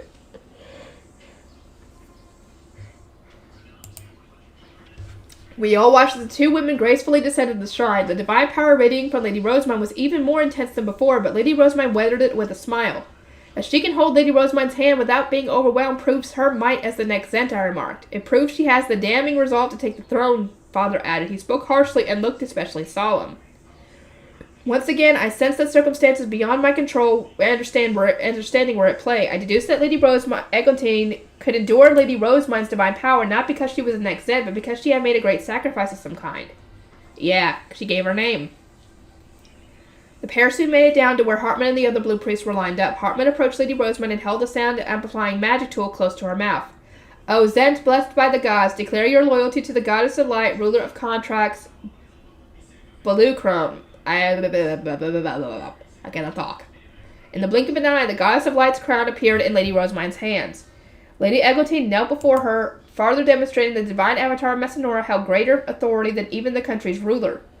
Lady Rosemine placed the crown atop Lady Eglantine's bowed head and took a step back. Hartman presented the sound-amplifying tool to our soon-to-be new Zent, who accepted it and made her vows to the gods. "I, Eglantine, hereby swear to the goddess of light and the 12 subordinates who serve by her side to correct the distortions that have taken root in Jürgenschmidt, to revive old rituals as the Sovereign Temple's High Bishop, and to keep my promises to Lady Rosemine, the divine avatar of Messinora." The crown burst with light. Lady Eglantine had made an inescapable contract with the gods. Lady Rosemine dispelled the divine instrument while Hartman retrieved the sound-amplifying tool from Lady Eglantine. Once again, he held it up to the divine avatar's mouth. He let Lady Eglantine hold the tool, so why not Lady Rosemine, my brother grumbled. His face twisted in a grimace. He is in the way. He wished to memorize the divine beauty of the two women, and so found even the slightest obstruction. Damn it. Obstruction infuriating. He can't let Lady Rosemine touch it, Father explained. She can't control goddess-dyed mana, so she would normal mana, and will turn most faith stones to dust in an instant. Our jaws dropped. Would that not impede her day-to-day life, I asked. It had never occurred to me that Lady Rosemine was enduring such a great hardship. My father did not answer. He moved a finger slightly to indicate the shrine and said, "Stay focused. She is about to give Lady Eglantine the Gudgescheit." Lancelot and I turned at once. Damn it. Lady Rosemine waited for Hartman to move the magic tool into position, then made a new declaration. "In the Garden of Beginnings, the gods recognized Lady Eglantine as the new Zent. Now that she is oath-bound to the goddess of light, I shall bestow the Gudgescheit upon her." Hartman lowered the tool at once. Lady Rosemine raised her right arm up toward the ceiling, turned her staff into a pen, then elegantly drew a magic circle in the air with her mana. "What is that magic circle? I do not recognize it. It looks omni-elemental. Few people could activate it so easily." As another stir ran through the auditorium, Lady Rosemine started to pray. We had to strain our ears to hear her. Hartman had elected not to hold up the magic tool and was instead simply watching her with pride. O mighty king and queen of the endless skies, the magic circle began to shine, and darkness hemmed the light. Everyone regarded it with awe, and the whispers faded as the entire room tried to hear what Lady Rosamund was saying. Almighty Eternal Five, who rule the mortal realm, O Goddess of Water Flutrain, O God of Fire Ladenshaft, O Goddess of Wind Shutzaria, O Goddess of Earth Geduld, O God of Life Aviglabe. Each time she spoke one of the gods' names, mana flowed out of her staff and caused the relevant sigil on the magic circle to shine. Please hear my prayer and graciously lend your blessings. I offer you my power and devote to you my service and gratitude. May your divine protection be granted to the new Zent, the power of water that washes away corruption, of fire that cannot be extinguished, of wind that warns against danger, of earth that embraces all, and of life that never relents. May she have them one and all. Rainbow light rained down upon Lady Eglantine as she knelt. It was my first time seeing an omni-elemental blessing, and the sight was so divine that I gasped despite myself. Soon enough, the lights of the blessing stopped. Lady Rosamund turned to Hartman. She must have had more to say because he once again brought the magic tool to her mouth. Lady Eglantine, let all see the Grutershut and witness that you are the Zent. Lady Rosamund took a step back. Damn it. The light we had just witnessed must have been for bestowing the Grutershut upon her new Zent. I just directed my attention to Lady Eglantine, eager to see it, but her hands appeared to be empty. I was starting to worry when Lady Eglantine rose to her feet, looking not the least bit troubled. She placed both hands on her chest and shouted for all to hear, Grutershut. In an instant, a thick tome appeared in her arm. She thrust it up into the air so everyone could see it. Oh, the real Grutershut! The divine avatar of Messinora gave Lady Eglantine the Grutershut. Every noble in Jurgenschmidt had anxiously waited the return of the Grutershut, and now that Lady Eglantine had acquired it, the country had a true Zent once more. I gazed upon Lady Rosamund, such a dear friend of mine, and a sudden warmth spread through my chest. Fresh tears blurred my vision. This is just wonderful, I said. I was focused not on Lady Eglantine, but on the divine avatar standing a pace behind her. Lady Rosamund wore a calm smile and looked far more beautiful than I could put into words. Now everyone, Hartman said, overcome with emotion. By the grace of Lady Rosamund, the divine avatar of Messinora, and a true Zent has taken the throne. Let us show gratitude to the mighty king and queen of the endless skies, the eternal five who rule the mortal realm, Flutrain, the goddess of water, Ladenshaft, the god of fire, Shutzaria, the goddess of wind, Geduld, the goddess of earth, and Aviglabe, the god of life. Let us give our prayers to the gods. A chair clattered as Hartman spoke. I turned in the direction of the noise and saw Melkor standing in his high bishop robes. Followed in his lead, some of the Ehrenfest and Ehrensbach nobles rose to their feet as well. Well, what are they doing, I asked. Should we stand too? I do not know. We were taken aback. They had risen with such conviction that we started to doubt ourselves. Let us give our prayers to the gods, the standing nobles declared. Then together with Lady Rosamund, Hartman, and the Blue Priest, they shot both arms in the air and raised one leg in prayer. The light of a blessing radiated not just from Lady Rosamund, but from the audience as well. I can understand the Ehrenfest nobles rising in prayer, but why are those from Ehrensbach joining them? Because Hartman and the Clarissa indoctrinated them, that's how. It was shocking to see them all on the same page. Lady Rosamund and Lady Eglantine shall now depart, Hartman announced. Raise your staffs high for them. We did exactly as instructed. Prince Anastasius and Lord Ferdinand approached the altar, and then escorted Lady Eglantine and Lady Rosamund out of the auditorium. Lights clashed as the new Zent and the avatar of a goddess gracefully made their exit. The Blue Priest closed the doors behind them, concluding an event that would forever change how society viewed the temple and religious ceremonies. It was so long ago that Lady Rosamund urged us to reevaluate the temple, I said. Now this feels like a matter of course. We prepared to stand, but Hartman instructed us to remain seated. Now that a new Zent has arisen, there is much that will need to be decided during the upcoming Archduke Conference, he said. Lord Charqual shall explain. Wait, King, no, Lord Charqual blinked several times, then slowly stood and approached the altar. He looked terribly unwell, as one might expect for a man just ousted from power. The poor guy has been freaking donating money to something that wasn't even the foundation of the country for years. Of course he's freaking tired. And with everything else that happened recently, of course he is. Upon reaching Hartman, he accepted the sound-amplifying magic tool and started addressing the gathered obs about Lanzanov and Ehrensbach's insurrection. Before today's triumphs, the long-awaited return of the Grutershut and the installation of a true Zent, much took place behind the scenes. He gave a public-facing interpretation of the revolt, then moved on to discussing the Archduke Conference. Every one of the obs gave him their full attention. Until now, they had been kept mostly in the dark. He seems to be concealing most of the royal family's involvement. My father and mother had already summarized the situation for me, but still, as someone who had actually fought against Lanzanov and Ehrensbach, I could not help feeling that events were being twisted in favor of royalty while simultaneously minimizing the involvement of those from Ehrenfest. This might be Lady Rosamund's wish, but even so. Lord Charqual announced that the Lanzanovians and any Ehrensbach nobles who aided them would need to be punished, that some of the duchy's borders were being redrawn in preparation for the Archduke Conference, and that the duchy rankings would change drastically as a result. This could have waited until the Archduke conference, Lancelot groused. Can I not just return to my room? Pay attention, I shot back, my voice tone chastising. This is important information for the next Ob Dunkelfelger. From there, Lord Schwarqual announced that he and Lord Sigiswald were going to become Obs, and that Lady Rosamund would free Arensbach from the sway of Calcifer, the goddess of chaos, bestowing upon the duchy a new name and color in the process. Only those then were permitted to leave. My brother practically shot out of the room with his retainers in tow, of course. Mother watched them go with a look of resignation, then hurried me along as well. It was then that Einlieb, my brother's fiancée, approached us. She was due to marry him during the upcoming Archduke conference, but had not been able to sit with us as she was still only an archnoble. Lady Segonde, she had said as she watched my brother depart, about Lord Lestalot. He will not leave his room for quite some time, I suspect. How troubling. I understand why he is so stimulated. The ceremony was more splendid than any other I had witnessed, but still, I cannot help but wonder how many new paintings will come of this. Hearing her sound so defeated, I was suddenly compelled to apologize in my brother's place. Anyone would hate the thought of their husband to be obsessively making artwork of other women. Oh, poor thing. I feel so bad for her. Einlieb, I said. Worry not, Lady Hannelore. I shall consult Lady Segonde when it comes time to drag him from his room. If he makes only 1 or 2 pictures, I will not complain, but alas, as soon as inspiration strikes him, he seems to forget that he is Dunkelfelger's next Ob. Einlieb was much too good for Lestalot. If my brother had any sense left in him, he would start showing his eternal gratitude to her and to our mother who had put them together in the first place. Lestalot was already locked away in his room by the time we returned to the dormitory. I asked my attendants to prepare tea in the common room where I discussed the ceremony with my parents. Those who had not been too involved in recent events remarked on the grandeur of the spectacle and on Lady Rosamund's divine grace, and we exchanged intelligence on subjects we thought were likely to come up during the Archduke conference. To think they were so desperate to buy time, they had made some of their announcements early, Mother said. I wonder what happened. I don't have a clue, Father replied. I didn't become the Zent, so it's of no concern to me. The remarks were almost lost among the excited chatter, but they did not escape my notice. Okay, I'm going to have to save these last 2 for another time, and I'll see you guys in the next one. Hello, everybody.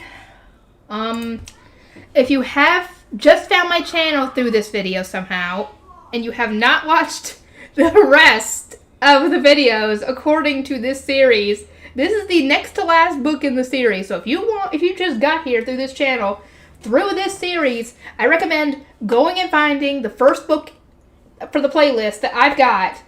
It should be volume 1, obviously, and go and start listening to it. Otherwise, you're going to be so dang lost.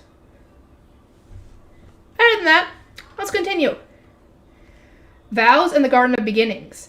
Eglantine, I implore you to reconsider, Anastasius exclaimed. Are you truly comfortable with your choice? The nobles of other duchies have yet to be informed. If you've changed your mind, now is your only chance to say so. We had just concluded a meeting in the Ehrenfest dormitory, and were now back in our villa. Anastasius held my hand and spoke in a low, almost threatening voice, but his eyes betrayed nothing but concern for me. Even if my resolve to become the next Zent crumbled, he would go to any length to protect me. You don't wish to take the throne, do you? My husband continued. You were openly against the idea both when we were engaged and when we ordered Rosamund to circle the shrines. He must have thought I had suddenly changed my tune, or that I had been lying to him from the start. Well, you've had to have changed your mind, or you had... Those had to have been the options there. I took his hand in both of mine. Before now, avoiding the throne was the best way to prevent... Damn it. Another war. Striving to rule Jürgen Schmidt would have violated the promise we made to cede the throne to Prince Sigiswald. Tensions between Klassenberg and Drwangel would have risen, as the former would have wanted me to become the Zent, and the latter had agreed to marry Lady Adolphine to the first prince because he was in place to take the throne. We had other options back then, I stressed. Of course I opted for them. In terms of obtaining the Gruterscheid, Lady Rosamund was already far ahead of me. I wanted nothing more than to preserve the peace, and that in that regard it had made the most sense to adopt her into the royal family and secure the holy book through her. If we had arranged a marriage between her and the next Zent, at the time, Prince Sigiswald, then the entire situation would have been neatly resolved. That side of you is why Rosamund accused the royal family of taking someone dear to her hostage, Anastasia said. Oh my, but any noble would behave in such a way, not just a royal. Is it really so uncommon to exploit another's weakness to guarantee their cooperation? Lady Rosamund took the same approach with us. Eglantine, my husband said, a bitter expression forming on his face. Anastasia's reaction intrigued me. There were plenty of examples one could turn to, and my very own love life was among them. Ob Klassenberg and my grandfather had forced me to choose between Prince Sigiswald and my current husband, refusing me the opportunity to even consider other men. Their actions had denied me any chance of escape, so essentially you did not get to pick who you married, but thankfully you were already in love with Anastasia, so it didn't really matter, essentially. And yet Lady Rosamine fought tooth and nail to escape her predicament. Most admirable. Before her adoption, she had obtained the Book of Messinora and claimed to know the duchy to save Lord Ferdinand, thereby ensuring she would not become the Zent. She had even acquired more status in our family by becoming the avatar of a goddess before she was due to give me the Guterscheid. Well, I mean, that wasn't her plan originally. I regret only that nobody else in the royal family was resolved and capable enough to accept it. King Trarquil had refused the Guterscheid on the grounds of his performance during the recent war. I mean, yeah, I can understand that. Anastasius had lacked the elements to wield it. And as for Prince Sigiswald, he had refused to swear loyalty to Lady Rosamund because that was one of the conditions in order to even get a chance at it. Despite having the power to eliminate us, Lady Rosamine and Lord Ferdinand resisted their impulses, saved our lives, and went on to forge the most peaceful path for Jürgen Schmidt's future. We had no choice in the matter, not when our daughter was on the line. But I take no issue with preventing another war. Anastasia's eyes widened. I cocked my head in response. Were my words really so shocking to him? My views have not changed, I said, merely my situation. My thoughts, feelings, and the things I aspire to, everything about me is the same. I have simply decided that becoming the Zent will resolve the situation more peacefully than anything else. I see, Anastasius muttered, calmer than before. He sensed that he would not be able to stop me and gave a defeated smile. They might have paved this path for me, but I tread it of my own volition, I continued, though it still makes me anxious, I must admit. Well, I mean, you're going to become the ruler of the whole country. Of course you're going to be anxious about it. I released Anastasius' hand. No matter how much he decried it, I would take the throne, both to protect our daughter and to prevent another war from tearing through Jürgenschmidt. I could not think of a better solution. And what are your thoughts on the matter, I asked. Am I, not as you remember me? Before I could even emphasize that this was his only chance to divorce me, he took my hand and squeezed it tight. I too remain the same. I will do whatever it takes, give up whatever I must, to remain your husband. I shall dance to their tune just to be beside you. Oh, he still loves her, no matter what. He raised a teasing eyebrow, no matter how much it might frustrate me. I could not help but laugh. His wry remark reminded me how much he had complained about Lord Ferdinand making him complete all manner of tasks despite his status as a royal. You will soon be married to the Zent, I said. Your struggles will continue for some time. We gazed into each other's eyes and then laughed together. It put me at ease to know I would not be marching down this path alone. Anastasius, I wish to become a Zent who does everything in her power to prevent war, who stands in opposition to the pain and death it causes. I approached the transference ceremony with that resolve, but what on earth is going on here? The situation was beyond any of our expectations. Lady Rosamund had disappeared upon completing her dedication whirl. She had not beat a hasty retreat. She had quite literally vanished into thin air. Lord Ferdinand, while hidden from view, had instructed me to perform a dedication whirl of my own. My heart pounded at the thought of the shrine not opening for me, but the statues eventually moved aside to create a path. I ascended toward it, acting as though this were all part of our plan, and soon arrived at the Garden of Beginnings. Inside this vast expanse of white, the same place where I had obtained my staff, I found Lady Rosamine writhing on the ground, resisting some unseen force, while Lord Ferdinand attempted to restrain her. She twisted and kicked her legs, letting her skirt slide up to her knees. It hurts! Oh, come on, I feel so bad for her. I understand, but you must stay still. We were lucky to have found Lady Rosamine, and was too stunned to feel relieved. It looked entirely like Lord Ferdinand was enacting some crude violence upon her. The unexpected scene made my head spin. There must be an explanation for this. Lord Ferdinand, Lady Rosamine, was this really worth interrupting the transference ceremony? I asked timidly. We don't have a choice in the matter, dude. The gods decided to intervene again. Lord Ferdinand, seemingly at his wit's end, asked me to assist him in removing Lady Rosamine's charm. She was on the brink of death, he explained, and the only way to save her was to allow Mestinora back into her body. Excuse me? This is all too sudden. I was glad to know Lord Ferdinand had not given in to... Dude!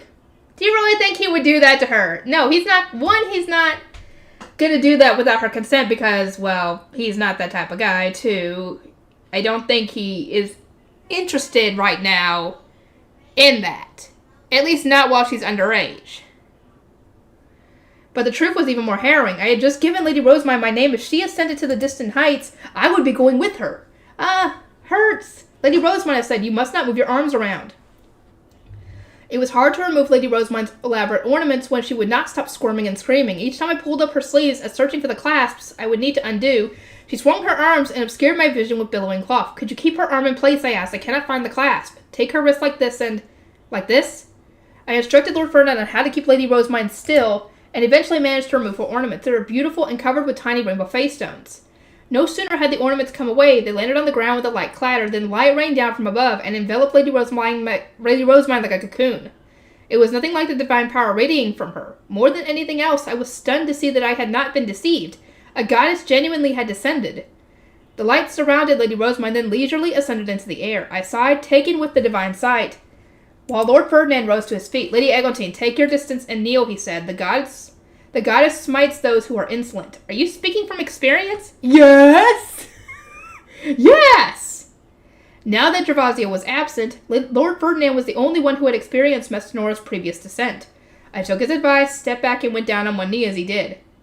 The original purpose of the Zent was to mediate between mankind and the gods, Ferdinand informed me. Take care not to be overly obedient. Do not make undue promises that will distort society as we know it. I swallowed dryly. In my mind, the Zent was simply the person who ruled Jurgenschmidt. Their purpose was to balance the needs and wishes of each duchy while providing the entire country with mana. The desires of the gods had never factored into it. That must be even more lost knowledge. Only a Zent with the Grutterstrike could carry out their purpose. That was something I would need to remember. By receiving the Holy Book from Mestanora's divine avatar, I would accept the burdens of the throne until the day came for me to pass the torch on to a new generation of Zent candidates who would obtain their Book of Mestanora through their own power. The ways of the gods and the ways of men, two cultures worlds apart. There was so little I understood. I was studying the ancient language, but my knowledge of the deities was mediocre at best. Some things had to be seen to be believed. Considering that I would soon become the Zent, it was perhaps a blessing that I was here to witness the descent of the goddess. Quinta, what have you done to Ewerman? Mestanora asked immediately upon taking Lady Rosamund's form. Ewerman? From what I remember, he was a subordinate of Abiglib who earned the god of life's ire for protecting Mestanora and Geduld's subordinates. Was he the former god who became Jurgenschmidt's core? And who is Quinta? I searched my memories as best I could, unable to hide my shock that a name I had encountered only in lectures and old books had come up so naturally in conversation. Judging by the anger in Mestanora's voice, Lord Ferdinand must have done something to Ewerman. I continued to kneel, holding my breath and staring intently at the white ground while I awaited his response. First, tell me what the gods have done to Rosamund, Lord Ferdinand said. How convenient that only the descent of a goddess could keep her from the distant heights. That is not how you answer a goddess. I stared quizzically at the pair. Lord Ferdinand was still on one knee, but he raised his head and glared into Mestanora's eyes. Goodness, she replied, as insolent as ever, I see. It is such a terrible shame that Tirzah never returned. He was far better suited to becoming a Zent than you or mine. She was not even attempting to hide the regret in her voice. I furrowed my brow. The goddess had mentioned even more names that were unknown to me, but one did not need expert powers of deduction to realize she meant Lord Ferdinand, Lady Rosamund, and Lord Gervasio. I wonder why they have secondary names. Is one given a special title upon receiving the Book of Mestanora? Unsure what to think, I could only stay silent as the debate between man and goddess continued. The moment I arrived, Lord Ferdinand said, I was informed that Rosamund was on the verge of succumbing to the god's power, and that I would need to remove her charms to save her. I do not consider it insolent to ask how she ended up in such peril to begin with. I agree. He spoke politely and continued to kneel, but that did not change the fact he was arguing with the goddess of wisdom. I grew dizzy as I pondered whether this counted as sacrilege. You would take that tone despite knowing how easily I could dispatch you. Would it really be so easy? Rosamund wished for my survival and lent you her body at the cost of her most precious memories. Taking my life while using her form would violate a promise made between gods and men. There were many stories about the breaking of such promises, and each one the culprit was punished be they man or god. I raised my head just enough to see how the goddess would respond. Though she had taken Lady Rosamund's form, what could tell at a glance that she was not the same person? She levitated in place for a start and exuded the most spectacular light. Her eyes were a brighter gold than those of her host, and simply witnessing their ferocity compelled me to submit. I could not risk meeting her gaze, so I returned to facing the ground. How irritating. And if we put mine's life on the scales instead? She is important to you, is she not? Rosamund is too important for the gods to lose. The lives of everyone in Jurgenschmidt capable of reaching the foundation are bound to her. Yeah! Name sworn. So if she dies, Eglantine dies, and a bunch of other people die, that could help. Lord Ferdinand wore a smile, even in the face of a threat from a goddess. He had given his name to Lady Rosamund and urged me to do the same, for leverage against the gods. Moreover, while the gods seem to think Gervasio was suited to becoming the Zent, no one poses a greater threat to a Wehrman and Jürgenschmidt. Oh? I refuse to believe there is anyone more dangerous than you. I wanted to concur. Anastasia told me about the recent battle, and we have both been present for Lady Rosamund's meeting with the royal family. Lord Ferdinand did not even wince at the claim. It was Gervasio who supplied Jürgenschmidt with the silver weaponry, and the poison paralyzing a Wehrman, tools that have already claimed dozens of nobles' lives. I dread to imagine what he might have done to this country had he not been taken out of the picture. I forbade men from taking each other's lives. The tools themselves hold no malice. One could devise a way for them to activate simply by being touched, harming or killing someone by accident, or through the actions of others. He had gotten Anastasius to destroy Gervasio's meadow, denying the latter his staff and the future he desired, so I could imagine him stooping to such dupery as well. Furthermore, Lord Ferdinand continued, you do not forbid attacks on the Wehrman. It is beyond mere mortals to harm him. Not with the weaponry Gervasio provided. Lord Ferdinand swept a hand through the air and threw a silver knife. I took a sharp breath and instinctively looked up to follow the blade of my eyes. Only then did I notice the large ivory man standing completely immobile. Since coming to the Garden of Beginnings, I had been too focused on Lady Rosamund's anguish and then the descent of a genuine goddess. A Wehrman, Mestinora cried. Thick yellow light shot from her fingertips, but it was no use. The blade passed straight through the goddess's defense, tore through some of Wehrman's white tresses, and then continued its arc before stabbing into the ground. See? Silver weapons can cut through mana, so your mana is nothing to it. No sooner had the hairs been severed than they turned into branches which landed on the clatter. He really is a tree in human form. I stared at the fallen branches, feeling entirely out of place. It was far, far beyond me to mediate this dispute. I shrank down and held my breath, desperate not to be drawn into the fray. Quinta! Tell me, what did the gods did to Rosamund, how to fully remove the sway of her divine power, and what means, other than channeling mana into her, will restore her lost memories? Lord Ferdinand demanded. In return, I will give a Wehrman the antidote for the poison keeping him frozen. Mestinora was forced to nod. I would rather you not approach Wehrman ever again, Quinta. Give me the antidote. Not before you provide the information I seek, because, hello? You could, if we gave you the antidote before we got the information, you could simply just not give us the information, and then we would be in trouble, essentially. So yeah, give us the information first, then we give you the antidote. After yet another glaring contest with her rival, Mestinora pointed at me. Then have Eglantine administer the antidote while I explain. My attempt to remain hidden had been in vain, but I was more surprised that she knew my name. Lord Ferdinand approached and placed a small sweet in my hand. Here, put this in your mouth before you do anything else. It will protect you from the instant death poison on the Wehrman. From what? By this point, I was forced to agree with Mestinora. There was no one more dangerous than Lord Ferdinand. He had used instant death poison on the Wehrman, the very core of Jürgenschmidt. There was no being more divine or more important to our country's future. I was still dazed when Lord Ferdinand gave me a second antidote, this time in the form of a small potion. He explained how to use it and the small sweet. The first, spray the liquid potion on the Wehrman's hands. Once he is able to move them, have him drink the rest. I do not know how touching the divine power of the gods will impact you. Feeling tense, I accepted the antidote and stood. Lord Ferdinand and the goddess continued their back and forth while I moved closer to a Wehrman. As it turned out, the gods had mistakenly believed that Lady Rosamund's charms, made to prevent Mestinora's descent, also obstructed the gods' blessings. They had gone all out in an attempt to break through them, overwhelming Lady Rosamund with more divine power than a mortal body could contain. Because she was still dyed with Mestinora's mana from the goddess's previous descent, Lady Rosamund soon found the gods' blessings violently rebounding within her. To remove that sway of that divine power, she would need to be almost entirely drained of divine mana and then re-dyed with human mana. Does the goddess truly want Lord Ferdinand to drain Lady Rosamund's mana and then dye her with his own? Oh no! Not this again! Is she demanding them to put winter before autumn? That's one way to do it. There's that synchronization potion to do it. Then there's just simply, putting your mana on her like she did when Mestinora first descended, essentially. Because he had to do that in order for her to remember Ferdinand, but I don't think she had forgotten him in the first place. She was just too busy reading to even pay any attention to what was going on. It was a troublesome predicament for an underage, unmarried woman to be thrown into, though I suppose the circumstances would not allow for anything untoward. Not to mention, it was clear to everyone who beheld them that Lord Ferdinand and Lady Rosamund's union was founded in love, not political necessity. Oh my god! Would they actually agree? Would Ferdinand actually agree with that, though? Because he's not one to reveal his emotions unless he gets pushed that far, and even then, he probably wouldn't even say whether he was in love with someone or not. Because I don't even think he actually ever felt that way about anybody. So, yeah. If we kept, and besides, Rosamund probably wouldn't even realize that she is anyway, because, like I said, this whole idea of romance and stuff in this world is so different from what she knows of in Japan that it confuses her, essentially. If we kept it to ourselves, I suspected no one would mind winter arriving a tad earlier than expected. Still, to think of Gaius' descent would have such severe repercussions. Many nobles had come to envy Lady Rosamund for her holy appearance and the divine favor that she and she alone received. Only now was the price of those blessings clear to me. If you would excuse me, I said, looking up at Awerman, I must spray this potion on your hands.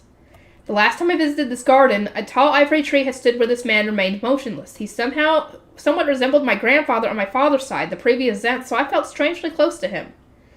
I sprayed the antidote on Awerman's hand, which slowly started to move again. It would do you well to drink the rest, I said, depositing the potion in his hands. Awerman did as instructed, and the rest of this paralysis faded. Indeed, I can move again. I am shocked that Quinta came here with such dangerous weapons. It was Gervasio who brought them into Jürgen Schmidt, I reported. He used the poison on Ahrensbach and sovereign nobles, but rather than paralyze them, it turned them into face stones in an instant. Yeah, this is just a modified version. We had encountered the same poison in the palace and the Royal Academy's auditorium. It had not taken us by surprise. We had prepared ourselves even, but some of our own had perished to it nonetheless. Lord Ferdinand obtained the weapons during our battle for the Academy, but had not even attempted to use them before now. It was only natural that we Jürgen Schmidt nobles felt wary of the Lanzanovians, who had resorted to such lethal means without hesitation.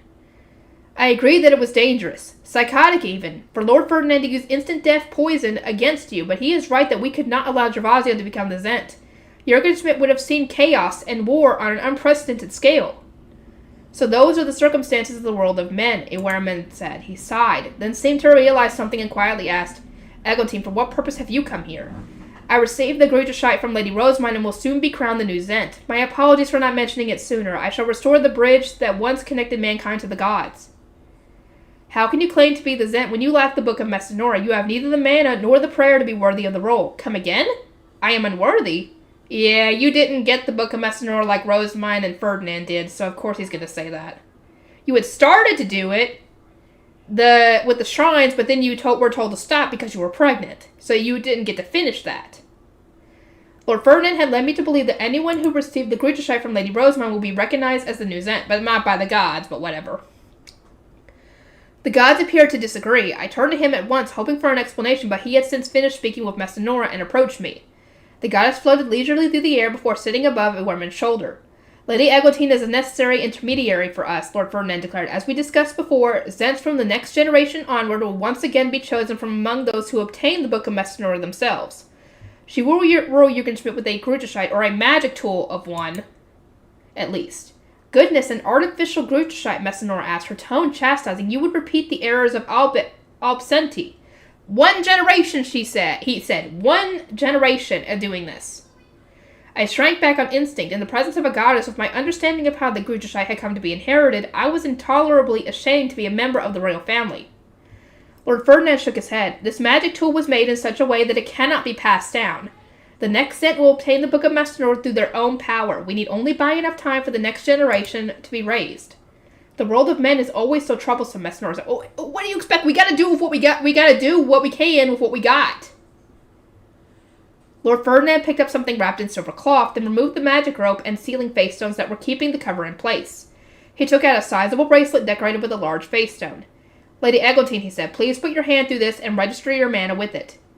Registering my mana with the bracelet and casting the appropriate spell will make the Grüterscheid appear in my hands. I could not believe the technological savvy of Zent Albsenti, the inventor of the tool, or Lord Ferdinand, who had made it anew. Their talents were almost inhuman. How curious, I said. If you were this capable, Lord Ferdinand, then why did you not strive to take the throne? For the same reason you avoided it, despite being the only member of the royal family who could enter the shrines. He did not wish to become a seat of war.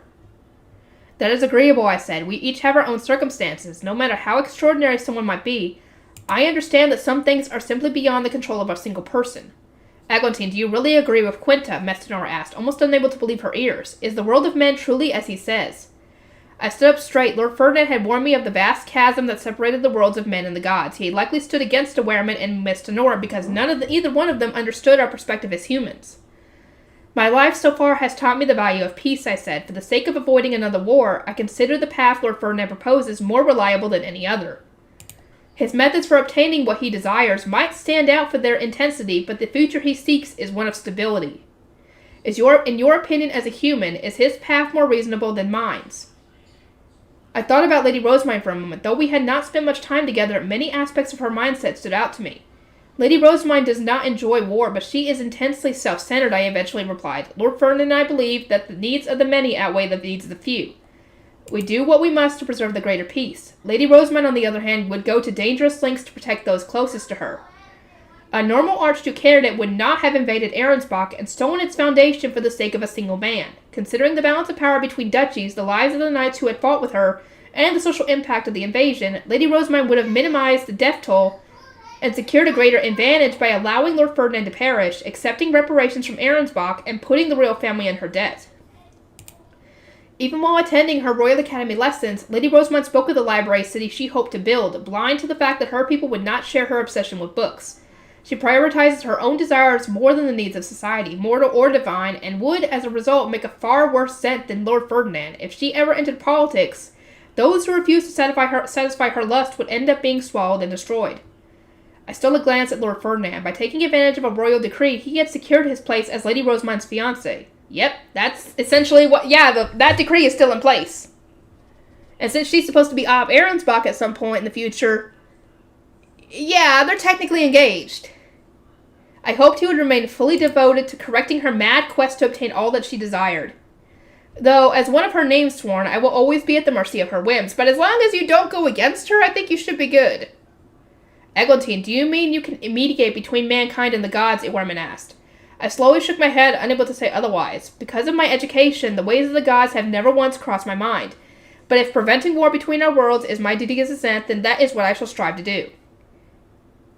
Lady Eglantine, did you forget my warning? Lord Ferdinand asked with a glare. Don't be breaking promises you can't keep here.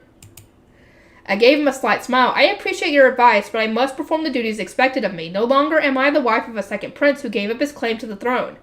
I wish to become not someone who rules for lack of choice and relies on a magic tool, but a true Xanth recognized by the gods. Though your spirit is admirable, Ewerman said, the words of men cannot be trusted. You lie as easily as you breathe. He pointed to the sky above, and a beam of golden light came down. Eglantine, will you repeat your declaration as a vow to the heavens? Oh, he's setting up a contract here. Ewerman was prompting me to swear an oath to the goddess of light and her subordinates. I gave Lord Ferdinand a tired smile. He was openly bitter about the gods' interference. Entered the golden light of my own volition, and then knelt before Ewerman and the goddess hovering above his shoulder.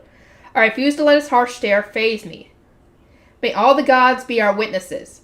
I gazed up into the world of the gods, and the golden light seemed to sparkle more intensely. As it stands, I am reliant on a magic tool, and my mana and prayer are both lacking. I shall do everything I can to remedy these shortcomings and become a true Xanth. I hereby swear to circle every shrine, pray to the gods, and obtain my own book of Mestinora. Yeah, you're gonna have to do that at some point. So that way, even if something happens to that magic tool, you'll still have your own. The golden light enveloped me. It seemed to rush into my body and then disappeared. I, Mestinora, bear witness to this vow, the goddess said, her voice more soothing than before. I gazed up and saw she was wearing a gentle smile. Ewerman, too, looked more considerate. The promise is made, he said. I wish you luck in fulfilling it. I bowed my head lower in response, still kneeling. Okay, here we go. How far have I gotten? 26 minutes. Okay, this might not last too much longer. The new obs... wait, how much more do I have? Hold on. Wait. New obs... Okay, yeah. Here we go. The new obs, awesome magic. Finally back, Jiffy. Good work out there. Yeah, not a great haul today. I'm sure there used to be more fish in these parts. I grabbed some branches from a nearby stack, threw them in my box, and then joined the circle of men relaxing by the port. We always got together after work to chat, drink, and cook the fish we hadn't been able to sell. I dumped the branches beside me, turned my box over, and plopped down onto it. Then, using my trusty knife, I started shaving one of the branches into a skewer. Oi, I said, pass me one of them fish, will ya? Catch. Not just one, but 3 fish soared through the air toward me. Cook 'em up, and you can eat with us. It's nearly supper time. There's some salt over there if you need it. Oh, thanks. I rubbed some salt onto the fish, skewered them, and then held them over the fire. They always went nicely with some alcohol. I pulled the cup from my belt and held it out to Torum. Fill her up. We all chipped in to buy the beer so we could drink as much as we wanted, right? Torum looked at the bottle in his hands, then at me, and grimaced. You sure, Jiffy? Heard you fighting with your wife yesterday. Didn't sound pretty. Ah, don't mind that. She gave me an earful, sure, but hanging out with you lot and sharing news is part of the job. Can't expect a landswoman to understand. Sounds like hogwash to me. I wasn't the only fisherman whose wife and daughter complained about our little meetups. Anyone who thought the sea was a harsh mistress hadn't met our women. We cackled to each other and dismissed Torum's warning until at last he poured me a drink.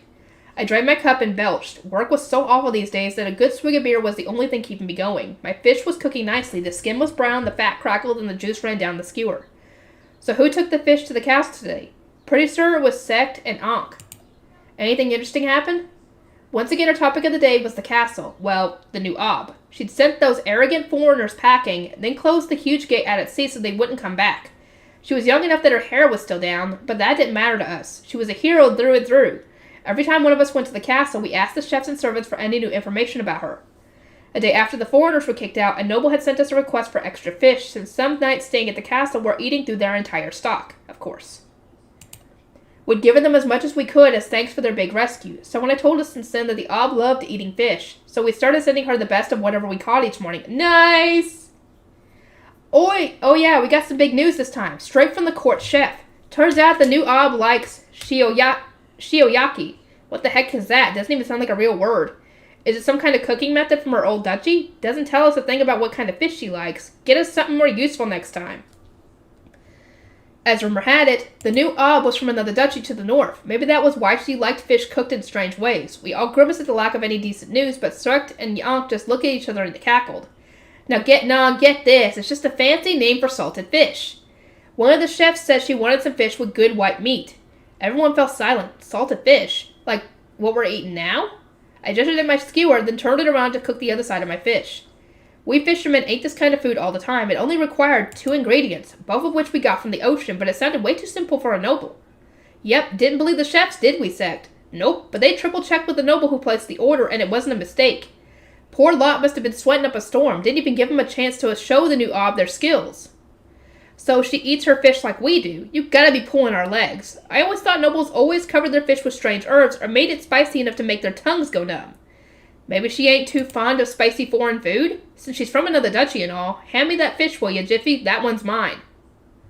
She ignored all the fancy noble dishes and went straight for the salted fish. Feels kinda nice, really.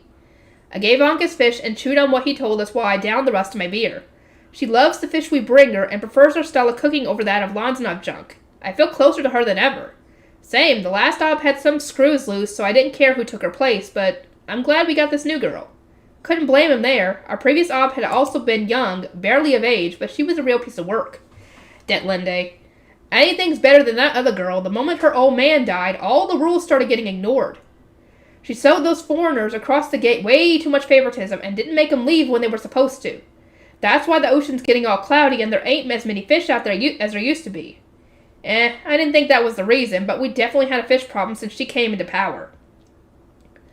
It was around the time the old Archduke died, and the foreigners' black and silver ships appeared that the fish started dying and the ocean lost its luster. Some merchants had made a killing from all the extra business with the foreigners, so maybe they prefer our previous Ob, but we fishermen hated her guts. Our livelihoods were at stake. I'm assuming that those ships were made with the same material that all the other stuff in Lanzanov was made, which counters mana, and since everything in Jürgen Schmidt has mana, that's why everything was dying. Yeah, those big ships blocked the port, and the guards let the foreigners be all sorts of violent. We couldn't even put them in their place without getting yelled at. It was insane. Not to mention, those creeps were kidnappers, too. I remember the evening we'd seen their wagons and carriages going to and from the port. The boxes they carried were huge, and we'd all assumed the foreigners were finally going home. We all watched them from afar and enjoyed some beer, glad to see the back of them. It wasn't until the following morning that we realized they were kidnappers. We were fishing before sunrise and we noticed bound women in the wagons. They wore nice clothes which told us they were either rich women or nobles and were being carried into the foreigners' ships. They're nobles, ain't they? One of my mates had asked. This can't be good. Whoa, whoa, whoa, another had cried. If we don't do something, we're going to get the blame. News spread through the fishermen and our anger with the foreigners finally exploded. Quit wrecking our port like you owned the place. We just want to fish. Your ships are in the way. Rescue the women. Attack the ships. There might be more. We quit our fishing and used our harpoons and nets to attack the foreigners. It was still dark out, so we hurt ourselves as much as we hurt our targets, but we weren't going to stop once we'd picked a fight with them. The new Ob then showed up with a group of nobles. Some wore the purple capes we were used to, but others wore black, blue, and yellow ones. They attacked the ship and settled our fight in the blink of an eye. At first I thought we were in for it, I said. Yeah, nearly soiled my trousers when they showed up. Didn't know if they were going to thank us for saving the ladies or kill us for attacking their precious trade partners. Seeing the knights arrive had made us all nervous, but they'd immediately started attacking the foreigners and rescuing the kidnapped women. They smashed those huge ships with ease, were nothing compared to nobles, huh? Don't forget what came next. The new Ob froze the ocean with that huge light and closed the gate out at sea. She even went out of her way to heal us. It's a lot to take in, but one thing's clear. She's something else. The new Ob used seasonal magic we'd never seen before. She was nothing like any of the nobles we knew. Never seen or heard of any other Obs healing commoners. She really is something else, ain't she? Some green light had rained down on us, and all the cuts and bruises on my arms had vanished. They didn't even hurt anymore. We'd seen some yellow light next, which one of the knights told us was a spell meant to protect the citizenry. He must have been right because the foreigners hadn't been able to hurt us after that. I didn't think I'd ever experience something like that again, but that was fine. I was just glad to know that the nobles saw us fishermen as worthy of protection. Well, it ain't all good, Sek complained, slumping his shoulders as he bit into his fish. My old man finally retired, but that healing spell fixed up his leg. Now he won't quit yakking about getting back to work. Guess that Okud's still got some fire in his belly. Oh boy. We all cackled. Sek's old man had punched the foreigners with as much force as he put into yelling at kids who caused trouble on the water. Now that he was better, he and Sek were fighting about who owned their boat and who was the head of the family. No two Obs are the same, huh? She's nothing like that blonde lass. The young blonde Ob had come to the port once to watch the foreign ships leave. We hadn't seen her there since, so she'd called us all eyesores and ordered us to stay home during her future visits. She even told us to moor our ships so far away that she wouldn't be able to see them. I doubted that girl would have ever healed and protected us. Yep, Detlande is a narcissist. Well, not everyone's good at fishing. Doesn't surprise me that not everyone's good at being an Ob. Just a shame that our last one was such a disaster. Our lives are at stake. We can't afford to have disasters in charge. Yeah, and it sucked while we did. Gossiping about the new Ob again, huh? A new voice called. I turned and saw Furt. He wasn't a fisherman, but a shipmate on a merchant vessel that carried goods here and there. His most recent ship had taken him up north. He must have just gotten back. Good news then, he said. I saw the new Ob doing some work up north. Yeah, what kind of work? We all made room for him, excited to have any news about the Ob. He passed around the fruit and alcohol he brought us as souvenirs, then turned over a box and sat with us. His cup was full of beer before he knew it. So I went up to Konowitz, he began. Konowitz was a province bordering the ocean. The merchant ship Furt worked on would stop by several cities on his way north, buy local goods in Konowitz, and then return south. Furt continued, we saw Lady Rosemine and some others on their high beasts while we were making our way back here. Lady Rosemine, is that the new Ob's name? How did you find out? It was rare for commoners to learn a noble's name. Merchants allowed to visit noble estates in the castle might pick up a few sure, but never fishermen like us. Furt gave a proud smile and said, let me get to that. Just like when she intervened in the fight, she was the only one riding a two-seater. She was carrying this big chalice-looking thing and pouring rainbow light down from the sky. It made the cloudy ocean turn clear in moments. Furt, calm the heck down, I said. I'm not following at all. You gotta explain what the rainbow light was, and don't skimp on the details. Was it like that green healing magic, or the yellow protective kind, maybe? I don't know, but it was crazy. The seaweed grew so suddenly that the ocean changed color, and the fish too thin to be caught in nets became huge. I swear all the fishermen nearby went nuts. Huh? Of course they went nuts. And you're serious? I've never heard of magic that can make fish grow like that. Yeah, I'm serious. They started cheering and waving at Lady Rosemine, so guess what? She waved back. Everyone cheered again, and a guy from her group came over and told everyone to pray. To pray? Yep, he said something like, Lady Rosemine, the divine avatar of Mestanora, has become the Ob of this land. Offer her your prayers. Praise be to Lady Rosemine. That was Hartman, I'm betting. That reminded me, we were meant to pray during our baptism and coming of age. It must have been the same kind of prayer. Furt and the others in Konowitz had apparently been so thrilled they'd done as they were asked without question, inspiring Lady Rosemine to pour even more rainbow light into the province. That's nuts. Real nuts. But we're the ones taking fish to the castle, right? I smacked a fist against my knee. She should do something about the water here. Furt crossed his arms. You might not know this since you only fish in close waters, but the land and ocean are way worse up north. People are starving there. Bindewald doesn't even have a geeb right now, so things are absolute hell. Only makes sense she'd start with the north. That was fair enough. I didn't know much about how the duchy was doing elsewhere. I wish she'd give us some attention too, but everyone all across the duchy was probably thinking the same thing. She's just starting with the worst spots, Ferd said. We can expect her back here soon. She won't abandon us, so we just gotta wait our turn. Yeah, you're right.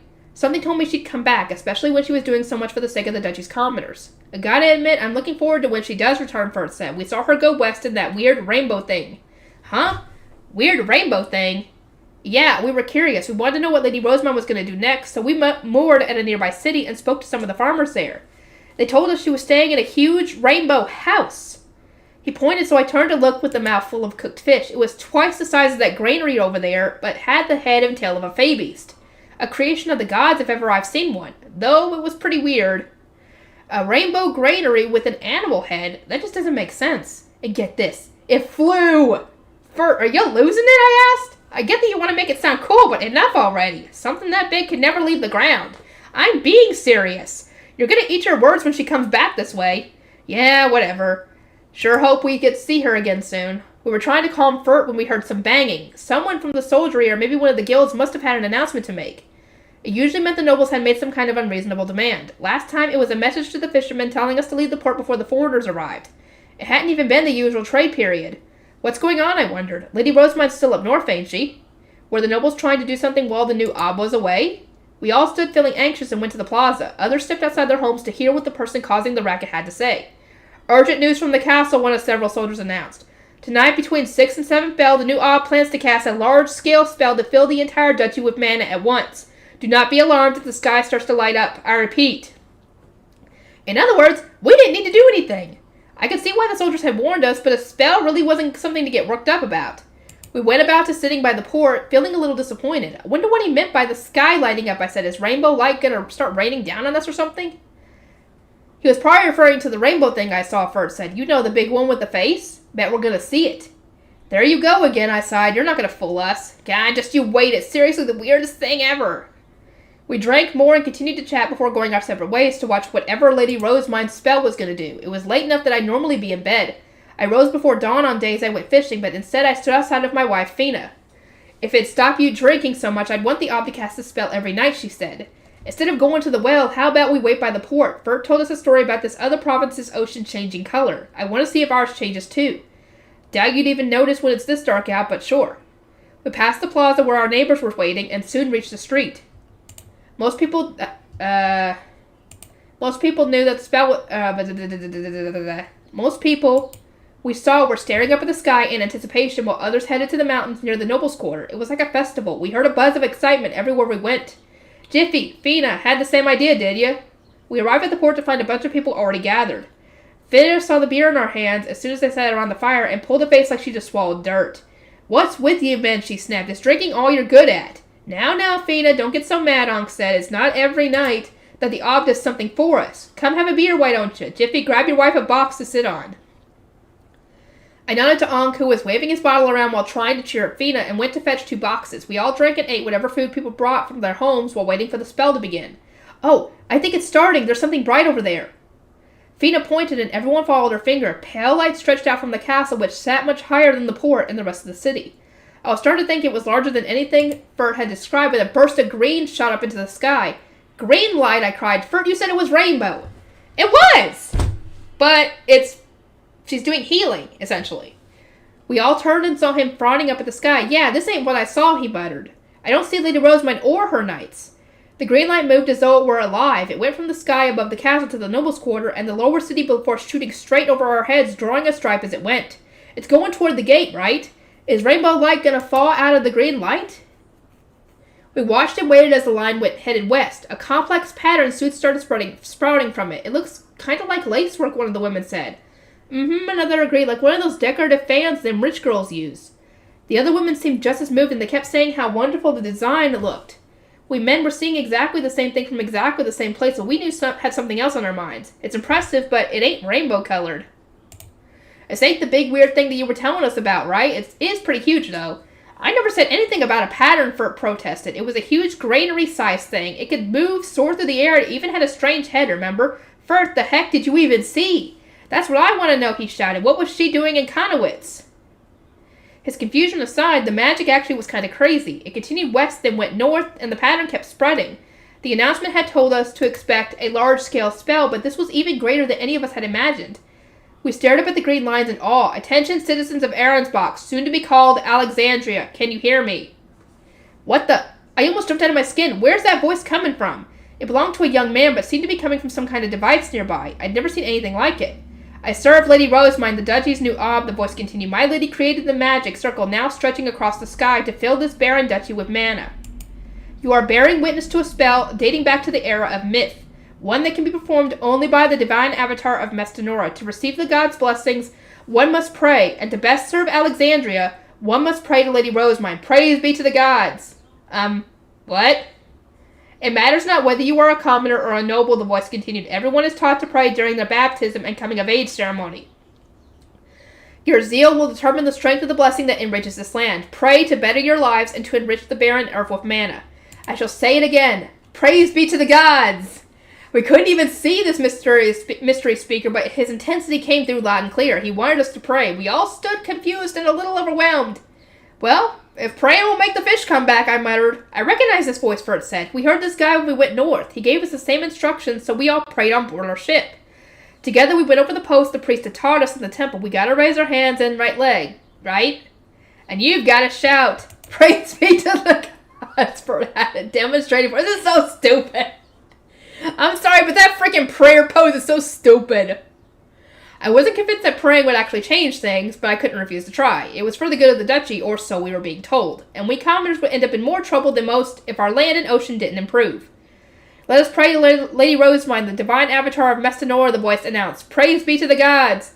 Praise be to the gods! We did our best, but it wasn't good enough. The noble we couldn't see immediately started criticizing us.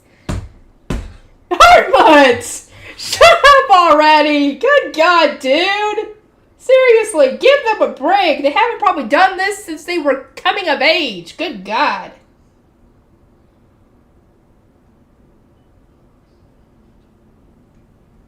Good God, dude. That was insulting. Take this seriously. There is no divide between nobles and commoners when it comes to prayer. To all the nobles out there, you should understand just how much mana this spell demands and how much Lady Rosemine is shaving down her life to cast it. Now everyone, make your hearts one. Give a prayer befitting Lady Rosemine's magic. As it turned out, nobles were being forced to give this prayer too. I didn't know who was leading the charge, but we imagined the looks on the nobles' faces and cackled. Funny to think we're all in the same boat. Lady Rosemine's given up some of her life to do something that even nobles find tough. An image of our new ob appeared in my mind, a young woman not even old enough to wear her hair up. She was from another duchy but hadn't even hesitated to cast the spell for us. It was our duty as citizens to help out. Maybe we weren't taking it seriously enough, I said. Let's put our all into this next one. By the third prayer, we could hear shouting from outside the port. By the fourth, we were all competing to be the loudest, and our voices boomed to the point that it sounded like the whole city was praying. We're getting there, the leader of our prayer exclaimed. One more!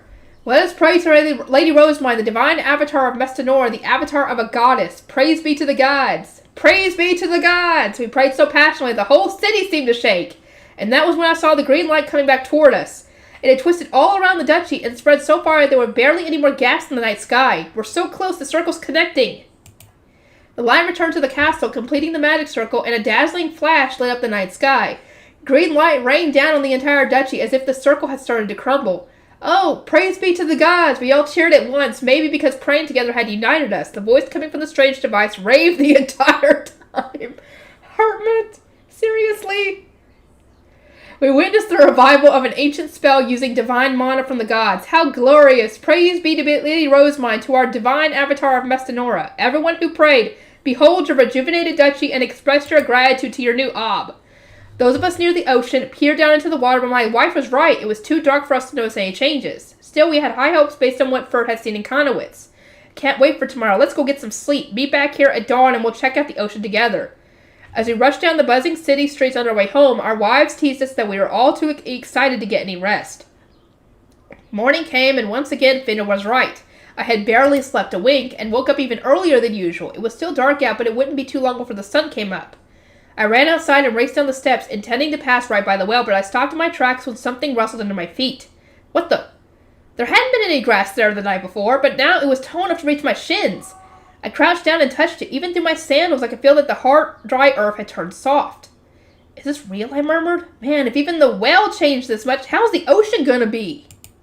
I continued rushing through the port, excitement brewing in my chest. The sky seemed to get brighter with each step. I'd probably have an amazing view of the ocean by the time I reached the port. Taking deep breaths, I ran through the alleys and turned sharp corners. I reached the main street which led to the port, and stopped.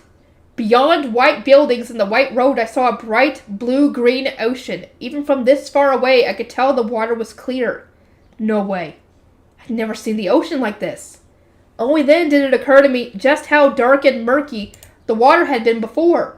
Ever since those black and silver boats had come through, the fish had started dying faster than ever, and the ocean had become especially clouded. I thought of all the days we'd set out to sea and came back empty-handed. This is how it used to be, said a voice I immediately recognized.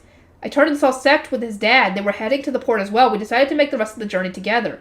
Decided to let your old man set sail with you, eh? I asked Sect. I remember their argument over who owned their ship and whether his dad would return from retirement. But maybe they'd finally reached an agreement. I'm getting my ship back, Sect's dad declared. The Ob fixed me up like it were nothing. Gotta thank her by getting her fish. Huh? I told you I'm the one getting her fish, Sect complained. You're retired, old man. Stay out of this. So much for them reaching an agreement. It didn't really matter to me which one of them took charge, but there was one thing I couldn't let fly. I stretched my arms and they raced on ahead. Too bad, both of you. I'm gonna get the Ob her fish. Huh? Get back here, Jiffy. We'll straighten this out later, son. Don't let him win. We raced each other to the port where we found other fishermen already trying to launch their boats, who must have been on the late side. Finally up and about, eh? One of our mates teased us. We're going on ahead. It's a race to see who gets to thank Lady Rosemine first. Hooray! Weigh anchor, prepare to set out. Praise be to Lady Rosemine, praise be to the gods. Fishermen launched their boats and sailed out into the sparkling ocean. There were so many fish swimming around that we could see them with our own 2 eyes, and their glistening scales made for an even more wonderful sight. I climbed aboard my own boat and set out as well. Booyah! Now I can't wait.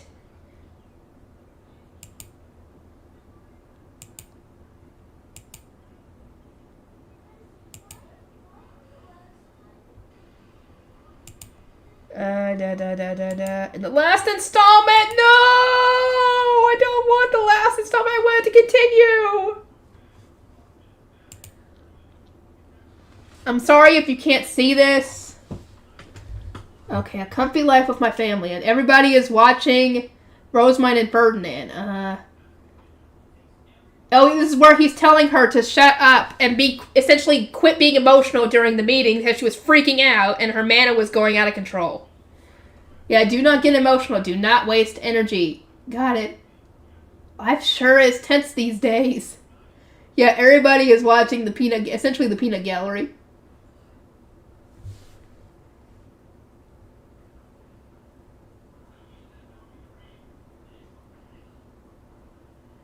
God damn, still can't read it. This print is too small. I wish I could make it bigger. I'll figure it out, guys.